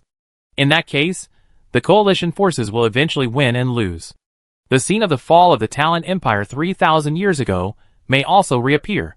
Dongqi looked at him with a frown. Even though there was a fog in front of her, she had no intention of leaving. Jisun's eyes faded, but he said easily, let's go, let's eat first. This is just the beginning of the test. The war will not end so soon, and we still have to eat. Fire! Bang! Bang! Bang! The enemy's vanguard has already attacked, and the coalition forces have opened artillery coverage without hesitation. The sound of artillery fire is dense and orderly. Although the vision is blocked by rain and fog, the coalition forces have already deployed a large number of intelligence personnel and reconnaissance machinery. Even without vision, the headquarters can accurately locate the enemy's position through multiple deployments. At this distance, artillery is the best means of attack. The coalition forces have the support of the huge arsenal in the New World Science and Technology City, and have long stockpiled sufficient ammunition, and various shells are pouring down like raindrops. Occasionally, shells from Orin also hit the rock wall, but the range is a bit short, and there is no threat except for knocking down some gravel. Most of the Jylin defense line is in the belly of the mountain, and the canteen is even deeper. Except for the slight sound of gunfire, it was not affected at all. When Jisun and Dongqi came, there were not as many people eating as usual. The young sergeants looked nervous, while the generals and high-level card masters seemed very calm. Eat when you should eat, drink when you should drink. The food during the war was very good, both in terms of the standard and the taste. And in order to take into account the tastes of various places, there are hundreds of kinds of food every day. Jisun didn't have such a high demand for food, but little Ivan liked the feeling of eating buffet, so the cafeteria was a must-go place every day. Everyone in the defense line knew Jisun and Dongqi, the first mechanical female warrior, and greeted them when they passed by. During the war, everyone ate in the cafeteria, no one was an exception, even the leaders of several organizations. When Jisun came, he saw Chujio and Griffith there. He and Dongqi walked over. Jisun took the initiative to greet Griffith Sr. Although Dongqi was not familiar with the leader of the rebel dragon army, she also knew that he was the highest combat power of the coalition. She followed Jisun and greeted him obediently as a junior. Griffith smiled gently. There was no need to be so distant with Chujio as they were friends. Just nodding was a greeting. Jisun and Dongqi sat opposite them. He looked at the invisible aura lingering around Griffith's body, as if he saw a slight difference, and asked in surprise, "Senior, has your realm been broken through?" When they chatted before, he knew that this person's rank had reached a bottleneck. It was similar to Marshal Andre of the Iris Corps. It could be said that without a great opportunity, this was almost the ceiling that a human transcendent could reach. That's right. Jisun immediately thought that he might have seen it wrong as soon as he opened his mouth. Unexpectedly, Griffith nodded and said softly yes. Hearing this, Jisun stared, "Ah? Really a breakthrough?" Hee. Griffith chuckled and knew why he was so surprised. After all, even for her, she couldn't imagine it a few days ago. That beautiful face was full of gentle smiles, saying, "Thanks to you for finding the correct use of Grey Mist relics. I tried to go to the relic space. Although I didn't have the chance to meet His Majesty Lanlingster like you did. But I also found the Rose Tavern and drank a glass of soul wine Dream God's Dew. This has greatly improved my imagination in painting. The bottleneck of the fantasy universe magic and secret magic realm has finally loosened up. She was not an outsider. She told her own opportunity. Oh! Ji-sun heard it, and suddenly realized, so that's it. Chujio, Nanjing and Rennie had all been to the tavern, but no one except Ji-sun had seen the witch Landlingster, so it was not surprising that he hadn't met her. But the soul wine is a real opportunity. Ordinary people can't afford that wine, and it requires a 9th level soul to exchange. Others may not have it, but this guy can. At this critical moment, the highest combat power of the coalition can break through the realm, which is good news. Ji-sun asked curiously, then Senior, isn't it going to take the last step? Griffith shook his head and said, it's too early. Ji-sun heard the tone of the voice, that the god level is far away, and thought of something, and asked, does your sequence have a promotion ceremony? I mean, like the war sequence. Since Andre of the Iris Corps wants to use this promotion ceremony to condense the godhood, I think other sequences are also possible. Yes. Griffith also said, but then changed the subject. But the final promotion step of the 7 arts path is very difficult, and the required promotion ceremony is also related to the times. Only in peacetime, literature and art flourish, and the laws will become clearer. After a pause, she expressed her thoughts. The culture and art of the Talon Empire were highly prosperous, and later it entered the Dark Age because of the war. In that desperate era, the paintings of the masters could not even be exchanged for a loaf of black bread. It is not much different now. So I plan to wait until the war is over, go to the academy to be a teacher, and add some color to the dead art world. That is the life I dream of. When the civilized literature and art are reborn and revived, maybe it will be the time for my promotion ceremony to be completed. Renaissance? Such a word suddenly popped up in Ji-sun's mind. In a flash of inspiration, he found that the so-called promotion ceremony seemed to be a certain trend of civilization. This trend is not influenced by personal will, but it can make outstanding talents in the wave shine brightly. Griffith saw the thoughtful look on his face and said, the essence of the promotion ceremony is actually to steal the power of the rules of the universe. The power controlled by the gods has changed from laws to rules. As she said this, she looked at Ji-sun and was slightly surprised, saying, however, I have only touched the surface so far. I can't explain it to you too clearly. Generally speaking, people below the 9th level can't understand what you say. But it looks like you understand. Is that so? Ji-sun actually seemed to understand but didn't quite. It was rare for someone to give him guidance, so he expressed his thoughts. Senior, I'm a little confused and I want to ask for advice. I also felt the same feeling you mentioned when I was teaching the magic secret method of attracting the gods to fall. I didn't understand why the experience value of that secret method didn't move before. Now I know that I have comprehended something too advanced. Hearing what he said, Griffith's expression gradually became strange. Finally, when Ji-sun finished speaking, she responded, haha, you are really different. The advice I can give you on this point is very limited.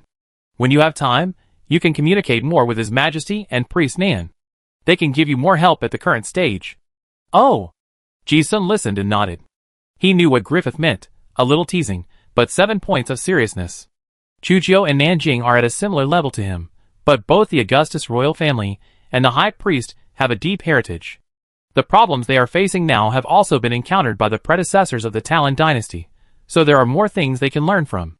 Speaking of this, Ji-sun looked at Chujio in front of him and asked, is there no news about Xiaonan going to the underworld? Chujio said concisely, yeah. It should be soon. The word ya means that everything is normal. There is no need to say more about the two. Nanjing has been in the underworld for many days. As a high priest, she has a lot of heavy responsibilities on her shoulders. Some things cannot be told even to Ji-sun and Chujio, the two closest people. This time, Nanjing went to the underworld, probably because of the death of Nan Xinyu, the last high priest of Terran. It may be related to the plane monitor mentioned by Landlingster. If the outer gods in the Orlan royal court are most afraid of Griffith, the 9th level, it is definitely the high priest Nanjing. Ji-sun didn't talk much about this topic. Looking at Chujio in front of him, he also asked Chujio, have you also broken through? Chujio nodded and simply said, yeah. Ji-sun smiled, no wonder. No wonder Griffith wanted them to communicate more. In fact, Chujio has changed more. Since the assassination, her royal power has been rising every day almost visibly. The subjects are strong, and the king's luck is also strong. This is the king's power. More and more old ministers of Orlan have defected, and Chujio now has the aura of an emperor. In other words, Ji-sun's previous life said that this was the emperor's purple chi, which was so domineering that it could be seen with the naked eye. At the same time, her strength and laws also increased dramatically. This made Ji-sun feel inexplicably emotional sometimes. The Q and K sequences related to royal power were so special. Sometimes, you can become stronger by doing nothing but sitting on the throne. The table was piled with delicious food. Soon, little Ivan's belly was bulging with food. In front of him was the extraordinary compatibility balance. As the pioneer and practitioner of the practice, Ji-sun chatted with Chu Jio and also talked with Griffith about some practice-related things. However, as they chatted, something unexpected happened. The sound of the gun suddenly stopped. Ji-sun frowned. Chu Jio and Griffith also looked serious. The three people's perception was much stronger than others, and they guessed what happened. Dong-chi didn't understand, and looked at the change of the three people's expressions and asked, "What happened?" Ji-sun said, "Olin stopped attacking." Dong-chi was a combatant, and of course, he couldn't control the overall situation as well as Ji-sun and the other two. She still didn't quite understand why they were so serious. Ji-sun didn't wait for her to ask more questions, and said directly, "If nothing unexpected happens, the Oran royal court should have known after probing that a strong attack would not be enough. They need to use a strategy. The bombardment could be stopped by using some vanguards, cannon fodder, that could not be bombarded. This is not difficult to guess. The history of any human civilization is actually the history of war. Any strategy that can be thought of must have been done by someone in history."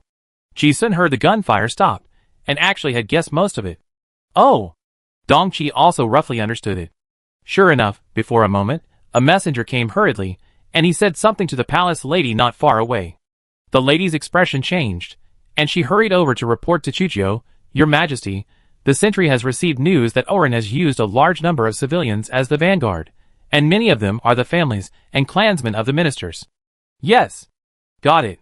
When Chujio heard this, her expression remained unchanged, but a hint of solemnity flashed in her crystal eyes. She stood up and said to Ji-sun, "I go and take a look." Ji-sun also wanted to see what was going on with Orlan, so he said, "I go with you." The few of them soon arrived at the nearest artillery command room. The foggy weather just now suddenly cleared up, and the sky was unprecedentedly clear. The moonlight illuminated the plain across the canyon, and on the ground at the end of the field of vision, in addition to large and small craters, there were also corpses lying in all directions. In front of the artillery position of the Jylland defense line, the first wave of attempts by the Orlan royal court failed without any suspense. Now it is the second wave. A new batch of pioneers are moving towards the canyon little by little. It is a dark mass, probably tens of thousands of people. Through the telescope, Ji-sun can clearly see the expressions of those people. Among those tens of thousands of people, some are professional soldiers from the Orlan side, and there are more people with dead and depressed expressions, obviously civilians who were dragged here. It was that civilian that made Chujio and the people around him silent, because they were all their relatives in front of them. Rini from the God of Play family, Rick from the Forbidden Spell Master family, and various old servants of Orin, who had recently come to seek refuge. They more or less saw their own relatives and clansmen in the crowd. Although the Orin royal court had been in exile for the past 200 years, the exiled generations of Orin kings had made a lot of preparations for the restoration of the country. The old servants of Orin also took root and multiplied in major cities throughout the Federation. Just like the Golden Oak Company in Innocent City, it was a force secretly supported by the Orin royal court. So, there are actually many families of Orin's former subjects. Now everyone can see clearly that King Arthur wants the families of Orin's subjects to be cannon fodder, so that the coalition forces will be cautious. Even looking back now, the reason why those who defected to Chujio were so easily taken out before may not be intentional. Then a group of them were kept, waiting to be used as a threat now. On the defense line, everyone was silent as they watched the human wall approaching little by little. Everyone knew that this was Orin's siege tactics. If they were allowed to get close, they would destroy the city walls. If they really fired and killed all these people, the morale of the coalition forces would immediately become unstable. After all, there were not only the families of Orlan's old ministers, but also some people related to the Revolutionary Army and the Lionheart family.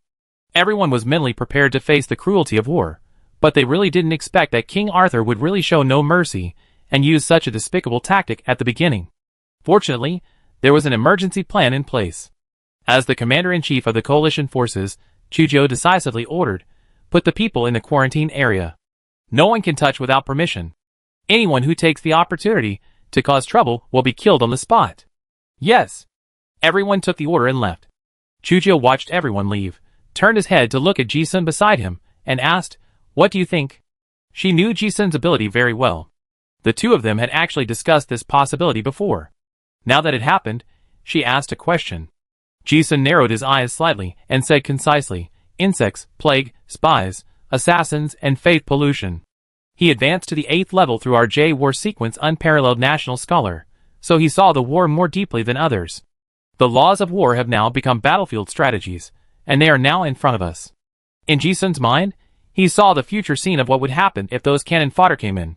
These people must not be killed. But the Jilin defense line has not been breached, and it doesn't make much sense to rely on these few people to launch a sneak attack. In any case, isolating this group is the best choice. The coalition's defense line in the Jilin Mountains did not completely block the Hell Gate Canyon, but deliberately left a passage. Those tens of thousands of people were released just like that. Some of the Oran soldiers hiding among the civilians approached the defense line and tried to rush into the artillery position, but were beaten into a honeycomb by the mechanical sentry towers everywhere, and soon they were quiet. The remaining people were guided to stop in the isolation zone of the canyon. It looked like the Oran royal court had sent a group of hostages here for nothing. But because it was so smooth, Ji-sun became more and more certain that it might be the worst case. In the isolation zone of the canyon, countless gun barrels were pointed at those tens of thousands of people. Most of the people in the crowd were women, children, and elderly people. Most people didn't know what was going on. They looked at the cold fortress around them in fear. They saw with their own eyes that the soldiers hiding in the crowd were beaten into pieces. Everyone's eyes were filled with fear and despair. The adults could still understand the broadcast and kept silent, but the children were frightened by the terrifying atmosphere and kept crying. I don't know who started it first. The elderly and women followed Cao Cao and started crying.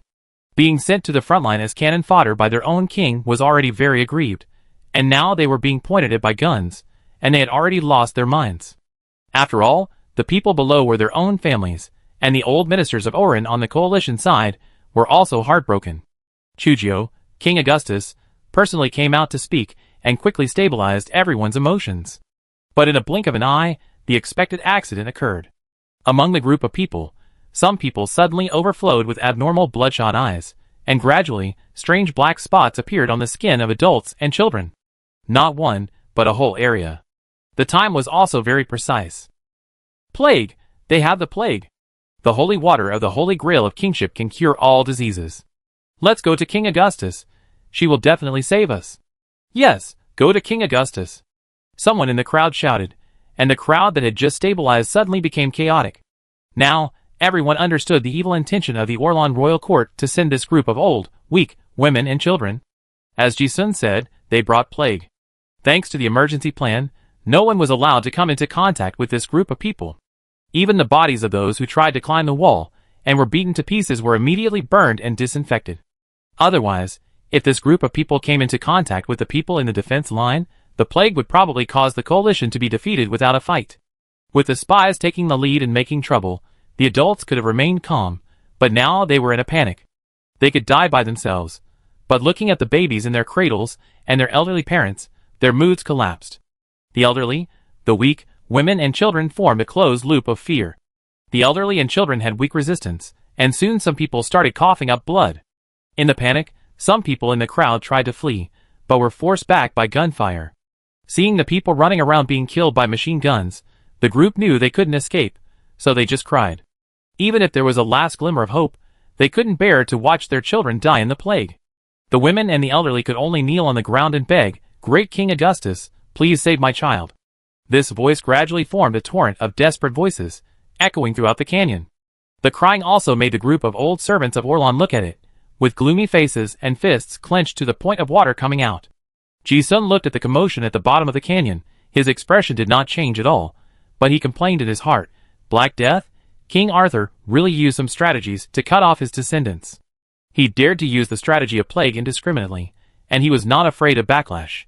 Another possibility is that the other party can accurately control the spread of the plague. In addition to Diamond 3 Plague Doctor, a few top card masters in the professional sequence, there is another possibility, that is the plague source Takpara. Ji-sun had read about the Black Death in the documents of the Talon period. This plague caused countless deaths, and was almost incurable. It was directed at the 7 Lords of the Calamity. Although the jars of the Lord of the Plague were taken by the southern continent dragon god Ariel to deceive the Golden Dragon god. But as long as there are living things, the plague will never disappear. The Oran royal court was also very vicious. Black Death has no cure. As they deliberately spread, the holy grail of kingship in Chujio's hand can cure it. But the problem is that the holy water that the holy grail can condense is limited, and it needs to consume the holder's royal power and original magic power. 1 or 2 is fine. To cure these tens of thousands of people, I am afraid that even if I exhaust Chujio's original magic power, it will not be possible. But if I don't save them, Chujio, the people's hearts that King Augustus has just gathered, will probably collapse immediately. The most important thing is that once the luck jumps, there will inevitably be some negative effects in the war. King Arthur threw out such a vicious plan as soon as he arrived, which immediately put the coalition forces in a dilemma. Chapter 573. The news that the Oran royal court had sent tens of thousands of cannon fodder quickly spread throughout the coalition defense line. The old Oran officials who had given up everything to join Chujio, King Augustus, also knew that their families were among them. They missed their families so much that they couldn't bear to see their families suffer. Soon, pairs of eyes on the artillery platforms across the defense line quietly stared at the ragged crowd, and the atmosphere gradually became heavy. The old, weak, women and children in the crowd were encouraged to call out, "Your Majesty Chujio's name." It seemed that as long as she took action, she could save the children and the elderly who were about to die from the Black Death. The desperate and painful wails echoed around the canyon, and the atmosphere of despair and sadness spread rapidly. After all, they were all their family members in front of them, and the soldiers of the coalition army were all moved. "That's my mother and my newborn sister. Damn it, the Oran royal court actually used babies as plague carriers. How could they do that?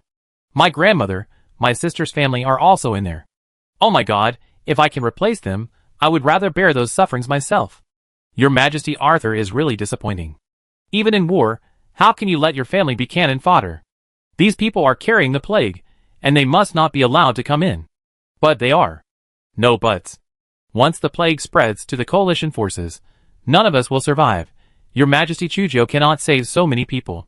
This is the enemy's conspiracy, and they want to use it to disintegrate our unity from within. The poisonous plot of the Orlan royal court was not brilliant, but it struck a chord with people. Anyone with a discerning eye could see what the enemy was going to do. Although reason also told everyone that His Majesty Chujio could not save so many people, and those family members infected with the plague would most likely not survive. But after all, they were their own relatives in front of him. Seeing them wailing in pain was like someone cutting out the flesh of their hearts, and the grief was beyond words. As long as there was a glimmer of hope, they still wanted to see their families survive. In the command room, Rennie, Rick and other old officials of Oran were silent. After listening to Ji Sun's popular science about the horror of the Black Death, they knew even more clearly the viciousness of the enemy's plan. The cannon fodder selected by the Oran royal family was obviously deliberately selected, and most of them were close relatives of the defected officials. Although they recognized King Augustus, Chujio was an exiled princess after all, and the foundation of trust was still shallow. If they really let those tens of thousands of people die here, the people's hearts that had been gathered with great difficulty would probably disperse immediately. There were constant wailing sounds in my ears. Not everyone had the courage to watch their loved ones die in front of them. Everyone knew they should do something, but they didn't know what they could do. Just when a big change was about to happen, suddenly, something unexpected happened. A low curse came from my ears, mystery, song of praise to the soul. Others may not have noticed what happened, but Ji Sun saw it. A white-haired man leaned against a turret window on the rock wall, calmly took out a black card, made a sword with his 2 fingers, and cast a spell. It was none other than Long Yu, the leader of the Revolutionary Army and the anti-French fighter. His lips and teeth moved slightly, as if chanting some kind of prayer that could soothe people's hearts. Those with good intentions will not be tortured by illness, their minds will be stable, and they will not fear terror. Those with evil intentions will have hateful faces, and will not hide their traces. Ji Sun heard the barely perceptible incantation beside his ear, and exclaimed in his heart, "Group incantation?" Before he could think about it, as soon as the incantation came out, the tens of thousands of old, weak, women and children infected with the plague in the large canyon clearing immediately stopped crying, and the atmosphere of despair came to an abrupt end. People seemed to be greatly encouraged, and their fear of death disappeared in an instant, and they no longer felt the torture of illness. Their faces showed their desire and determination for life. Ji Sun saw this scene, thought about it for a while, and exclaimed in his heart, "What a clever method. It looks like mental hypnosis, but it is not just a superficial effort. Diseases destroy not only the body, but also a large part of it affects the mind. If the mentality is positive and optimistic enough, the body can resist the disease in the best state. Even cure. It can be said that in the absence of effective treatment, encouraging people is the best treatment, and what shocked Ji-sun was not only this, but the number of people covered by this spell. Diamond 9 Human Desire. He knew that he was good at spiritual magic. However, there were tens of thousands of people in front of him. General spiritual spells are single-person spells, and being able to control dozens of people is already a very amazing method. This long you controlled tens of thousands of people in one move. What a concept! If he hadn't seen it with his own eyes, Ji-sun would have thought it was a Shinto trick used by some foreign god to deceive believers. And it's not over yet. The spell cast by the anti-law Long Yu not only appeased the tens of thousands of civilians infected with the plague, but also had another important purpose. Everyone knew that there must be spies of the enemy among these tens of thousands of people, and those guys were the ones who made the noise just now. Originally, they wanted to filter them all out, but almost no one could do it in a short period of time. But keeping them in this crowd would definitely leave troubles. But they didn't expect that Long Yu's spell would expose the spies directly. As soon as the spell was cast, the civilians in the crowd calmed down, with a peaceful look on their faces. On the other side, hundreds of people seemed to be tortured by the spell in their ears, and their faces suddenly became hideous. They looked at the turrets around them, as if they had completely forgotten their hiding mission. They were like mad wild dogs, roaring horribly in their throats, and then rushed towards the turrets. They wanted to climb up the turrets and re-enter the defense line, but the flames from the muzzles mercilessly shot these people into sieves. One of them looked like a sickly old woman, but she turned out to be a powerful 7th level which, if she hadn't exposed herself, it would have been hard to tell. Everyone realized that this guy was most likely an assassin. If Chujio really wanted to use the Holy Grail to treat him, this guy would probably assassinate him at close range. Luckily, he was exposed. The 7th level which was killed on the spot without causing any waves at the coalition headquarters where many experts gathered. Long Yu's divine move cleverly solved many major hidden dangers. Once the tens of thousands of infected civilians calmed down, the previously shaken morale of the army also stabilized. The senior leaders of the coalition forces also breathed a sigh of relief. Ji-sun cast an admiring look at Long Yu on the high turret, and the leader of the revolutionary army also responded with a faint smile. No one except him could solve this matter so perfectly. However, the plague was not solved, and the problem still existed. Everyone's eyes involuntarily looked at Chujio. As King Augustus, she was the only one who had the right to make the decision. Old officials, like Rennie, looked embarrassed, knowing that this decision was not easy to make. Originally, we just had to let the medical team handle it. No matter what the result was, no one would say anything after they tried their best. But now everyone knows that Sismac Holy Grail can cure the Black Death. If Chujio cherishes his own original power, and does not try, it will definitely disappoint the soldiers. But if he treats it, he can only save a few people. He saved some people, but what about the others? This is an unsolvable contradiction. However, when all the senior officials were in a state of confusion and solemnity, Chujio did not hesitate and decisively ordered, "You go and appease the soldiers and tell them that I will solve it." "But your majesty." As the first of the 4 knights of the king appointed by Chujio, Rennie was very clear about the difficulty of this decision. Others did not know how terrifying the Black Death was, but he saw a little from the fragments of consciousness of the ancestors of the drama god clan in Grey Fog relics. There was no cure for the plague, except for the Holy Grail, and he could only wait for death. He thought that if someone had to be the bad guy, he would never back down. He said directly, "Your Majesty, please leave these people to me. I will arrange for a medical team to treat them." Rennie thought that if they couldn't be cured, he would use the pollution as an excuse to directly eliminate the infected people. In this way, he might bear the infamy of a butcher. "But your Majesty, and the coalition forces will be protected to the greatest extent." However, before he finished speaking, Chujio shook her head and said directly, "No need to say more. I have my own way. Tell everyone that this is the Black Death, not an incurable disease. But be careful not to spread it among us." This... Rennie wanted to say something, but seeing Chujio's determined expression, he hesitated again. He had an inexplicable thought in his mind, and glanced at Ji-sun who had been silent not far away. He seemed to have guessed something and replied respectfully yes. Seeing this, everyone left. After they left, there were only Ji-sun, Dong-chi, and Chujio in the command room. Dong-chi had frowned when she saw the tens of thousands of people below, who were covered in black spots. But when she saw Ji-sun, who had a calm face from beginning to end, she knew that this guy would definitely have a way. That kind of tacit understanding existed a long time ago. Watching the people leave, Dong-chi couldn't help but ask Ji-sun, "What is the Black Death?" Ji-sun explained, it was originally a plague, and later evolved into a plague with a combination of multiple deadly bacteria. But this is just an appearance. In fact, this is a high-level law pollution that Takpara, the source of the plague, uses the plague law to manifest on living things. It can be understood that the seeds of plague sown by the outer gods in the human body, the wider they spread, the more divine power they can harvest. The law level is very high, so ordinary medicines can't solve it. Plague and distortion are actually similar. Both are foreign extraordinary pollution that the human body can't bear. Dong-chi heard that it involved the outer gods, and he knew that the matter was very big. What should we do? Ji-sun said calmly, "Well, the trouble we are facing now has been encountered by the Talon Empire before, and it is 100 times more difficult." Dong-chi heard this, and realized that Ji-sun really had a solution. But she frowned and said, "The Oran Court dares to use this method, aren't they afraid of backlash? Who knows?" Ji-sun also found it a bit incomprehensible. Even if King Arthur was corrupted by the tyrant, he wouldn't make such a decision without considering the consequences, right? In Ji-sun's deduction, this matter always gave him a very weird premonition, as if some bigger conspiracy was brewing. On the other side, without outsiders around, Chujio took out a mysterious mask and put it on her face. Dong-chi had never seen it before, and stared at her curiously. Ji-sun had seen it many times. This was the mask representing the identity of the exile in the Illuminati Hermitage. Now he fully understood what the ancient and mysterious organization was like. The relationship between the Augustus royal family and the Illuminati Hermitage can be described in one sentence. The light cast a long shadow on the person.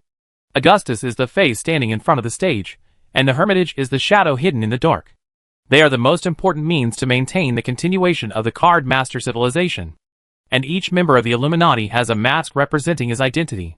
This is not only a relic to maintain mystery and isolate perception. More importantly, it represents some exclusive inheritance, and also has the function of communicator, locator. Wearing the mask, Chujio can contact other members. Probably after communicating something, Chujio took out a golden card in his hand, and after infusing it with spell power, a 9-pointed star spiritual formation appeared in front of him. This is the Spade for Curse God card that Ji-sun got from the South Continent before. Ji-sun has 2 Joker Curse God cards in his hand, and there is not much meaning in having one more, so he gave it to Chujio. Curse God cards can use certain engraved spells almost infinitely, which also gives her a lot of convenience. At this moment, she used space summoning. The summoned person was not a spiritual being, but an old man with a head full of explosive white hair. Ji-sun looked at the person who came and took the initiative to greet him, Master Merlin. The person who came was none other than Master Merlin, a member of the Illuminati. "Ji-sun, you are here too." Merlin looked at himself being summoned, responded, and then seemed to have forgotten. He didn't even put down the experiment notebook in his hand, and turned around and said, "Little Chujio, what do you want to talk to me about? I'm still busy in the laboratory." Ji-sun was also used to being ignored by this old man, and rubbed his eyebrows. Chujio said, "The Black Death has appeared." "The Black Death?" Merlin was immediately alert when he heard it, but his brows were also furrowed. "Isn't that plague extinct? How did it appear?" "The Oran Royal Court used this plague to attack the city." Chujio explained the cause and effect in 2 simple sentences, and then said, "So I can only trouble the master." Merlin's expression darkened when he heard it, but he didn't think it was a trouble. He just said, "Those guys at Oran really don't care about the consequences. They dare to use plague as a means?" As he said, he looked down from the window of the command room and saw the black spots on the skin of those people, and said, "I go down and take a look." "Yeah. Be careful, there may be assassins in the crowd." Merlin thought about it, and it made sense. He turned around and thought of Ji-sun, then Ji-sun, "Come with me." Ji-sun rolled his eyes. Although he knew it was not a big problem, he also jokingly complained, "Master, aren't you afraid that I will be infected too?" Master Merlin said unhappily, "The Black Death only targets low-level creatures. You are already level 8, what are you afraid of? Besides, you have blood plague on you, which is much more difficult than the Black Death. It can't contaminate you." Of course Ji-sun knew that this was the truth. But this old man really treats differently, treating Chujio like his own daughter, but he has a completely different attitude towards himself. Dong-chi, who was standing by, smiled softly with his hands covering his mouth. Even if he didn't say it, Ji-sun would have to accompany Master Merlin on a trip. The reason why he was confident before was because Master Merlin had a potion to treat the Black Death. This was the information Ji-sun got from the EP551 Research Institute left by the Bai family in the plague swamp a long time ago. At the end of the Talon period, Takpara, the source of the plague, one of the 7 monarchs of the natural disaster, also ravaged the old continent. At that time, the Talon royal court also thought of various ways to deal with the 7 natural disasters. The Bai family, as the main force of the Royal Academy of Sciences at that time, dealt with at least 2. One was to seal the blood plague scarlet corruption cetus in the East Desert, and the other was to study the medicine to solve the Black Death in the EP551 Research Institute. That research was successful. Even the jar of the source of the plague was sealed in that research institute. Ji-sun and Shinru happened to get the information in the research institute, and then gave it to Master Merlin for research. Because they speculated that the outer god might make a comeback, so they made a batch of potions and made some preparations. Now they happened to encounter a real case, so they went to see it. Master Merlin said he wanted to protect, but he really relied on divine power to advance to the 7th level. Although his fighting skills were a bit worse, his ability was very strong. To be on the safe side, Ji-sun and the old man still wore protective clothing, then jumped down from the rock wall and landed directly in front of the tens of thousands of plague victims. This action was not only full of surprise for tens of thousands of eyes. After all, someone really came to take care of them, which gave them hope to survive. On the other hand, the Allied soldiers in the bunker were also surprised and delighted. They just received the king's order, saying that someone would go to deal with it. Now someone really went.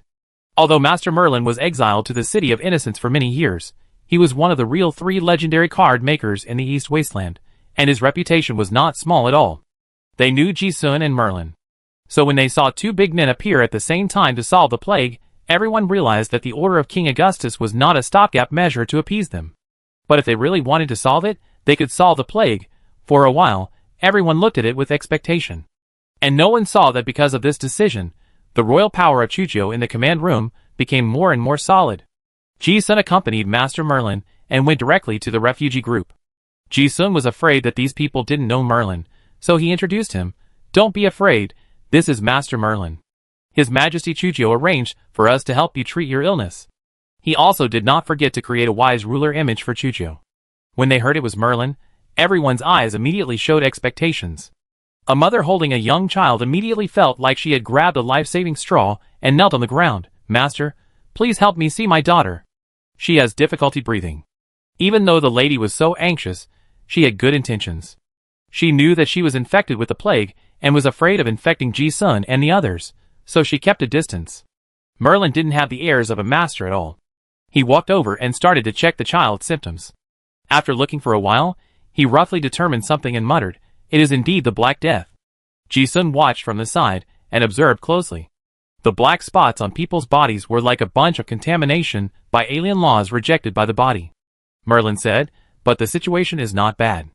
This is the early stage of infection. The treatment is timely enough, so there is no big problem." At this, the woman's tearful eyes suddenly showed surprise, and she called out repeatedly, "Master, please save my daughter. The plague needs to continue to infect and evolve in the organism. If it is not nourished by the essence of the organism for a long time, it will also degenerate. The current Black Death is still in its early stages, and the medicine can completely solve it." Ji-sun has read many classics, although he is not proficient, but he also understands. "Don't be so polite." Master Merlin motioned the woman to get up, then took out a green potion and fed the child a small half of it, and said, "And the reason why this child's condition is different is that the antibodies in his body are fighting fiercely against the plague. This is a good thing. This little guy is a perfect candidate for the plague doctor sequence. Most of the old servants of Orlan are descendants of the top strongmen of the Talon Empire 3,000 years ago. From a genetic perspective, they are much stronger than ordinary humans." Ji-sun listened and looked at the child more. He is indeed a good candidate for a card master. As soon as the potion entered his mouth, the child's rapid breathing slowed down, and the dark spots on his tender skin also faded visibly. The mother cried with joy, and she could no longer speak while holding the child. She just kowtowed to Master Merlin. Master Merlin didn't care, and he also checked his mother. Ji-sun looked at it, his eyes gleaming, as if he saw a causal line that should have been cut off, and it continued. In the far future, this causal line will bloom with its own brilliance in another era. Everyone saw this scene, and tens of thousands of people burst into warm cheers in an instant. They were sent to the front line as cannon fodder, and were infected with the plague without knowing it. The people who were originally desperate now saw the hope of living again. The gratitude was from the bottom of the heart, and it was so moving that it made people unable to dance. Especially those soldiers, who had family members down there, were so moved that they burst into tears. I don't know who started it, but the whole canyon suddenly echoed with cheers, like a wave. Great King Augustus, praise your wisdom and kindness. King! King! King! After confirming that the Black Death could be cured, the coalition forces also sent soldiers wearing protective clothing to maintain order. Soon these tens of thousands of people were properly resettled. The early stage of the epidemic can be solved with medicine, and Master Merlin does not have to see it in person. Ji-sun walked a few steps with the old man. Long time no see, talking while walking. Ji-sun asked, by the way, Master, what have you been busy with recently? Master Merlin said, Bloodline Gene Potion. Ji-sun asked curiously, isn't that potion ready? Merlin smiled mysteriously, hey, this potion has a lot of tricks.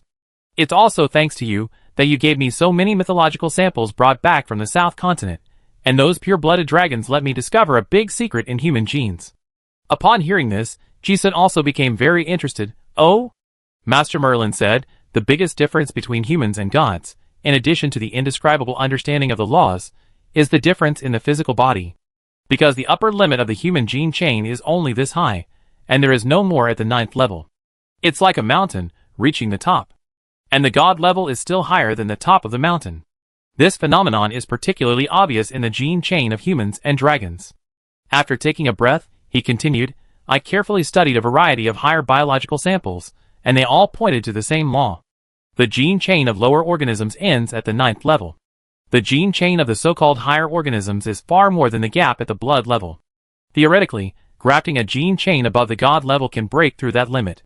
Just like using the myth crystal core to break through at the 7th level, it is actually a means of advanced gene grafting. Hearing this beginning, Ji-sun had a vague premonition that this old man might be studying some extraordinary topic. As expected, Master Merlin said, so, I have some ideas. Can the bottleneck of the 9th level supremacy also be broken through such gene grafting? I suspect that the Card Master's 52 sequence method of breaking through the god level, the physical changes, is essentially to make the human gene chain break through that bottleneck. Theoretically, if I can find a stable breakthrough method, I can make humans directly transform from the blood level to higher life. Upon hearing this, Ji-sun's eyes twitched, and he was in awe. This old man is really quietly tinkering with a major project that can subvert civilization. If it really works, won't it be able to create a race of gods? Master Merlin was not so optimistic. Science requires rigor, he added, but the current research progress is still very limited. I have too few references and few experimental samples. It would be even better if you could find me some god-level samples. Ji-sun's eyes twitched when he heard this, and he complained in his heart that god-level materials were not so easy to find. I still know how much I am worth. But seeing the confidence in the old man's eyes, Ji-sun swallowed his complaints and said faintly, I will try my best. Master Merlin laughed. Ji-sun pursed his lips. As he was walking, he suddenly felt someone looking at him. He looked up and saw a guy in a cloak sitting on a protrusion at the top of the rock wall, leisurely overlooking the entire canyon. Ji-sun looked at the person coming, smiled, and muttered, this guy is here too. The guy on the rock wall didn't want to be seen, and the mechanical sentry couldn't find him. Now he appeared, which means he wanted to be found. When Ji-sun looked over, the cloaked man also looked over. It was none other than Jiayu, the light chaser. Chapter 574. A clearing was specially set up in the canyon to isolate those infected with the disease, and the treatment was carried out in an orderly manner. The unsolvable plot of the Orlan royal court was cleverly solved by the legacy left by the Talon Empire 3,000 years ago. As long as the plague does not spread, there will be no big problem. Everyone in the Jylin defense line was also on duty, and was not greatly affected. After this little accident, the rhythm of the war quickly resumed. In response to the previous plot of the Orlan royal family, the coalition's artillery bombardment became more intense. Some giant cannons with ultra-long range were also brought out. Several tons of heavy shells were loaded into the barrels, and flames gushed out, accompanied by thunderous roars. Brilliant flames exploded everywhere on the enemy's defense line in the far distance. Master Merlin was going to study the living samples of the Black Death, and had no interest in chatting with Ji-sun. Ji-sun jumped onto the rock wall, and sat on the rock wall with the mushroom head. After coming up, he found that the position chosen by the mushroom head had an excellent view. He could see the lights of Lagay City 100 miles away. Ji-sun asked, When did you arrive? Just arrived. Jia Yu responded, I took care of some things on the way. Luckily I wasn't too late. He didn't take off his cloak, and his whole body was hidden in the darkness. Even if the moonlight was bright in the sky, it was hard to see his light-seeking mask that seemed to hide countless secrets. Are you here for the Black Death? Ji-sun asked casually. But he actually knew it was definitely not. The two seemed to be chatting, and Jia Yu's tone was also very calm. Of course not. The Black Death was an open card in the game, so it was not surprising that the Orlan royal family played it. But it was a little earlier than expected. Oh, that's right. Ji-sun raised his eyebrows as he listened. He also practiced the magical secret technique of I Am the World, so of course he could follow this guy's brain circuit. The incident was like a card game. In the eyes of ordinary people, it is difficult to guess the cards in the opponent's hand. But in the eyes of the card master who practiced this magical secret technique, it was almost an open card game. The only variable was the order of playing cards. Ji-sun paused and said casually, Do you want to go across and assassinate King Arthur? 200 years ago, the old Terran dynasty was destroyed, and the 13 members of the Illuminati Hermitage directly participated in the bloody coup. Now that Chujio, King Augustus, is a member of the Illuminati, the entire organization must also be involved. Jia Yu did not shy away from it at all, and said self-deprecatingly, I have this idea. But in the current situation, I am not sure. Hee. Ji-sun smiled. If possible, killing King Arthur, who has been corrupted by the tyrant, is definitely the best way to end the war in the East Wilderness. But no matter how he deduced, there was no possibility of a successful assassination. Now that King Arthur is protected by many foreign gods, it is not so easy to kill. Jia Yu looked at the Orlan side that was still charging with cannon fodder in the distance, and said that King Arthur is about to enter the 9th level. Even if you don't count a few foreign gods, it's difficult to assassinate. Oh, so fast. Ji-sun was also very surprised. He himself is also an 8th level card master, and he knows better than anyone how illusory the 9th level is. That is a height that cannot be reached without great luck. And this is the East Wasteland with poor elements. Even with the blessing of the royal power and luck, it is impossible to be promoted so quickly. Jia Yu obviously knew why, and said, You should have seen that those guys are using civilians as sacrifices. But in fact, not all of them are for a few foreign gods to accumulate spiritual mediums. And Spade K Tyrant, the 9th level occupation card, is called Dictator, which is a profession that requires a large number of lives to be sacrificed. King Arthur planned to sacrifice millions of civilians, and use the Black Coffin to forcibly advance to the 9th level. Ji-sun frowned and thought for a moment, then asked, Does this Dictator sequence have any special abilities? He had heard of this profession exclusive to the Augustus royal family, but he didn't know much about it. He also guessed that this mushroom-headed man specifically explained this to him, thinking that there must be a deeper meaning. Jia Yu replied, Dictator is the last job transfer of the Tyrant sequence. The power of the universe rules that other professional sequences cannot touch, but this sequence can. This is where the high-ranking sequence has a slight advantage over other sequences at the top, with a higher upper limit. And dictatorship, as its name suggests, is absolute control and rulemaking. As far as I know, this is a profession that has the ability to forcibly change the rules. This is an ability that is highly compatible with the kingship. Once promoted successfully, the strength will be much stronger than that of the same level. Forcibly change the rules? Ji-sun listened with a slightly strange expression. Isn't this an ability similar to the cursed card color Joker? In his mind, some clues seemed to be connected. But even if he was promoted to the 9th level, what would it matter? In this decisive battle in the Eastern Wilderness, it is not possible for a 9th level to break the deadlock. Ji-sun thought for a while, and said, But no matter how powerful he is, the backlash of the power of the high-level demon god is also very strong. If he is forced to advance, the probability of that guy being completely deformed will be very high. Jia Yu was of course aware of this, yes. Ji-sun's eyes moved, as if he was missing some cause and effect, and he couldn't figure out some key points. He asked again, So what exactly is King Arthur going to do? This mushroom head said so much, probably he knows something, and some things, I'm afraid, can't be said openly. Well, this? Jia Yu's tone suddenly became deep, and after a moment of silence, he said, I wasn't sure before. But recently I have deciphered some hidden contents on the Forbidden Ruin stone tablet left in the Shengbang prison in the City of Innocence. Seeing some truths that Nanda and that generation of light chasers concealed in history together. Sure enough. Ji-sun knew that things were not simple after hearing this opening. Jia Yu continued, Behind each of the 52 demon god sequences is a demon god. And the mysterious god that the Spade King Tyrant sequence points to, who has always been called the Black Demon God by the world, is actually a Titan tyrant Eutychius. At this point he paused, looked at Ji-sun and said, "You have been to the Dead Zone, you should know what this means." Dead Zone Titan? Ji-sun certainly thought of the two things together. The Titan corpses in the Endless Pit now seemed to be directly related to the Tyrant sequence. The only thing that could make Jia Yu keep so secret was something related to the plane monitor mentioned by Emperor Landlingster. Jia Yu's tone revealed a sense of heaviness that the more he knew, the more he was overwhelmed by the secret. He seemed to be relieved when he said it out. The pause seemed to organize the language to more appropriately express the shocking secret that was about to be revealed. He continued, "The origin of the Card Master civilization is written on the stone tablet. It is said that before the Age of Chaos, a shocking war took place in this plane. The gods fought each other until the sky was dark and countless gods fell. The 52 demon gods pointed to by the 52 sequences of the Card Master civilization were either the fallen allies of the Card King Joker or the enemies he killed. Joker used his great power to seal the power of the 52 fallen demon gods in a special god burial land, and then used 52 demon mark source cards as the carrier of the power to create the Card Master civilization system. He also recorded the secrets and magical powers that the demon gods were good at, and recorded them on 52 original copper plates. At the same time, 52 Forbidden Ruin stone tablets were used to record the secrets of the prehistoric war of the gods." After listening to these words, Ji-sun immediately felt the weight of history pressing on his shoulders, and his breathing became heavy.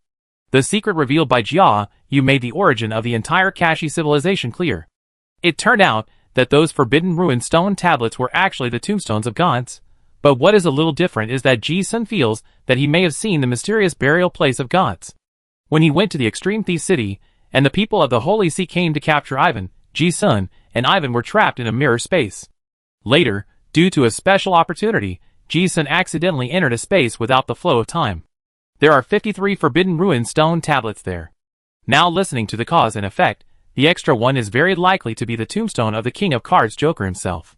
Jia Yu, there are 8 sequences related to the royal power, including the 4 sequences of Queen Q.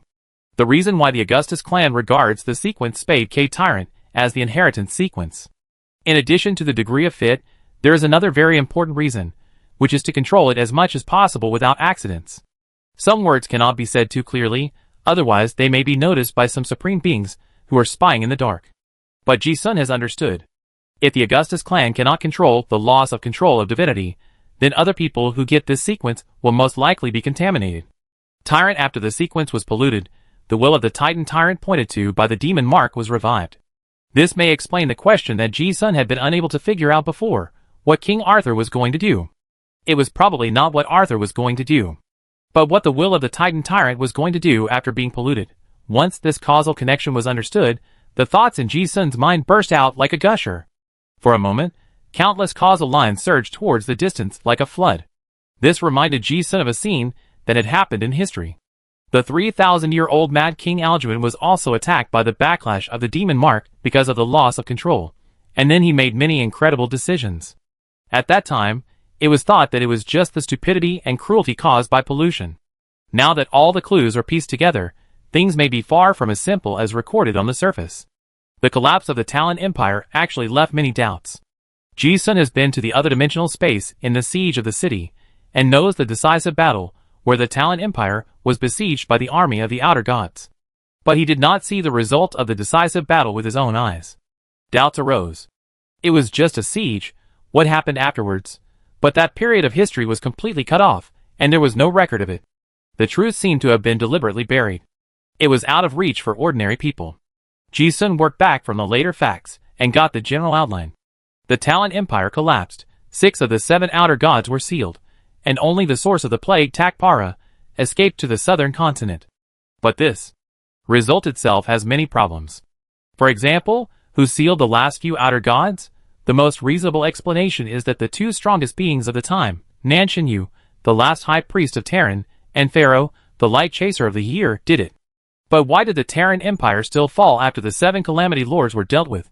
In the end, Terran's side was indeed defeated. But it's not that all the god-level masters were wiped out because of the internal fighting in Innocent City, right? Now it seems that in addition to the 7 Calamity Lords, there may be some mysterious enemies that have not left any traces in history. And that mysterious enemy is the ultimate culprit. He also has a very close relationship with the 7 lords of the natural disaster. All Ji-sun could think of was the plane monitor that Emperor Lanlingster said was unknown whether it existed. Jia Yu's words contained a lot of information. The more he thought about it, the more hidden information filled his brain.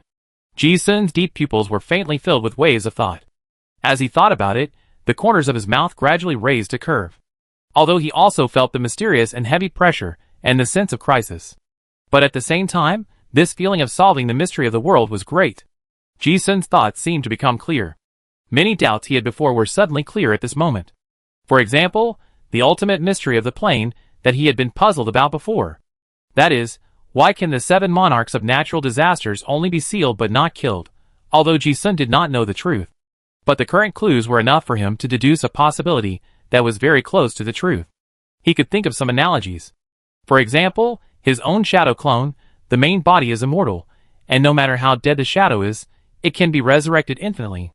In other words, the 7 lords of natural disasters might be the clones of the plane supervisor? Hey, 7 god-level clones? TSK, how strong is that guy? Ji-sun closed his eyes. Just thinking about that thought made him feel drowsy. It was as if there was a mysterious force in this world that prevented him from thinking about this question, and prevented his thoughts from touching that existence. Unspeakable, indescribable, and unmemorable, Ji-sun couldn't remember what he thought of. But he remembered the drowsy feeling. It was like the first time he saw those high-level demonic words on the forbidden ruined steel. It was the turbid feeling after being exposed to things beyond cognitive understanding. Consciousness can no longer describe what the brain thinks of, and everything becomes empty. This abnormality is not a bad thing, but a hint. It means that he is close to the truth. It's like feeling the warmth of the sun. Even a blind person who can't see the sky can tell the direction of the sun. Who sealed the 7 lords of the natural disaster? It is obviously the legendary Joker King of Cards. Since he can create the card master system, he is already a powerful existence that Ji-sun cannot imagine. The strength of that Joker is likely to easily kill the 7 outer gods, who are stirring up the storm in the plane. But why not kill them once and for all, but just seal them in the spell pottery jar? It is very likely that they cannot be killed. Some may be setting up a game according to the situation. For example, more than 100,000 years ago, Emperor Lanlingster also made a similar layout. At that time, the golden dragon god Merodes led the dragons to ambush Lanlingster. Although the Emperor was defeated, he might not have been without the ability to die together. But the Emperor did not do that. If you can't change the established facts, then try to make the outcome as favorable as possible. Go with the flow is one of the core strengths of the world. From the content on the Emperor's stone tablet on the Rune Plateau, the Emperor was also proficient in this secret method. So Emperor Lanlingster exiled Merodes to the underworld, giving him the possibility to return to the card master plane. This layout is so clever, and the plan is so deep, that even Ji-sun still can't see the whole picture. The high-level thinking of the chess player is not something that the chess pieces that have not jumped out of the chessboard can imagine. But Ji-sun can deduce from some facts that have been fulfilled that the Emperor must have a purpose when he left the golden dragon god Merodes. And that purpose must be beneficial to the Kashi civilization.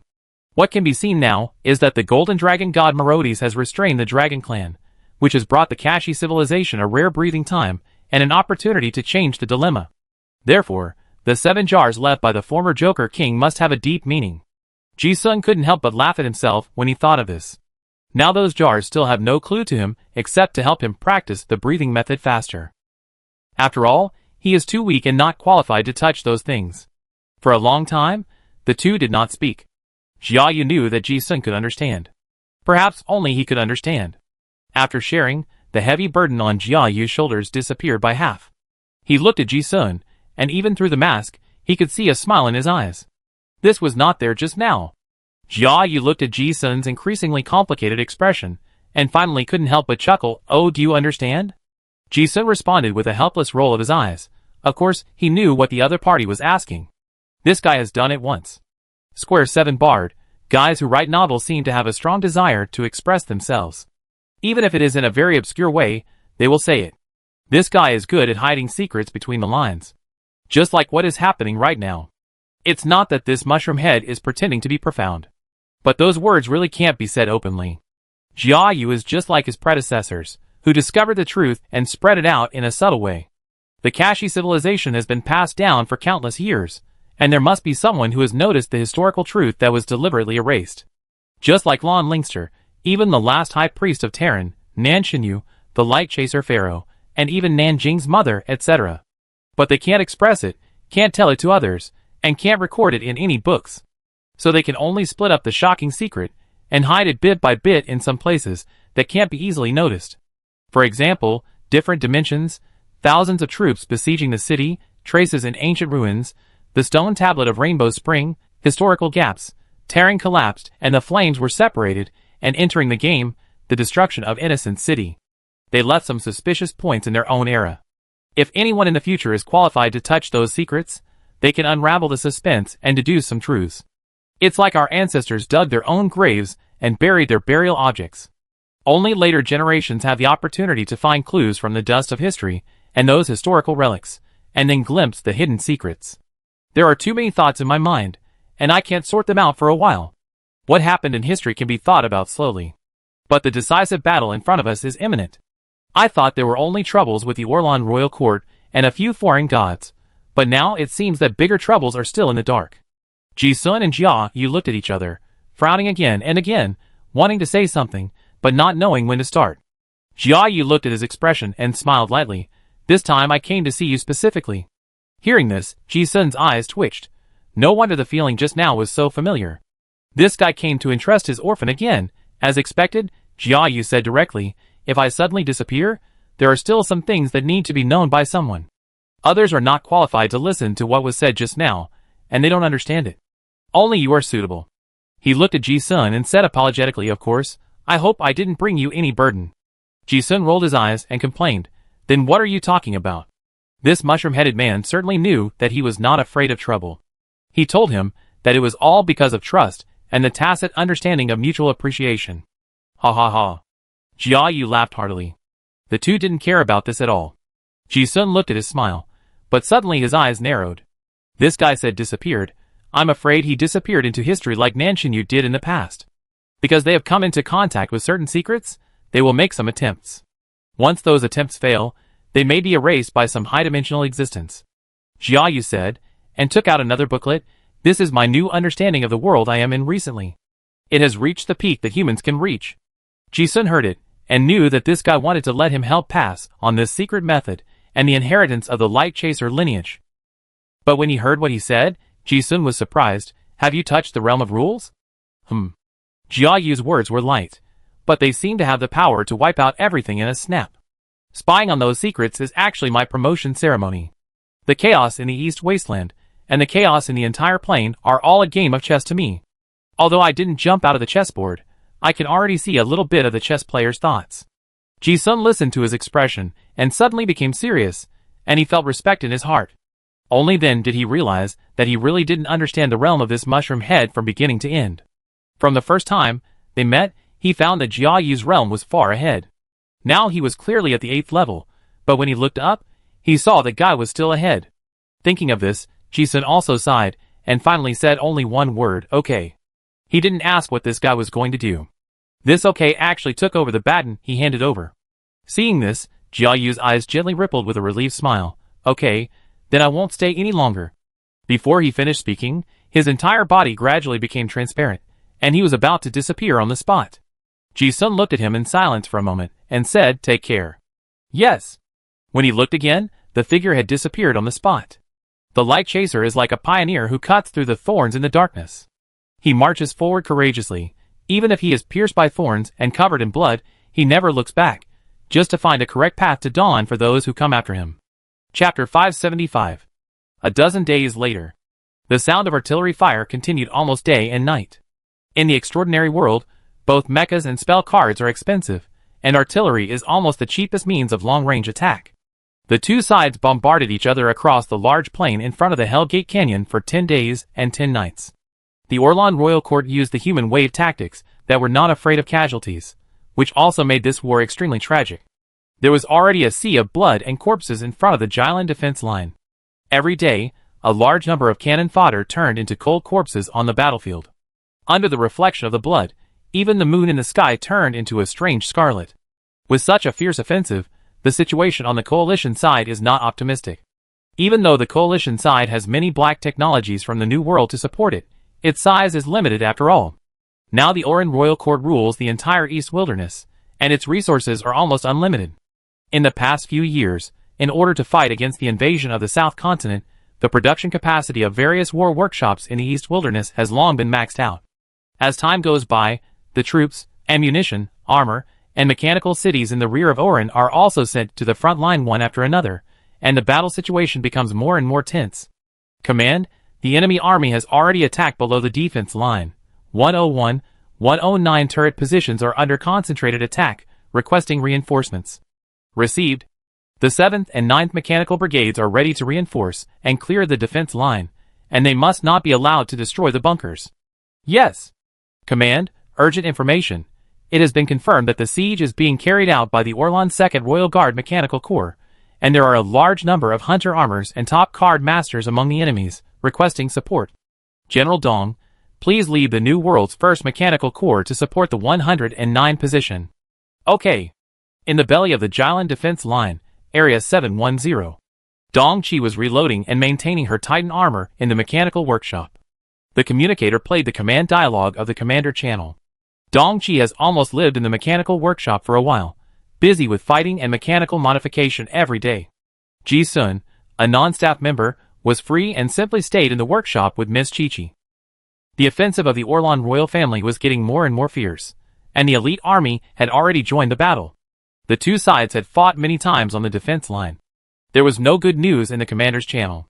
Ji Sun was studying the 7 deadly sins he had just obtained while listening to the battle reports. Information gathered in his mind, and he unconsciously sorted and deduced it, turning it into a series of specific battle scenes. Hearing the order in the communicator, Dong Chi quickly put on a heavy protective suit and stepped into the cockpit of the Titan armor. At the same time, she called out to Ji Sun, "I go there." "Yes." "Be careful." Ji Sun nodded. This was Dong Chi's 3rd battle in the past 2 days. The enemy's elite corps needed elite troops to deal with. The coalition had no numerical advantage, so Miss Chi-Chi, the coalition's 1st mechanical warrior, often had to go to put out fires. She also needed actual combat to test the various equipment and practicality of her mecha. The intensity of this small-scale conflict was just right. It must be said that in this kind of large-scale and protracted war, the mechanical corps had a huge advantage over human flesh and blood. As long as there was enough ammunition and energy, the mechanics could fight for a long time and at a high frequency without getting tired. Dong Chi's Titan armor is particularly obvious. Low-level card masters can hardly break the defense. At the low level, only card masters above level 7 can cause certain damage to the coating. But the golden ball of power gem used in her armor has almost unlimited energy, which makes her like a mechanical war god on the battlefield, invincible. In just a few days, she killed no less than 10 enemy hunter god armors and hundreds of ordinary armors. For a card master, it is almost impossible to maintain combat power for a long time in such a strong confrontation. Given the intensity of Dong Chi's battles, an 8th level card master would have died countless times. After all, the battlefield is just below the defense line, and the top masters of the coalition can go to support at any time. Consumption is a fact, but the danger is not a big deal. Ji Sun is not worried about problems. Dong Chi drove the Titan armor out of the workshop, and the display on the table showed her first-person perspective in real time. Ji Sun was still meditating and practicing at his position, occasionally looking at the battle situation ahead, and the two of them could chat for a few minutes when they had time. A few minutes later, the visual angle of the display had already appeared on the battlefield. Dong Chi was as majestic as ever, driving the Titan armor to clear the enemy mechanical warriors, who were climbing the rock wall to destroy the turrets, like chopping melons and vegetables. Originally, this was a normal position attack and defense battle. It seemed that the enemy's battle this time would not have much impact on the Jylin defense line, except for leaving some corpses. But looking at the picture, I don't know what he thought of. Ji Sun suddenly stood up and said to himself, "Forget it, it's better to go and take a look." Some things cannot be analyzed accurately only from the picture. You need to actually go to the battlefield to sense some mysterious existence in the dark, so as to judge the situation more accurately. Moreover, at his current state, any thought is not a whim, but a feedback of some crisis perception. Ji Sun never takes chances. With the thought, he took a step forward, stepped into the space crack, and appeared at the front line of the battlefield. Ji Sun has been constantly replaying the previous conversation with Jia Yu, the light chaser, these days. If it is just the current situation of the Orlan Royal Court, the coalition forces will have a hard time fighting, but it is hard to say who will win. The Orlan Royal Court is too bloated, and if it really fights for a long time without winning, the probability of collapse is very high. So according to the current rhythm, Ji-sun thinks that the coalition forces may not win, but they are more likely to hold off. But once it involves the mysterious existence hidden in the broken history that caused the collapse of Terran, Ji-sun feels that this war has become confusing. He never takes chances. So, he has been deducing what the subsequent battle situation will be like if there is a mysterious force involved. When a group of ants fight, no matter whether they win or lose, the high-dimensional beings watching usually do not intervene. Unless one of the ants is strong enough to threaten the high-dimensional being. Boom, boom, boom, boom. Da-da-da. The sound of bridge artillery is dense like rain. Ji-sun appeared on the battlefield. There was a thick fog in front of him, and visibility was not high. But the light and shadow of the giant cannon spewing flames were still clearly visible. 100 meters below, a fierce battle was going on. There were tall mechanical armors. Bullets from both sides shot through the air, some of which passed right in front of Ji-sun.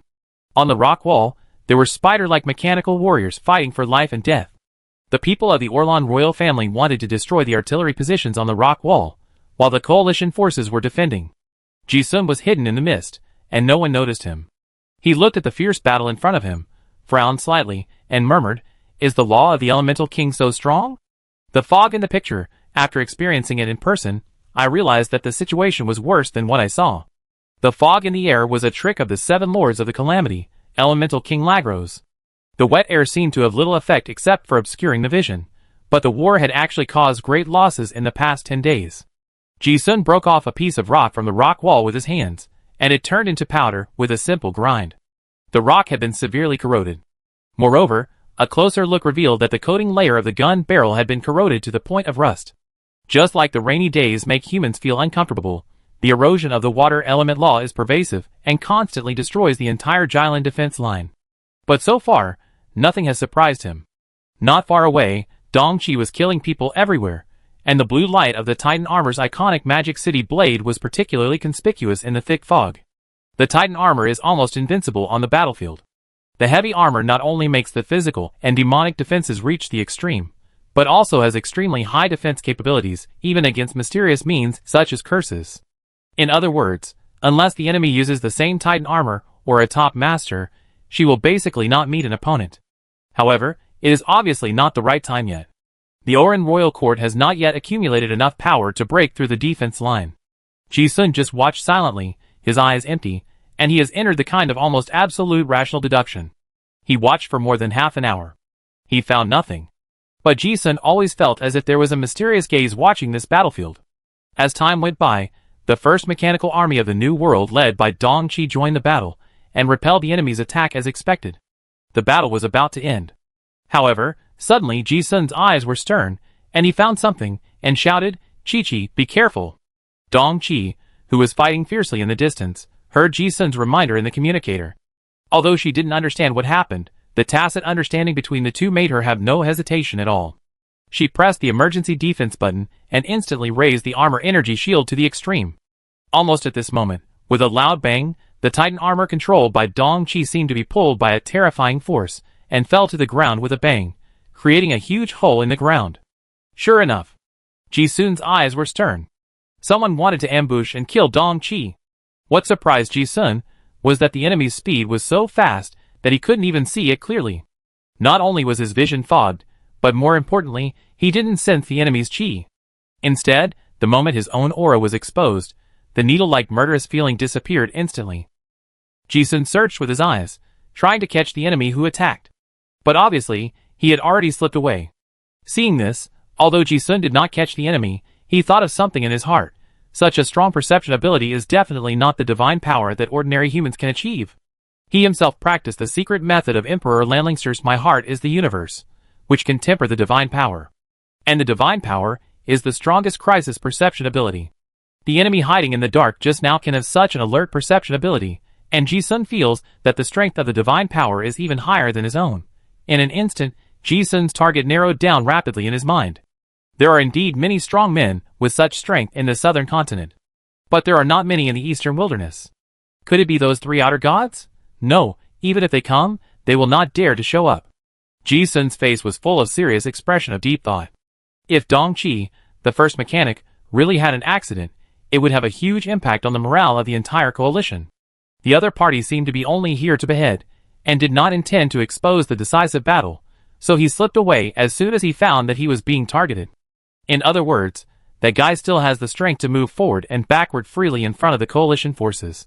Ji Sun searched all the information in his mind, but did not find any target that matched him. At this time, Dong Qi also responded immediately, "I'm fine." Ji Sun responded, "Yeah." Coincidentally, at this time, a large-scale cluster of mechanical roars suddenly appeared on the other side of the canyon. The communicator sent a notice from the headquarters.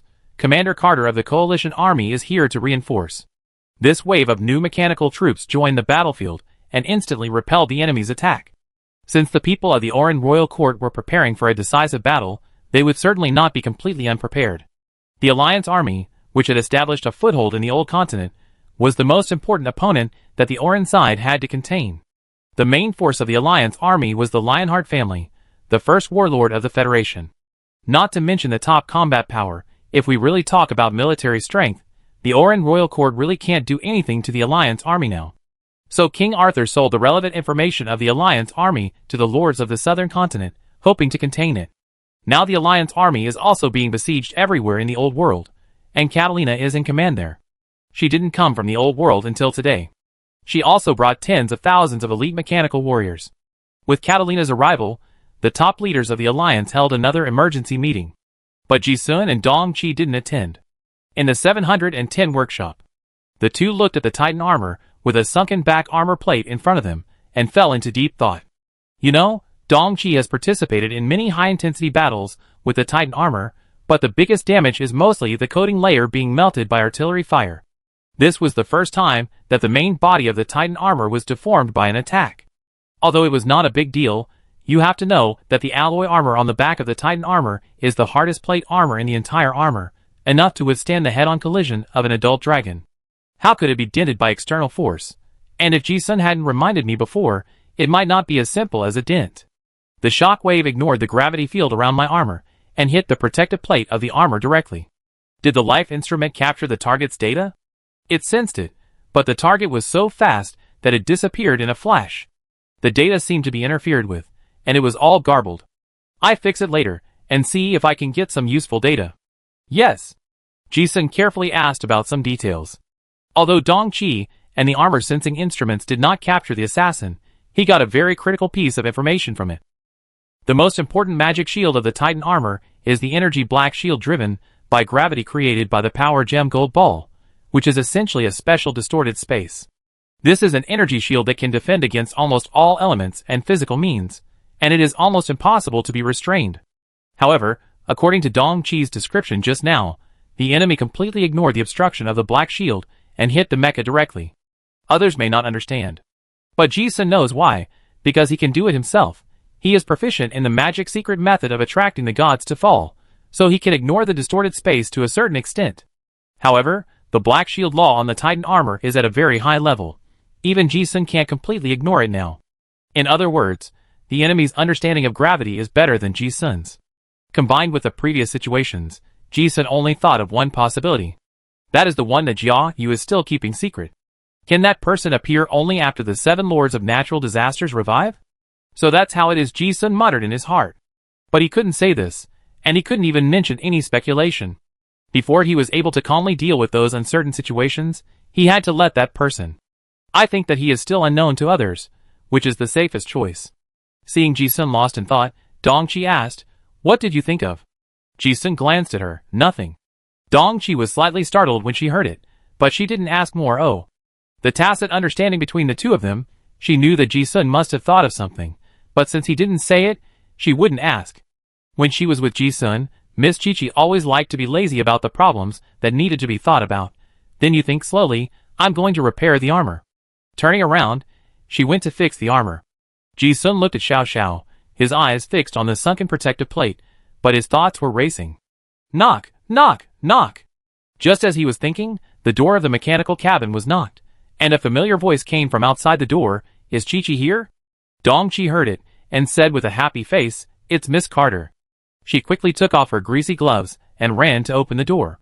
As soon as the door opened, they saw Katerina with a waterfall of golden hair, smiling at them. The Lionheart lady knew that there were two people in the room, but she pretended to have just noticed and said with a smile, "Oh, Ji-sun is here too." As she said that, she looked at Dong-chi with a playful look in her eyes. "Did I disturb you?" Dong-chi's personality was not one to be embarrassed by such teasing. Even if she was caught, she would never change her expression. She chuckled, "Of course not. But it's just right that you're here." As she said that, she invited people into the room. The three of them were already very familiar with each other, and Catalina didn't treat herself as a guest at all. She walked directly to the sofa. Ji-sun also stretched out his hands, and gave this old friend, who hadn't seen him for a while, a warm hug. "Long time no see. Did you have a smooth journey?"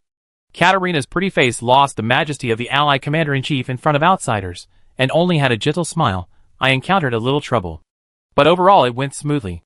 After all, the three of them had slept in the same bed before, and they had seen all kinds of scenes.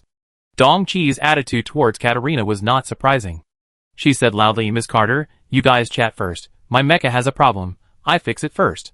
Catalina didn't feel embarrassed and said, "It just so happens that I brought a lot of Titan accessories produced by the workshop this time. See if you can use them." Ji-sun had previously seized the production line and drawings of the Titan armor, and the New World was also working overtime to produce it.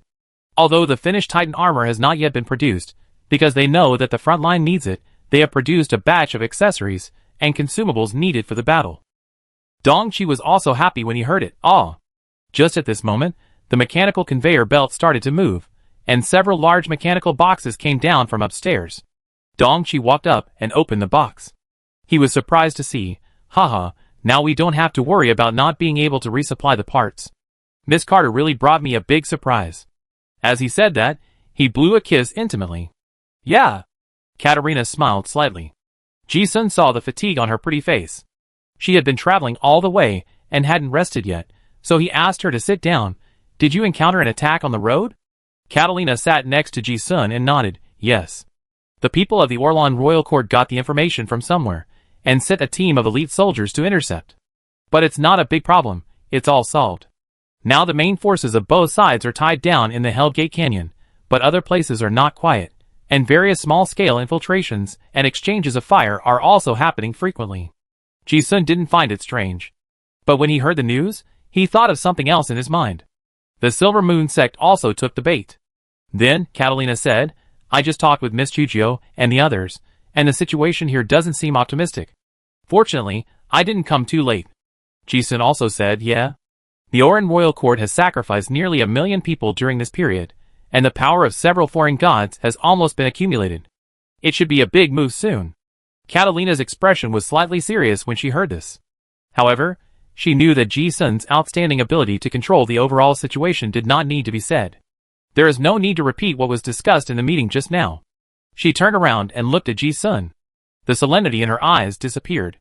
Her eyes were shining and she smiled. "We have talked about enough serious matters just now. Let's talk about something relaxing." Ji-sun looked up at the beautiful face. "Oh, for example?" Catalina asked directly. "For example, do you miss me?" Without outsiders present, this young lady from the Lionheart family would not be reserved.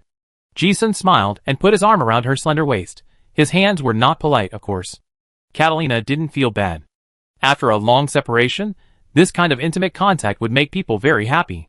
She said, "Miss Alice sent some dragon root wine, and I brought it to you too."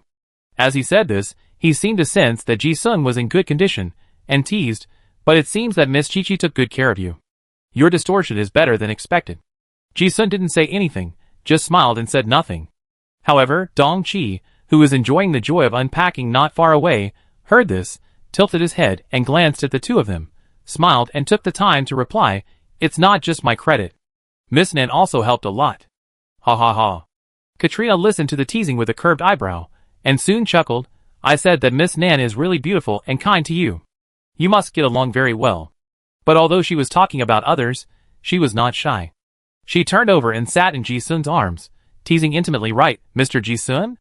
Ji-sun hugged the white jade lion-like girl, and his fingertips gently touched a strand of hair on her temples, and chuckled, "Yes. And Chi-Chi, and the beautiful Miss Carter." Chapter 576. A few days later. In the command post of the coalition deep in the mountain, Augustus King Chujio, the representative of the New World Dong Chi, the leader of the rebel dragon army, the fated Griffith, the commander-in-chief of the Alliance Army Catalina, the leader of the Revolutionary Army, the anti-law Long Yu, and even Ji Sun, a non-staff member, sat at the round table. The top leaders of the coalition gathered together, and their expressions were all solemn. Because just now, the artillery position of the Orlan Royal Court suddenly stopped attacking. At the same time, 3 huge 9-pointed star god patterns appeared silently in the sky. One mastered twice. Silver, black, and colorful divine patterns. They pointed to the moon goddess Arachne, the elemental king Lagros, and the mysterious worm queen Caracta respectively. The imager projected this strange scene in the command room, and everyone felt a suffocating feeling as if they were being watched by the eyes of 3 gods. Everyone, the sacrifice ceremony of the 3 foreign gods in the Orlan royal family has been completed, and the general attack should be launched tonight. In this situation, the only way is to fight to the death. If the Orlan royal court really lets the East Wasteland be wiped out, the future Kashi civilization will also be in a desperate situation. Yes! Now that King Arthur has been completely contaminated by the tyrant Mark, the resurrection of the 3 outer gods seems to be beyond the Gaia's control. This may be our last chance to solve this trouble. Yes! According to the current situation, everyone should be prepared for hand-to-hand combat in case the Jilin line is destroyed. The enemy's number is 10 times ours. Everyone should use the terrain of the canyon as much as possible. I will lead the coalition mechanical army to block the enemy's main army, and the rest depends on you. The right wing will be handled by Mr. Long Yu and the Revolutionary Army, and the left wing will be handled by General Dong of the New World. Okay. Everyone's expression was very serious, and no one backed down.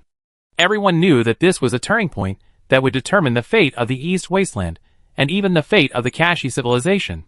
Ji Sun sat in the corner and did not interrupt. The content of this meeting had actually been discussed many times before. The several senior leaders of the coalition forces present all had outstanding war command abilities, and the battle plans they formulated were rigorous and professional, and there was no problem. Ji Sun thought more about things other than war. At this moment, the picture in his mind was a bird's-eye view of a battlefield sand table. From the perspective of an observer, he saw the 2 sides deploying their troops and about to go to war. Ji Sun didn't know when he had this ability of observer's perspective. But this feeling was great. It seemed to let him see the operation of this war from a higher dimension. But even in the current situation, he still felt that the battle power of both sides was undecided. It was this uncertainty that made his mind run faster and faster. This was a war that was destined to go down in history, which gave Ji Sun a very strange feeling. As if he was in the torrent of the times, he clearly felt the thrust that was pushed forward by the torrent of the times. Powerful and irreversible. Ji Sun could not clearly describe this feeling before, but now, he could vaguely understand that this was the essence of the extraordinary promotion ceremony, the rules of the universe. That thrust was the manifestation of the rules of the universe in the war. It is also a torrent of many sequence laws. Prophecy, wisdom, war, kingship, death, order, peace, plague, brutality, love, healing, divine power, elements, almost all the 13 paths to the highest realms of the universe that need to be comprehended can be seen in this war. This is the clearest time that Ji Sun has ever seen a card master touch the operation of the universe. Not just for himself. This is a crisis for everyone, but also a turning point in fate and a great opportunity for the sublimation of extraordinary power. War creates heroes. It's like the world has set the stage, waiting for the actors to come on stage. The stage is not subject to personal will, but the actors can perform to their heart's content. Even if life is frozen on the stage, it will be the focus of everyone's attention under the spotlight.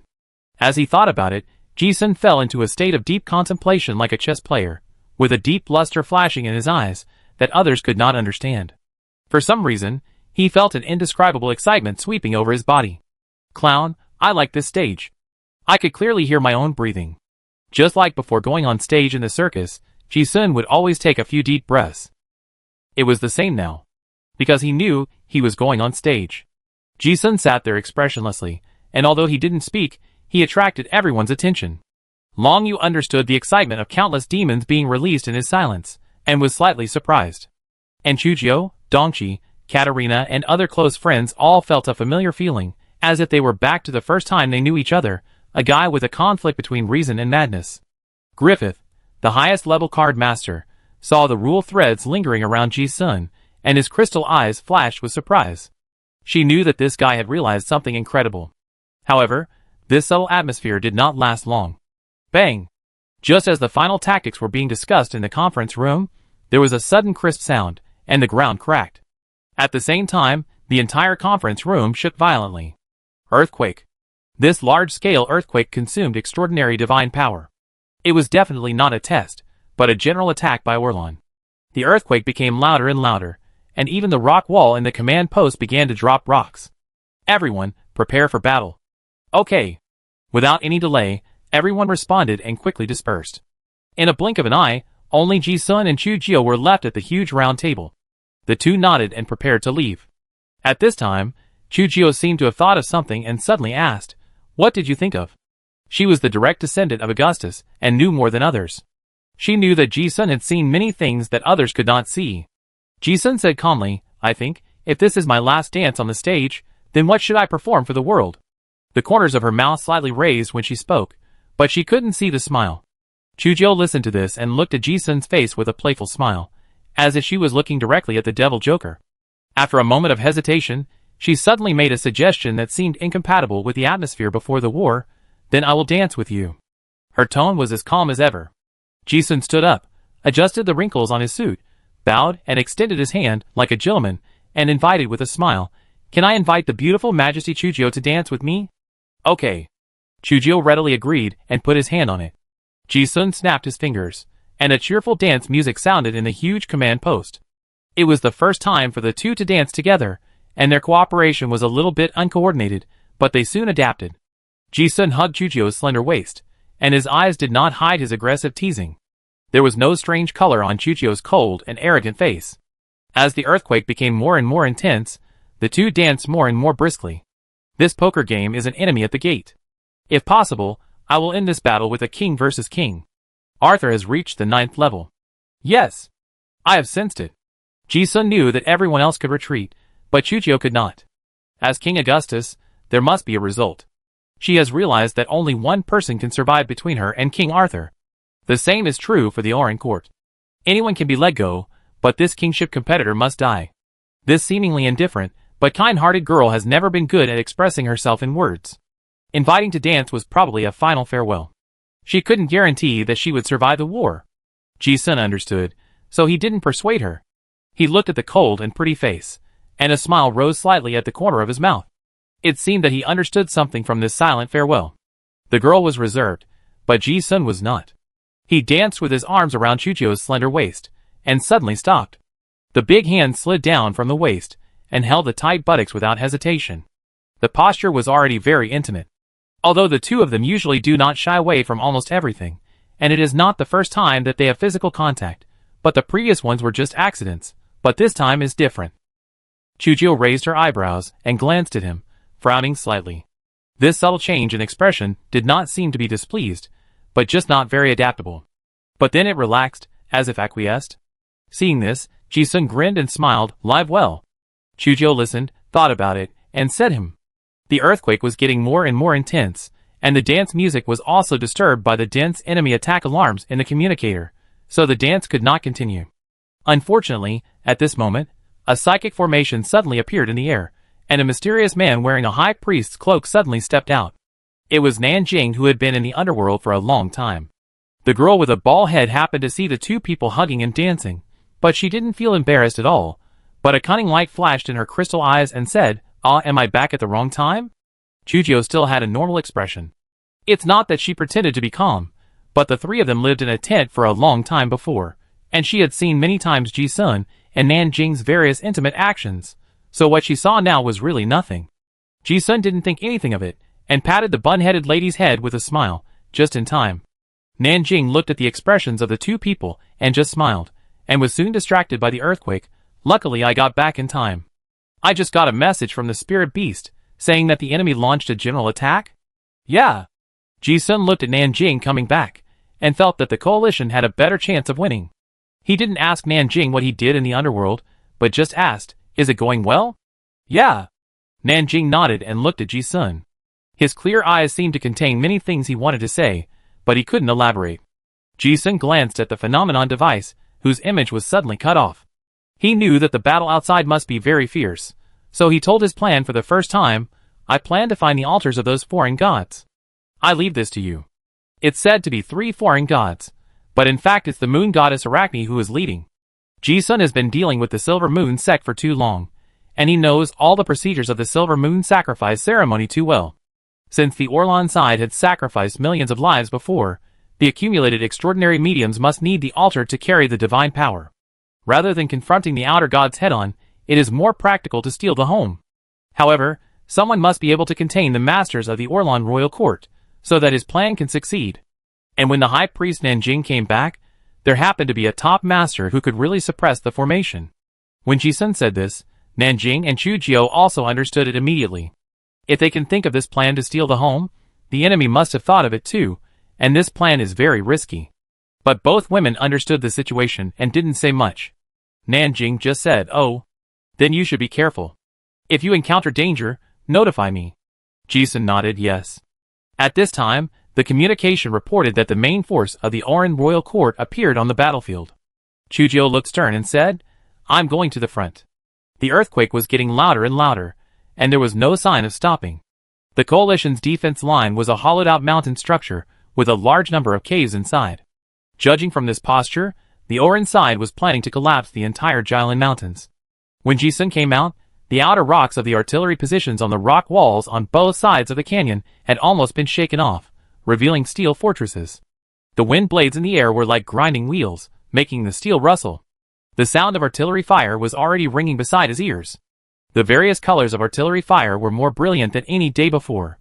Previously, the artillery battles between the two sides were mostly ordinary ammunition, but today, all kinds of magic energy ammunition were thrown into the battlefield as if they were free.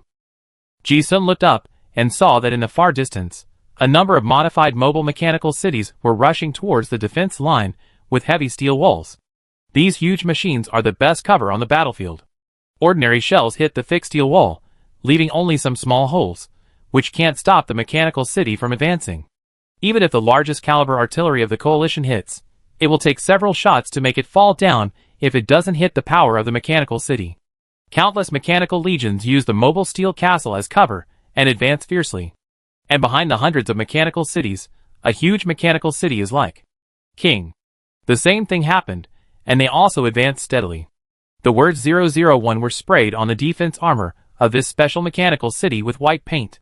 Ji-sun looked at the huge mechanical city that was nearly 100 stories high and immediately recognized that it was the King Arthur of the Oran royal court. Through the telescope, one could even see a young man with a black aura on the highest terrace of the mechanical city, also looking at the Jilin defense line. The two armies confronted each other, and King Arthur also appeared on the battlefield for the first time. On the coalition side, Chujiu and Nanjing also appeared on the battlefield. As soon as the two of them came out, the bone-eroding wind blades in a large area immediately disappeared completely. On the coalition side, hundreds of thousands of elite mechanical warriors were ready for battle. The two sides were still more than 10 kilometers apart, and the artillery roared and poured out ammunition. Ji-sun did not gather with a large army, but found a high place with a good enough view and hid his figure in the darkness. He took a telescope and carefully observed the enemy's million-strong army.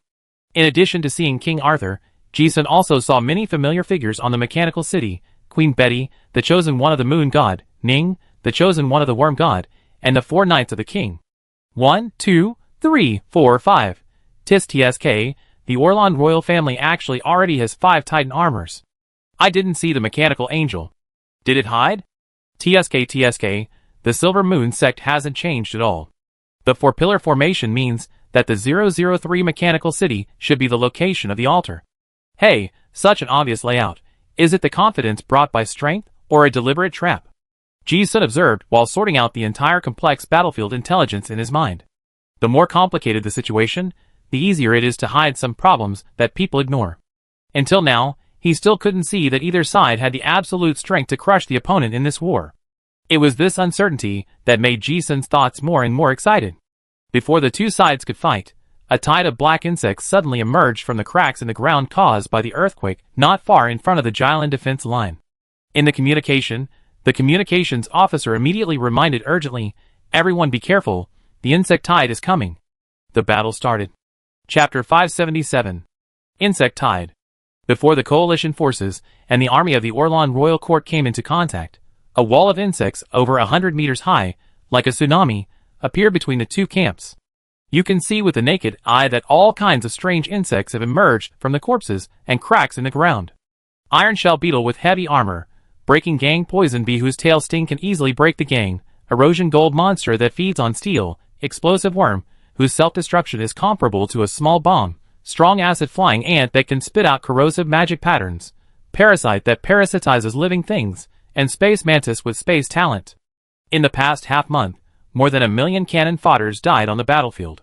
Even though the coalition forces tried their best to deal with those corpses, the spirituality of most of the corpses was still absorbed by the 3 outer gods, and the remaining bodies were used by the insects as corrupted medium nests. Of course, the main force is still the Zerg army created by sacrificing the entire population of Innocent City. Ji-sun looked at the Zerg nest in front of him, frowned, and said to himself, "It's really troublesome." The mysterious Zerg Queen Karakta's body is not strong in combat, and his ability is to create bugs with various functions. Master Merlin has also studied some samples, and found that this guy can even genetically program to create new species, with functional requirements for different situations. The functions of these Zergs in front of him are almost all aimed at the Coalition mechanical army. The number is almost endless. This scene makes everyone scalp numb. The insects are overwhelming, and when they get close, they cover the sky like a sandstorm. Prepare the flame jet. Activate the fly bait. Prepare the insecticide toxin. Prepare the forbidden spellcaster army.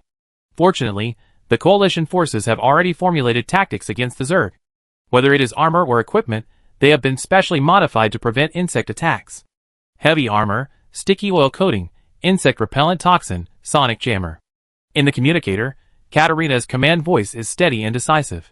When the insect nest touched the coalition's defense line, tens of thousands of flamethrowers spewed out flames that connected together to form a wall of flames. In an instant, countless insects were burned to ashes, and the air was filled with a strong smell of roasted meat. Fire has always been one of the best means to deal with insects. Although there are many insects, the mechanical warriors on the coalition side are well equipped. Before the energy is exhausted, the sea of insects cannot cause much damage. However, the Orlan side obviously did not think that this would break through the coalition's defense line. In addition to consuming the energy of the allied mechanical core, the most important target of the insect tide is the bunkers of the Jylland defense line and those artillery positions. A large number of flying insects flew over the defense line of the mechanical core from the sky and pounced on the rock walls on both sides of the canyon. Countless small insects spewed acid and quickly gnawed the rock walls. Those bunkers that were specially reinforced to withstand artillery shells were visibly melted away by the countless insects gnawing, gradually revealing the unprotected artillery positions. Following that, countless strong acid-flying ants spitted acid, and in a blink of an eye, those giant cannons became bumpy. When there were enough Zerg bugs, lightning flashed on the steel turrets without warning, and the bugs were scorched and fell down. The ones who took action were none other than the magic card masters led by Rick. Chain lightning. It is an entry-level lightning spell with little power, but its advantage is that it can spread and chain. But when thousands of people use chain lightning at the same time, a large electric grid is formed in an instant. Moreover, the coalition designers had taken the threat of Zerg into consideration when designing the defense line, and each turret was connected by wires. In an instant, the entire Jylland defense line was filled with lightning. The advantage of the number of insects became a disadvantage under the spell of chain lightning. Electric currents flashed in the flying insects, and large groups of insects were killed in a blink of an eye. In this moment, in the sky, neat airships flew out of the canyon from the air. Each airship was like a huge mobile chimney, spraying insecticide all the way. The air was filled with a pungent smell of poison in an instant. This toxin has little effect on humans, especially on card masters wearing gas masks. But for those tiny insects, it is a deadly threat. In a blink of an eye, dozens of steam airships rushed into the insect tide, and the poisoned insects fell like gravel. Orlan's side used artillery to break the steam airship, but it had no effect except for a large amount of insecticide. White mist of insecticide also emerged from various turrets. Not only killing insects, it is also interference agent. Single insects have almost no intelligence. They are more like human neurons, and they need clusters to have the ability to transmit signals and execute commands. Based on this feature, Master Merlin prepared a variety of signal inhibitors for insect sensory organs, the purpose of which is to interfere with the communication network between the queen insect and the insect swarm. The effect was immediate. The interference agent was sprayed over a large area, and the insect swarm that was originally closely coordinated began to become chaotic, and some insects even began to attack each other. The effect of the insecticide will last for a long time. If a positional war is really fought, the pressure on the coalition will be much less. The insect nest did not pose much threat to the artillery position on the rock wall, and the artillery continued to bombard the millions of Orlan troops in the distance. Boom! Boom!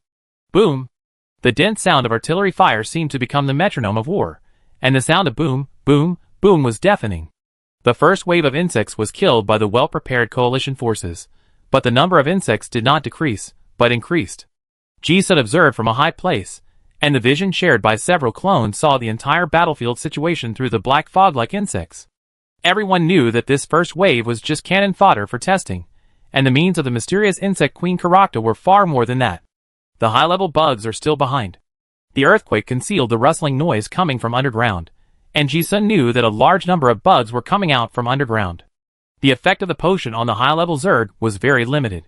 In the field of vision, the iron shell beetle that rushed like a tank had already come into contact with the coalition soldiers on the first line of defense. This elephant-like iron shell beetle has thick skin and flesh, and can withstand ordinary artillery attacks. Even if it is blown to pieces, it can still have strong combat effectiveness. The ironclad beetles hammered at the coalition's defense line like battering rams, and soon several breakthroughs were made on the first line of defense. Countless ground insects wielding sharp sickles surged in. Da-da-da. Da-da-da. In close combat, firearms became the main weapon. The individual machine gun pointed at the insects and pulled the trigger, and the ground was full of slurry. The 6 rounds of close defense artillery on the position made the barrel red, and the shells jumped all over the sky, and soon a thick layer was laid.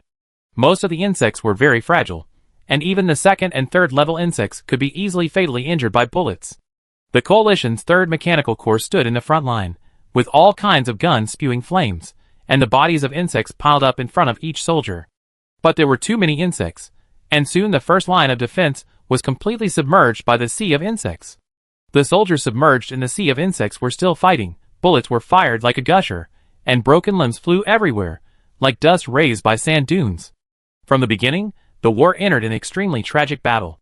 The commander of the 3rd Corps reported the damage at all times, and opened a hole in the 2nd line of defense to let the main enemy insects in. The perception team searches for the Zerg commander, and the sharp knife team eliminates them. Number 7. A large number of signs of life activity were found underground in area number 7. Prepare for an underground nuclear explosion. In the communicator, Katarina's capable command gave people a very reassuring feeling. Even in such a tense battle, her tactical arrangement, timing control, and personnel dispatch were all correct. Hundreds of thousands of troops, dozens of departments are also elite, and they calmly and efficiently fight the enemy under her command without any mistakes. Ji-sun observed the entire battlefield, so he knew more clearly how accurate those instructions were. There were even some wonderful tactics, and the results achieved made Ji-sun feel amazed. This young lady from the Lionheart family did not have the terrifying thinking ability like Ji-sun. This kind of war command was more of her keen intuition and judgment of the battlefield. This is a kind of talent. It was also the first time that Ji-sun saw Katarina on the battlefield, and he couldn't help but sigh in his heart. She is really a natural military strategist.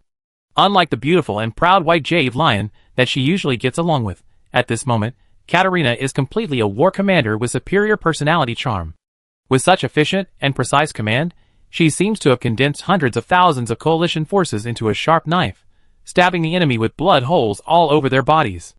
If the fight continues like this, the Zerg will really be unable to do anything to the coalition forces. The enemy on the opposite side obviously also saw this. Suddenly, the wind direction changed.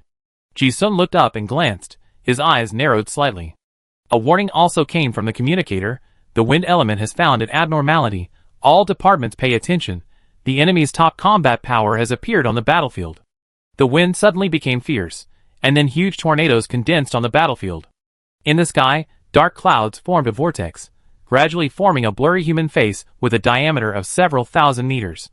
The human face in the sky looked down at the entire battlefield with empty eyes.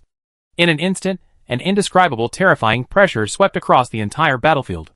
Even through the mechanical armor, most of the coalition soldiers felt a chill in their spines and a crisis of death.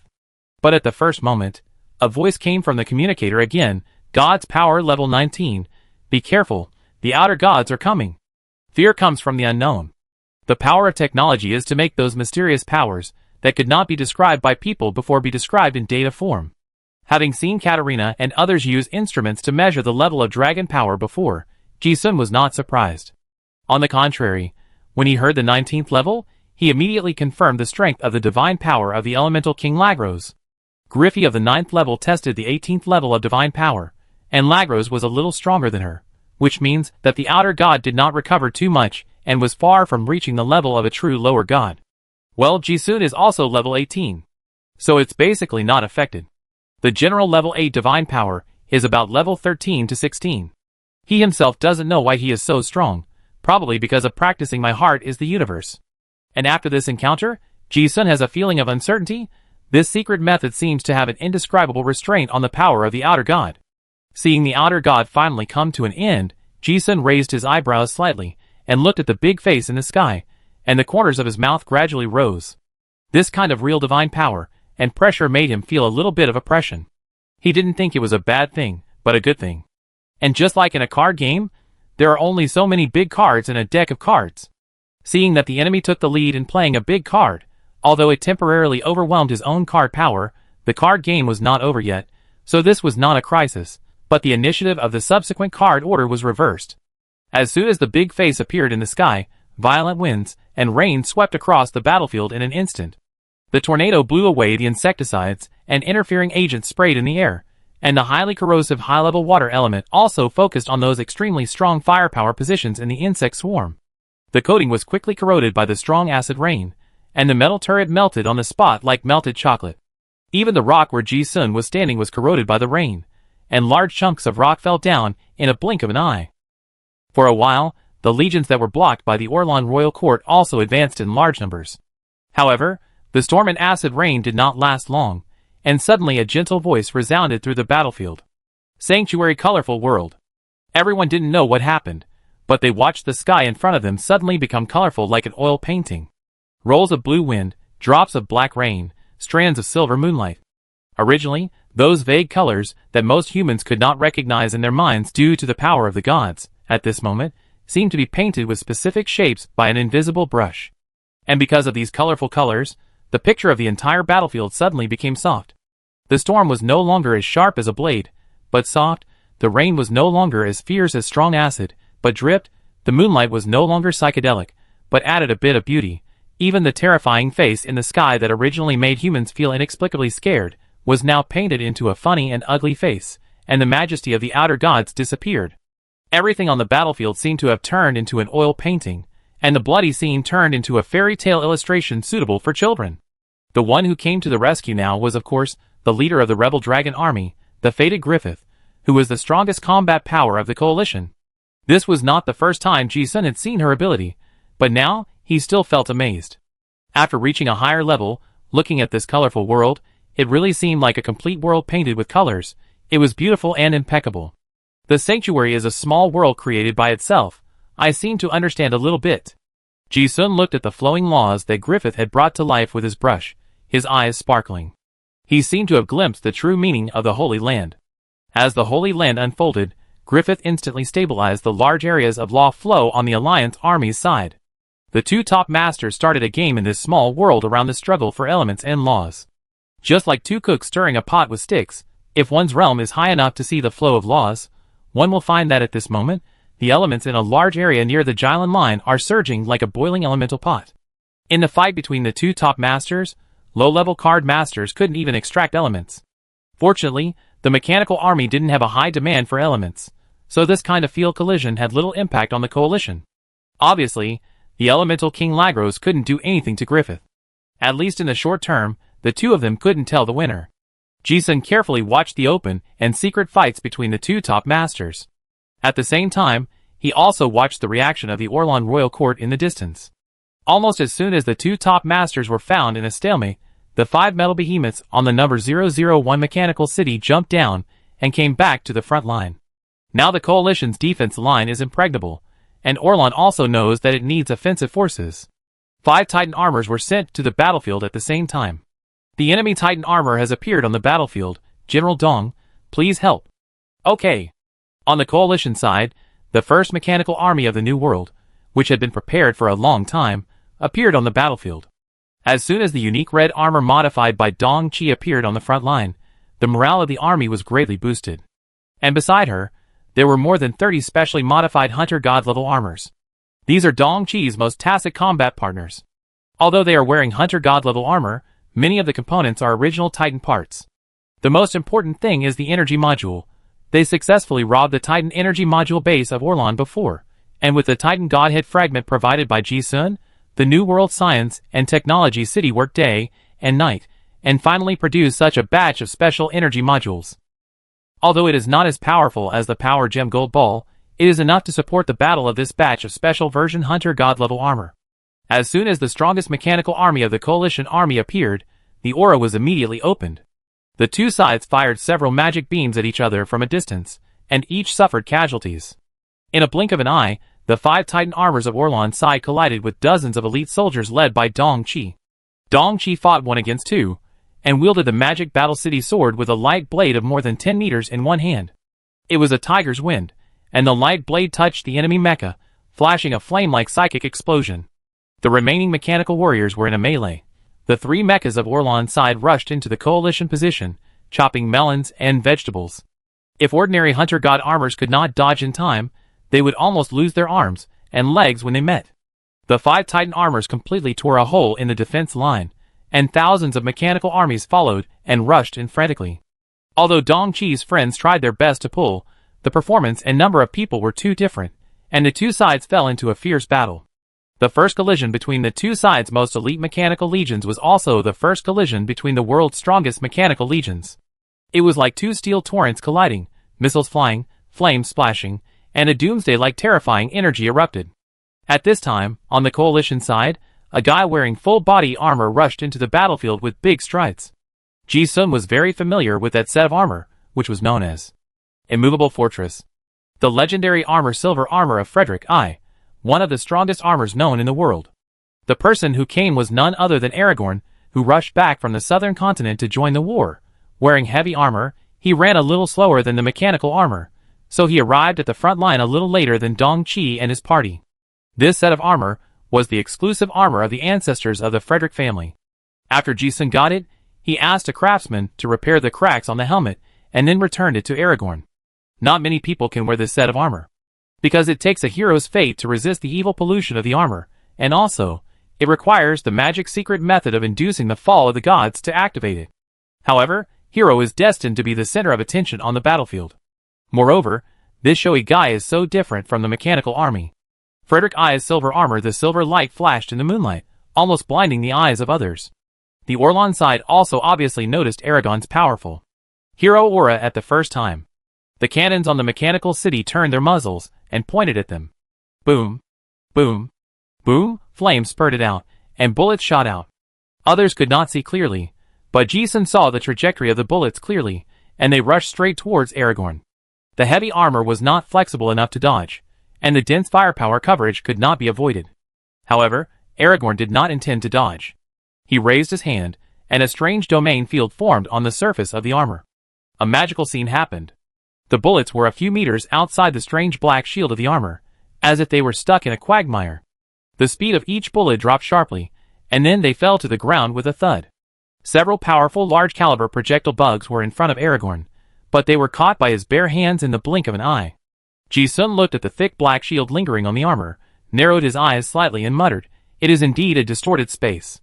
The magic pattern on this legendary armor is actually a gravity amplifier. This allows the card master to exert abilities beyond his own level. Ji-sun also clearly saw that the black shield was a distorted space. In a blink of an eye, Aragorn went straight to a Titan armor. He was like a steel gorilla, punching the replica shield that was obviously inferior to the 3 Titan armors brought out from the tomb. The terrifying power obviously caught the enemy off guard. He staggered and almost fell. This scene stunned the bystanders. No one would have thought that the Titan armor, which was already invincible in the eyes of the mechanical warriors, would be beaten by a traditional heavy armor knight. However, only Ji-sun was not surprised at all. Whether it was the material or the strange gravitational field, Frederick I's silver armor was almost the same as the Titan armor. It can even be understood that this is a set of artificially powered Titan armor. There is no mutual attribute suppression, so Aragorn is certainly not afraid.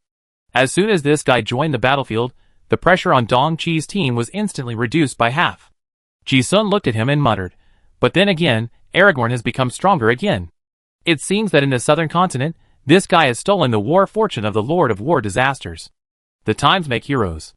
On the battlefield, as long as the card masters of the hero sequence do not die, they will eventually rise to the top. This is a rare special fate line that allows people to see the future clearly."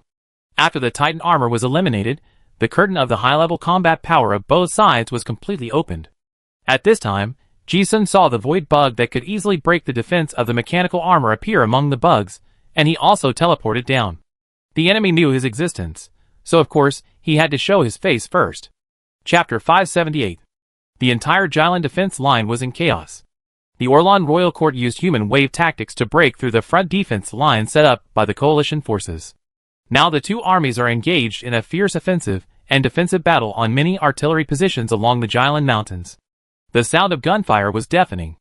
A ghostly shadow quietly flickered in the most intense part of the defense line. Wherever it passed, those high-level Zergs fell like rain. Although the Zerg has a huge numerical advantage, its shortcoming is very obvious. That is, almost all Zergs are fragile. Even a level 6 or 7 Iron Shell Beetle with heavy armor, like a tank, has a very fragile soft membrane at the joint of the neck, which can penetrate the heart. As long as the angle is tricky enough, almost a magic bullet can seriously damage it. However, the soft membrane is almost covered by thick armor, and unless the beetle is turned over, the angle of normal artillery bullets cannot hit it at all. Ji Sun participated in the Horror Worm Cave, searching for the evil Queen Maljet in this different dimension, and personally fought against the Zerg.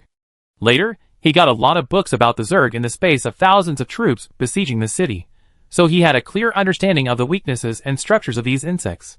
Hundreds of silver flying knives lingered around his body. Wherever he passed, the flying knives controlled by telekinesis could always accurately pierce the weak points of those insects and kill them with one blow. After Rennie went to the relic space to obtain the inheritance of his ancestors of the Shishan family, Ji Sun also benefited from it. Now his Qianji Gishiman's secret method has been cultivated to an extremely high level. With multiple tasks at once, the telekinetic flying knife was controlled as accurately and efficiently as holding it in the hand. His firepower output capacity alone was equivalent to that of a legion. This also gave great help to the frontline mechanics of the coalition. Those giant insects that often require a mechanical team to work together and consume countless ammunition to kill can be killed instantly by Ji Sun's flying knife. He just walked around the front line, and hundreds of high-level Zerg leaders, who rushed to the front of the battle line and caused huge damage to the defensive offensive, were almost wiped out. Without the support of these high-level bugs, the momentum of the bug tide's attack was also stagnant. The pressure of the defense line being breached was instantly relieved. "It's Mr. Ji Sun. Ha ha ha, these bugs don't seem to be that powerful." It's not that the bugs are not powerful, but Mr. Ji Sun is too strong. My god, look at the flying knives around his body. They are so dense that they look like a metal storm. Yes, this is the top combat power of our coalition. It's really unbelievably strong. Watching those big bugs turn into corpses, the mechanics cheered and shouted in the communicator. The battlefield always needs some heroic deeds to boost morale. Ji Sun's killing spree visibly increased the morale of the coalition forces. And he focused on the void mantis that appeared on the battlefield. These insects that can easily break through heavy armor are the biggest enemy of the mechanical army. The spatial ability they master allows them to appear anywhere silently, and then use the space sickle to easily cut through the steel armor and kill the mechanic. Ji Sun almost died under the sickle of this insect. However, because of this, he has a very thorough understanding of this kind of insect. Void Mantis, almost all of its abilities are based on the Void Law. Its unique physiological structure makes its attack power extremely high, but it is destined that it cannot have perfect defense capabilities, like humans or monsters. So no matter whether it is a 5th level, 6th level, or 7th level Void Mantis, it kills people almost instantly, and they themselves will break into pieces at the slightest touch. Ji Sun was once in danger because of these insects, but now he is already at the 8th level. Whether it is the suppression of the law or the perception of the law of space, he is naturally resistant to these insects. To others, the ghostly void bugs were invisible in his eyes. Holding the space rune stone, Ji Sun, who had enhanced his spatial perception, had a full view of the spatial fluctuations of the large battlefield. No matter where the bugs came from, it was like a stone thrown into a calm water surface, and the ripples could not be hidden at all. The communicator also had real-time reports from the coalition headquarters. Ji-sun could always teleport accurately and resolve the battle in 1 second. Those Void Mantis legions that were clearly battlefield offensive weapons were all corpses under his flying knife storm. Originally, the strategy of the Zerg against the top-level warriors was to consume. Even if one insect consumed a little energy, thousands of them could quickly consume the high-level card master's spell power and energy. However, Ji-sun's secret method of gluttony gave him a huge amount of spell power and super recovery ability, as well as the elemental rune stone, a magical object that assists in the breathing of elements. If the enemy does not come with top-level warriors, he feels like a perpetual motion machine in this low-intensity battle. No matter how many insects there are, they are not a threat. Although Ji-sun couldn't do anything to the Titan armor, and his flying knife couldn't break the defense of some heavy armors, it was impossible for those big guys to cause trouble to him. If he couldn't win, he could still run away. Besides, the high-level combat power on the Coalition side was not bad, and it was not easy for Orlan to spare a large number of masters to besiege him. And the more corpses there were, the more extraordinary characteristics he could absorb. While fighting, he quietly became stronger. In this way, because Ji-sun, a top combat power that was almost like a bug, participated in the battle, the front line fell into a weird stalemate. No one could hold him back, so he went around to support and kill people. Every time a large siege beetle and void mantis came, they were basically killed by Ji-sun. This is like a sharp knife formation without the tip. The enemy's attack becomes a blunt knife cutting meat. It looks fierce, but there is not much progress. The Coalition still has the advantage of position. Without the pressure of high-level Zerg, all kinds of missiles, artillery, and laser cannons are fired randomly. The hundreds of mechanical cities on the side of the Orlan Royal Court have already started the charge, so it is impossible to give up halfway. But under such terrifying firepower, the closer they get, the more casualties the attackers will suffer. Boom, boom, boom, the large caliber artillery is like a terrifying monster, and all kinds of heavy bombs have knocked down mechanical cities on the spot. Without the cover and firepower support of those behemoths, the advantages of the Coalition's position are more prominent, and they have a great advantage in waiting for the enemy to tire. Although the mysterious insect Mother Karakta is an outer god, she has just revived, and the accumulated insects are far inferior to those in the Talon period in terms of rank and number. According to intelligence, the insect mother only sacrificed one innocent city. Ji-sun estimated that the strength of the insect mother's chosen one was only about the 9th level. Moreover, she had to protect the mother insect body, which had no offensive power, and she probably dared not show up on the battlefield. In this way, the two sides fought fiercely, and stalemate for most of the day. The supernatural characteristics of the piled-up corpses on the battlefield swallowed them like a whale, and Ji-sun became stronger and stronger. Orlan's side also realized that if they did not solve the trouble of Ji-sun, the Insect Sea tactics would be difficult to break through the Coalition position that had been prepared with restraint measures.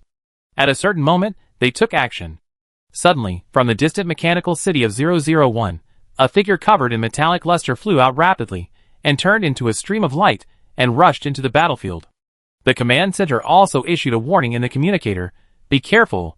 Position number 3, the enemy's mechanical angel has appeared."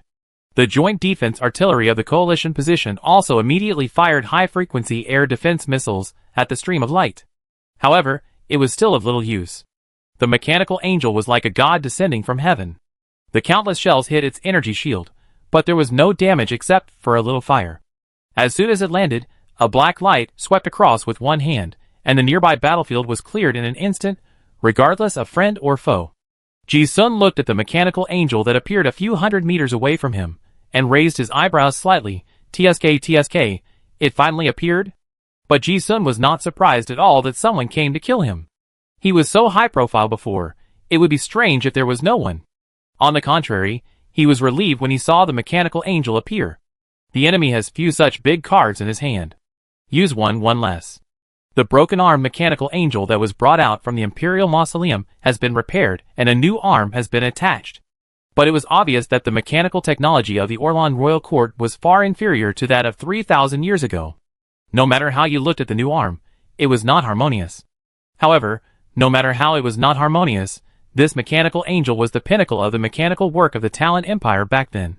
Just by looking at each other, the mechanical angel also looked over, and Ji-sun's hair stood on end instantly. He did not hesitate at all, and his body collapsed on the spot. Almost at the same time, a beam of black light penetrated the place where he had just stood. 100 meters away, Ji-sun flashed and appeared, looking at the wound on his shoulder that had just been scratched a little, and a piece of flesh had been lost. His eyes were solemn, and he thought, what kind of energy is the special dark matter of the annihilation beam that can annihilate all known matter? His thick protective chi and the universal field were useless under the annihilation property of the black light and disappeared. If he hadn't hit quickly, the shot just now would have made a big hole in his body. After being hit by the shot himself, he also sensed some things more clearly. Ji-sun was also very curious about the principle of this annihilation property. It was not the decomposition of his universal solution, nor the penetration of the dark peacock.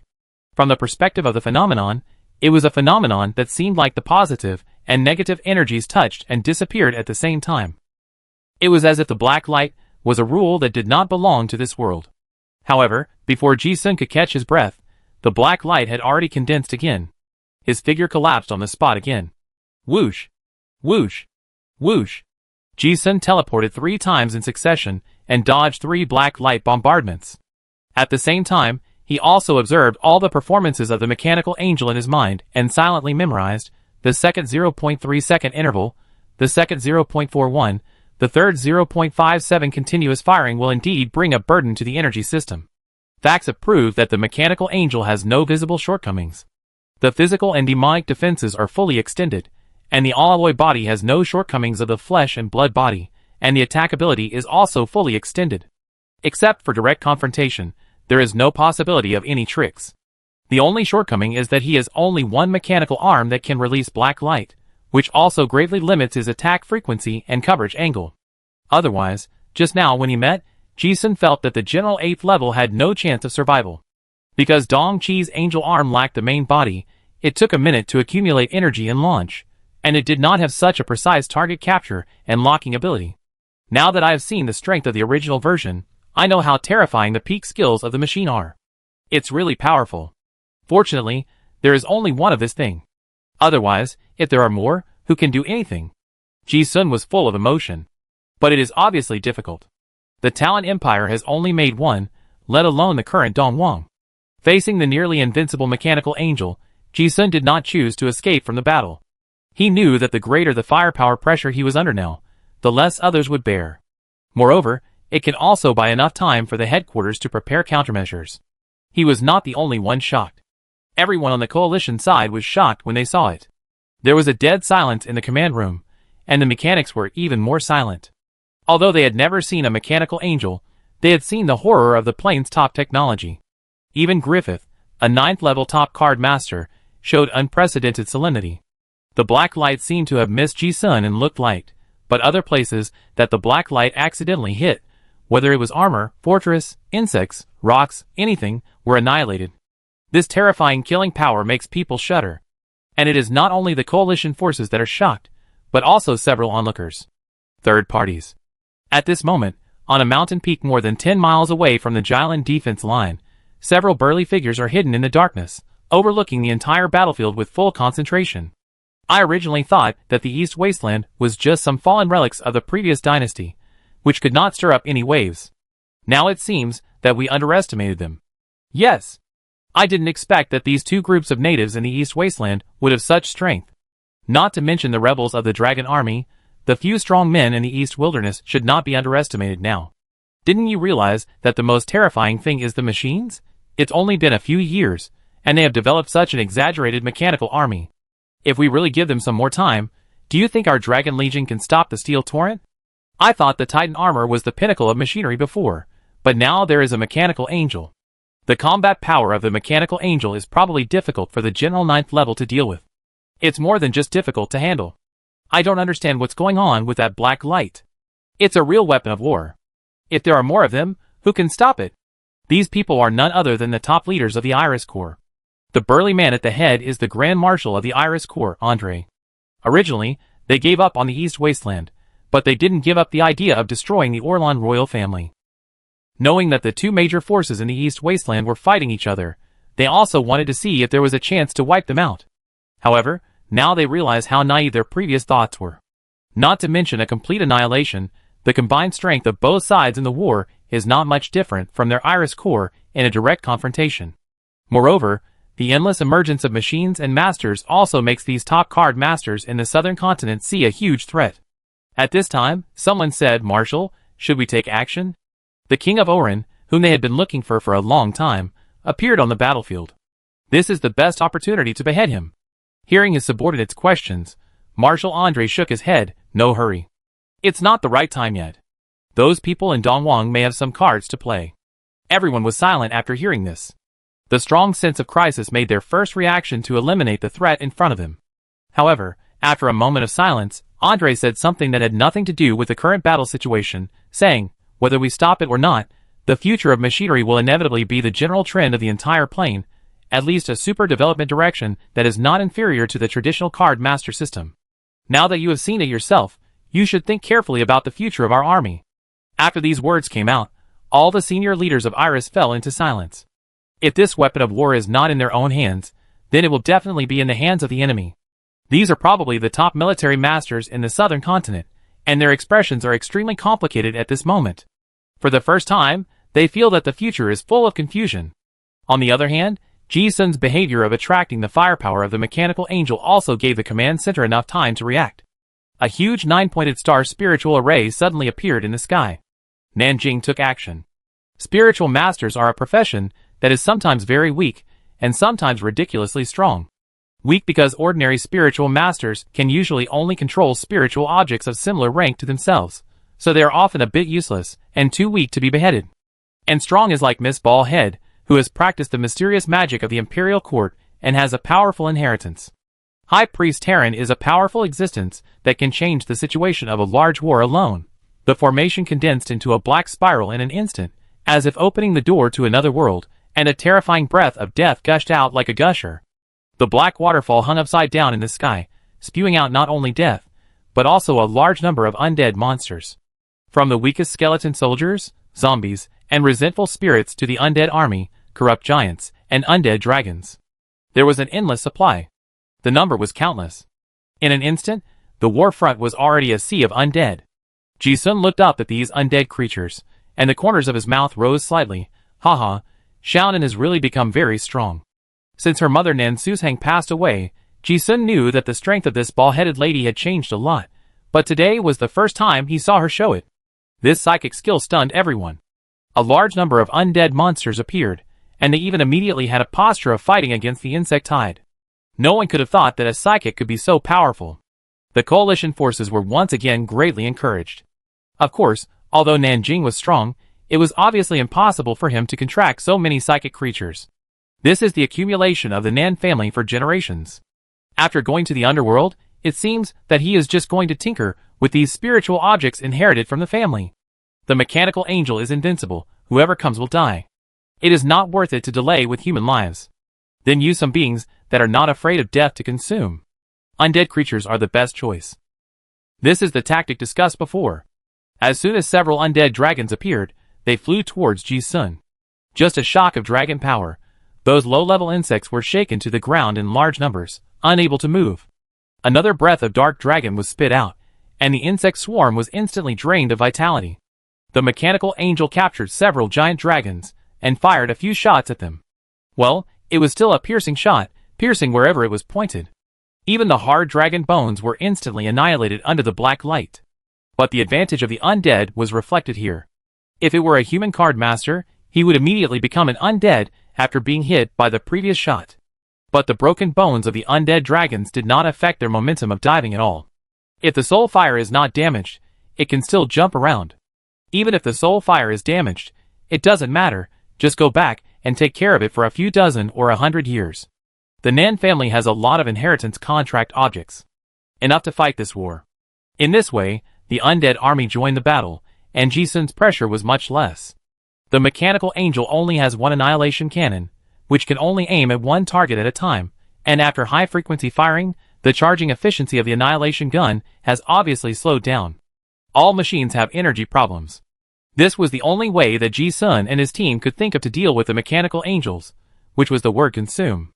On the other side, the undead attacked the city, and the shadows of immortals appeared on the mechanical city of Orlan. It must be the Bai family, the fake high priest appointed by King Orlan, who took action. Both sides played big cards one after another, and fell into the most intense all-out offensive phase. This fight lasted for another half a day. The million-strong army of the Orlan royal court finally broke through the multiple frontline defenses arranged by the coalition forces after paying a huge price in casualties. The two sides started a fierce street fight in the canyon. And it was at this time that the first good news for the coalition came. The reconnaissance team found the nest of the queen worm. To deal with the Zerg, it is meaningless to fight against the Zerg tide. The most direct way is to find the nest of the queen worm. The high priest Nanjing went to fight the queen worm himself. The Orlan royal court also faced a great enemy and surrounded them with a group of masters. The two sides launched a shocking high-end duel near the Zerg nest. This was actually the plan of the coalition. Whether Nanjing could solve the queen worm or not, her powerful fighting power would inevitably tie up most of the top fighting power of the Orlan royal court. On the other hand, Ji-sun cleverly used his clone to stay on the battlefield and show up. His real body had already appeared behind the Orlan army and quietly moved towards the moon goddess altar. Since both sides had already revealed their cards, Ji-sun thought that it was time to steal the home. Chapter 579. From the beginning, the coalition forces knew that they had little chance of winning when they chose the Hell Gate Canyon as the place for the decisive battle. After all, the difference in numbers between the two sides was too great. Even if they really won in a head-on fight, it would be a tragic loss for both sides. That kind of result would only benefit a few immortal foreign gods and those guys from the southern continent who were probably spying in secret. It would have no meaning for the coalition forces. So from the beginning, the coalition forces' top brass made preparations for both scenarios. While fighting to the death with all his might, see if he can find an opportunity to end the battle early. The two best ways that Ji-sun can think of to win are either assassinating the king or dealing with the three outer gods.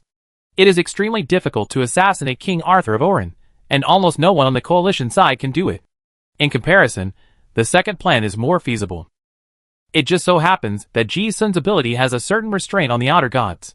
He is also the only one who can execute this plan quietly. Nanjing has summoned the body of the Weeping Angel to prevent the coalition headquarters from being wiped out by the Mechanical Angel. Ji-sun quietly sneaked into the enemy's base camp. The million-strong army of the Orlan royal court stretched for dozens of kilometers, and hundreds of large and small mechanical cities were attacking the Jylland defense line on the battlefield. The two sides had been fighting for so long, and there were dozens of mechanical cities lying on the battlefield, and the rest had already arrived several miles away from the defense line. The armies of both sides were fighting fiercely in various positions in the canyon. The mechanical cities and the remaining artillery positions on the canyon walls were also bombarding each other. Looking down from the sky, you can see the fierce firefights in front of the Jylland Mountains, which turned into a long fire snake. At this distance, the enemy was almost face to face.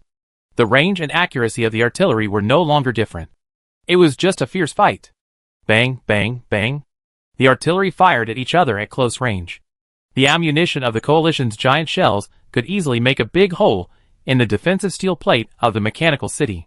The artillery of the Great Orlan side could also easily smash the coalition's artillery positions on the rock wall into pieces. The sound of gunfire was more intense than ever before. Both sides had reached the last desperate moment.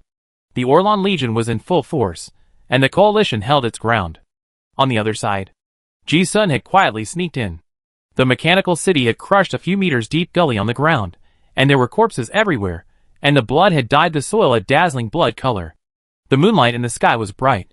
Just like the eyes of the moon goddess Arachne, he was watching every corner of the battlefield touched by the moonlight.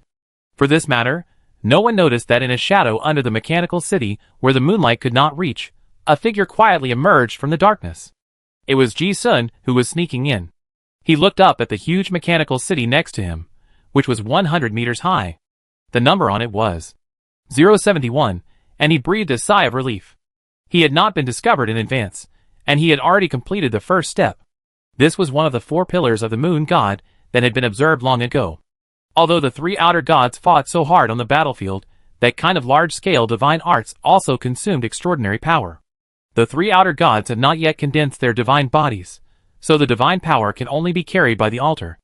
If Ji-sun guessed correctly, the psychic power stored by sacrificing so many cannon fodders before was in this 4-pillar mechanical city.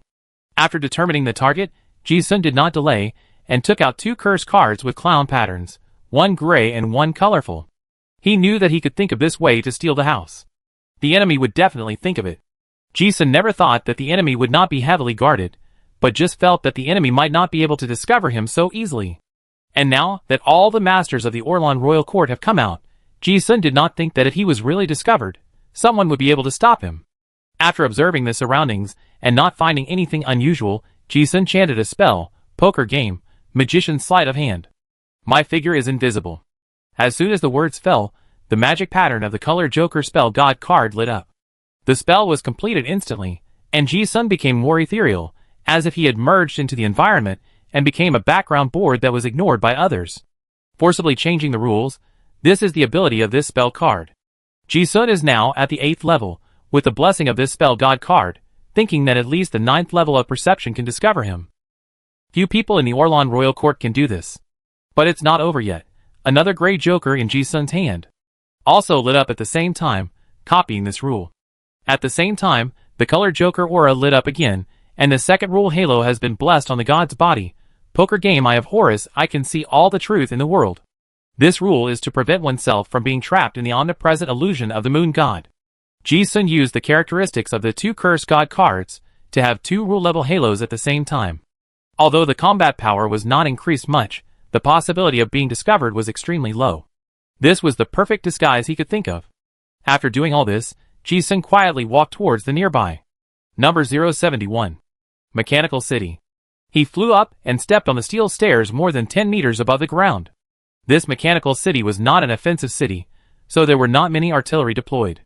On the huge rivet-jointed city walls, there were moon god guard sentries wearing white robes everywhere. These are the most loyal followers of the moon goddess Arachne. Killing them will definitely attract the moon god's attention. Even their perception is connected to the gods, and one move will affect the whole body. However, Ji-sun had no intention of sneaking around, and just walked up the stairs in a swagger. A strange scene took place. Obviously, such a living person has appeared in the vision of the moon god guards, but those people seemed to be completely invisible, letting him walk into the core area of the mechanical city as if no one was there. Ji-sun was not surprised at all. This rule aura had been tested before, and even Griffith, the 9th level, could not be detected without careful observation. Not to mention these 4th and 5th level moon god guards. Ji-sun knew that there must be many early warning devices in this mechanical city, so he did not choose to take the small path of the window or use space displacement, because he had observed the route before. The patrol team of the moon god guards was divided into areas, and the patrol route without blind spots just led to the core of the mechanical city. Ji-sun changed teams several times, and followed them all the way to the inside of the mechanical city smoothly. Along the way, he also saw that there were indeed many hidden trigger warning devices inside the mechanical city. But even the most skilled assassins would be discovered almost 100% if they sneaked in. On the contrary, the only way that would not trigger the alarm was the one he chose, following the patrol soldiers. Deep inside the mechanical city, Ji-sun saw an iron door with a password access control. He was not in a hurry, and waited on the side. Not long after, I saw several people dressed like moon god priests opening the mechanical door with authority authentication. Almost the moment the door opened, Ji-sun sensed a familiar breath. That was the breath of a large number of secret cause psychic that triggered the surge of divine power. Sure enough, it's here. Ji-sun found the right place and followed the priests in. Once he entered, it was as if he had instantly returned from the mechanical age to the stone age. The walls around him were not made of steel, but stones with a large number of mysterious runes carved on them. Others might not understand these runes, but Ji-sun found them very familiar. In the secret room in the labyrinth of the Augustus Imperial Mausoleum, which is related to the last moon queen of Tarun, Montini, these divine runes are engraved. This is a corner of the four-pillar arched moon altar pointing to the moon goddess Arachne. Ji-sun went deeper and deeper, and as the breath of the medium became stronger and stronger, he soon saw the core of the altar. As soon as he entered, an indescribable terrifying breath hit him. Ji-sun had been prepared, and was not intimidated by the power of the moon goddess. But his eyes were also shocked by the scene in front of him and froze for a moment. Because in front of him was a mysterious cylindrical altar that shone with silver light, like a nuclear reactor. Even though Ji-sun was used to seeing the world, he was amazed when he saw the huge light column in front of him that he could not see the top and the bottom. It's really exaggerated. The first time he saw the secret cause medium was at a small sacrificial site in a slum in Innocent City. At that time, the medium he got was only the size of a brick. In front of him, there were enough bricks to build a 100-meter-high building. The interior of the entire mechanical city was a huge divine energy column. As long as the altar was destroyed, not to mention the four-pillar structure, at least the moon god's strength would be greatly damaged. This was why Ji-sun came. And not only did he destroy the enemy's plan in his eyes, these psychics who were already being converted into divine power through the altar were also absorbable extraordinary characteristics. It just so happened that after advancing to the 8th level, Xingyan's requirements for extraordinary characteristics became more and more demanding. The mediums in front of him, who had already transformed into divine power, not only had extraordinary characteristics, but also divine nature. This was a rare treasure. He didn't know whether this big pillar would allow him to touch the threshold of the 9th level after absorbing it. But thinking that it could provide an extraordinary source for 3 outer gods, it was definitely not bad. Ji-sun only looked at it for a moment, and his eyes converged. But he didn't start to devour it immediately, but quietly left a space mark. There are still more than 10 months of priests maintaining the operation of the altar, and if any abnormality is found, it will be discovered by the moon goddess Arachne. What Ji-sun is doing now is to check the location. When the 4 pillars are confirmed, he will teleport directly, and before anyone can react, Ivan will swallow the entire psychic energy pillar. In this way, he can cause the greatest damage to the moon goddess altar. After doing all this, Ji-sun quietly left.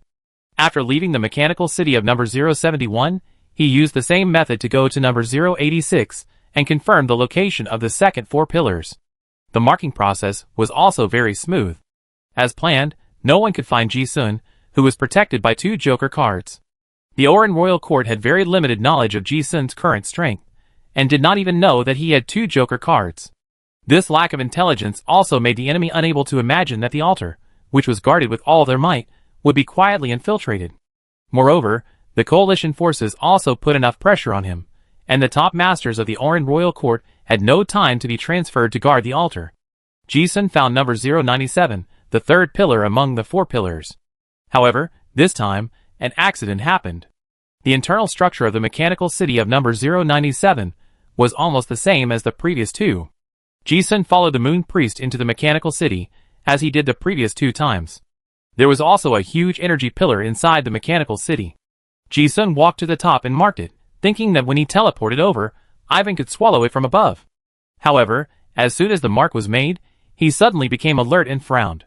He turned around and saw a beautiful woman with a pair of silver eyes that looked like a woman appeared behind him, and said to himself, "Strange. How could I not see it? You are really good at it." It was no one else but an old acquaintance, the first genius of the Bai family, the current high priest of Orin, and the strongest person in the Bai family, Bai Wei with silver eyes. Ji-sun was not surprised that he would be discovered. He had already marked the 3rd one, and now it was discovered. The plan had been completed beyond the target. Obviously, Bai Wei didn't see him, and was still talking to himself. No warning device was triggered.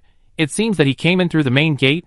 After the Black Knife organization was disbanded by His Majesty, the intelligence of the royal court is really a mess. Ji-sun took a look at the ancestral spirit silver-eyed fairy fox behind him, which was already faintly emitting golden light, and knew that this fairy had discovered him. He had also seen this fairy. This was the residual spirit of the fairy from the Terran period that was summoned back in Gathering Fairy Lantern. Now that it has recovered so well, it seems that the Bai family has stolen the power of the 3 foreign gods to help this fairy fox recover. He is not the only smart person. The man from the Bai family is also a demon. Ji-sun did not underestimate the enemy. But he found that Bai Wei had discovered him, but did not intend to attack. Just when Ji-sun was ready to strike first, this guy was still talking to himself. Do you want to attack? Don't, I don't mean to attack. Ji-sun suddenly became interested when he heard this. Bai Wei seemed to be very self-aware and said, "I originally wanted to try your method, but since you can't even find it, forget it.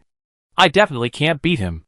It was this self-deprecating tone that made Ji-sun see the wisdom of this guy. He was also very curious.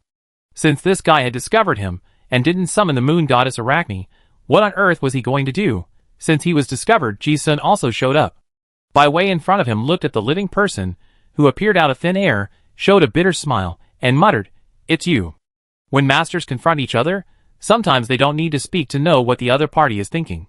Before Ji-sun could start to attack, Bai Wei looked like he really didn't want to fight, so he said very quickly, "Destroying the altar is the only way to severely injure the moon goddess and end the battle early. I just guessed you would come. I didn't expect you to be so weird." Ji-sun felt that this guy was praising him again, and suddenly he felt embarrassed to beat him up. But since he was an enemy, he still locked his killing intent on the guy in front of him. With his current strength, he couldn't kill him with one strike, and even if he was protected by the immortals, he would probably be severely injured. Bai Wei obviously knew it. This guy seemed to feel the murderous intent locked on him. The self-deprecating smile on his face became even more awkward. Don't do it yet. Aren't you curious why I didn't do it beforehand when I clearly found out? This was indeed the reason why Ji-sun didn't do it right away. To be honest, this guy had a chance to do it first. And at this time, Bai Wei didn't hesitate anymore and gave a reason that would make Ji-sun never do it again. He said, "The guy with the mushroom head came to see me before and talked for a while. I find the current situation quite troublesome. I think you should know what I am talking about." When Ji-sun heard the mushroom head, he knew that it was the light chaser Jia Yu who came to see this guy. And he said it so obscurely, it seems that Bai Wei also knows something. So he was even more curious. What exactly did this guy want to do? Delay time. Bai Wei obviously knew Ji-sun's concerns, and did not give any chance for misunderstanding. He said directly, "You can find this place. Obviously you know the principle of the 4 pillars. Go to the other 3 mechanical cities first. No one can find you in those 3 places. Then come over and we fight. It's going to be a show after all. After all, I'm the current high priest of Orlan, so I have to do something." Then he added, "Of course. If you don't know which ones they are, I can tell you." Ji-sun's expression was a little strange when he heard this. What's going on? Was this guy persuaded to surrender by Mushroom Head? Ji-sun thought of Jia Yu's ability. It was really possible. However, the Bai family is now the high priest of the Oran royal court. They just revolted? The situation is very good. What is he thinking? Bai Wei also knew that his decision was difficult for anyone to understand. He shrugged and said, "Don't look at me with such strange eyes. I just see the situation clearly. This is more beneficial to the Bai family." Ji-sun listened and his expression became even weirder. He thought of 200 years ago, when the old Oran royal court was destroyed by the Federation. At that time, the Bai family also rebelled and became one of the 5 major members of the Federation. Then before the restoration of Orlan, the Bai family rebelled against the Federation and became the right-hand man of King Arthur. Now, they rebel again? This slave who keeps jumping back and forth between 3 families? What is going on with the Bai family? Could it be that they have some hidden talents that make them stronger by devouring their masters? Bai Wei is also very smart. He looked at Ji-sun's expression and felt a little guilty. After all, what his Bai family did was indeed a little bit unauthentic in the eyes of the world. However, this is not the truth. Bai Wei argued, "I know you must think that there is something wrong with our Bai family stance, but we survived, didn't we?" As he said that, he added, "From the time of the Talon Empire to the present, many big families have disappeared in history, and there are even many families stronger than our Bai family. But now, except for our Bai family, the bloodline of others has basically been cut off." Ji-sun suddenly felt speechless after hearing this. It's a twisted logic. But every time you stand on the right side, it ensures that the bloodline of the Bai family can continue to this day. It seems to make sense. Obviously, it's more than that. Bai Wei spread his hands and said, "And my Bai family coexists with the guardian immortal family. In the eyes of the immortals, the lifespan of humans determines that their choices often lack foresight. So sometimes our Bai family makes choices that are misunderstood by the world." Ji-sun really thinks what he said makes more sense. In the eyes of the immortals, whose lifespan is hundreds or thousands of years, the continuation of the clan is indeed more important than the temporary loyalty of humans. The decision-making power of the Bai family is largely controlled by the immortals, and the head of each generation is just a junior. Values are not viewed from the perspective of humans, so there is nothing wrong with this kind of back and forth. Besides, the head of the Bai family recognized by the immortals is not me, but my aunt. You know, the 3 major inherited treasures of the Bai family are in the hands of my aunt. Bai Wei's tone was also helpless, shrugged and said, "And I was forced to become the high priest, but since I am in office, I have to consider the future of the family." His tone was full of a sense of inferiority, and self-mockery of having to take the position. He was blamed, but he was not the one who made all the decisions in the Bai family. Ji-sun really believed it now. To be honest, the strongest person in the Bai family was Qin Rushi, and the strongest person in the Xian family was her contracted white snake. Bai Wei's head of the family and high priest were both not legitimate. No wonder his expression was so constipated. At this time, Ji-sun spoke for the first time and asked, "Besides this moon god altar, do you have any other suggestions?" This also showed that he believed this guy's words of surrender.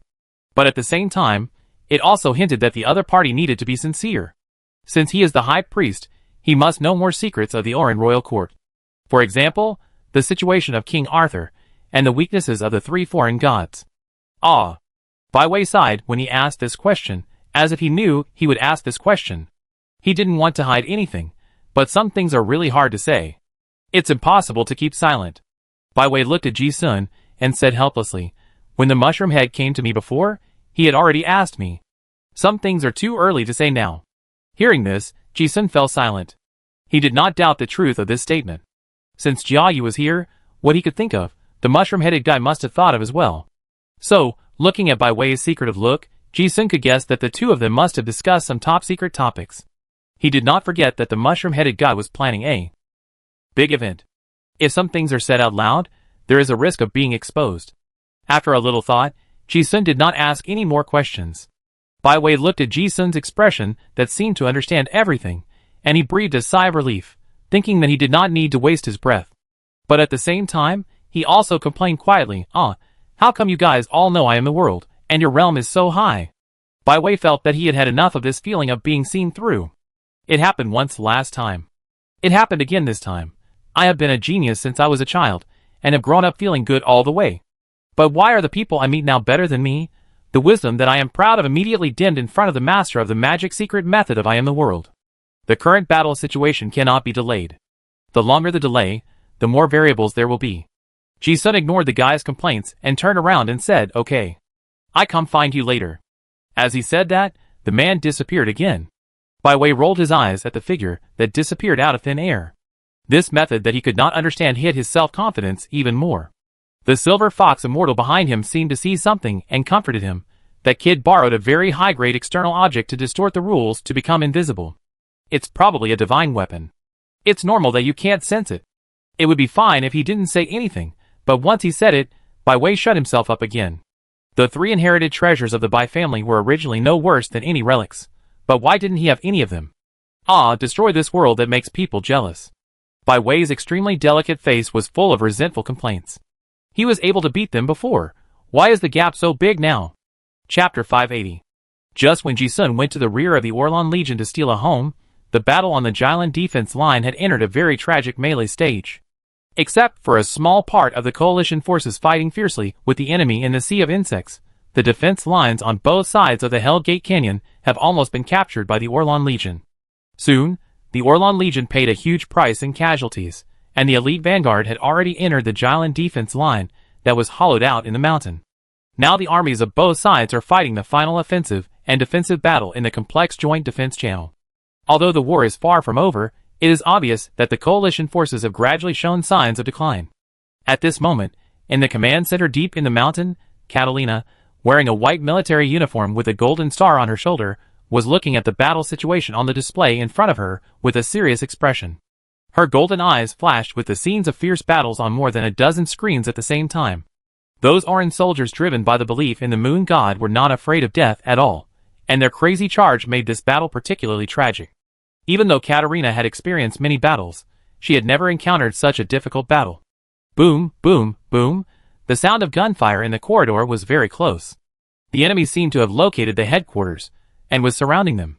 However, even though she knew that the headquarters was in a very dangerous situation, Katarina, as the commander-in-chief of the battlefield, did not panic at all. She calmly issued every combat order. This calmness also made the soldiers in the entire headquarters inexplicably calm. But the situation has reached a very critical moment, and the senior leaders of the Allied forces are inevitably anxious. They are all the most elite commanders of the Allied forces. They have faced death countless times, and are not afraid of fighting.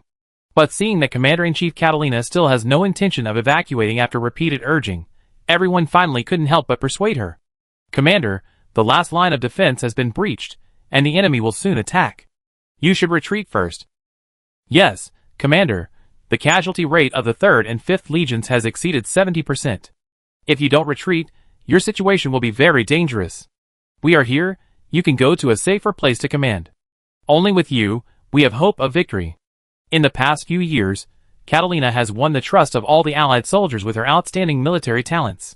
She has all the qualities of an excellent commander, who is good at planning, respecting the wise and loving the scholars, and has an iron-blooded hand. She leads by example, and wins every battle. She is no longer the noble lady who needs the influence of the Lionheart family to rise to the top, but the most dazzling undefeated commander in everyone's eyes. It is no exaggeration to say that she is now the spiritual pillar of all the soldiers of the Allied forces. Every order she issued in the communicator was the greatest confidence for the soldiers to persevere. Just like countless battles in the past, as if as long as the commander-in-chief was still in command, the victory of the battle would eventually belong to them.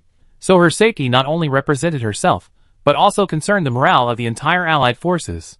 Catalina herself knew it very well. Only if she was alive could the coalition forces hold out as long as possible.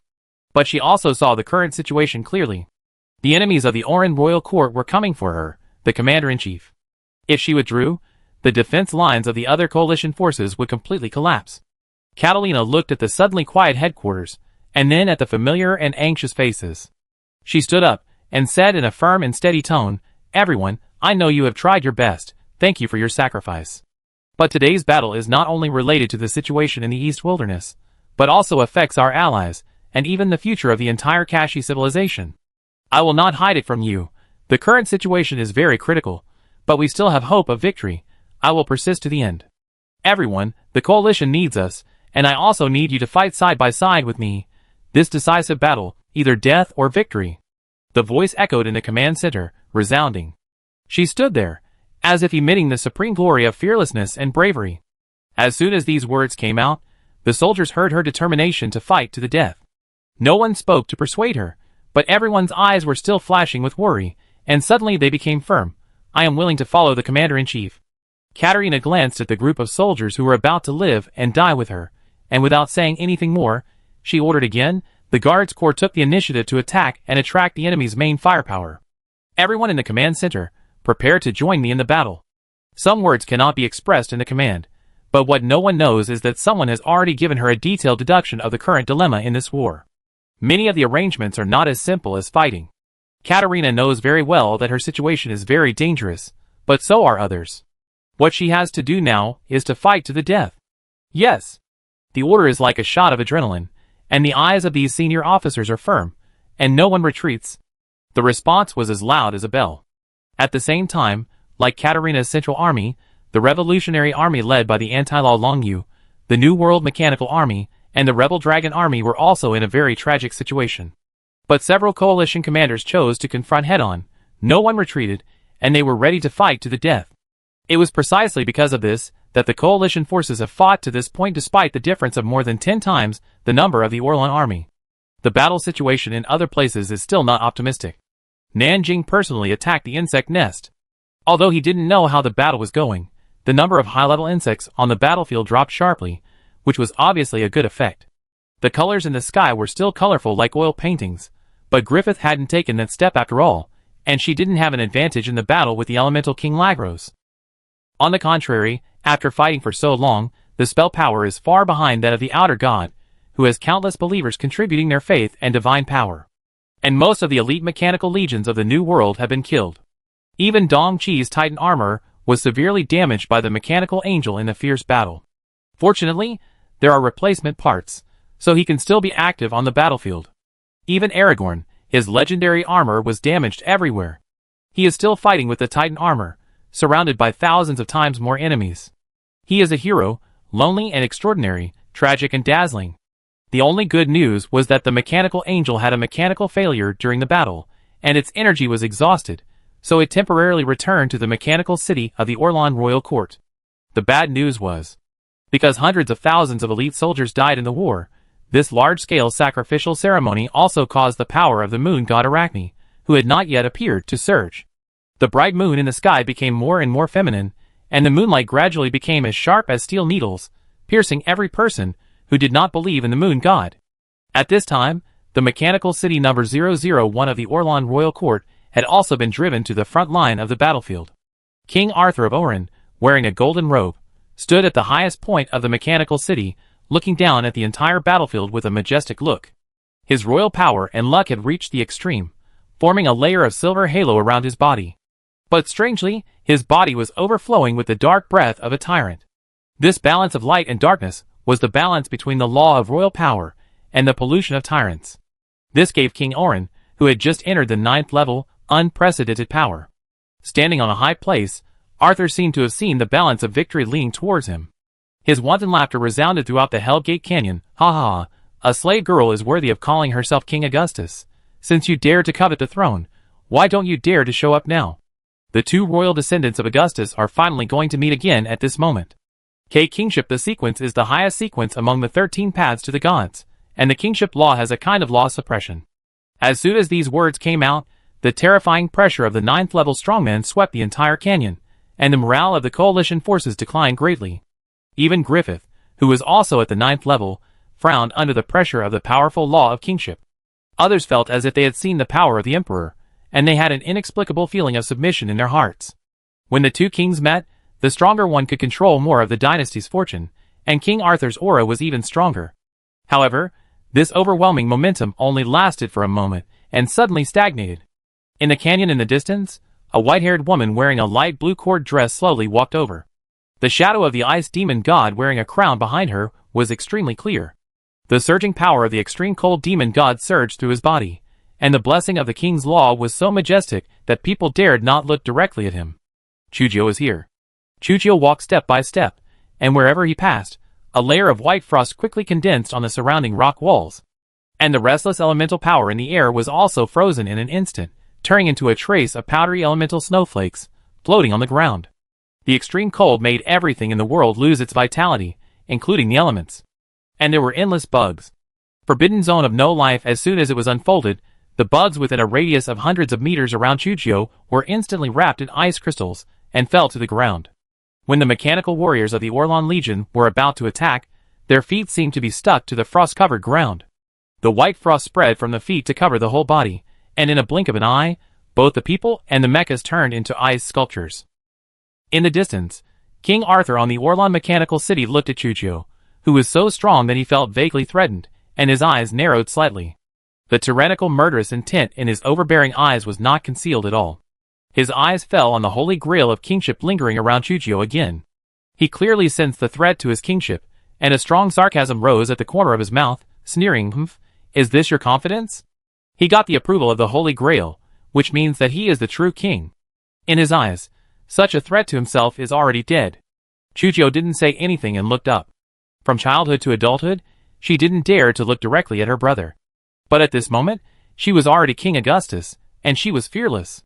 It was this unreserved gaze that made King Arthur feel offended by a lowly person, and his face was instantly filled with rage. At the same time, the black crown of thorns on his head shone brightly, and a black card flashed in his hand, and the spell was instantly completed. Poker Game Spring Royal Celebration. An invisible law of power spread out, and the valley that was originally shrouded in cold air suddenly rose to a visible warmth. The ice and snow covering the ground dissipated in an instant, and in a very short time, grass and flowers grew all over the ground. In the blink of an eye, the Grand Canyon that was like an ice-covered world just now has turned into a spring scene with blooming flowers.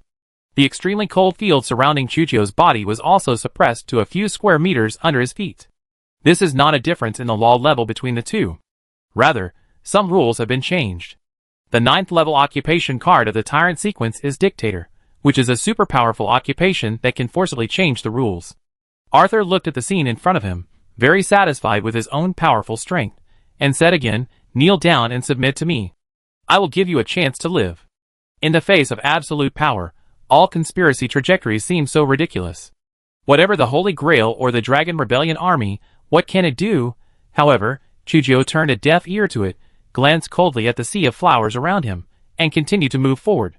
The Eagle of Landlingster soars in the endless abyss rift, on the ancient Iron Throne. That is the legendary hero King Augustus, the Night Wanderer who patrols the Dark Empire, the Four Souls blooming, the Lost Pioneer. I am the new King of Augustus. As she walked, she chanted a poetic incantation. Where I step, there are corpses everywhere. That is the foundation of the Supreme Throne. Where I pass, there are flourishing flowers. This is the carpet that welcomes me to the throne. Everything I see is my minister of Augustus. Poker Game Duel of Two Kings. As the incantation was chanted, the massive royal power from the Sismac Holy Grail also blessed her body. The shadow of the demon behind her released a massive amount of incantation power, and the compressed cold air suddenly exploded. In an instant, a chill 100 times more terrifying than before burst out from Chujio's body. Wherever the white air passes, no life is allowed. The chill even spread to the Orlon mechanical city, causing King Arthur's face to turn black instantly. because he recognized that this was the secret method of the royal power of the Augustus royal family. This was the royal inheritance that he had never obtained. This woman actually challenged him to a king's duel. For a moment, the humiliation of a usurper swept over him. The royal power and luck of the two sides, which were originally very different, actually began to waver. Seeing this, black air surged around Arthur's body, his eyes emitted a piercing red light, and he roared wildly, "Ha ha ha, tyrant!" The mark made him fearless of any provocation, and he accepted the duel challenge without hesitation. "Since you are looking for death, it will be as you wish." The card in Arthur's hand glowed again, and the spell was instantly completed. Poker game guillotine of the rebellious royal family. It was with this roar that new rules condensed in the sky, and a huge guillotine phantom appeared in the air.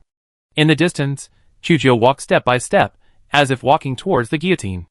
But she still said nothing, looking cold and indifferent. The two kings met. This was destined to be a duel that everyone was watching. Everyone knew that the duel between the two was related to the outcome of the war. From the perspective of Orlan, the coalition was already at the end of its rope, and provoking a duel was just a last chance of winning. But how could it be possible? How could King Arthur, who was blessed by 3 foreign gods, lose? The moon that gradually became dazzling in the space was the best proof. The moon goddess Arachne would never let the ruler of the kingship that she accompanies lose. However, just when everyone was paying attention to the strongest duel in the East Wilderness, an accident happened without any warning. The moon in the sky suddenly dimmed. It was as if the spotlights were all on the stage, and the protagonists of both sides also appeared, waiting to perform. Suddenly, someone turned off the lights. Before the spectators could figure out what happened, a mechanical city behind the Orlan Legion suddenly exploded with dazzling blue light. Boom! The huge explosion broke through the eardrums, so loud that it seemed that people could not distinguish any sound. The silver moon altar was destroyed, and the terrifying energy spread. The blue light shot up into the sky, forming a huge mushroom cloud. Not just one, but 3 mushroom clouds exploded in succession. Number 071, number 086, number 103, at a speed that Orlan's side had no time to react. These 3 mechanical cities were submerged in a blue light. Before they could figure out what was happening, a fierce battle broke out in the 4th mechanical city, number 097. At the same time, a strange man with a white fox fairy behind him seemed to be severely injured, flying backwards for several miles, spitting out a mouthful of blood. Looking at his gnashing teeth and angry expression, it seemed as if he was saying that he tried his best but still couldn't stop the enemy. Then, the mechanical city exploded with a mushroom cloud again. Everyone was stunned by this scene. When the revolutionary army saw the blue mushroom cloud rising into the sky, their morale was instantly boosted, and they became excited. Although the soldiers didn't know who did it, they knew that the enemy had been hit hard. In the complex corridors of the Jylland Mountains, Katerina, Long Yu of the Revolutionary Army, and Douglas, the President of the New World, were fighting fiercely. The senior leaders of the coalition also received the news, and saw the projection screen at the first time. Everyone was still nervously watching the duel between the two kings. They originally thought that this was the last chance. Unexpectedly, in the blink of an eye, they saw the enemy's 4 mechanical cities exploded at the same time. With this exaggerated explosion, everyone understood that it was the moon goddess's 4-pillar altar. Destroying the altar was a plan that the coalition leaders had discussed countless times, and people were sent to try it on the battlefield. But there was no result. After all, everyone could think that it was the foundation of the 3 outer gods, and no one had the ability to destroy it. And now, the surprising fact was unfolding before our eyes. The blue mushroom cloud was like a celebration of fireworks, which rekindled the coalition's hope. On the other side, compared to the excitement of the coalition forces, the Orlan side was all shocked. As the explosion sounded, the moon in the sky dimmed instantly, and most of the rioting elements in the air disappeared. Even the insect tide seemed to have lost its activity. Queen Betty, the chosen one of the moon god, who was watching the battle in the mechanical city, changed her expression instantly. Feeling the power of faith receding like a tide, she was shocked and couldn't figure out how the enemy did it. The 4 moon god altars had already been made foolproof. If any of them was attacked, she could immediately sense it. Besides, there were also the fairies of the Bai family on guard in secret. She couldn't imagine that anyone in the coalition could sneak into the altar quietly. What she couldn't understand the most was how could the enemy destroy 4 altars in such a short time. Countless doubts flashed in her mind. Before she could figure it out, she saw a guy with a clown shadow behind him, sitting on the turret of a mechanical city in the distance, grinning at her. Betty saw this scene and shouted angrily, "Damn it!" When she looked again, she had turned into a stream of light, and rushed towards the guy who was obviously mocking her.